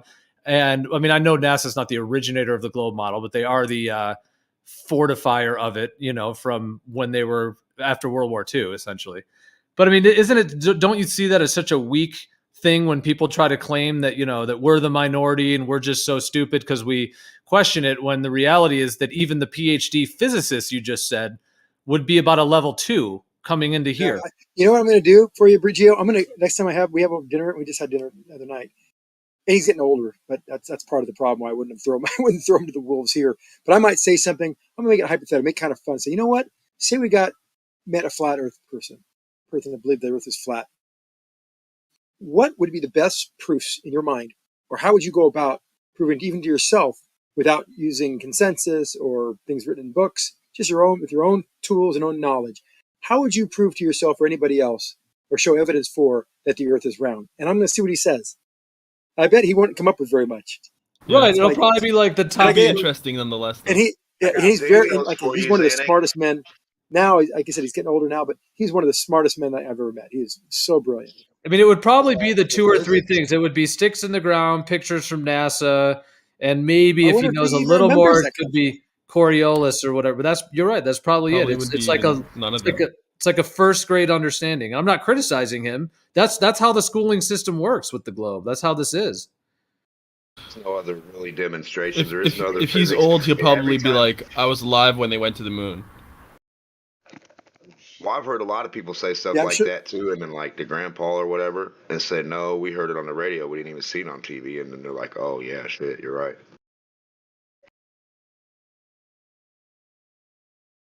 But that'd be interesting to be like a fly on the wall. Just I think it'll be. You don't even have to tell them about flat earthers. All you need to do is what proof do you have of the Earth being a spinning ball?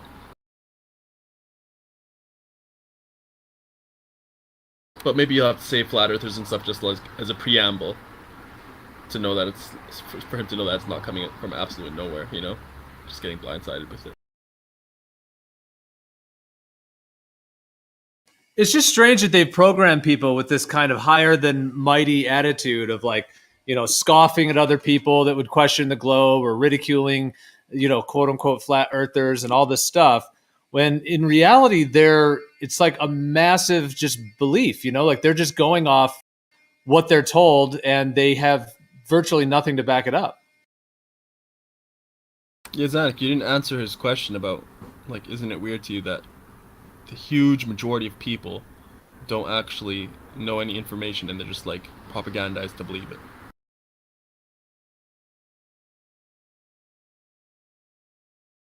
Yeah, it's true about a lot of subjects, but a lot of us put a lot of faith in the education system and the established sciences of so many different topics.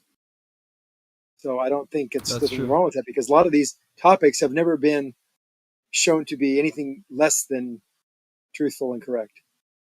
Well, how about this? You don't think there's anything wrong with that? I think there is. I don't think 2 wrongs make a right. I think there is something wrong with all of these things where you're it's funny. Told to believe this without actual evidence, and you just you would just trust it. It's interesting. I draw an analogy to computer science today. So back when I was in school, we had COBOL cards, and it'll be trained in BASIC and in Fortran and all these different languages, depending what major you're in. And now today, kids go to school, they don't look how the bits and the byte work. That's all established programs that are used in these macro programs that do all the things you want. And now programming things in certain other languages, graphic languages, and have no idea how to program at that lower bit level, because it's just trusted that it worked, because it's all done back in the 80s. So why should they reinvent the wheel? Why should they go through the hassle of the time-consuming hassle of doing all these programming tests that are already etched in stone and work, and they use them for now foundation for a complete different level of competent programming, right? It's kind of an analogy, right? We trust all that foundation. All that work's been done. We just trust it's correct, and it is correct, and it works. No one has to, I guarantee the top computer scientists can't do certain things, even programming in simple languages, because there's no need to. They do other things. Okay, then what? Sorry, Coach, if you were trying to get in it, but I guess what I was going to say next, Zanuck, is in terms of this, like, what profession do you think then, if somebody had a PhD in that profession, that you could bring them in here and they would be, what do you think the highest they would be? 6 out of 10, 7 out of 10? I'm talking a PhD from like, what field would someone with a PhD be able to come in here and have a knowledge level of 7 out of 10, or something like that? I don't think any of them would be 9 or 10 out of 10, to be honest. I think astrophysicists could do it. No, they were proved not to be competent. You mean like that one that Mark Knight interviewed, and she had no idea what the curvature of the Earth was, and she's like a somewhat famous. Or the one. Yeah. Yeah. Allegedly Dave. Well, surveyors don't usually have to go to school to get PhDs or masters in any field. It's more of a kind of a trade. Right, but who's an expert is what I'm saying. We could talk about these surveyors are. We could talk about. Oh, hold on. Let me just finish. We could talk about these various communities of discussing this. The people, we could talk about. But I'm saying, separate than that, which field do you think is an expert on the shape of the Earth that could come in here and actually hold their own with the mainstream education they got?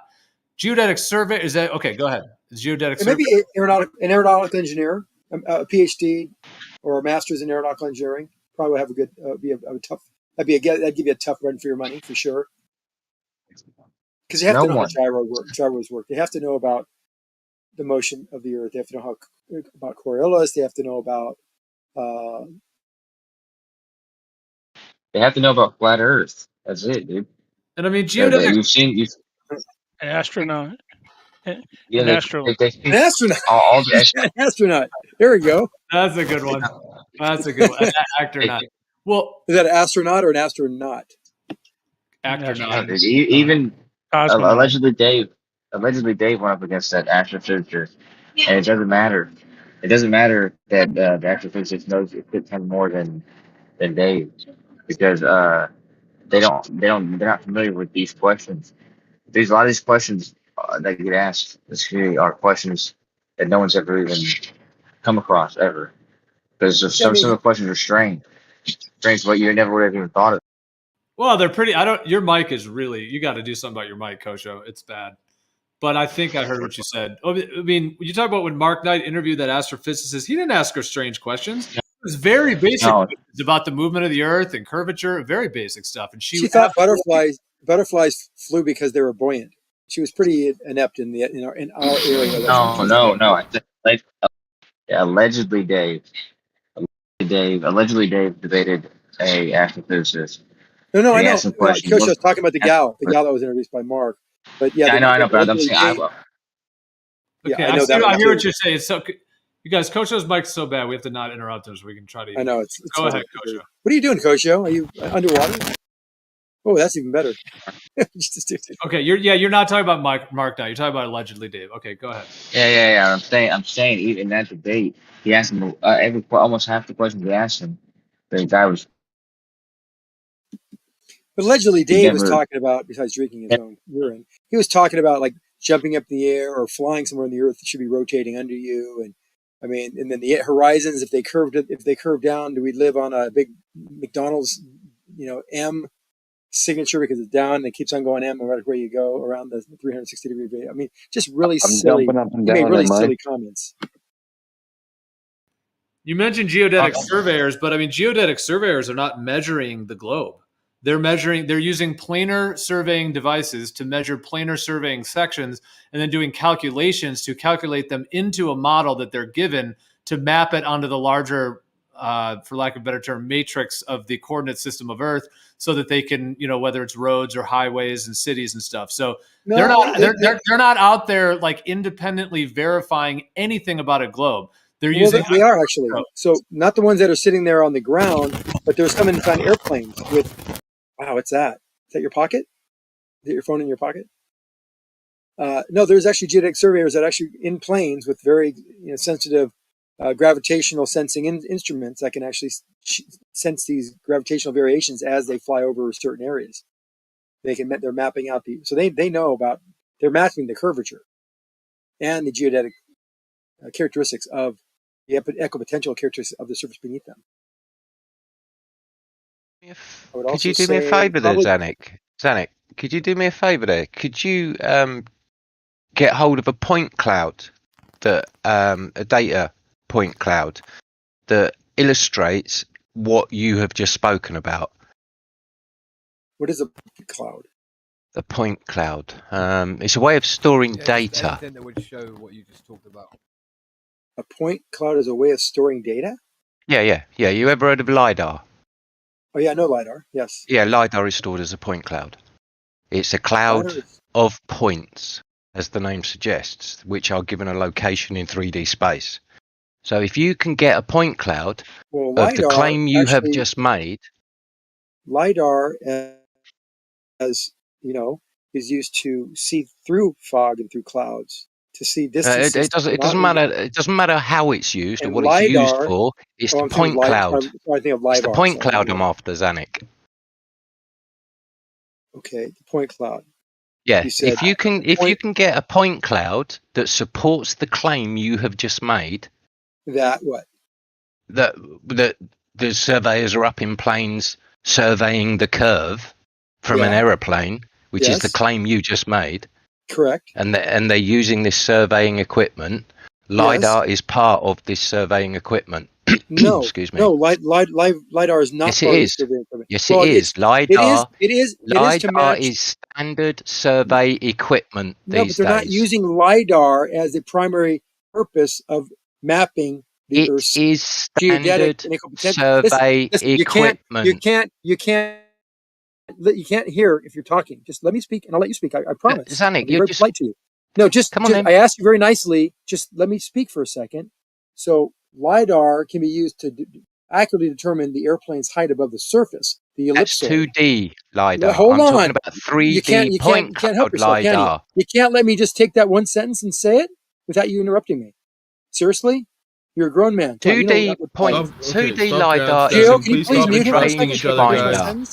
Stop interrupting each other. Zanik, go ahead, finish, and then DP will respond. Thank you. So, yes, LiDAR can be used for determining the distance from the aircraft to the ground, so you can map out the ellipsoid, the actual physical distance of a surface beneath you. But the equipotential equipment, the gravitational equipment that they have on board is measuring gravitational direction and strength, which is completely different. So the mapping of those two. Hang on. Before you start shotgunning, can I address your point? I'm almost done. No, you can't finish, Zanik. You're moving on to something else. Let him respond. No, I'm not. You want to know about LiDAR? Zanik, the LiDAR you are talking about is Zanik, please. Let him respond. Okay, you know what? Real quick, the equipotential is not measured by LiDAR. Period. Zanik, why can't you let me speak? What are you scared because of? I was still talking. You're fucking shotgunning, you idiot. Stop it. Jesus. The LiDAR that he was talking about there is laser range finding, which is a 2-dimensional LiDAR system. There is a 3-dimensional LiDAR system which stores data in a point cloud, which, as the name suggests, is a cloud of data points. Now, Zanik, what do you mean a cloud point? He means basically just like maps out the surface of the thing by doing it in cloud form. Basically. Where it is physically, right? Have you never looked into? Correct? You never looked into LiDAR. Yes, I know about LiDAR. I'm telling you. Why are you struggling with what I'm saying then, Zanik? Because a geodetic surveyor in an airplane is not using LiDAR to detect the equipotential differences of the surface beneath you. Why can't you understand that? LiDAR is standard. No, it has nothing to do with gravity. It has no ability to detect gravity. None. Well, why it has no is ability a, to detect why is gravitational a variation. surveyor No worried ability, about no ability, detecting gravity? no ability to detect gravitational down. variations. Period. Why, You're wrong. Zanuck? He's not talking about gravity. Okay? I don't know why you're That's talking what a about gravity. geodetic surveyor Zanuck, can you does. shut the fuck up for 2 You shut the seconds? fuck up. What the hell's wrong with you? Why is a surveyor surveying gravity? They're looking at the ground. No, they're looking at gravity. You don't know what geodetics Zanuck, mean, do you're you? useless. You don't Really, know you what are. you don't know what the equipotential mapping But of how the do you Earth is, do detect you? gravity? I think that's the problem. Is it He has a possible they do misunderstanding of what both? words mean. Words Zanuck, have is it meaning. possible that they I'm do using one you gravity don't and they also understand. map out the ground? Surveyors map the ground. No, it is extrapolated from these measurements what the ground looks like. Extrapolated being a So calculation. they don't measure yeah? the ground directly, they just measure the gravity on the ground and then model the Yes, ground. very Make a excellent. calculation. You bingo. You got the prize. You got Yeah, a you cookie. make a calculation. So no actual physical measurements of your curvature then. No, It's all calculations are calculated. actual. No, they're not. What? You think a transformation is not accurate? It's a If I transformation, measure as the something from one name reference frame to suggests, another, that's not Zanuck. accurate. If I It's have a a transformation, if I do a Fourier transformation. transfer, you're smoking crack. All I gotta tell you, your name should be Crackavilla. That should be your Yeah, name. all right, Zanuck. No, because Zanuck. you have no idea what the word geodetics mean. I don't think you know what equipotential A means. What does the word geodetic is a equipotential mean? straight What does line. the word equipotential mean to you? You What you does it said mean? you said What you does the have word no idea what the word equipotential mean to you? Now, I geodesic played your means. A point cloud geodesic bullshit. is a What straight is line, Zanuck. no? Quality equal amount. Pocket mouth. Crack, your mic is Pocket absolutely mic. Once you can talk demonic. to Who was that with a bad mic? Your crack villain. we think Your mic is it's crackling. Kosho, but we don't know for sure. Could be his phone in his pocket. What? No, it's not me at all. Janik, I've been listening. It seems like you're not responding directly, man. It's a lot of. I'm not trying Damn. I'm not trying to call you up. It's a lot of scattering and topic changing. Is there a way you No, can none. the actual discussion? So he said they use LiDAR, and LiDAR only tells you the distance to the surface. No, it doesn't, Zanuck. That is complete bullshit. There is 2D distance finding LiDAR, which is what they use with self-drive cars, for instance, because the cars need to know the distance from whatever is around them.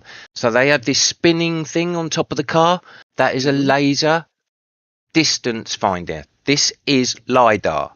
I You know what also LiDAR is used for, not how it's used. I just don't know how it's used in the airplane. let me finish my point, Zanuck. You also have a 3-dimensional point cloud LiDAR system, which is the one that I'm asking you to supply a point cloud for, that demonstrates a measured curvature of the surface below the surveyor's air brackets in an aeroplane. That's not Please. what they do DP, in in the. terms of Okay. hold up, Zach, before you respond. No, in terms of the point cloud, real quick, he's missing the point that we look at. I want to know the mechanism of the point cloud. The 3D. Gio, can I how's it respond to you, different Gio? from This 2D? Isn't about you. Gio, can I have a one-on-one Please. with you for a second? For like 10 seconds? Take a back seat. Gio. Zanuck. Gio, real quick. You called me out on not addressing his point, and I think I have a very clear point. He's talking about 3D and 2D LiDAR. Fine. I'm talking about mapping the potential of the surface beneath an airplane. They are not the same things. They do not use the lasers to do that. They use gravitational strength measuring equipment. Actually, equipment that measures small variations in gravitational or weight of objects inside that machine. If you want to be real vague and very general about it. It measures the deviation in plumb lines is what it's doing.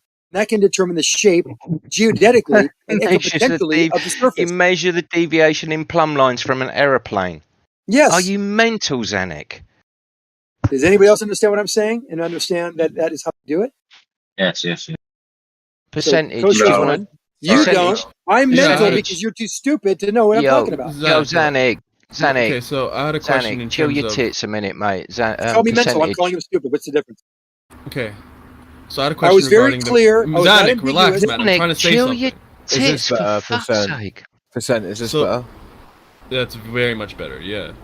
So my question was in regards to basically how the 3D mapping works like, you know, aside from the 2D. So I understand the 2D, it shoots it in every direction, and you know, this rangefinder, it just like gets a signal back in every direction, and I'm confused as to what the difference is with the 3D. If it's shooting it in every direction, shouldn't it get like a 3D map of its surroundings? The three you've never seen? Have you ever seen? Do you want me to post Yeah, a DP. video?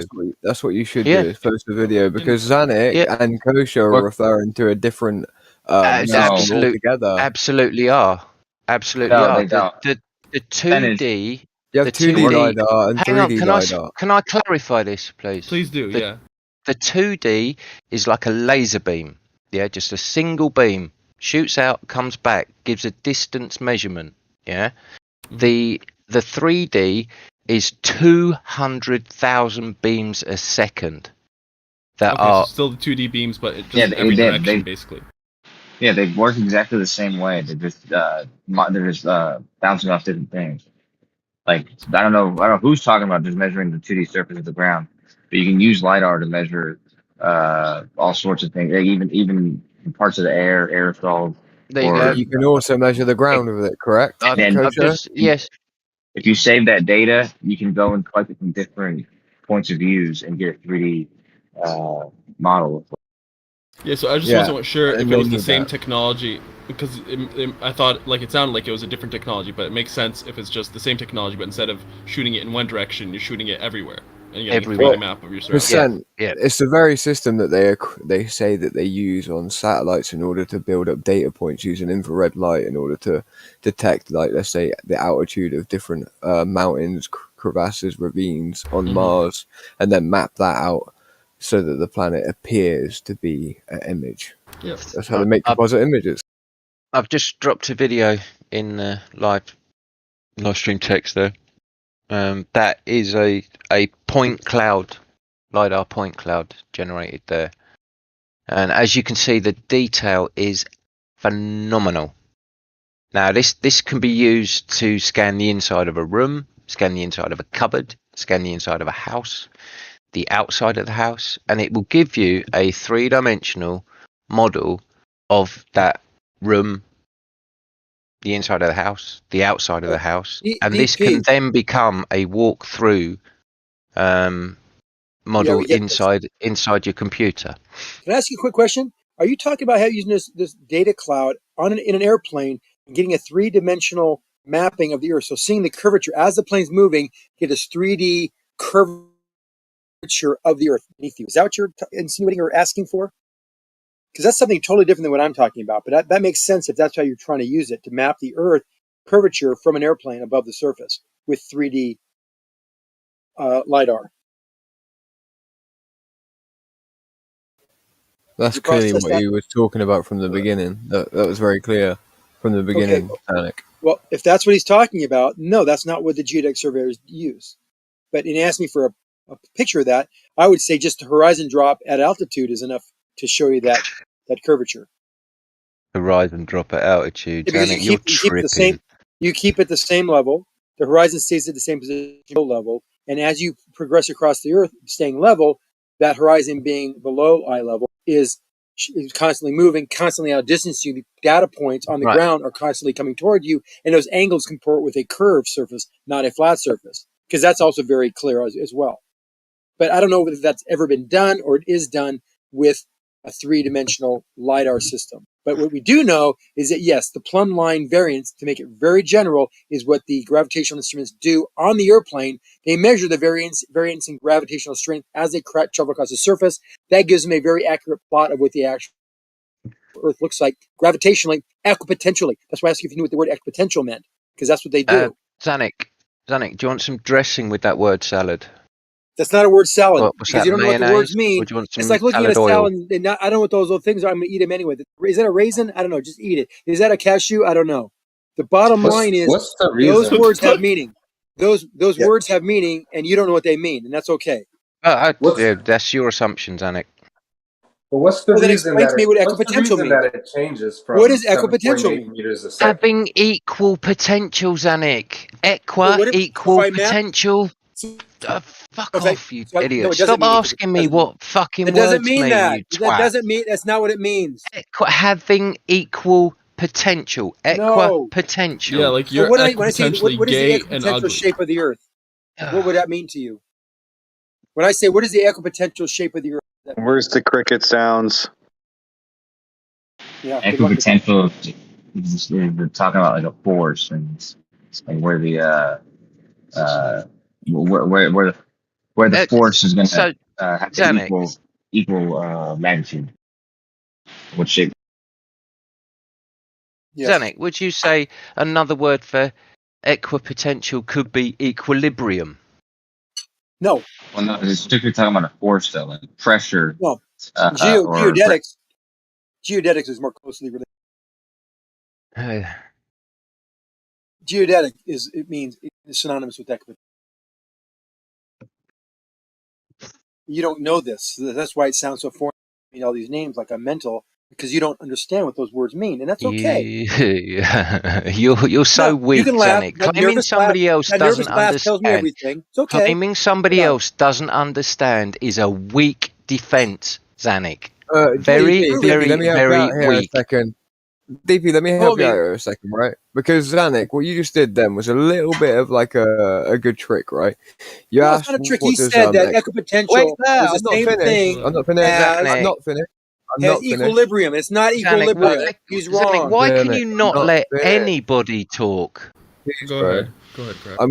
Right, so you said, what does equipotential mean, right? Well, like, on its own, what he stated would be, roughly an okay, an okay description of what that word means, right? But then if, like, for instance, well, again, no, because you're talking about something, like, let's say equipotential Context. lines. It's about. Oh, of course it is. That's what I just said. You left all the fucking context out, correct? I muted him. Just go ahead, Craig. So if you, for instance, right, let's say you take equipotential on its own, I think everyone can work out what that means, right? Well, then let's say you just add one word to the end, like lines, equipotential lines, right? So contour lines on a map which trace lines of equal altitude, right? Okay, so that's more to do with electrics and electric fields. But I'm just saying, you can see if you just add one word onto that, right, how much it changes, right? And so that was a bit of a fucking straw man, really. No, not really. I was specifically talking about geodetics. So to define the words equipotential DP, let him as having... respond. Let Zanik respond to it. Right, sorry, yeah. Go ahead, Zanik. Give him space and he can't find his words. I have a real question. Why would gravity change from 7.8 meters a second? What? It is 7.8 meters a second somewhere. 9.8 meters. Yeah, something like that, right? It'll change depending on the distance. Okay. And that's what they claim. And the weight. Local geology and all that stuff. Sorry, I couldn't. My screen is my pointer. Whenever I get muted, something happens to my pointer, and I can't use it to unmute. No, you talked but like. So how far do you got to be from the ground for what is it, 9.8 meters a second? How far you got to be? Where did they get that from? That's a typical average for the rate of acceleration. Without the atmosphere being involved. So equipotential lines. Basically at the surface. Well, yeah, but let's talk about the equipotential. So someone said it was equilibrium, and no, that's not what equipotential means. Even with hang on. I didn't say that's what it meant. What did you say? You said something that was synonymous to, like it was like it. What? Analogous to? Yeah, that would be a good way of putting it. No, it's not equilibrium at all. Something having equal potential. No, but that's not what it means in the terms of the context and who. Yeah, but you left context out, Zanik. No, I didn't. We were speaking about. Yeah, as Craig Dillon said, one word changes the context of this question. No, the context was the shape of the Earth from airplanes. You know what I was talking about. Don't play dumb. Well, you asked me what does equipotential mean. Everyone heard me say, "Can I talk without you?" You're lit up right now. Just mute yourself for a second. Yeah, but you were scattergunning the whole time. I'm so not how does anyone know what scattergunning. you're I was being referring very to? deliberate with my words, and it was misunderstood by DP. So let me go ahead and say real quick. The equipotential was something that the airplane has instruments within it to measure this gravitational variation. Now, the equipotential means lines that are perfectly perpendicular to the field lines of force. So that means basically means the plumb line. It's measuring, in essence, plumb line variation. You said, oh, you're mental. No, I'm not mental, because the way I'm using the word, No, equipotential. you're wrong. No, I'm You not can't wrong. correlate that to gravitational forces when what Yes, you're of course talking you about is an can. electric field. No, you're talking about measuring No, an no, electric field that was an and the analogy. That was a deviation therein. comparison. You were even Guys, wrong come about on. the equipotential. You were even wrong about the use in an electric field, which also has equipotential, which is also perpendicular to the electric field. I mean, listen, you gotta pay attention. We talked about the airplane mapping the gravitational variations of the surface, and that's what I said they do, and they can determine and that's why we said that person that was be qualified to design an equipment or write an equipment or analyze the data would know a lot about the shape of the Earth. And that's where this all came from. You're just calling it's kind of like That almost is true. semantic That's at how this it point, because started. no one knows the meaning of these words. Equipotential is not equilibrium. It specifically means something very analogous and similar to the equipotential of an electric field. And I never said it was equilibrium, Zanik. Prove that it's You said it's measuring analogous gravity. to equilibrium. It's not analogous. Prove that it's measuring gravity. Prove that it's measuring. What kind of silly question is that? Quest. That's Hold up. silly. So, what's your point with this equipotential thing? If you're measuring the gravitational force from a plane, what's your point? Well, they get a very clear shape of what the Earth looks like because this plumb line is constantly varying. Yeah, so it wouldn't be equipotential if it's constantly varying. Yes, equipotential is constantly varying if it's perpendicular to the field. And that's what they measure. Isn't equipotential having equal gravitational potential at like every area? Not equal potential. They all are perpendicular to that force, that vector. And that so it would be the same gravitational potential, right? No, equipotential lines are always perpendicular. They may be stronger or weaker. We're talking about the direction, just like an equipotential field. Hold on, almost done. It's just like the equipotential of a voltage.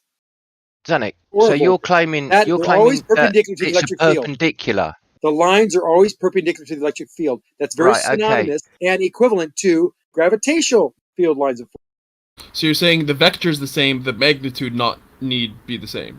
Correct. Yes. And you know, perpendicular needs two straight lines. Equal in potential as long as the vector is the same, regardless of what the magnitude is. Well, I think you're wrong. Actually, the direction and it's a direction and a magnitude. Yeah, I think it's equal in potential if it's the same at any one point in vector and magnitude. You can't say this entire surface is equipotential when they have different magnitudes. Hang on, percentage as well. He's saying perpendicular. Perpendicular needs two straight lines. Well, parallel, that would parallel and then parallel. perpendicular. At any point you're flying a plane, you have if you're flying a same. plane, you have what is a level, an orientation perpendicular to plumb. And as you fly, that particular data point will shift its direction to you. That determines that you are on a curved surface. So that person that's involved with making that machinery, operating it, or understanding what the data outputs are, be a great candidate to have a debate about what the shape of the Earth is, because he's very well aware of what this equipotential difference does mean in sense of what the shape of the Earth is, ellipsoidally as well as geodetically. I don't think that it'd prove globe or flat one way or the other, because the plane is flying level. It's always going to be perpendicular, like it's always going to be flying horizontal. But not to the part that you just crossed over. So you just crossed over a point. The same vector. No, so you just crossed over a point. Yeah, but Zanik, you would also admit it's not straight down anymore. And it's you not would straight state down. that there is a what? There's what do we have? We apparently have relative. Okay, we have a relativity, don't we, between the plane and the ground? The Earth is so big that even at that height, again, the Earth appears to apparently be flat. So the deviation of the equipotential lines, right? There wouldn't be a drag of the magnitude leading backward toward the tail of the plane as it's going forward due to the non-magnitude of the curve of your model, right? And that's why we actually don't have an example of somebody using LiDAR, 3D LiDAR, showing that the Earth is curved, which was originally DP's point. Now you're using it as a proof toward the globe when it's not one that even fucking exists. That was actually DP's original point. Yeah, what you'd have to do is Absolutely. you'd have to just Hang on. juxtapose this. Go ahead. Percentage, thanks for that summation. That was absolutely spot on, Crack Villain. Thank you. Mm-hmm.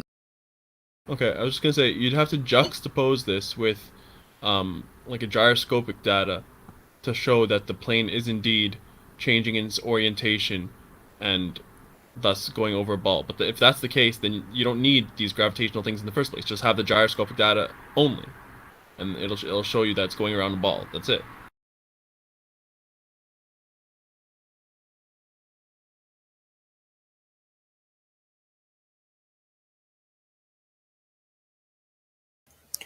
Giggity.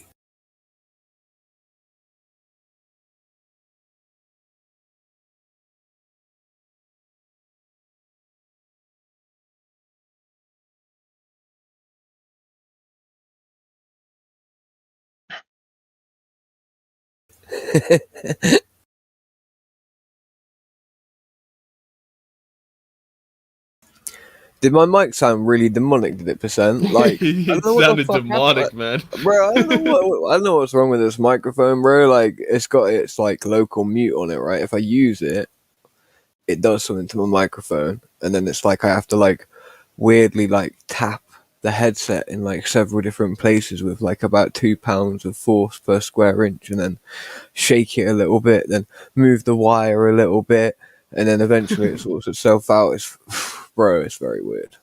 It sounds good now though, but yeah, back then it sounded like you were playing like a crackly, like Sonic. What's the word for those things that they like? You know, those record players way back in the day, vinyl players. Oh yeah, vinyl, man. Yeah. You're playing one like backwards, and it was just like some freaking verses of the Satanic Bible or something like that. Bro, fuck. I need to stay away from that. Brilliant. What's it called? A sonogram? No, it's not a sonogram. What the fuck am I talking about? It's Phonogram is an old record player. The one with the horn speaker on it. Yeah. Phonogram. Yeah. No, sonogram is like, you know, when you go for your checkup, first trimester, get the ultrasound done. Sonogram.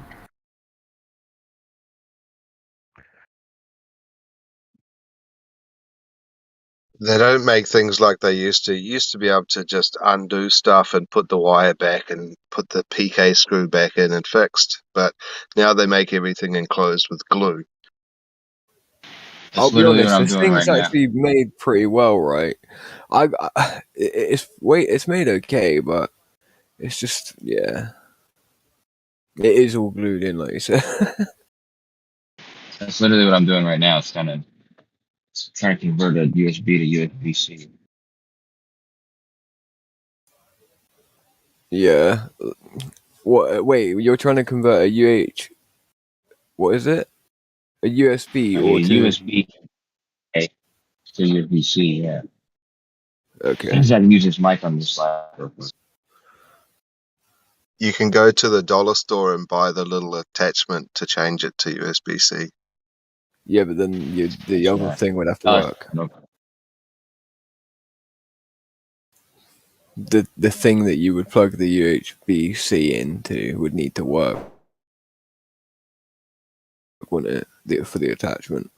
I'm imagining the whole connector's not working. Funny thing is, I have a connector somewhere else. It's not. It's good to be self-reliant and not rely on the dollar store.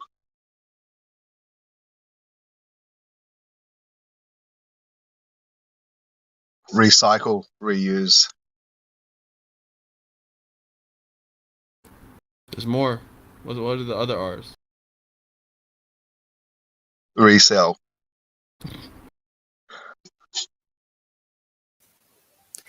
Emancipate yourselves from mental slavery. None but ourselves can free our minds. Have no fear for atomic energies, 'cause none of them are gonna stop at a time. How long shall they kill our prophets while we stand aside and look? Yes, some say it's just a part of it. We've got to fulfill the above. So won't you help to sing these songs of freedom? 'Cause all I ever had, redemption songs, redemption songs. Crack. That's why I like Discord. Sometimes you never know what you're gonna get, man. Right on. That's a hidden talent, Crack. You didn't tell us about that. Mate, at the minute I can't really sing at all because I've got I've had an operation on my face, so I sound weird right now. Do you know who sings this?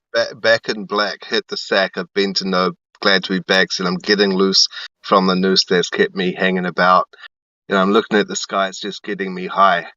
And I wonder why, because I'm back in black. I think they're Back in Black by AC/DC. Come on. I think they're descendants of criminals and rapists and murderers. You guys know this song? Ooh, wow. Ooh, wow. Yeah, the Harambe attack. You know, you get me down with the signal. You know, you get me down. Fucker, come out.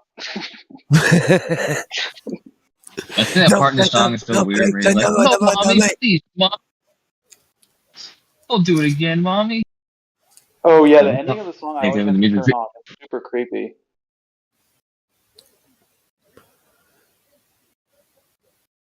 Such a weird part.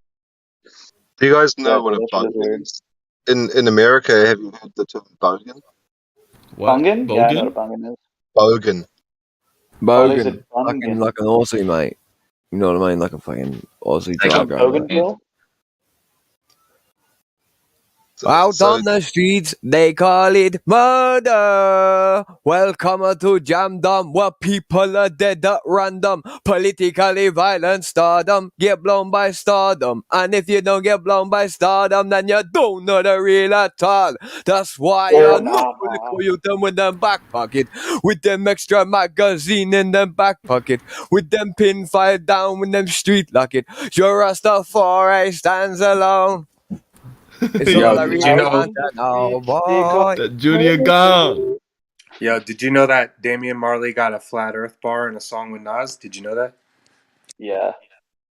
I'm gonna post that song right now. That song's fire. But yo, it's Jam Rock. Slow. It's welcome to Jam Rock, not Jamdom. Like, don't go chasing water Check globes. the lyrics. Stick Check to the the flat lyrics. Earth waters you're used to. What was the next thing? That's a It's good one. welcome That's to funny. Jam Rock. It's welcome What was to the Jam Rock. original? Yeah. And then Jam Dom is like the mode of function of the actual movement at the time. So Dude, are you Rastafari? no. Hear me now to the east, to the west, to the down south. The land from Egyptian mummies and the flag of a boat. Whoa, nah. That's a pretty good song. Load up the But do you tea. guys think because Damian Marley Ba-rum-pa-pum-pum. had that line in it that he's a flat earther? Or in that Patient song, you know, he has that whole line about you know, first we thought the earth was flat, now we think it's a ball. Like what do you guys draw from Everybody that? ball up. Yeah. No love reason or respect anybody ball.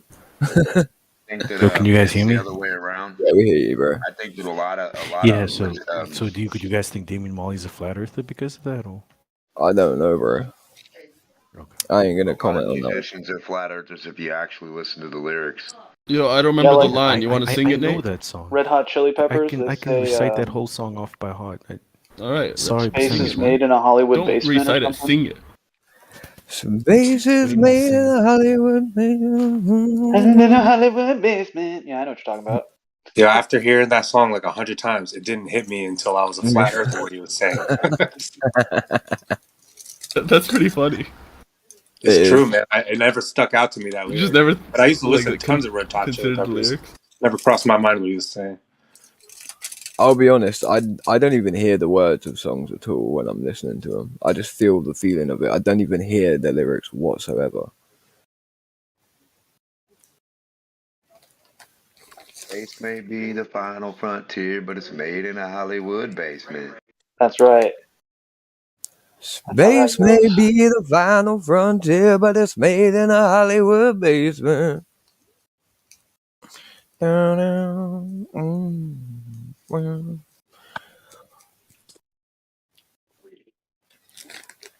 wheels in the sky keep on turning. For about a month, I went around like literally shouting that out. The space is made enough. That shouting out. I also everywhere. went through that phase. I know what you're talking about. Yeah, bro. And then I went through a phase of a long and fucking time ago in a town called Kickapoo, there lived a humble family, religious through.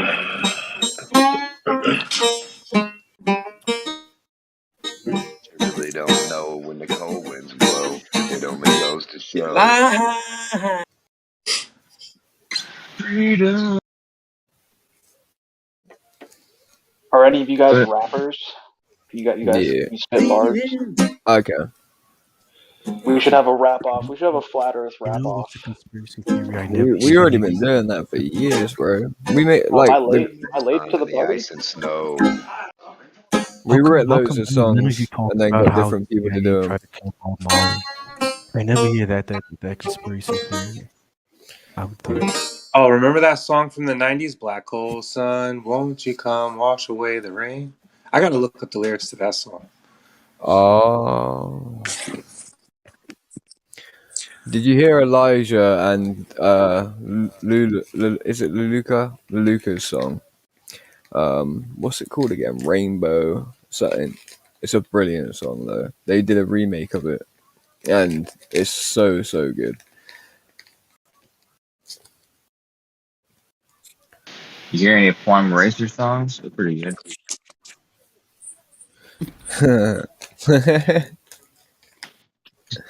Them ones I'm are not, hard. I'm not playing those songs. This song Black Hole Sun isn't about anything. He just says Black Hole Sun like 100 times. He's like Black Hole Sun. That's where he came Yes. from. I don't know how it goes. Black hole sun. He came from that solar system from Wash away the rain. Black old sun. Won't you Take come away my pain. in my eyes, indisposed, in disguises no one knows. I live in no abode, in my house of rain. We make up the words to songs as we go along. Yo, who do you guys think killed Bob Marley though? Toe cancer, obviously, bro. Yeah, I was gonna say, I think it was the White Devil.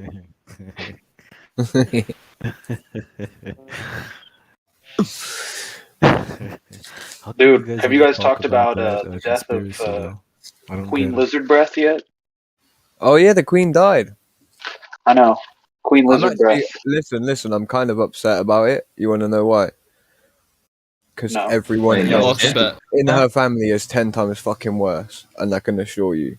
Well, what does she even do? Like, what do they even contribute? Well, what do lizards do? I don't know. They just eat insects. She's Queen Huh? I don't know. I don't even believe. You want to hear the crazy thing? Someone was like, "Oh yeah, bro, she's not even really dead." But I'm honestly, man, I think she's been dead for a Been long dead for time. ages. I've been saying she's been dead for 6 months. Thank you, dude. I think she's been dead for a long time too. I agree. Very wise. You're a very wise man. What was the point of that? I'm not trying to get a What? hot take or anything. I'm just saying, like, that's what I think. I think she's been dead for a long time, and I think that calling her Queen Lizard Breath is really funny. Yeah, check out the what do you call it in here? The text chat? live stream. Yeah, I'll post it right now. Oh, I want to see. If you got good memes, I want to see them. Well, it's just the last picture known as the Queen. That's funny, dude. That's really funny. Like, if I thought that somebody actually died and that they for sure didn't drink like baby blood, I wouldn't be making fun of them. But Yeah. I don't know how bad she was though, like, you know? Like, she ain't too bad. She's only really just condoned the pedophilia and not said anything about it and been okay with the pedophilia and killing. I don't know that she was involved in it. you know, when she was young, she had some huge bazongas. Yeah, man. When she went out on victory in Europe Day, like when we beat the Nazis, right? She was We beat like, I them. want to be out with my people, you know. Yeah. And she went out and got smashed with all the Navy people and that. I bet she got banged in loads. They ran a train on her, a British train. A British train, definitely. You Even know. the conductor was in on it, dude. Damn right. Yeah, I Shit's think so this hot. is. I think I like to look at things that happen in the news and kind of think like good omen, bad omen, and I feel like this is a good omen.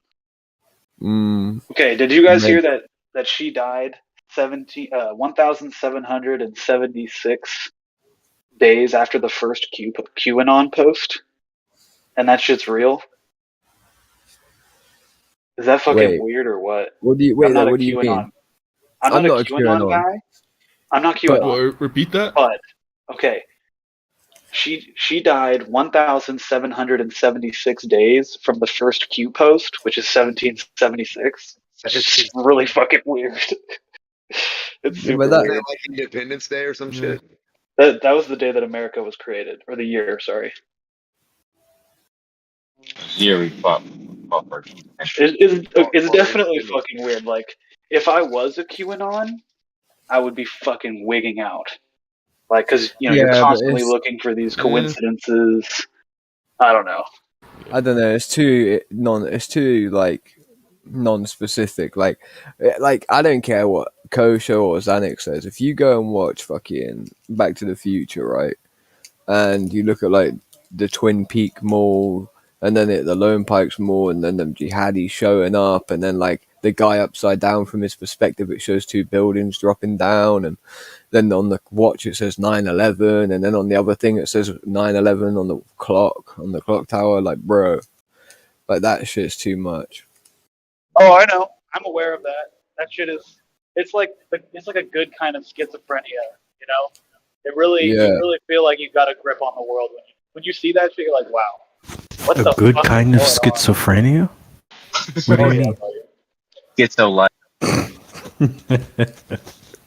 What does that even mean? Hey, how do you say your The name? new word, It's the one where the delusions like make you laugh. They're just like really cool people to be around, you know. It's like your friend that's like New really word chill. going around. You guys want to be cool, hip kids? The new word, vertizonal. Vertizonal. It's vertical, I like but it. it's horizontal. But it's horizontal. But Don't it's you guys vertical, feel though that these the powers that be, you know, the Illuminati, the reptiles, aren't as powerful and strong and smart as you guys make them out to be? We shouldn't fear them as much as you guys feel we should. I don't fear them at all, bro. If they were a reptile, they'd be like fat bellied like a frog, and they'd be sitting like eating worms and stuff. I ain't like scared of no squid, lizards, squid bro. meat. I just think they're Right. trash.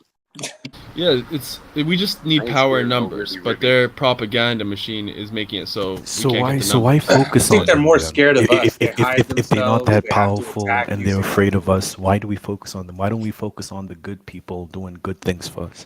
Name some. Go ahead. No, you got to destroy the You brought system them to our that's attention. causing them to like propagandize these people and keep them in the dark. You know, when you have more people on your side, then you can destroy anything.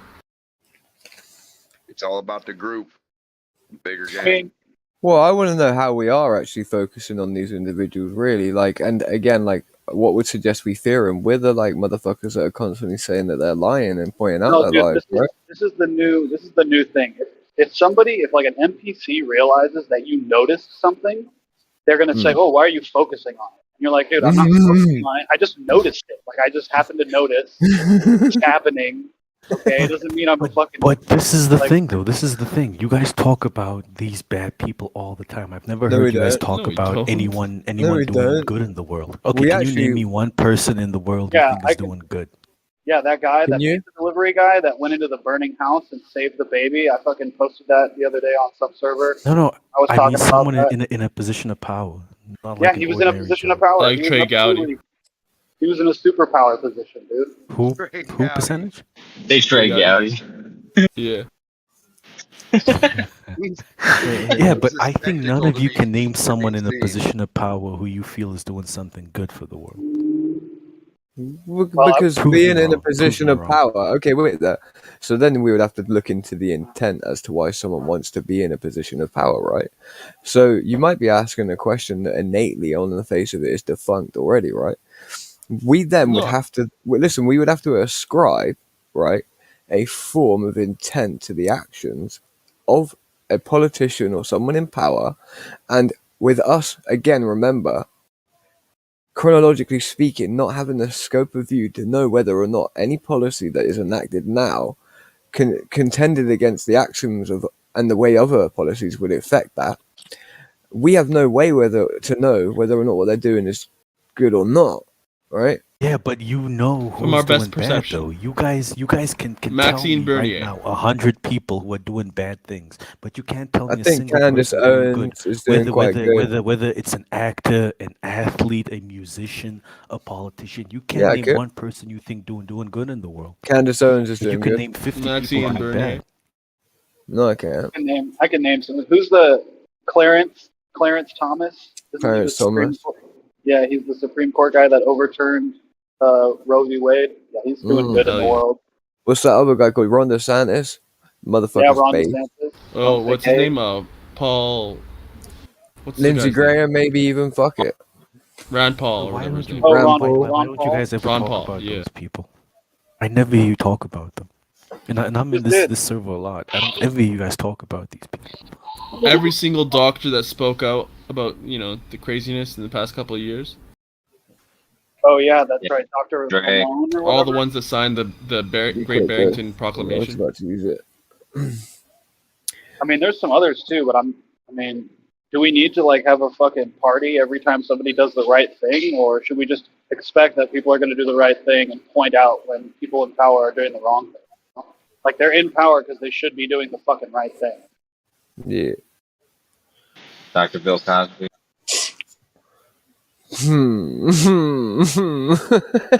You just said that. I don't know. I just get the sense you guys put a lot of energy into people doing bad. You do a lot of research on them. You know so much about them. But when it comes to the people doing good, I don't know. Well, where do you put your energy? Where do you get the sense from? That's what I want to know. From listening to you guys talk. What are you talking about? I'm here a lot percentage, and I hear what you guys talk about. I'll be honest, we don't really speak that much about characters or people in Flat Earth. I've noticed that we don't really do that too much. And if we do, we're talking about either people like Einstein, Tesla, I mean, yeah, I guess every once in a while we talk don't really about respect people Bill very Gates doing his maniacal shit and stuff. But I can't tell you that I've ever researched into. I mean, back in the day when you learn about the Rothschild and stuff like that, way early on. But recently, I mean, for years I haven't searched into the Illuminati or any sort of thing like that. So yeah, I'm above me that. personally, I just that's something I'm realized fixated something. on. There's not a lot of good characters in mainstream media. There really isn't. Because you were trying to think of some good ones. I was just Keanu thinking Reeves. so hard, who's speaking against the narrative? It's really nobody. Sinead O'Connor. The MMA fighters been speaking up against stuff. Sinead O'Connor, someone just said. Yeah, how about Oh, you know who spoke up against it? Shaquille O'Neal. Shaquille O'Neal actually ended up mentioning. Yeah, but I wish he would just shut up. What he said? He said the couple Earth was things, flat during the Sports Center or something like that. In an interview recently, he was saying it too, but I wish he would just shut up, bro. He doesn't add any legitimacy to the flat Earth. He just makes us look stupid. Come I on, don't bro. think so, dude. Shaquille O'Neal, dude, he's been playing with balls his whole life. I think he'd know if we're on one. Yeah. His dad's high up in the military. He's tall enough to see the curve. His dad's high up in the military. I think he knows what he's talking about. I'd trust it. Well, you might trust him, but I'm saying He ain't got the Mason rings for nothing. I'm gonna tell you that much. Oh, he has Mason I think he's rings? definitely an insider. He's definitely a billionaire, but he definitely exposed some, and He's then not he a had to wear a billionaire, is dress he? after. Is he a billionaire? Billionaire. Shaquille He is O'Neal is not a billionaire. No way. His Yeah, I dad think was a he's general of the a doc- fucking military. A general, man. I think he's got a PhD and he's a juror. He's got a PhD in what? I think he's a sheriff, a registered cop. Did he say black haircutting the first time? No, a PhD, a registered cop. Instead of sheriff. Fuck knows what he's saying. I can't understand it. Who's that rapper? B.O.B. Didn't B.O.B. have a comes from song a about military flathead? family too, so that should have a little sway, right? Somewhat. Maybe. I don't think there's anything wrong with pointing out that there's people in power doing bad things and, putting your energy towards that or whatever you're going to call it. I don't think it's something you should really be throwing shade for. There's a lot of bad I'm shit not. going on. I'm not throwing shade at you guys for it. I'm just saying it seems all of your energy goes into it. At least have it like 50-50. I don't know, because it borders on the line of fear mongering. All you guys talk about is how fucked up the world is and how evil it is and how it's the end of times. We're trying to stir the pot, Nate. Dude, is Where are you telling us how good it is, and where it's not warmongering, and where everybody gives everything and nobody takes, and everybody wants to provide for everybody else that they don't know and never met, and everybody's doing all this good stuff. Where's this happening? Good point. In my local community, it definitely happens. Doesn't it happen in yours, Demar? Don't you give and share? Is your share, local share community with your the entire neighbors? world? No, You're talking but about the you can. gay We can community? talk about those things, though, can't we? I mean, why don't we talk about the good we do? All right, Do go you guys ahead. do anything? Start it Are up, you dude. guys giving a Load charity, it up. helping people? Yeah, dude, load it up. Let's talk Let's about talk it. about that. Yeah, Go let's ahead. talk about it. Go I'm ahead. asking you guys. Do we help people? Yeah, like, well, what are you I doing think for your it's local community? important that we Are there highlight the any wrong because initiatives they or aren't. projects you Media's work? not going to highlight what's going on, bro. It's kind of up to us. Nobody talks on it if we don't. Let's hear about the good that's going on in your community then. Yeah, I mean, you brought that here, so let's hear what you do, what your community is about, and the good that's being done within your community, so we can have like a benchmark to move forward from. How about that? Okay, so in my local And how big are your community, sister's me and my tits? partner, we're part of this initiative where we're trying to collect Speak You up a gotta little live bit. in a kind of for the bubble to think upcoming that winter none of this shit is for a going lot on of and that it female. doesn't Yo, get matter. close to your mic, Nate. Okay, someone's just over talking. No, yeah, because you're very quiet right now, D. It's not on purpose. Is it Nate. better now? No, you're very quiet for some reason. I don't know why. You were fine a minute ago. Get closer People to the don't mic. think shit matters until it happens to them. That's the problem.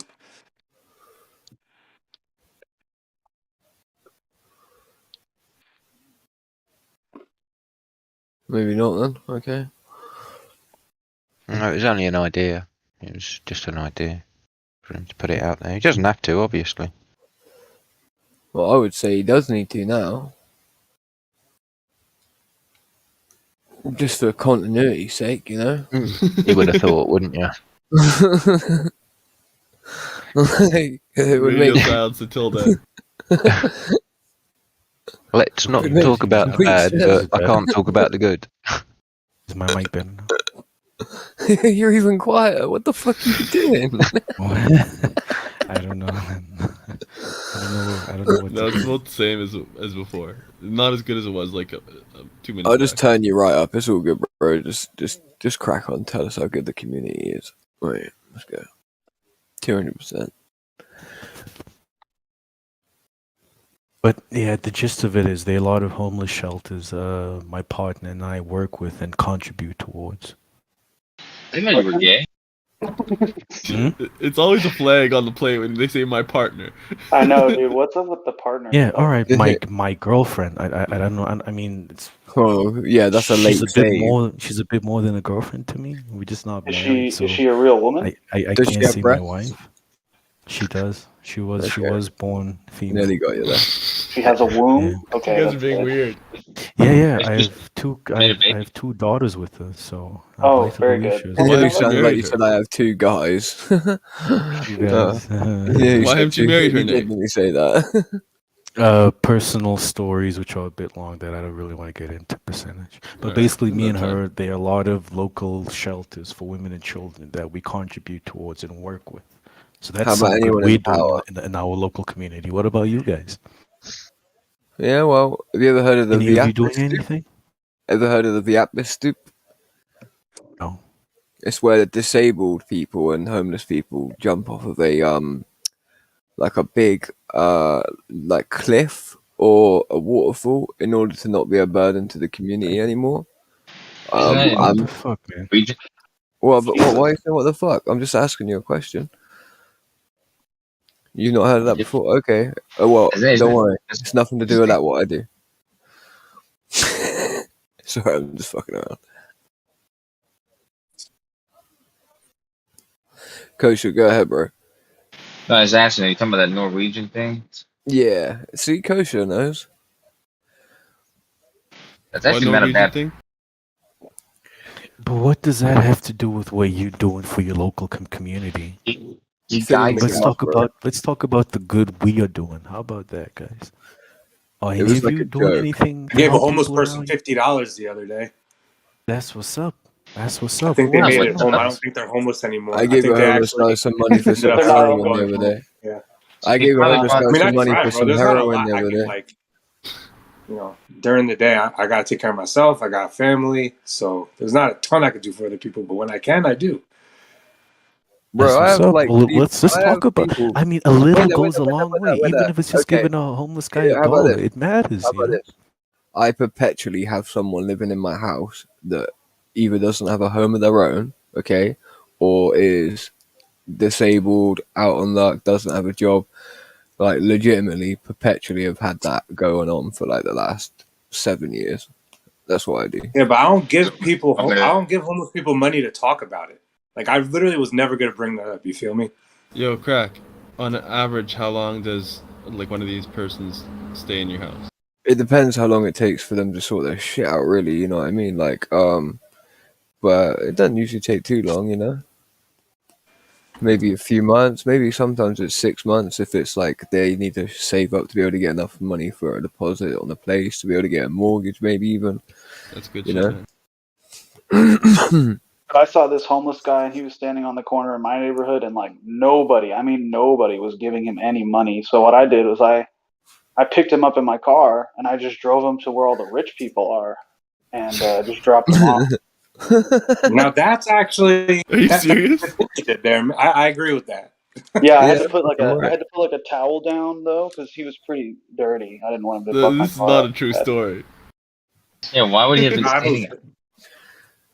Well, we were talking about the good things that we do. So Yo, Crack. So do you have a woman? Me, yeah, man. And it's like it's not weird at all hosting Oh, like no, this random it's all strangers. good, bro. No, it's all fine. Don't worry about that. No, not random That'd be my strangers. concern. These are people that I have connections with and I've known for a long time, you know? Like, it's not just like random people off the street, like, yo, bruh, come live in my flat. Come live at my pad. No, it ain't like that, mate. Okay, I figured it was like a friend of a friend or something, not someone that you actually like were close yeah, to. yeah. Well, no, yeah, sort of stuff like that, yeah. But England's going through hard times, so it's not hard to know someone pretty well that's like on their arse, you know what I mean? Yeah, I feel like- Anyone English in here would confirm that, you know?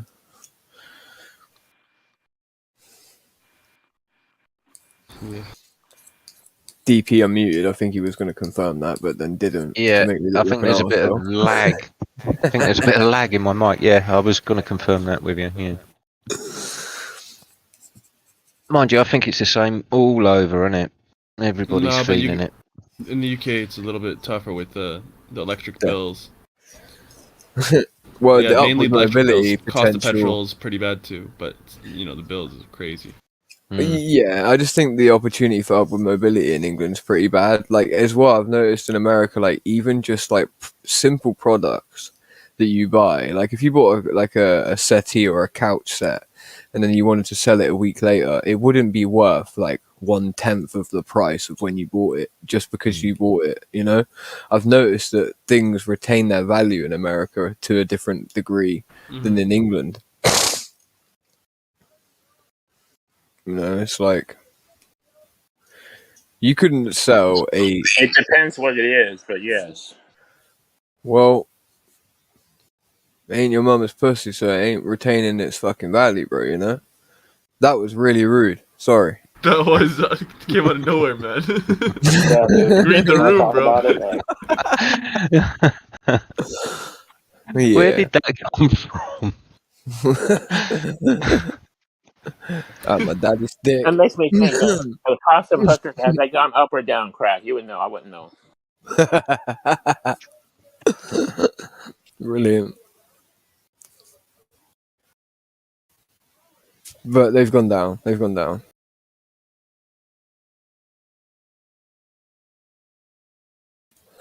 I would say the most common motion of a thing is usually the bell curve that it follows.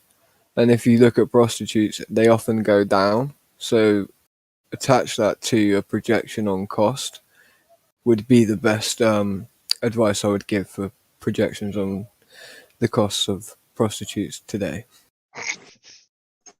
Does that mean that the service has gone down too, the quality? No, because there's a weird thing like wine. The longer a prostitute sucks dick and smokes crack, the more teeth she loses. So technically, What? I believe what they say is the gummier the better, the toothier the worst. So adding that to the bell curve, I did not know that's what we eventually were you talking end up at the point that in the time the quality goes up, which is very fucking weird.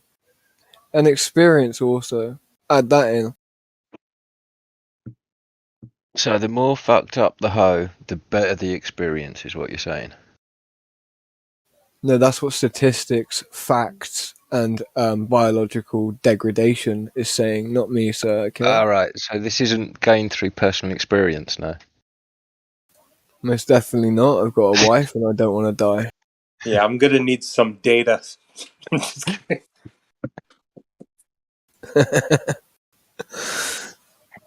Having a serious conversation about anything, no matter how messed up it is, can often be good content. Space was made. This whole time I'm trying to think of more people in media that do good within media. The Yeah, guy but that's the Ed thing. is- Most of the people who are in power are fucking scumbags. Like, this is not a new thing. It's such a weird thing to complain, like, oh, you guys only focus on the bad. It's like, well, if you looked outside, there's fucking drag queen shows going on and with war Antifa and- members with guns outside. Like, what the Yeah. fudge?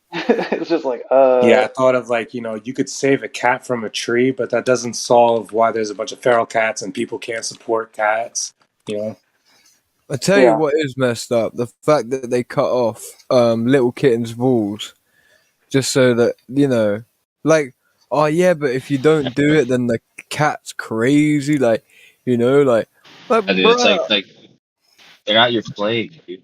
That's what I said. In like 50 years, 100 years, people are gonna look back on the way we treated pets and think that we're sick people.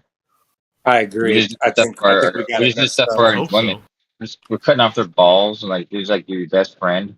Like, why would you cut your best friend's balls off? I hope they look Yeah. back Wow, and good reflect point. on that. Because that means that they'd improve as like, a collective. But who I knows? never thought of that. Good point. What the fuck? That's messed up.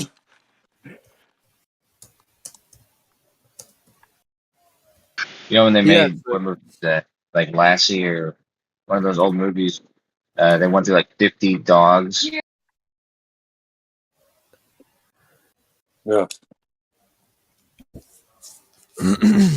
Bro, like, you see the Koreans and like when I've seen this and it's horrible, but they legitimately skin dogs alive in places like Korea and China. Fuck. Why? Because it's easier to do it while they're alive. It's like they do it for the taste, for the taste too, because like something about torturing them, it makes them taste better. Yeah, apparently the meat tastes sweeter if it's full of adrenaline, and that's what happens. They boil dogs alive as well over there. They just chuck them in vats of hot boiling water, and apparently the meat is sweeter and more tender if it's full of adrenaline. Yeah, I got no problem resisting that. I'd whole, seriously like, sentence to like 60 lashes if I caught someone doing that. Is that the same kind of deal with adrenochrome? I don't know. What's the deals on adrenochrome where you live, Godric? That's just what I heard. 608th.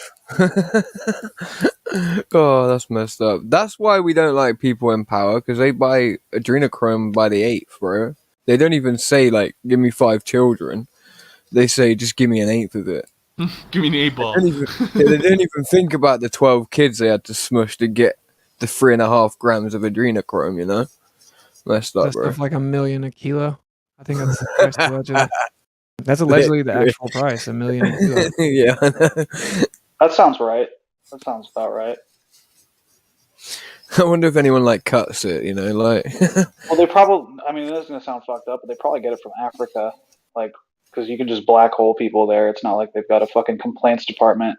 I think there's actually like a different effect with the different races, allegedly. I I'm believe sad to that. say how much I looked into it. Yeah, different ages and different races, and then there's like 2 primary ways to get adrenaline. That's fear and ecstasy, and there are also different effects allegedly. And yeah, it's crazy. Two primary ways. What? To induce adrenaline, which is fear and ecstasy. Oh, okay, got you. Yeah, I just didn't hear you. Well, like, they give them MDMA and that, yeah? I'm just fucking around. So there's adrenochrome drug dealers. Oh yeah. Yeah, they don't like to be called child slaughterers or murderers, but they accept drug dealers. I had to restart my computer. Yikes. I'll be back in a sec. I feel like I could tell who fucking consumes adrenochrome by how beat red their face is when they're on TV. But then alcoholism causes the beat red face idiot thing too. So it's like, how do we know what they're into? Yeah, you know? I'm just Plus, assuming. they're trying to tan and stuff like that. Sometimes they burn. Yeah, Assume away, bro. We want these people to look as bad as possible anyway, right? Like, you know, remember, we never speak about good. We only speak about the bad, so. Man, I remember there was a slideshow of celebrities looking on the red carpet versus them in public, like kind of cameo or candid. Yeah, it's like night and day. I should find that. That's hard to find now. Did you say cameo? Like, no, that's not what I meant. I meant like a candid. Yeah. But like you meant a cappella almost. It's like you tried to say a cappella. No, I said candid because I'm super tired, but I meant candid. Yeah. No, I know, but I was like, yeah, like you meant an equivalent word of like, you know, someone appearing like on their own, like without anything to support, right? Yeah, like so, they're not ready for the photo, and it turns out that they don't got enough adrenochrome in their face at the moment.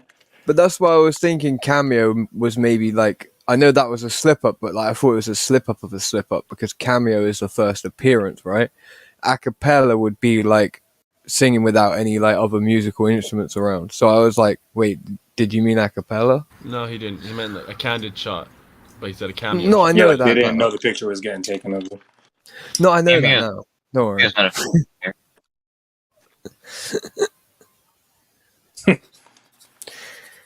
Wow, like the one I remember because of that, is John Travolta. Now you got to sing he something. Looks horrible.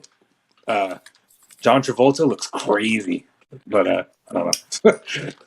Yeah, man. I heard the drugs in Pulp Fiction were real. You see Uma Thurman do that massive line of heroin, bro. Whoa. It was a fat line. That was before they started dyeing it brown.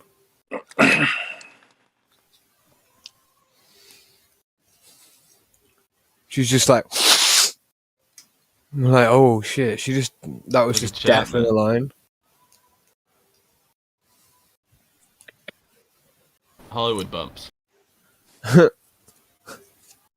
You hear about that woman that died from doing lines and it wasn't from actually the drug?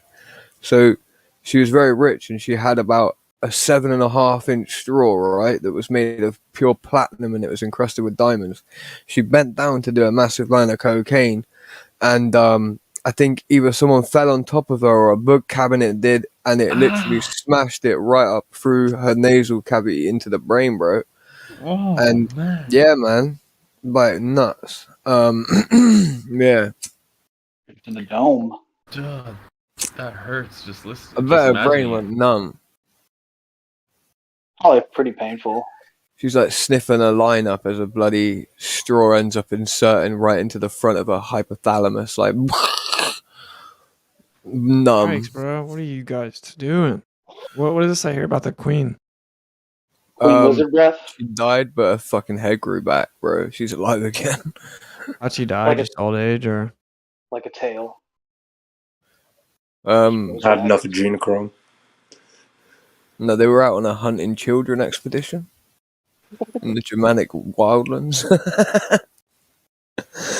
I don't know. I said she's been dead for a while. It's it, you know. I think she's been dead for a long time, really. Probably since her husband died. It's just been an animatronic fucking queen at like the parades and stuff. Yeah. What do you guys think about the triple helix of DNA, right? And then you've obviously got the 144,000, right? Which now, if you haven't technically, right? So if you take that and then you take another strand of DNA, which is apparently the triple helix, the idea of it, right? Which was shown on that maypole thing, right? Where they were twisting the ribbons around a tree. So the 144,000 before was like an idea of a remnant, right? But now, actually, if we look at our DNA, people with pure DNA who haven't received the vaccine, right? That might be the 144,000, right? So, The vaccine doesn't do anything. You can say what you want, bro. The vaccine doesn't do anything to DNA. Okay. But to your DNA, yeah. That's out there. You got any proof of that? I mean, your DNA copies itself. So. Well, I'm not saying that. Apparently, again, if you, I'll find you a video on it. Actually, the guy who, this video is from the very guy that did the patent on the RNA vaccine, and then no, he did not. Huh? He was part of the group that was studying those Well, vaccines. I'm just saying, I was watching his video, right, and then don't believe his lies. Wait there. From his video, right, I found the name of another guy, right, and this dude basically shows under a microscope and everything like what effectively is going on with it. So it's pretty interesting. It was stopping the like rewrite capability on a local level with DNA. That's just bullshit. Well, if it's bullshit, bro. But some of the results that we're seeing with the vaccine aren't bullshit, are they? People. Can I ask you a question before we determine the value of your opinion? Do you think that the Earth is a spinning ball in a vacuum?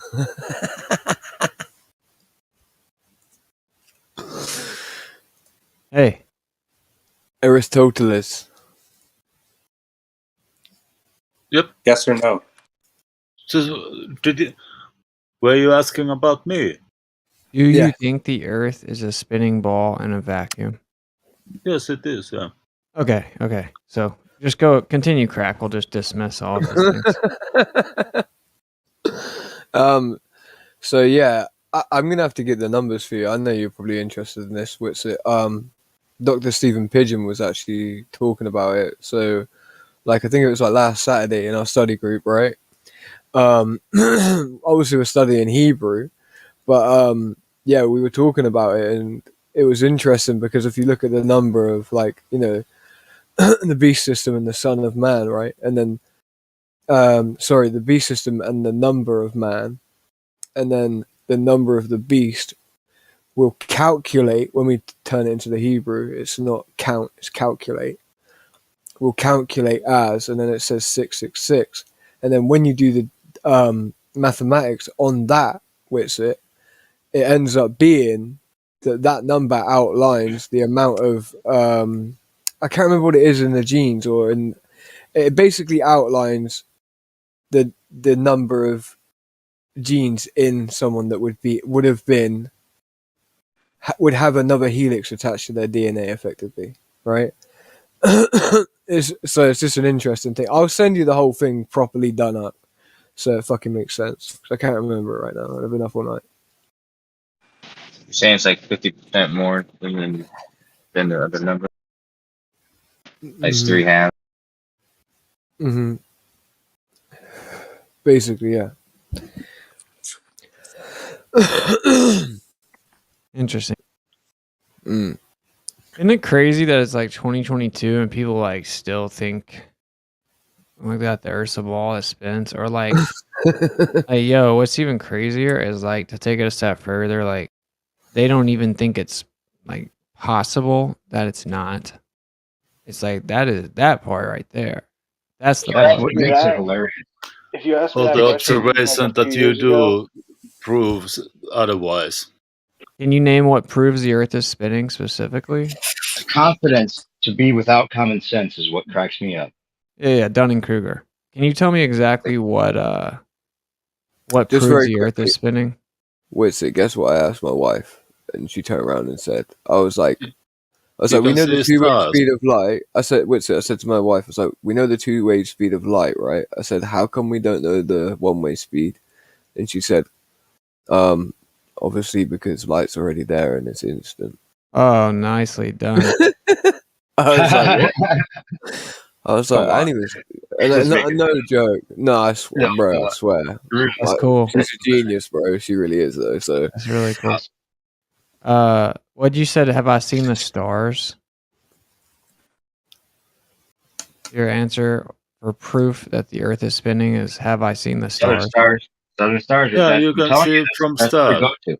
Don't give him the Southern, bro. He doesn't even know. He's not even talking about that. I thought it was. No, you're giving him way too much credit. Of course, you can see stars rotating. So either they are rotating or Earth is rotating. But the problem is that in South they are rotating in different direction. Oh, okay. So right. That leaves only the Earth is rotating. That's not true, No, though. it doesn't. Go ahead. Yes, it does. No, there are many explanations. So, name one. Okay. I'm Go. posting one right now in the chat. Look in the live stream voice text. There's an option right there. Southern Stars over a flat plane. It's the only way it can work because we're obviously not moving. If there are the Southern Stars and it works like thermodynamics and it's constantly funneling in on itself and there's two sets of stars.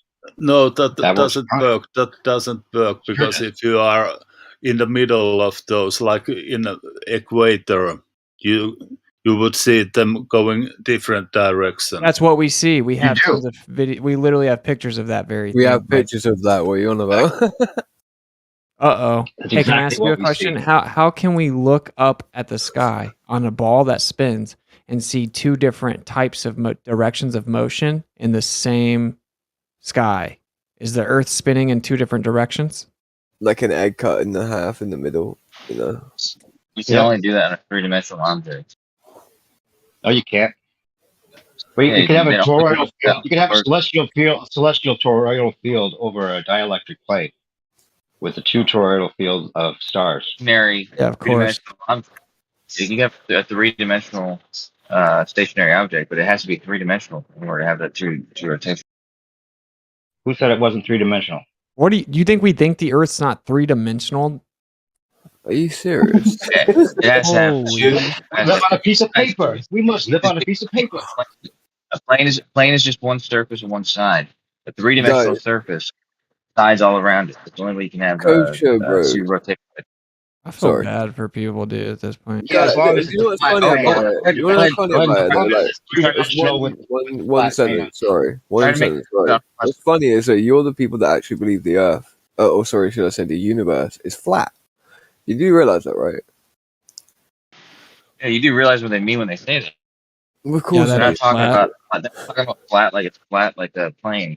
They're talking about the geometry. It's either curved geometry or flat geometry. Wow. Okay. What's funny about it? It was just to troll flat Earth. The whole idea of the universe being flat is partly like a jest at flat Earth, or poking fun at the people who still think there's this universe that they can measure. That's hilarious. They're just simply talking about the curvature of the universe, whether it's got a curved geometry or flat geometry. That It guy can still left. be a and the flat down. Right after we Yeah, pulled that that's away all he from him, he needed. just ran away. Yeah, that's all he needed. Like, wait a minute, southern stars on a flat plane. Wait, two sets of stars without it being a ball?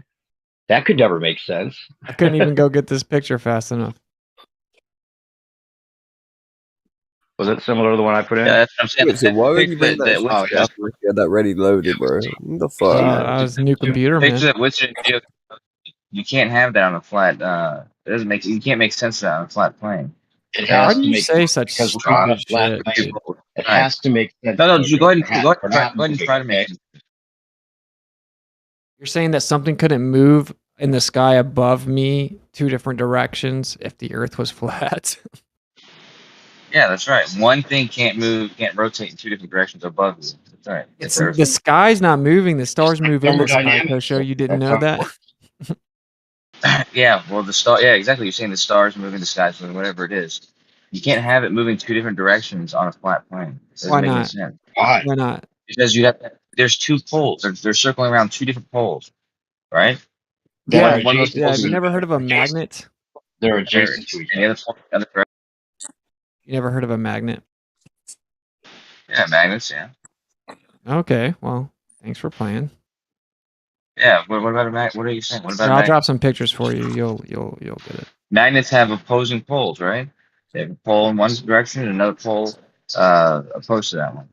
Hey, So if we have a north Coach, pole how many times and have the I other shown pole. you E1's map? Come on. I've shown you E1's map before, and you've never had these contentions. I know. I've seen the map, but you have to make sense of it though. You can't just have draw a picture of something and say this Did works. you You have watch to the say video where he explains how it? that. Yes, I've seen that. I told you about that model. That even when me and Listen were making a model, we made a model that You looked told like your that. friend not to tell, Doesn't not work. to let anybody, not to show it to anybody because it's too good. Like it's going to be it's going to take the Southern Stars away from the ballers as an argument, which it does. With the mechanism that we invented, yeah. But regardless, the mechanism still doesn't make sense. So There you go. This whole hey, this right here just debunks your whole religion right here. You see what I was Sure posting? does. That's a good one, huh? I made that. Nicely done. What about- Yeah, why don't Yeah. you just Okay, take that on over there and put it in your pipe and smoke it? Look at the magnetic pole right there. The magnetic pole's got 2 opposing poles, meaning one pole's in one direction and the other's in the other direction. Okay. So if a north pole, the south pole would be on the 180 degrees opposite side. We have 2 different movements in the sky, and we don't know the exact map of the Earth. You didn't know that? Are you new to the conversation? Yeah. The other side is rotating. If the north is rotating in one direction, then the opposite side of that would be 180 degrees from there. Here, I'll drop you a video so you can understand how it works. I'm looking at the picture that you just posted. The picture you posted is showing one pole in one direction and another pole 180 degrees from there. Just a second. Why could you not have 2 poles adjacent to each other? I don't get that. He just says things. You see this video Yeah, right here? This they're is not opposed. liquid mercury vortex in a magnetic field. Have fun. Thanks for playing. What is this supposed to be? What's this? It's going to show 2 different types of motions. Thanks for playing.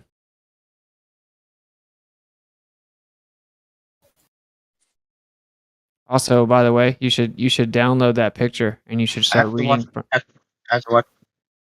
You don't have to watch anything. I don't care. I'm saying you should download this picture with where that we're talking about, and you should start in the top left corner and you should read it.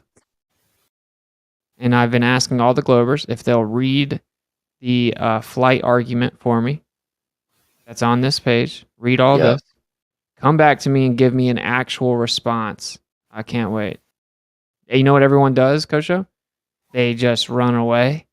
They start straw manning. They use sophistry. They use red herrings. They pick out one part of it that's acknowledging. It's like still manning the globe's position. They pull it out, paste it, and say, ha ha ha ha ha. Dude, none of the Globers. I've taken all the hero Globers out of this room and given them this picture today, and none of them can actually rebut it. Nope. Okay, so what is this video supposed to be showing me? This is, I don't want to use the word retarded, but this is nothing. This has nothing to do with what we're talking about. He's always Watch the one. switching Watch the one I just. He's Watch the one I. he's switching the poles, and the rotation is changing direction. We're talking about 2 rotations at the same time in opposite direction.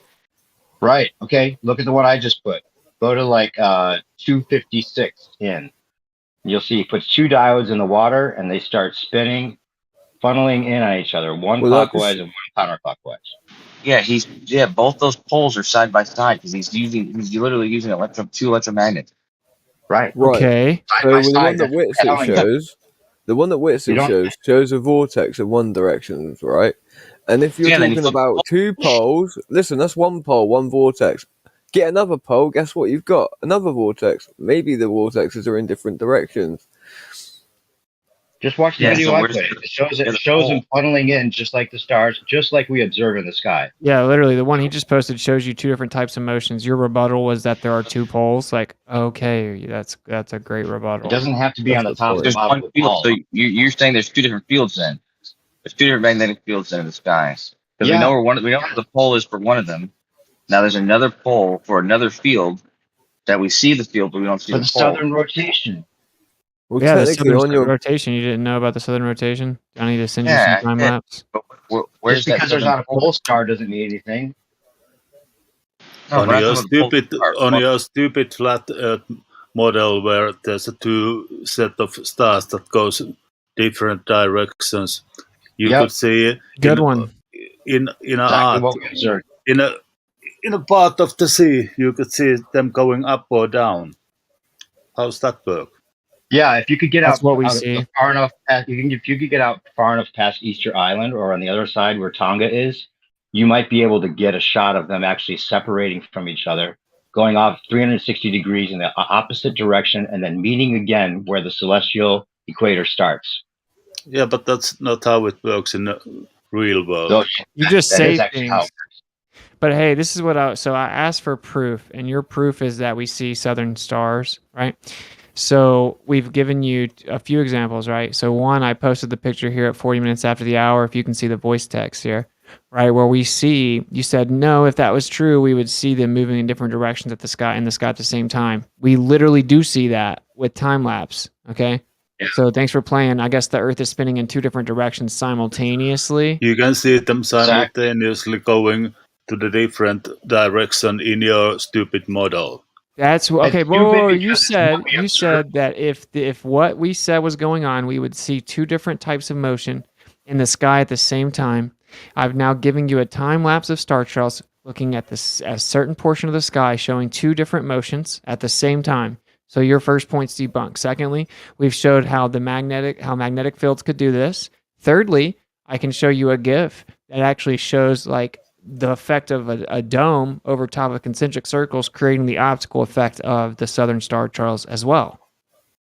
So you're just wrong in like many ways. Nope, you are wrong. No, you have no. You still don't understand the problem even that you have on your model. Wait, do you think that the stars only seem to go counterclockwise and clockwise, but they actually all go in the same direction? And the only reason it seems like it is because you're standing upside down on the ball that you were just right side up on?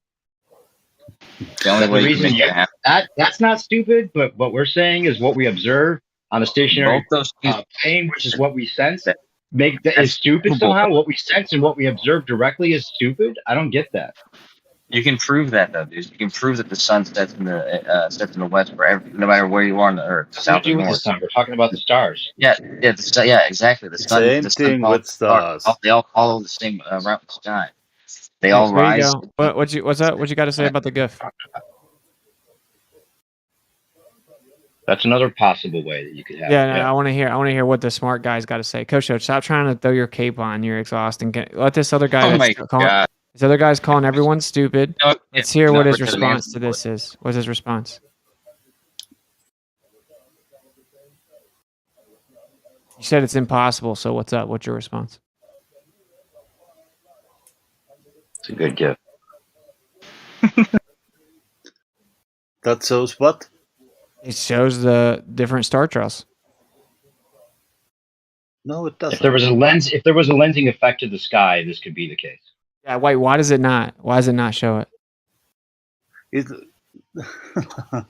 That should be like the whole sky that you can see, there should be that effect, but there is not. You didn't say anything coherent right there. So if we have a lensing effect of whatever's It containing the doesn't Earth, explain anything. it literally does. We're sitting here all No, it looking at it. doesn't. It can't because then my religion's over. Yeah, we're literally understand. watching it. We're all watching it. So your claim that southern star trails prove the Earth's a globe that spins Not certain is stars. wrong. Stars. All stars. We just It has debunked nothing that. to do that it's just certain stars. It's all stars. Well, okay, so I asked you for proof that the Earth's moving. You said, have you ever seen the stars? And then you said either the stars are moving or the Earth's moving. But when we look at them in the south, that proves that the only option is that it is a globe that spins. That was what you said. Now, we've actually presented the evidence, many different possibilities. Also, magnetic holography relative to the viewer angle. No, you didn't prove any evidence. We're literally sitting here showing you how it would be possible in many different ways, objectively. Your stupid picture here, the first one that came, the map that there's two red arrows and black arrows. Yeah.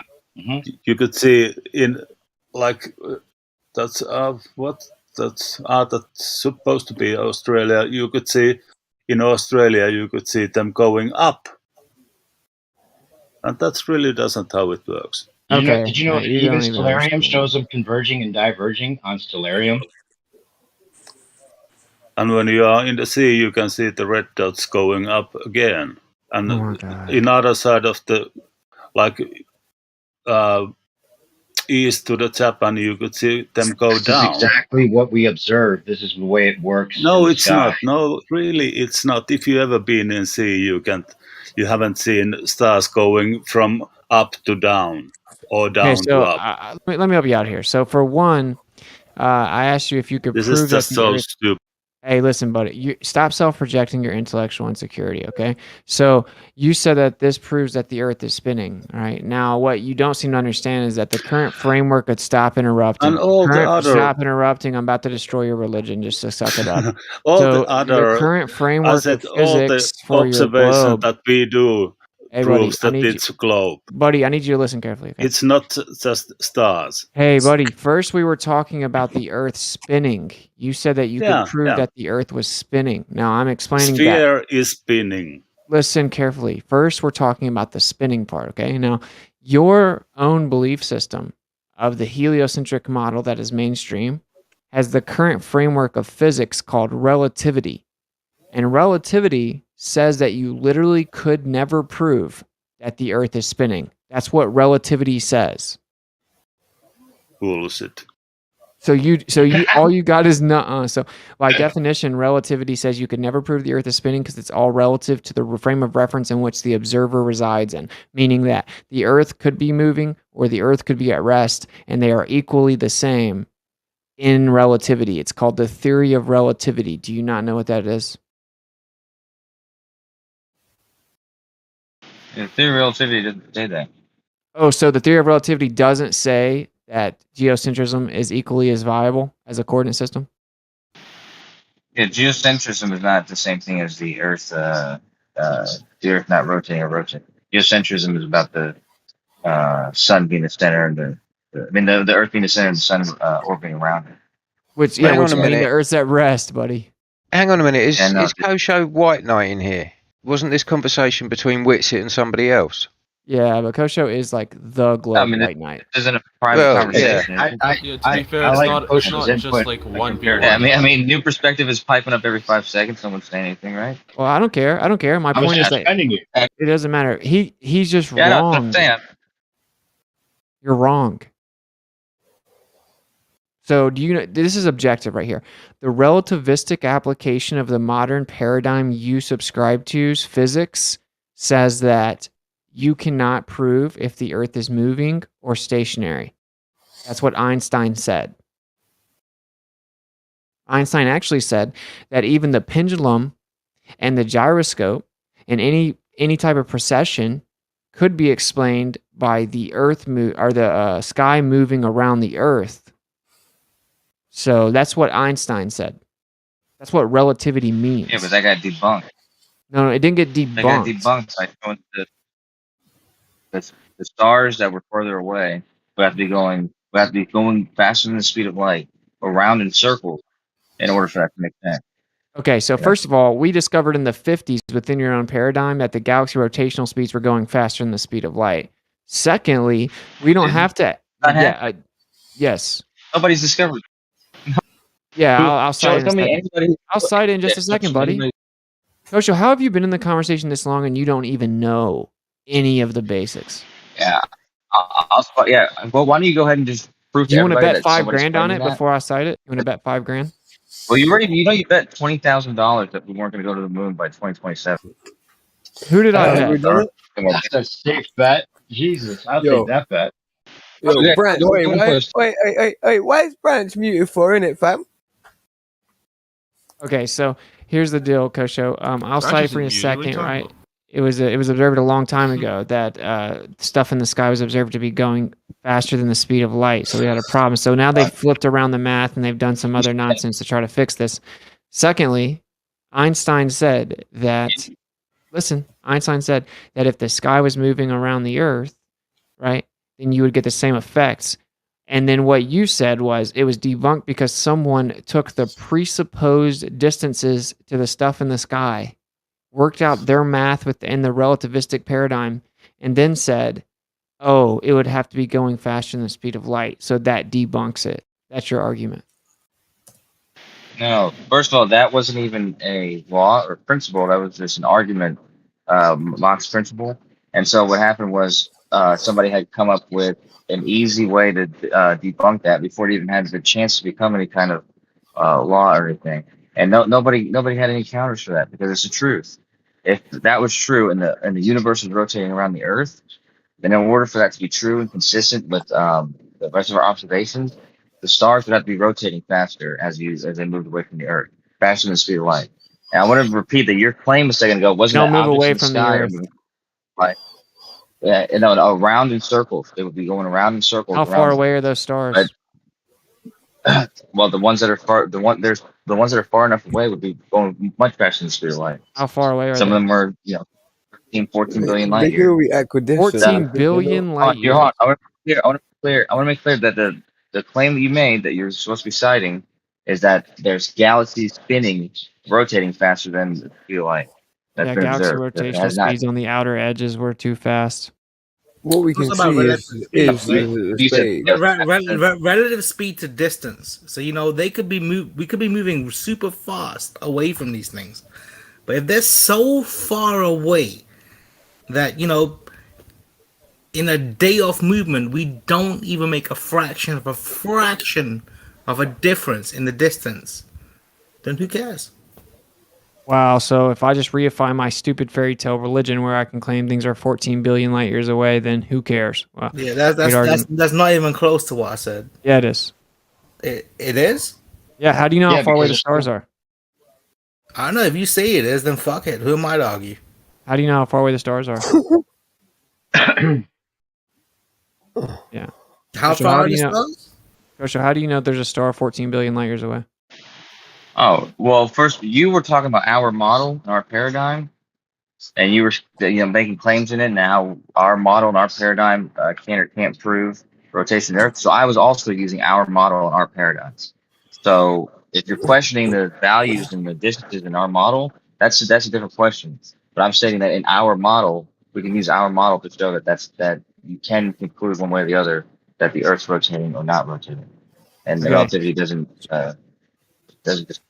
So before I rebut that, you agree that in order for you to even make that claim, you have to assume the distance to the stars, correct? Within You your don't have to model. assume anything, but we have to use.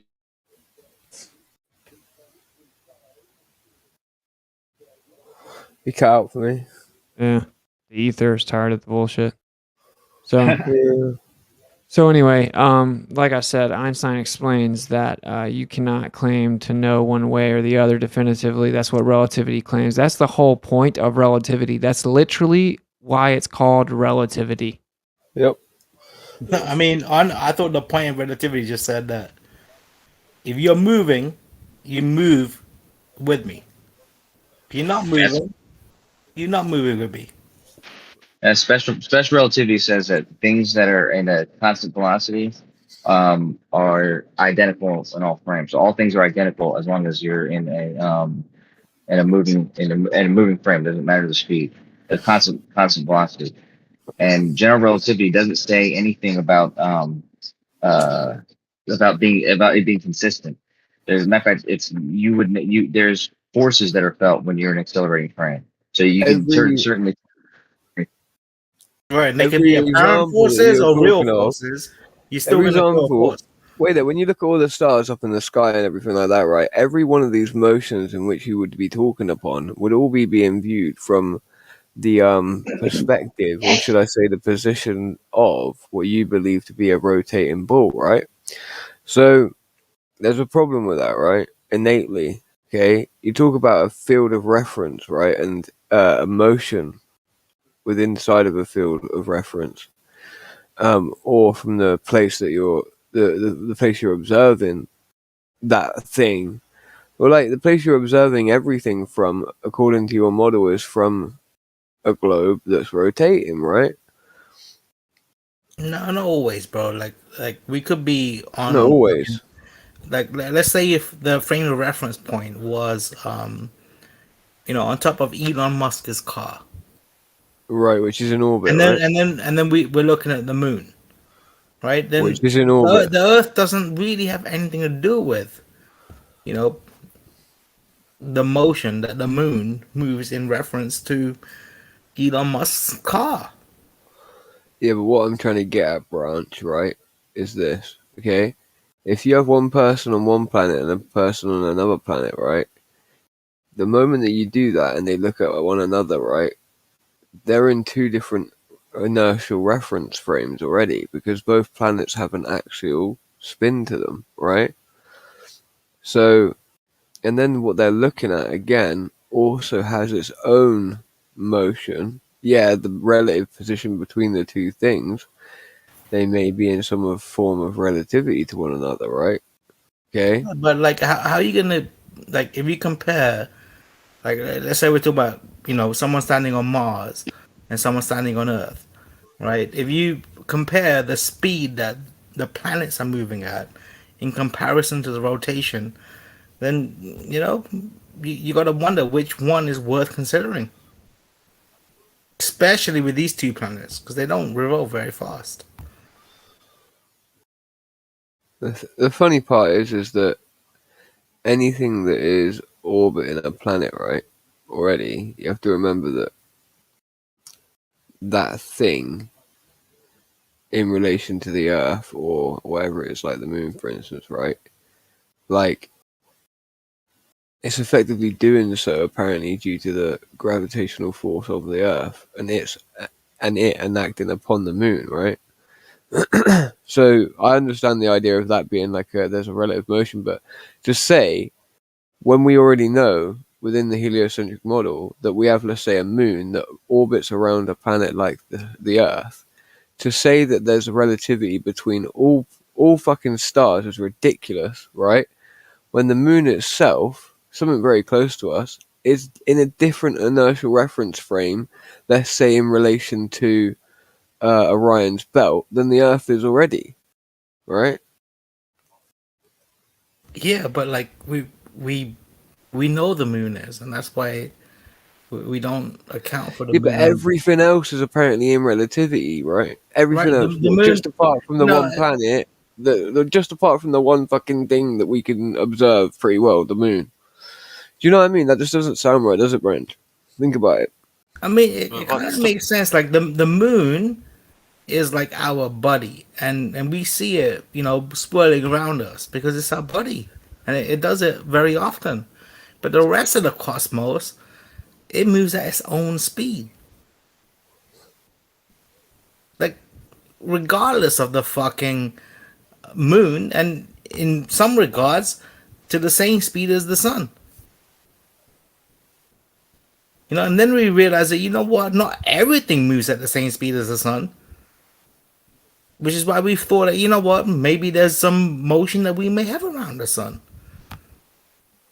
And we realized that, you know what explains these motions is if we did move around the sun. And that's how we fucking all agreed upon a model. Yeah, I would say that model would be still up for, in a very contestedly so, debate. It's up for debate. And continues to be. You know what, man? I'll say this: it's a lot more fun when we're on the same side than when we're not. You know what I mean? You think? I think so, man. Yeah, it was funny the other day in that server we was in.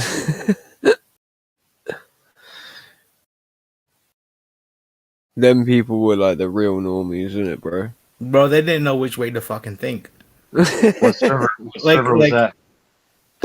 Me and Branch are in a politics server. Oh, really? Yeah. You're talking about flat Earth? Nah. Okay. I don't know, bro. I don't know what Branch's opinion actually was on the topic. I just think he was like fucking sticking up from my point of view. I don't think the topic even fucking it didn't really matter. It was just we were trolling. They were Was it hating. trolling? Kinda, a little bit, but not full on. Branch trolling? No way. Nah, he don't do that. Nah. I've never trolled in my life. Never. Doesn't have a troll doll as his profile picture or anything in it.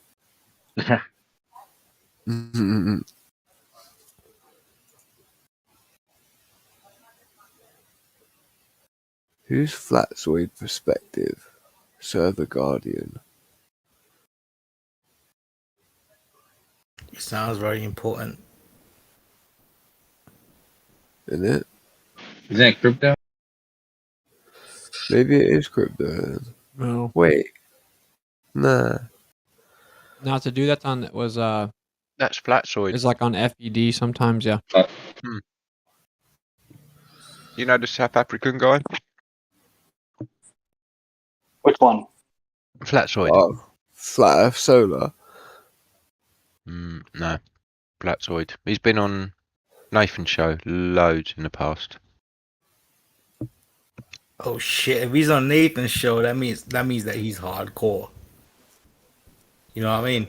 You don't want to fuck. He's with actually him. pretty nice. He's pretty cordial. He was willing to try to host the discussions about Ether and didn't agree with how they were treating everybody. He was on Glowbusters last week. How nice? That's why I had to stop being on the panel. He's a good guy. He's softly spoken. He doesn't lose it with anyone. He is a nice guy. So he's very nice. Yeah, he's nice. Yeah. So Nathan had asked me to be a permanent member on the panel, right? Which and then I went for like a little while, and then some shit went down in my life or whatever, and then I was away for like 6 months, and then when I come back, all that stuff had happened with you or whatever, and I'm like a bit weird. Oh, the electrostatic thing, dude! You guys should check out the debate I had with Brian today. It was hilarious. I watched it. Was it? Yeah. Hey, yo, what's it? Did you get my super chat? Finally got it. Yeah, He thank you, finally bro. got it a little bit. I mean, he finally understood what you were trying to say, but he couldn't even let it be said still. So weird. Yeah, he was still trying to interrupt me a lot. Yeah. You know, like when you're talking to a Glover and you start breaking down the argument and they can tell like, oh shit, and they just interrupt you. Yeah. Yep. Just see the avalanche coming. Yeah. The Rakia only just come in. Yo, Rakia. Did you say against Brian? Brian's logic. Yep. Oh, okay. It's weird that I can understand the whole idea that they decided to be strict. I mean, the way Nathan treated Witsit was just ridiculous and uncalled for, insane in my opinion. It was pretty uncalled for, bro. You heard the most recent one? About the ether. No, I haven't. Oh, I was saying to Crack. You heard the most recent debacle with FED? No, well, I may already know about it, but tell me. Oh, I don't necessarily talk about it in depth or whatever, but the first time was Nathan Thompson like hit me up and was like, dude, I need you to come on FED and back me up about electrostatics. I'm like, okay, whatever. I jumped on there and it was just a shit show. I couldn't talk, got berated, got insulted. And dude made shorts about me, all kinds of crazy stuff. That was back in the day. Talked about dipping his balls in your mouth and shit. It was fucked up. Yeah, and then recently I was on there about the ether, and it was that terrible. thing with Sorry. Dyslow, yeah? That was the recent one, yeah. Yeah, that's what I was talking about. Yeah, bro, I saw it. Yeah, it was disgusting. Yeah, really wrong. Like I said, so like basically like I come back and then it was like a week later after me coming back on the Discord and I was like, all right, I might just start joining Nathan's panel or whatever, right? And like doing some videos or whatever, right? Joining it on Skype. But then like that happened and then I'm like, fuck, I don't know whether I want to even bother now. Dude, I used to be a fucking regular on Nathan's, man. I mean, I wasn't any different to who I am now, so obviously I never said anything off substance. But I did just join in and just fucking like, you know, say stupid shit now and then. Yeah, man, like the way he went out at Wits, it was a bit wrong. I mean, I do remember this. I made Nathan one time say, you know what, I'm sorry. Because he started butting in the chat too much. I was like, Nathan, shut the fuck up, man. You're not supposed to talk. You're the moderator. And he's like, yeah, man, I'm sorry. But yeah, he did it twice, crack. He did it twice, and then they were both really bad. But the second one was maybe even worse. Like the whole room was tag teaming me and strawmanning me and Fundy muting me. Like they wouldn't let me talk. Listen, you gotta understand, like with people like Oakley, it's not even about like whether your argument is right or wrong. It's about who holds the conch in the room, who's got the biggest dick in the room, essentially. Sort of, and if you start talking in a way that makes his dick look small, he's gonna fucking just do his thing. What's up, Branch? You know that Branch is actually quite based when it comes to like, I don't know, I rate Branch in some way. I don't know why, but I do. So are you saying you're like a stallion? What are you saying? No, I mean I just have an enormous penis. Said like that one. How do you? If it's enormous, it's not a penis. If it's enormous, it's a dick. So if you said penis, that means it's small. Fair enough. Fair enough. Wow, I must have missed that lesson in school. Yeah. I mean, I think we were trying to just. Oh, did you just make a dick joke? Hey, we're trying to listen. We're trying to lighten up the mood a little bit. That's it. Are you gonna bring this back to just straight depressing talk? No. All right. I don't want to talk about my dick with you guys though. So well, it wasn't me that brought up the penises, but it seems like these guys are loving. Branch, let Bandsaw say something. He's trying to say something, please. Where's the center of the universe? Exactly. Where is it? We are it. It's in the middle. No. Where is the middle? In the center. Right. Yeah. Well, I don't. So big, the gravitation revolves around. I don't particularly want to be talking about your dick percent or Branches. To be quite honest with you, where's the center? No, he has a penis. Remember? But you carry. No, you know what's really important is for us to all shift fucking guidance and let's talk about where the center of the universe is because Bansol said we should. Yeah, he's broaching a new topic. He's cleaning it up. I like the old topic. Well, the topic sounds. Bandsaw knows. So. Go ahead, Bandsaw. Bandsaw does know right, and I'm about to get muted. Where is it? Shut the fuck up. Where is it? Got any idea? I thought one of the smart glovers might be in Ethiopia. In Ethiopia. I thought you knew the answer. I don't know. Is it all locations represent the center of the universe? Because all locations comprise, because they were confined in the same space when it expanded, and as it expanded in all directions. Well, so in all directions. How can the edge of space be the center of the universe? And it's the edge of that's space. interesting. Like there's a difference between the known, the achievable universe, the universe you can ever get to, It's What did always it? based on where you're at. Everything Kosho is moving in perfect synchronicity. Perfect. Absolutely perfect synchronicity. So there has to be a center of that synchronicity. Otherwise, if everything has its own center, it'd be pulling itself off sync and nothing would be moving in perfect synchronicity at all. They say Edge has got a space, and Edge is apparently Space has got an Edge apparently as well. So that makes no sense. How are you saying there's no when we talk about center? observable Is that- universes, Wait, we're talking about Kosho, go ahead. how long it takes light to reach your eye. Can you fall off the edge of the universe? Yeah, where's Don't the edge of the matter. universe? Kosho, Well, no, are you saying there's no center though? I'm genuinely curious. No, I didn't say there's no center. I said all points represent the same. All of them points. are the center. Like, doesn't there have to be an actual center somewhere?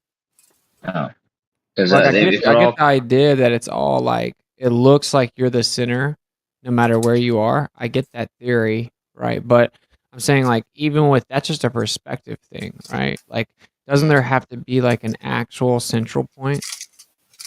If you imagine, even though they don't describe it as one point, you can think of it as being 1 point originally. And if there's 1 point and then the space expanded rapidly from that point, then after there was 1 point, the space multiplied. And there's multiple points, but all the stuff that exists there existed at once in the same central point. So just because. Oh, I thought you were talking about universes and shit, Kosho. You went out, Kosho. Like we're on two different paths right now, bro. I was talking about observable universes. I must stop pressing. Yeah. No, but yeah, they all were the central point, and everything expanded away from every central point. The space is expanding everywhere, in every direction. So from every location. Maybe from every so, location. right? But there has to be a central point. Logic dictates that everything is moving in perfect synchronicity, right? And if it wasn't around, hold on, Branch, right? If it wasn't around a central point and everything is a central point, right? Everything would be pulling each other off its central point, and it'd be absolutely chaos. But we don't see chaos at all. Don't see it. We see perfect synchronicity. That's what we see. That's what we visually see. Yes, we do. We don't see perfect. Yes, we do. Yes, we do. We see everything moving in circular motions. That's what. No, I mean we came up with dark matter simply because I don't care about your dark matter. I'm talking about it wasn't perfect. Everything. It wasn't perfect, and that's why we came up with dark matter, bro. Dark matter doesn't dictate that things move in squares. Things move in squares. Yeah, but moving in circles is not some synchronicity. Like before things were moving in perfect circles, some of the things were not moving in perfect circles against each other. Right. So like, the only reason why we would move in a perfect circle, but because of Jupiter pulls us out of this even non-perfect circle we live in to an even less perfect circle. Even though Jupiter is fucking billions of miles away, What it about still pulls us out of this. It has an effect on our orbit.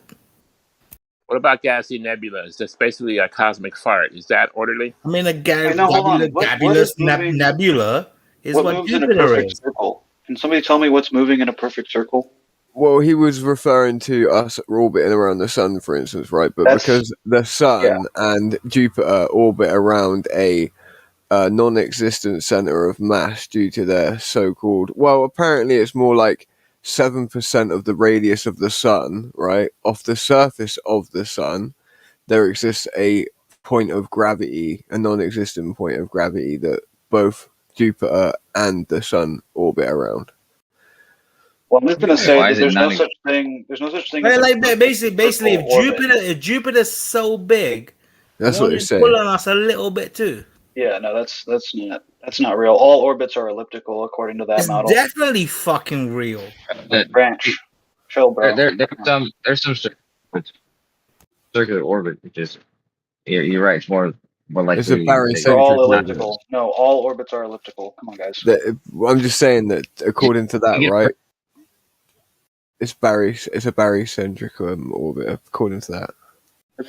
Yeah, the elliptical orbit that they claim is another flat Earth proof, because time would literally speed up and slow down as we go around the sun faster and slower. Especially with a barycentric center, meaning if we orbited around not just the sun, but around a point off the surface of the sun, that Jupiter also orbits around this non-existent center of mass, right? We then would most definitely have an orbital path that would have an area where it was going faster and shorter than before. So that would cause, like you were saying, if time was physical as they state, we would end up with time dilation, and we effectively would fuck up the time-space continuum of Earth, according to that model. Not according to anything real, though. Yeah. That's relative. So if we're all part of the same reference frame where that's happening, no one's going to experience that. But there's a satellite in space that has an eccentric orbit because it got fucked up when the engines got fucked up. And so they decided to use it to test exactly what you just said. Because part of its orbit, it's closer and faster, and the other part, it's slower and further away. And they can test that with compared to the surface of the Earth. But if the Earth is doing that together, we're not gonna measure that or experience that because we're all experiencing it. Is reference frames and refraction the answer to everything? What about cesium atom clocks, though, Kosho? Would they be affected by what we just spoke on? Yeah. The cesium atom clocks, it would be. If they're with us, we'd have to put one of them somewhere else, like outside of Earth's orbital realm, and then measure it from there. If they lose time from just going fast in a straight line in a plane, though, don't they? Then they resync up, but.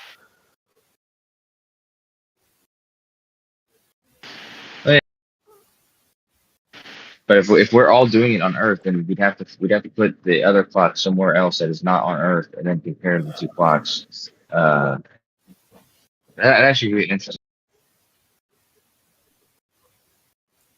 That's why I was saying it'd be a good observation to make so that we could get refraction out of the argument altogether, right? Would be everyone sat on top of a salt flat or a lake covered with ice, and then to have a 360-degree camera placed in the center of a circle with 36 different people, right? Each person has a camera. We have a camera in the center of the circle. Everyone faces toward the center of the circle. Everyone with their camera, roughly anywhere from 2 to 3 feet off the ground.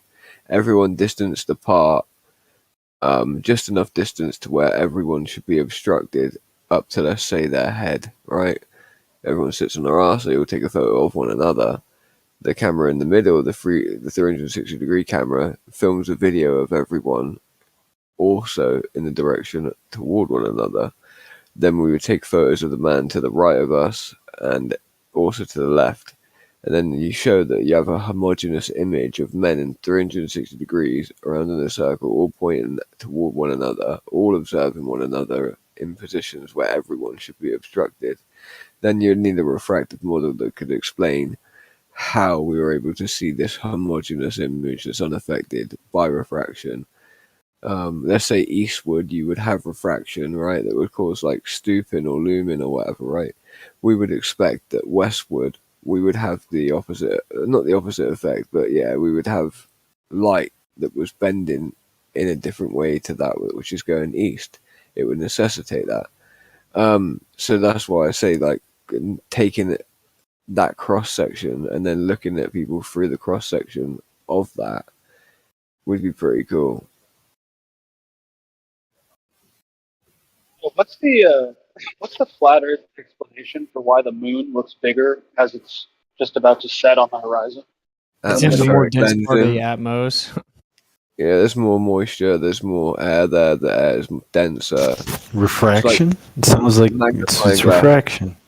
You get a Refraction, right? you can literally replicate that. You would get a magnification effect You can literally replicate it with moisture.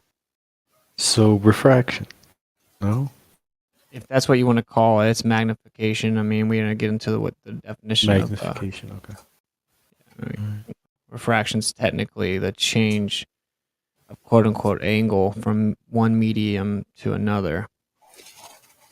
Hey, Nate, I was going to ask you if you got a chance to look at that paper that Witsit was posting and figure out the plane issue. That if you want to summarize it. I heard you do it in your you brought up this topic in your debate earlier or different talk or something that I was listening to of yours. I don't know if you want to summarize it. Yeah, sure. So like every time the Glober brings up the Great Circle routes, they act like that somehow debunks a flat Earth, which obviously it doesn't. You can obviously have a circle on a flat Earth. They always bring up latitude movements like east to west, latitude flights, but they never want to bring up the longitudinal flights, the meridian. So if you were going on a Great Circle route on a globe on the meridian, then the Earth would move underneath you, and you would have to constantly update your trajectory to stay on path. Yep. But then wouldn't they just say like, "Oh, planes aren't affected by Coriolis, but bullets are," or something like? Well, then like to tell them to go not leave the house without that helmet. And so I put a picture here in the voice text that gives some specifics, like a certain flight, and tells you how much it'd be off. It also cites the manuals and really breaks it down. That dude did a very thorough job. And no Glober has read it and came back and rebutted it with substantive specificity. And I've given it to, I think, 10 different Globers that all claim to be like at the top of the globe argument nowadays. Kosho, did you take a look at that yet? Yeah, I debunked that like 6 months ago. Instead of just saying that, you want to actually respond with specificity to the example in there and all the preemptive responses to your bullshit arguments. Yeah, I'll go ahead and post it. So is the plane affected by Coriolis?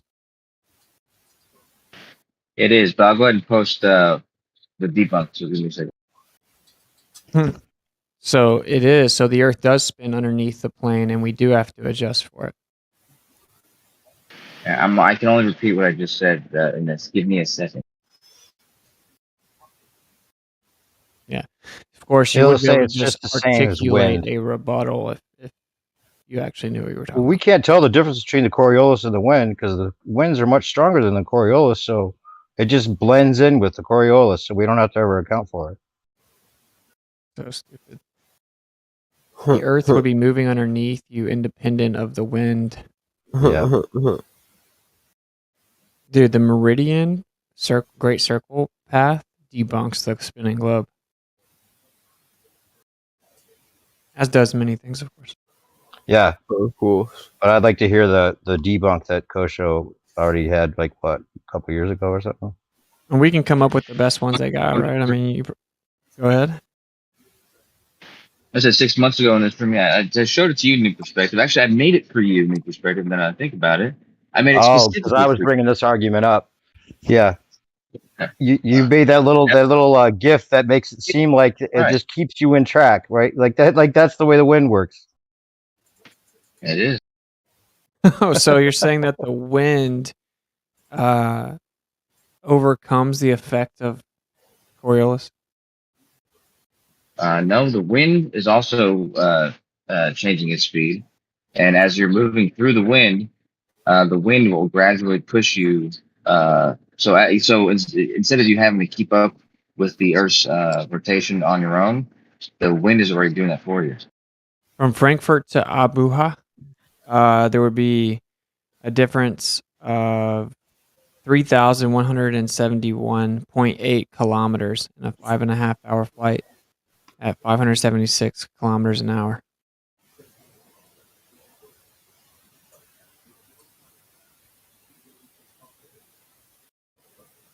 I mean, it's literally posted right there, though. Like, literally. Yeah, what's your point? Yeah, there's a speed difference. Throughout the entire flight, there's a massive speed difference. Throughout every iteration of the flight, whether it's 5 minutes, 2 minutes, there's a gradual speed increase. And you haven't as actually your read it. gradual speed is, as your speed is gradually increasing, the wind is also catching up because it's doing the exact same thing. The wind is also moving faster and faster, correcting for you moving slower or faster. Okay, so you don't get a constant velocity. What about the constant velocity? I have a Does the question for plane have a Kosha. constant velocity? Wait, don't change the subject, please, Godric. It's about the wind. Okay. Wouldn't the wind, Kosha, wouldn't the wind drag as it goes up and up above the earth? The speed of the wind. That's exactly how that's exactly how it corrects you. So it does Is there a drag. constant So velocity? it's like those volcanic plumes that just shoot gas right up from the earth, and since we're spinning, the plume will drag to the left, kind of like a choo-choo train. Is that right? No, nothing like that at all. And that gets us back to the flight of Frankfurt to Abuja. It is correct to say that planes don't fly along ballistic trajectories, like with the bullet when you say that Coriolis affects it. They are powered. But it's also correct that they cruise at constant speed, for which they need their power apart from getting airborne. In physical reality, you can never catch up to a point that accelerates past you or away from you with constant speed. Certainly not by banking the plane in the direction the point is accelerating away from you. You need to accelerate yourself. That is fundamental physics, and not so much physics of motion, but physics of energy expenditure for the goal of overcoming conservation of angular momentum. So you have a constant speed. So you just said it's constantly changing speed, but that's just wrong. So can you tell me why we didn't have to account for the 3,171 kilometers? Yeah, so just so you know, the atmosphere is constantly changing speed because the Earth is constantly changing speed as you're moving north or south on over the Earth. The rotation of the Earth is consistent, so the tangential velocity is either increasing or decreasing as we move south and north. And by virtue of that, the air over that same landmass is also going faster or slower. And so without making corrections and only just keeping steady, like keeping a constant velocity and autopilot and all that kind of stuff, you're moving through the air and the wind is correcting for you because it's either slowing down or speeding up, and you're staying within the you're staying level in the air. So if the air is speeding up or slowing down, it's pushing you to either slow down or speed up. So those are corrections that you don't even have to make yourself. The air's doing it. So the wind is slowing down and speeding up in such a way that it accounts for what you would have to adjust for the Earth spinning underneath you, and it works perfectly every time so that you don't have to adjust at all and you can fly it like the Earth isn't moving. For the same reason. The wind's moving faster and slower because of Coriolis. It's the same reason. It's the exact same effect. So the fact that the air is moving faster or slower as you enter into that segment of Earth, and it's moving faster than you were, it's going to start pushing your plane in that direction. So if you're going faster and the wind's slowing down, then the wind is going to eventually slow you. Magic wins. It's not magic. It's almost like I said. That's why I made that gift for you. I used a physics program. Yeah, but and all I did was make a wind and with different velocities. And as it went northward, it literally curved. It literally curved its path so that when it got to the destination, it was moving at the same speed that destination was moving at. Because the wind was it's an aerodynamic. I missed the GIF, bro. Can you post the GIF again? Yeah, I gotta find it. So I almost want to just read this, and then we can talk about it as we go through it. Is everyone cool with that if we read some of the argument? Okay. Yeah. So the question he was asked is, how do flat earthers reply to this experiment of them flying the flat earth route as opposed to the great circle route to prove the earth is flat? He said it's the other way around. It would be interesting to know how globe defenders answer this conundrum of great circle routes. So far, nobody has, and pilots who should know this, like this guy here on Quora, usually are so full of themselves so they don't even listen to what you're saying before throwing a bag of insults at you. So riddle me this. A great circle is the result of geometry. A plane cut through a sphere through the center leaves a great circle at the surface. That means If you set a vessel or a plane out on a path initiating the Great Circle, let's say on a southwest course from Sydney, leaving out all external influences like currents and winds, geometry should make sure that you arrive at the coast of Africa on a northwest course without touching the rudder, all the while watching the bearing on your compass continuously. Sorry. Yeah, Change I mean, continuously I along kind the of route. wish. I kind of wish. it Stop. worked. Branch. Don't interrupt, please. So watching the bearing on your compass change continuously along the route. That is not how it works, though. You have to work the rudder hard and constantly change course in order to stay on that route, according to the Great Circle calculator, at least. But if you touch the rudder, you leave the route created by the geometric plane responsible for the Great Circle route in the first place. And we have it cited in the picture right there, which is the Marine Great Circle navigation calculator. Can I try that? So, one question with it. In reality, when we don't steer when sailing or like when being on a boat, are we guaranteed to travel in a straight path? We don't Like travel on a in short straight paths. We travel Are using we- a compass. Yeah, you travel using a compass. Why do you travel using a compass? Because it's impossible to travel on a straight path. So we're going to move away from Why? your diversion. Why is it impossible to do that? You could never actually maintain straight. You would always veer off over the course. Why? Just basic common sense that you could never maintain Basic something. common sense. Can you put it into more specific terms? You have no standard of comparison to keep yourself straight. Okay, so you're saying there's outside influences like waves, winds, streams that would veer you off from a straight line or in a path that you don't necessarily. Okay, so what makes it impossible to stay on a straight path? Did you not hear what I said?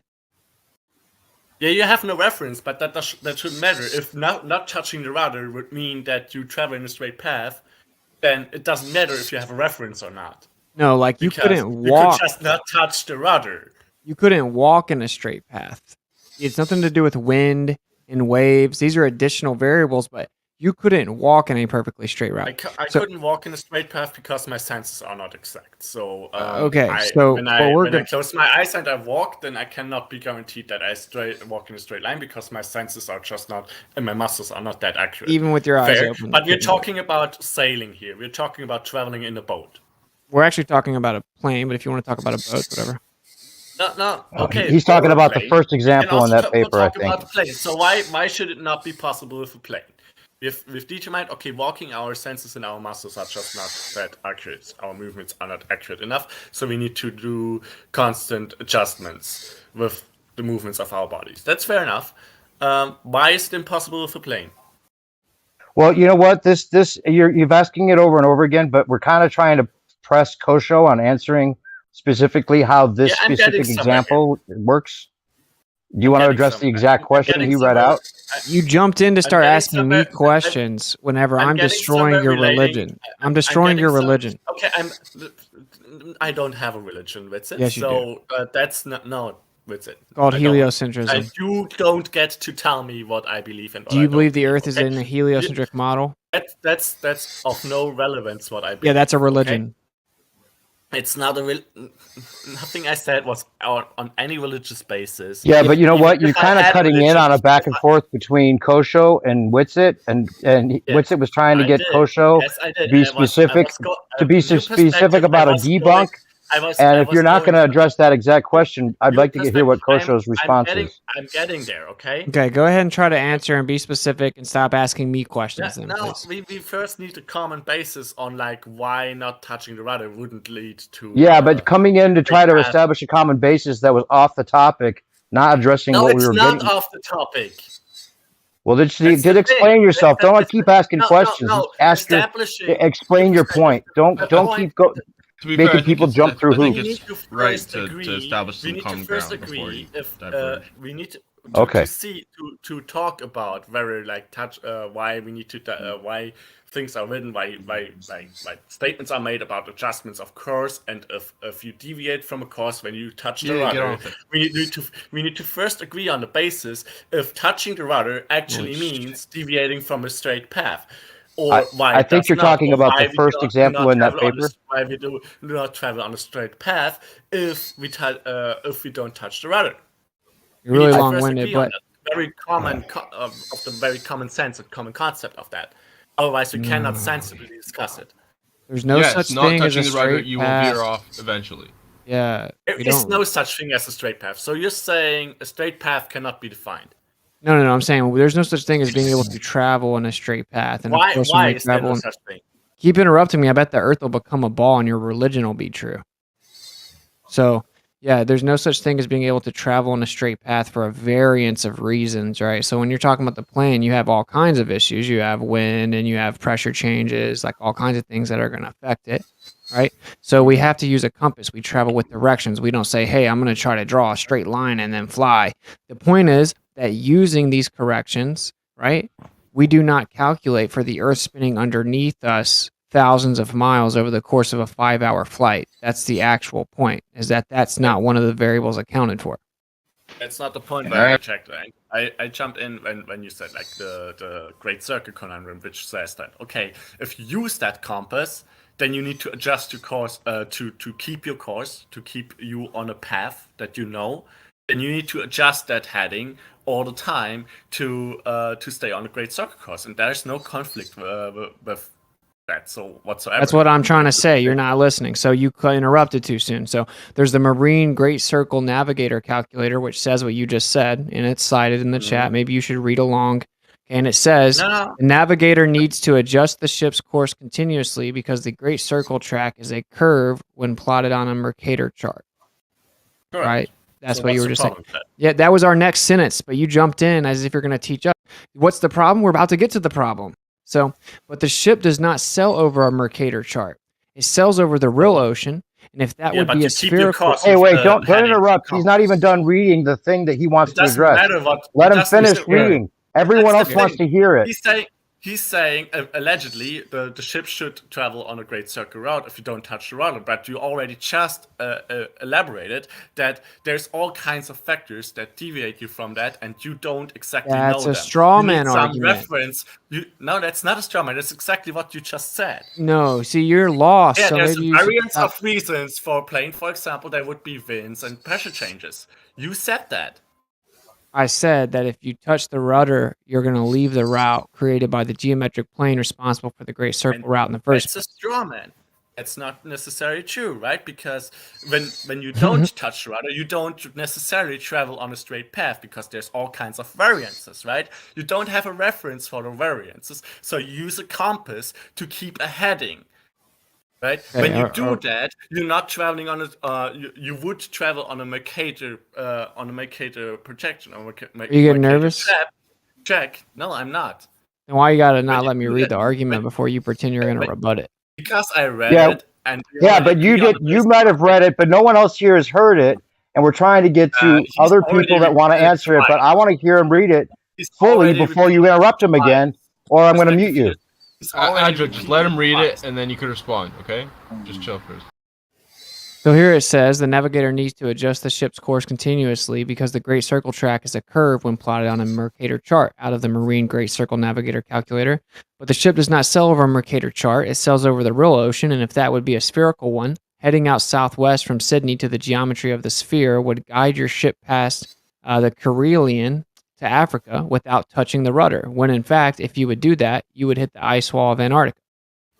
Yo, That's this is familiar. proof by I've assertion. read this before. Yeah, I sent it to you. Yeah, new perspective. Okay, screenshot. yeah. It's that Michael Brenner, hey? Yeah, he's Yeah. a legend, bro.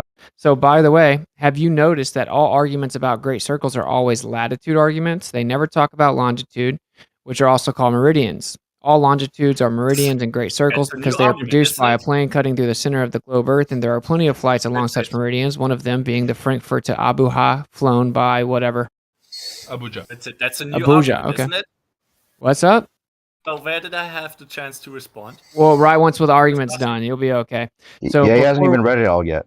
Yeah, before we get into the details of the specific flight, let's look at the principle that goes under Coriolis, a term globe defenders absolutely love to No, invoke you and want to all. read the whole text No, first. yeah, wait till let Because him there's respond multiple arguments in that text. to that Oh, last okay, it's thing like before you move on two to paragraphs, but whatever. Go ahead. He's not going to respond. He's not actually going to respond to the argument, which is that you're going to have to say that Coriolis doesn't have to be accounted for. No, let's stick to the first one first with the Great Circus and agree that you were dishonest. What? And then we can move on to the next one with the Coriolis. And look at Let's that. agree to disagree on that one and then move on to the next one. First finish one thing and then move on to the next point, right? That's a sensible way of doing things, right? We're gonna have to agree. Yeah, agree to disagree. How do you disagree? What do you disagree about? I don't disagree with what I just stated. I don't see why you're not saying any specifics other than there's wind. No, I didn't. You know, tell there's a way to specifics of go it. in a straight line. I did actually use your point, like your reasons why there's no such thing as a straight path. I did use those to explain to you why you would not like be able to head out to southwest and then stay guaranteed on one. We path. use all those things whenever we're flying. We use all those things. Yeah. Would you So guys that's agree? irrelevant. Okay, hold on. To keep the heading, because we Adra, have no hold on. reference, Let me say and this. Maybe you guys will agree we on. can't guarantee that if we don't touch the rudder, we stay on a straight path. So we use the compass to keep a heading. If we use the compass continually to keep a heading, won't guarantee a then straight we path. would travel on a Mercator track. That's not the shortest path. Hence, you need to adjust your course. The course. I understand what you're saying. Yo, Adra, how about this? How about this? Maybe you guys will agree. Maybe you guys will agree that this, like my method, will help you stay on the straightest path possible. And it's basically it involves dead reckoning, but not just regular dead reckoning, but like using software that will measure your angle to the landscape, to different like reference points in the landscape, keeping it all proportional. So as you're moving forward, that the angle between these things doesn't change, and you'll keep on going in a straight line. Yeah, well, the problem with this argument is that when you touch the rudder, you're not just touching the rudder in one direction the whole time, right? Wind goes all directions, right? So you're not just constantly using the rudder to update in one direction, which is the only way it would help you out of this problem, because the Earth is allegedly only spinning in one direction, and you would have to correct in one direction. So your argument is easily refuted. Dude, the plane will make constant corrections the entire time, just like a runner or a walker. They're not just looking ahead to see the Coriolis is going to happen, so they're going to calculate the corrections. They're making constant corrections, and like as I showed just said that. Yeah, I know. So that's the argument, dude. And the gift that I just showed, that I posted, in which the place where it's ending up at and the place where it starts at are two totally different speeds, and the wind is gradually becoming the speed that it is where it's ending up at. The wind is going to adjust the plane naturally as it's moving there. So those adjustments are happening naturally because it's an aerodynamic object. It's not that's not what I was talking about, though. So stupid. So you think That the wind still is seems moving fallible. in lockstep with the Earth's spin? No, it's moving. It's moving in. It's moving. It tends towards the same rotation of the Earth. So there's winds like yeah, of course. There's the difference between the 45 degrees north, or not 40, 30 degrees north, and or the 60 degrees north and the equator is like 500 miles per hour for the Earth's rotation. So The wind never goes the opposite direction of the Earth's spin. The wind speed is going to be give or take. Hold on, man. Hold on. The wind speed is going to be plus or minus, 15, 20, 25 miles per hour. It's not going to be 500 miles per hour east or west. So none of this is relevant. Yeah, it actually is. The wind is catching up to the speed of the Earth as the plane's moving there. So it doesn't matter if the wind's doing 15 or 20 east or west. The actual speed that the air is moving is more closely aligned with the surface of the Earth. So the wind, the air is moving with the Earth. The difference between the motion, like between. So the air is moving. and Oh my air. god! So that's not a wind. If there's So no the wind, atmos- then the air is moving with the Earth. So the air is moving with the Earth. He just said it. So the air is moving with the Earth. That's your guys' When there's claim? no wind, correct. Give or take 15 to 25 miles per hour. So what happens when the wind goes the opposite direction of the spin of the Earth? When 15 or there's 25 wind miles per hour, opposite that the would- direction of the spin of the Earth, then from the outside, the air is moving a little slower than the Earth at that point. So the I air don't- is I don't moving with understand the what the problem Earth, but it's not moving with the Earth. Listen, No, I said listen. when there is no wind. That is. When does that wind is happen? the thing that- Hold on, so hold on. Wind, Holy shit! wind is when we feel air movement, right, relative to us. Okay, that's what we can define wind as, right? When there's we are no standing wind- on Earth, when we are standing on Earth, and there's no wind where we're standing right now, then the air is moving with the Earth. Really? If the air Okay. moves, Okay. right? So now, if you just keep monologuing and never letting me respond, I'll just mute you. Okay. So, because I'm asking point blank questions, it's called a conversation. So, are you claiming that whenever we don't feel wind, that all the air is moving lockstep with the Earth? Yes or no? No, because we don't feel the air everywhere at the same time. We feel the air at one location at the same time. That's a non sequitur. Is the air moving with the Earth? At that location, when there's no wind, yes. So it's literally moving in lockstep with the Earth? There's no Again, wind, obviously. at a specific location where there is no wind at the moment, then yes. Okay. So there's no Coriolis at times.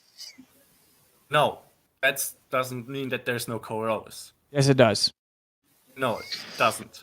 Yes, it does. No, Coriolis does not apply to objects that are not moving in the The Earth is moving, buddy.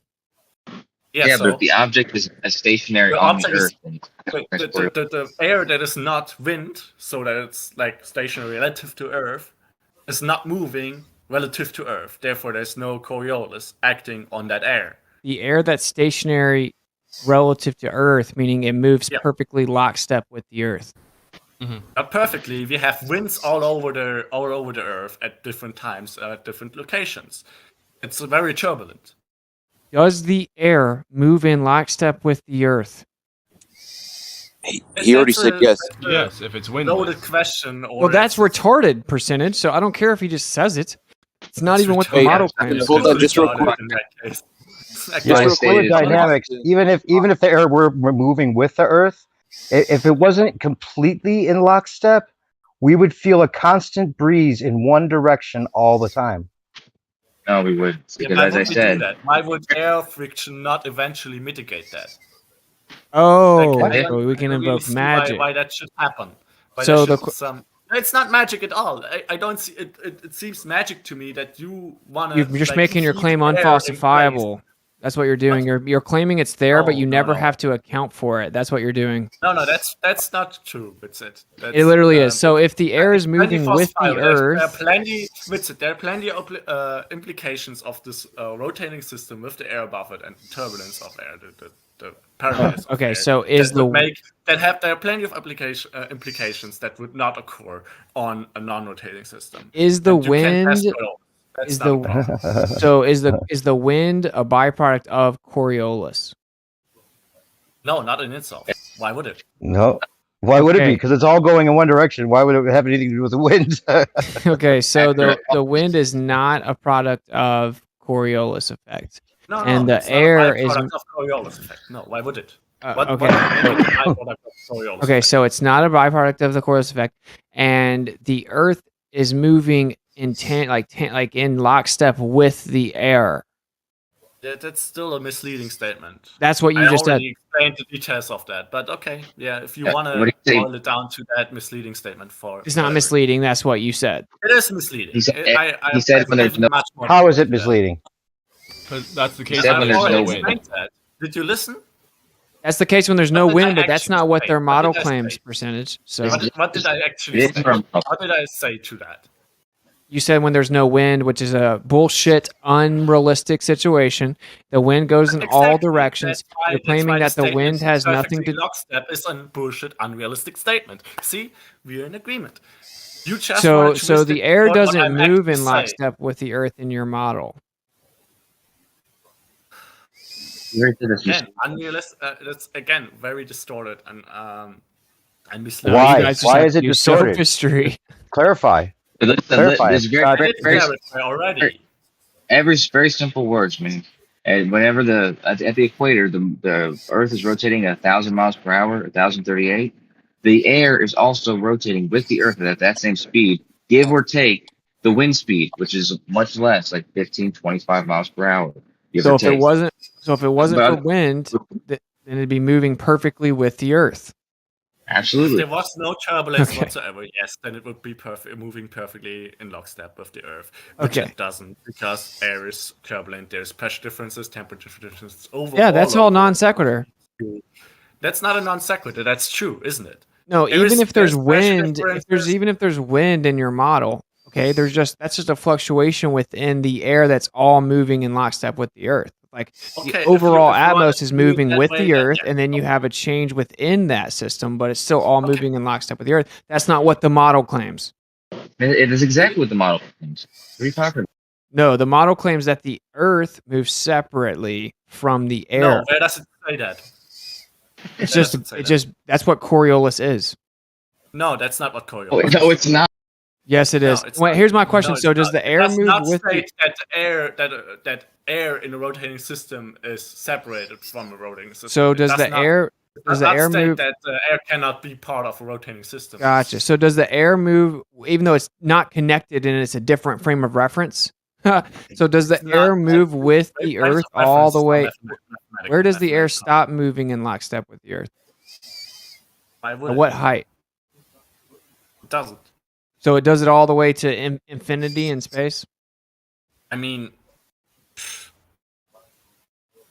Okay. Dun dun. that's a. You know, that's a- if the air is moving left or right because of pressure, then it's going to be moving with the Earth minus that speed. If it's moving up or down, like if it's raising or lowering, it's also going to experience Coriolis.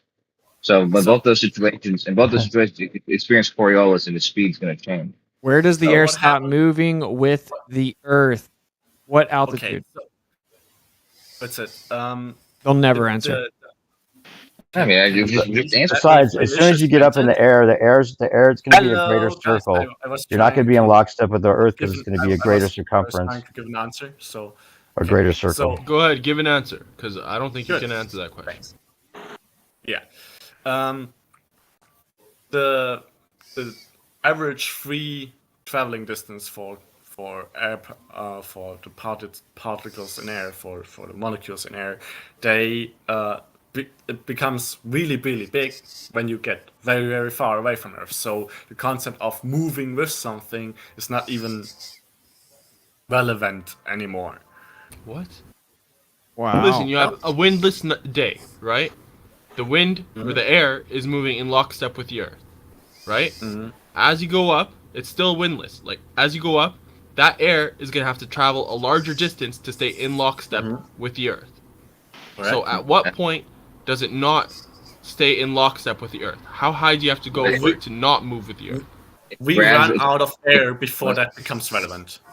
Also, We it's run out, like there's literally this is the not question enough I air have. molecules to form an Right. appreciable wind anymore before that becomes relevant. This is the question I asked Pro Show. When you have that volcanic plume that shoots up from the volcano, that is going straight up and down. Now, at some point, does that plume start lagging behind the spin of the Earth? Yes or no? No, because if Yeah, it gets that Coriolis- high, then it's negligible. No. If you That's raise the up global lower, answer. if you raise up lower in elevation, you're gonna go. You have to travel a different speed, just like percentage had said. That's the Coriolis it's experiencing. And if it's raising up and there's less and less air and less friction for it to keep up with it, it's gradually gonna keep that same speed. If Earth's influencing it still, then you can consider it to be still moving with the Earth. And it's going to retain that left or right rotational speed, but it's going to be moving further and further away, so it's not going to be able to keep up with the Earth ultimately. That's a gradual decrease, though. It's not like there's a hard limit. Okay, reality proves you wrong because those plumes don't lag, Kosho. They don't lag left to the spin of the Earth. They just go straight up. I don't see the problem. Air friction makes the move with the Earth. You guys are religious. That's why you don't see a problem. Yeah, No, there that's is not religious at all. That's just like going by classical mechanics. No, classical mechanics, no. So, like, if you're saying that the air, so basically your argument is this, that the air is moving in lockstep with the Earth, right? Mhm. And so when No, the plane flies through the air, it's automatically moving with the Earth, like, let's say, to its left. While it's flying straight, it's moving to its left without being able to notice it because the air itself is dragging it with the Earth in lockstep Without with being the able Earth. to notice it, it's because the position of the airplane and the motion of the airplane, they are all determined relative to the air around it or to the Earth. So it's constantly the being trajectory is influenced. relative to the Earth, and the relevant for steering relevant measures are relative to the air around it. So yes, why would Yeah, because you have to find out of all this, no matter what, you have to find a way to make a story such in a way no, that it's not a. you're interrupting a lot. That's not what I have to do at all. Like I'm not obligated to do that at all. So Yeah, you are. I don't was tell almost me what done. I have You to didn't do even and let me what I make my don't have to point. do. You didn't even let me make my point. Yeah, and you can do it without an ad hom fallacy. It's not an. How do you know? said I'm, you have to. Did you? do I have to Or mute did you not say that? So No, you don't need. I'll moderate. an ad hom fallacy is when my argument is an insult. You interrupted me before I made my argument. So cool story, bro. So no matter what happens, your side is going to have to make sure that you reach the final goal, which is finding a way to present a scenario in which you don't have to account for it at all, and it's automatically accounted for by itself. That's the end That's goal. just a no matter what. consequence of classical mechanics. Can you just argue friction against how exists and air rotates, then it means that eventually the air would move with the Earth. Okay, so yeah, so that's just a consequence of classical mechanics. It's just how it is. but see, the problem is that that's a different frame of reference. The air, it's not like a solid mass extending. It's not a solid mass extending all the way up from the Earth, moving with it. There's no objective way to say like this is a different frame of reference from this. Like the frames of references are mathematical concepts that we use to describe situations and physical problems. They are not objective, arbitrary distinctions between different realities. Okay, objective arbitrary is an oxymoron, but when you come up off the Earth, right, then you're in a different frame of reference. Like the Earth. No, that's exactly not the case. The air is not. There's no arbitrary. Oh, if you jump up, then you're just suddenly in a different frame of reference. Your frame of reference is still your observer. Your point. Okay, so if I have a spinning the basketball, case. It doesn't matter. It's a mathematical concept. If I have a It's spinning not. basketball, It's a reality. The plane's in a different reference frame. If I have a spinning basketball and my finger's on the basketball, and then I take my finger off the basketball, my finger's no longer in the reference frame of the ball. That's bullshit. You can still describe it in the reference frame of a point on a ball. That on the basketball. It's complete bullshit that you enter and exit reference frames. Reference frames are mathematical concepts. They extend infinitively, and you can make infinitively many of them. It doesn't matter. Because it's a mathematical concept, you don't realize that the plane's in a separate reference frame? Yeah, like once I move my reference finger, frames are mathematical concepts. They don't get entered. you just keep saying the same thing. So when I take my finger off the basketball is going to keep moving without my finger. It's going to move underneath my finger. Sure. Yeah, Right. but your fingers. That's a different frame of reference. Fingers Right? movement is.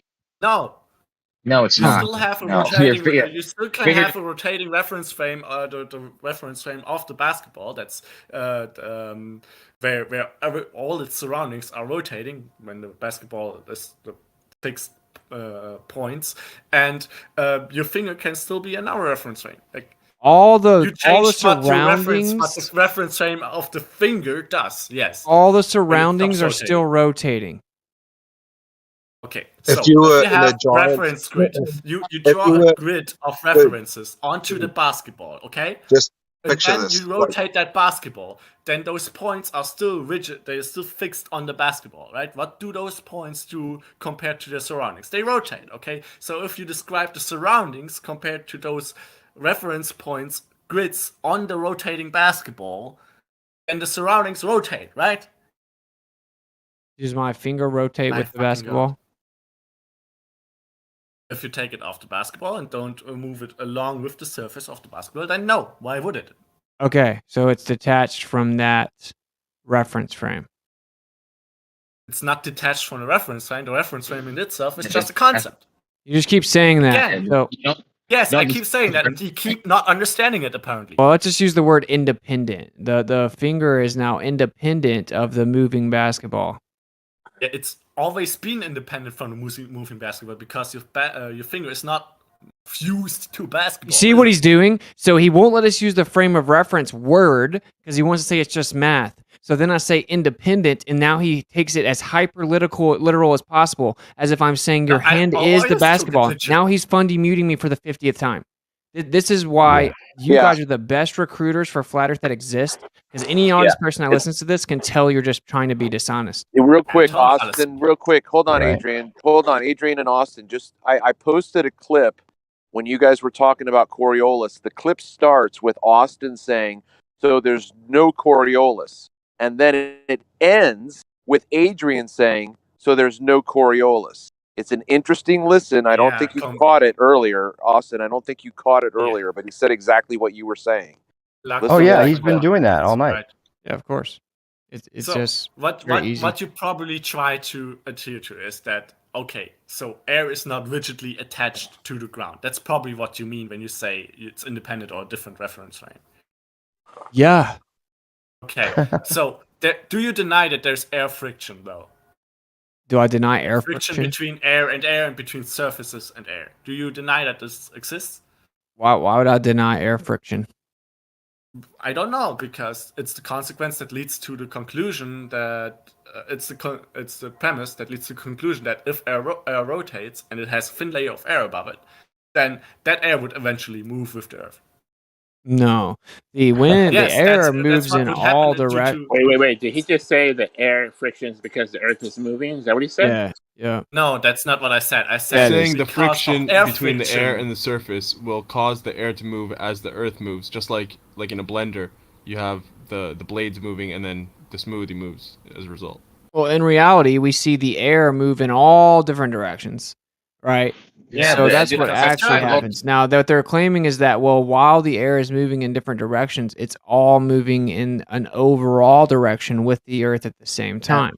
Okay, and that would be a I've consequence of air friction. Hold I on a don't second, see because Yeah, why. that's what I'm saying, basically.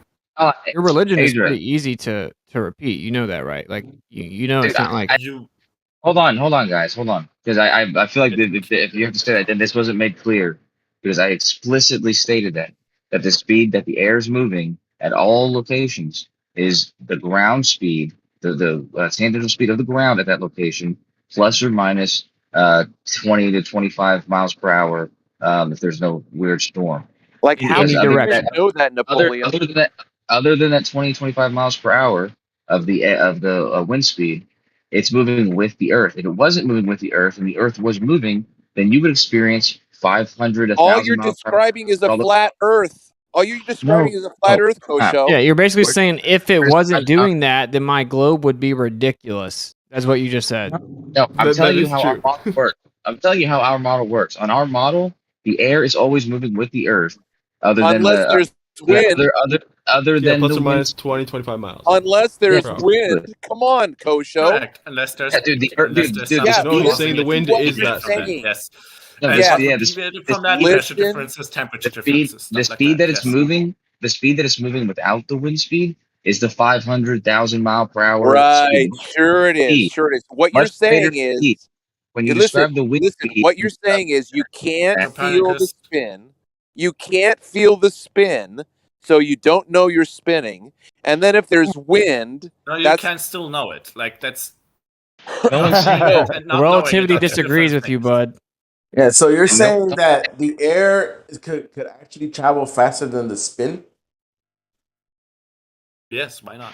Yes, faster and So slower. 1,000, let's say the air is going 25 miles an hour faster. So how did it get that speed, man? To go faster Air than friction. It's called relative velocity. If you ever been on if you're in a car, for example, or a bus and it's moving at 100 miles per hour, there can be air conditioner on in the bus, and the air can be moving in both directions in a the closed bus. system. And you can In a add closed system. that's fine, Travis, and you can add and subtract that speed with the entire speed of the Yeah, but bus. there's something actually God. blowing. There's actually something blowing the air, which is called the fan. Now, Yeah. what's the fan in the earth? Pressure difference. Caused by Yeah, temperature just like differences. Yeah. All you're They're gonna- doing is describing a flat Earth, guys. That's all you're doing. God. Yeah, that you do realize that that statement implies that the globe is not that ridiculous after all, because it's just explained how it works on a globe. No, the If globe you just had- came up because with of the concept reverse to try to make it engineering that look you like can- the whole point is that the globe Earth has created a paradigm to make it unfalsifiable by stating that it will always look as if it's flat and stationary, and that we can do False. everything, including flying planes, as if it was stationary, because there's this magical balance that occurs where you don't have to update for the 3,000 kilometers magical that at moves underneath the Earth, moves underneath the plane, because it's going to automatically be carried with it. That's your whole claim.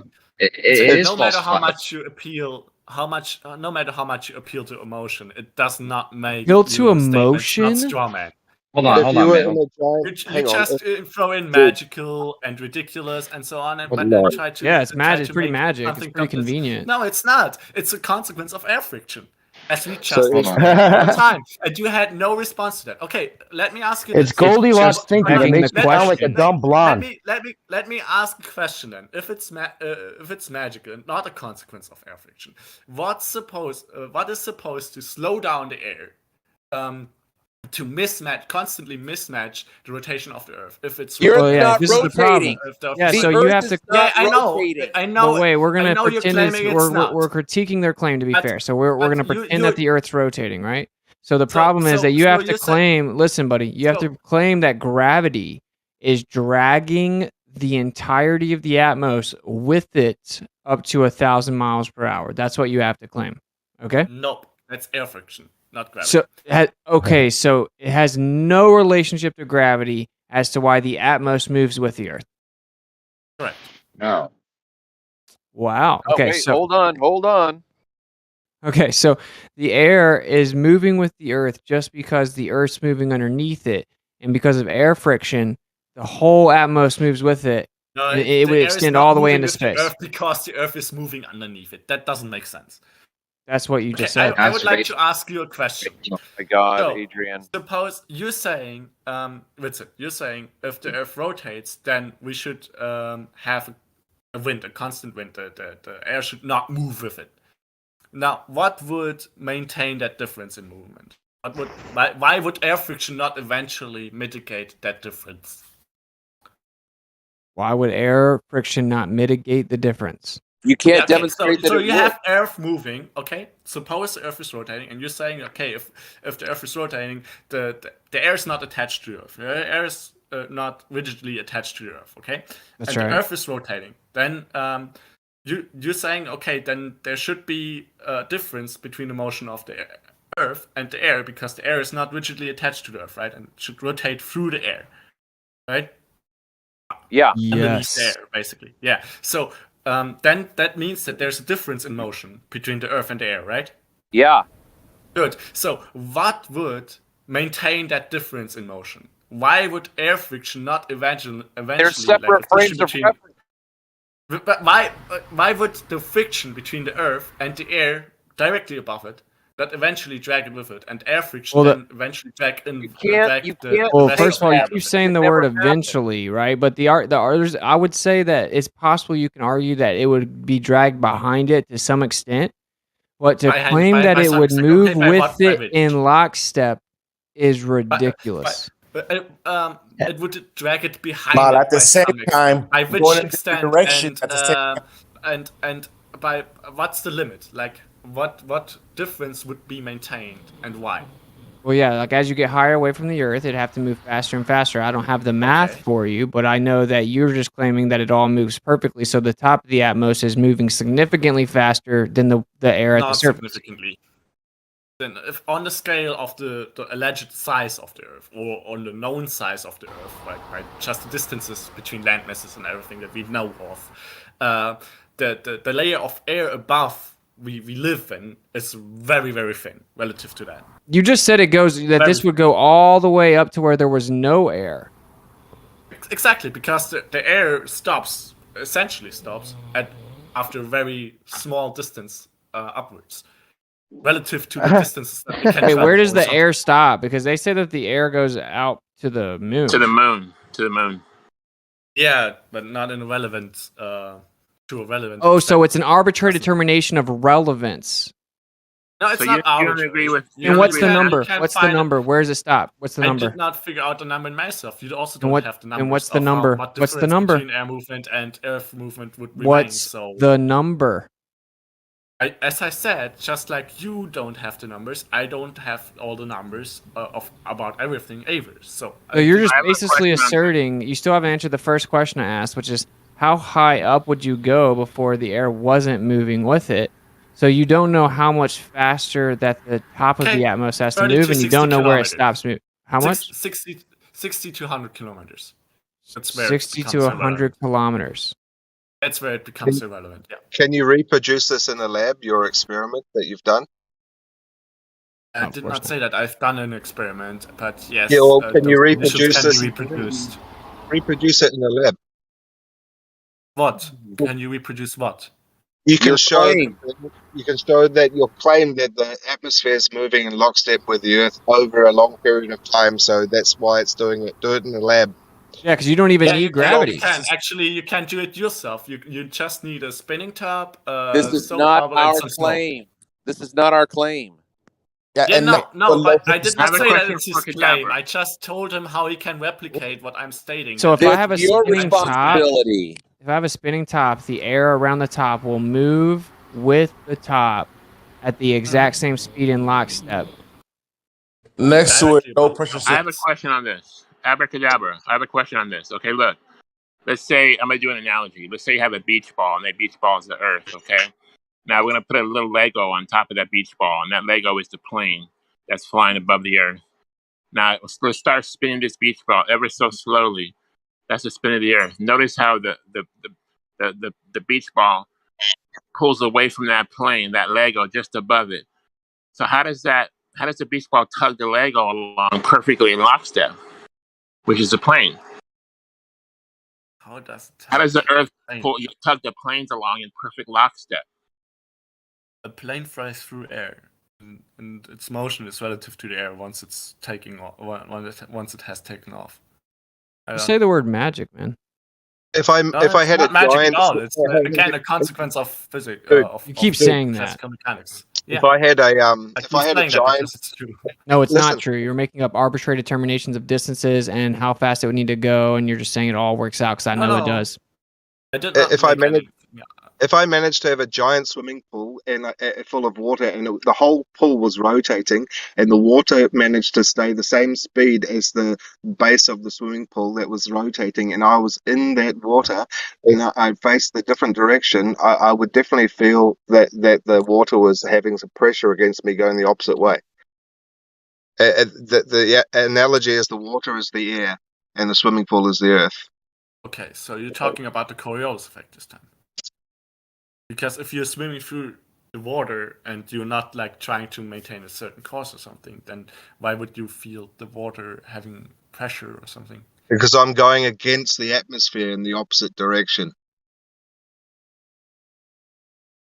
Are you one of those people that thinks like the Earth is a rotating reference frame and therefore the atmosphere is an inertial reference frame? Is that your understanding?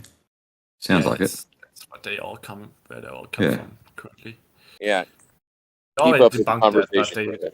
keep want to try to adhere to that. So the pressures that you would feel, like the forces that you would feel when you, for example, swim through from one end of the swimming pool towards the center of rotation, for example, that's the Coriolis effect. What you feel yourself deviating. What about And why not you going? don't feel right, that? just going in the opposite direction in a straight line, opposite direction, no deviation. Opposite direction, so you're swimming along the radius of the rotation as well. Then you don't feel it. You just move relative to water. If you look around in your surroundings, you will notice that if you swim one way, then you're swimming much faster compared to surroundings. Then when you swim against the rotation, then you basically stand still. Or if the rotation is faster than you can swim, then you would even move backwards, despite you swimming in the other direction compared to your surroundings. But compared to the water around, you would not feel a difference in the water. Like when you determine your movement relative to your place in the pool that rotates as a whole, you would not feel a difference. Carlos, do you understand Coriolis? If can you understand Coriolis? Coriolis without Look, reference to the atmosphere. Coriolis is an illusion. It is not not an something. illusion. It's not something that's actual physical. It's just an Yes, it is. optical illusion. That's all it is. It's not an optical illusion. There is an actual deviation. No, there's not. Yes, there There is. would be. There would be a deviation if we were on a spinning ball Earth in a plane trying to get somewhere. You'd Right. have to account for that deviation. Yes, you would. We'll get to that in a second, right? So you understand the idea, right? That as the simple explanation is that you fire a bullet to the north, right? And if you do that from the equator, that bullet has a tangential velocity of 1,000 miles an hour. But as it goes north, the ground underneath it is only moving 900 miles an hour, right? You understand that there's an actual deviation between the ground and the bullet, right? Coriolis, in your physical manner of explanation, has never been proven. It's only an optical illusion. Not an optical illusion. You understand that from the rotating the reference frame, it Coriolis will effect is the curve, it will illusion. deviate, right? Yeah, but he's saying the Coriolis is defined as the apparent deviation, right? That's the Coriolis effect. Apparent curve. And you can call curve. the Apparent it's curve. the apparent Yeah. deviation or the apparent curve. Well, but no, regardless of deviation. there would be a real deviation if we were on Earth, and you can just say it mixes in with the wind, and there's actually we wouldn't notice the difference. That's why pilots don't need to be trained about Coriolis, and they don't have to worry about when they're coming into the runway that's facing every which way, and they land the plane the same way no matter which angle on the ball it happens to be spinning away from or to the plane. It makes no sense. Right, we'll get to flights in a minute, but you understand that from like is we'll get your there in a teaching minute. time? You're here to teach? I Yes, understand. yes, I am. Teach you fucking retards. Everybody understands you, but there's no proof that your physical deviation due to Coriolis actually has been proven. Hurricanes are great evidence of Coriolis. No, that's wind. Yeah, there's What do you mean Coriolis that's when it wind? comes Oh, to that's wind, wind. when it comes to weather. What? When it comes What to do you weather, it mean does that's seem to be wind? some kind of Coriolis, yes. But you can't apply that to the rotation of the Earth is the problem. Sorry, when I said hurricanes and you said that's wind, was that? Hang on, Godric. When I said hurricanes and you said that's wind, was that meant to be a rebuttal? Yeah, because that's not Coriolis. That's just wind. Yes, it is. That's exactly what we would see with Coriolis. Tell us Did how the a hurricane non-actual spin the speed of the Coriolis? Yes or no? Say again? Do the hurricanes spin the speed of the Coriolis effect? They spin the speed of the Coriolis effect. The I don't speed even of know. I can't the even. speed of the deviation. Yes, they are on No. the scale that's expected due to the Coriolis Do they effect spin and the speed of the alleged rotation deviation? of Earth. Yes. What do you mean the speed of the deviation? I don't even know what that means, Godric. Coriolis is deviation, yes or no? Coriolis is a deviation, yes. Yeah. Do the hurricanes spin to the speed of the deviation? What do you mean the speed? I don't know what the speed of the deviation is. The speed of a hurricane. The speed of a hurricane is the speed of a hurricane is determined by the difference between the high pressure and the low pressure. I don't understand.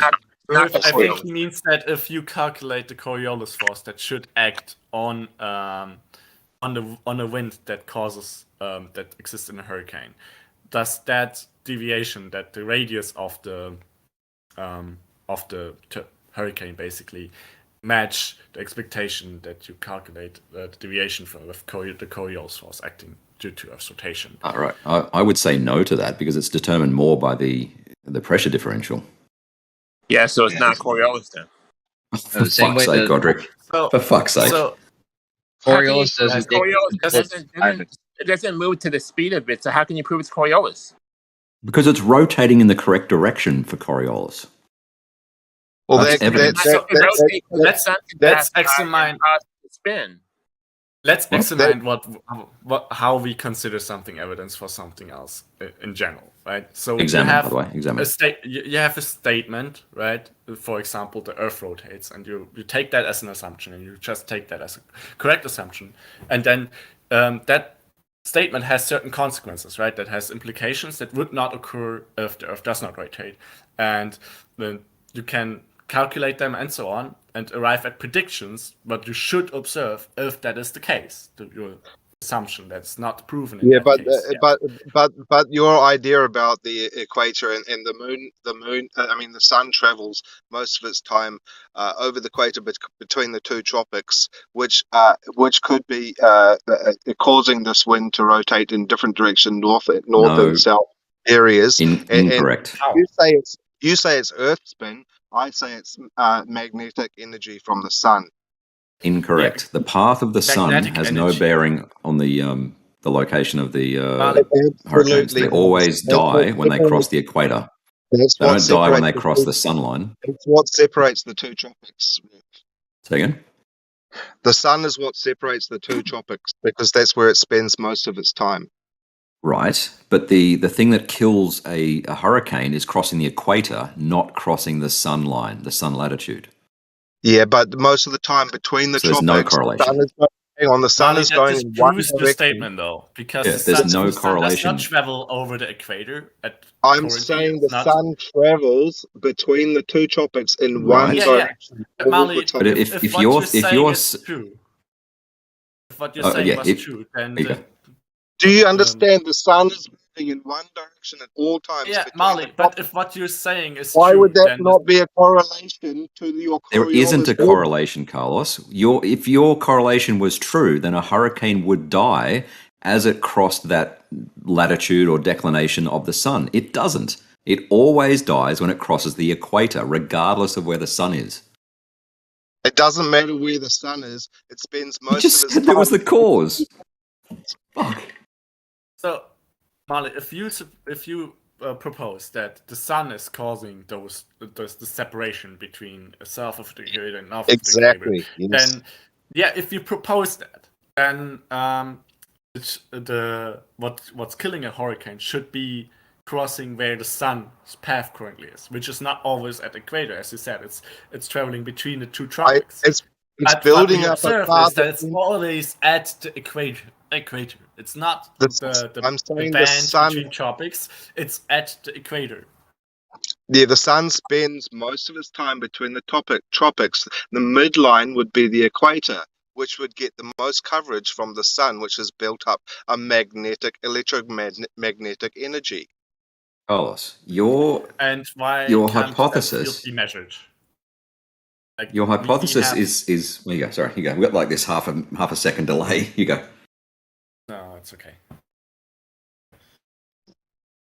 It's all right. What's my Shut ping? up. My ping says 160.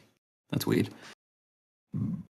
Anyway, Maybe Carlos, your idea would be whatever the sun does, whether it's heating up one side and creating vortexes or some shit like that, right? Your idea is that on one side of the sun line, it will rotate one way, and the other side of the sun line, it will rotate another way. That is not. It just doesn't correlate to reality. That's not a correlation. The correlation is with the equator, not the line that the sun takes. The end. I guess it's moving the goalpost from the sun is causing it to the accumulation of where the sun spends its time on average is causing it. But it's still like a very ad hoc explanation because it's like adhering to something like magnetic fields or electromagnetic fields and so on. But yeah, those things would be measurable. You would be able to measure those, and you would be able to determine the differences between the proposition that the Earth, the rotation of Earth is causing something like that, and what the sun is causing in contrast to that. And then you can test for those differences and arrive at a conclusion. So you admit that there is a difference in pressure and temperature and sunlight on the equator compared to above the tropics and below the tropics, yeah? Yes, above and below the tropics, but it's not constantly. Yeah, at the and what's the equator. midpoint? What's the midpoint? The average, the most of the time that the sun At the spends. equator, yes, sure. Yeah, But the why equator, would so you? there is a How correlation. does that accumulate? Like, how So does the there is a- position where the sun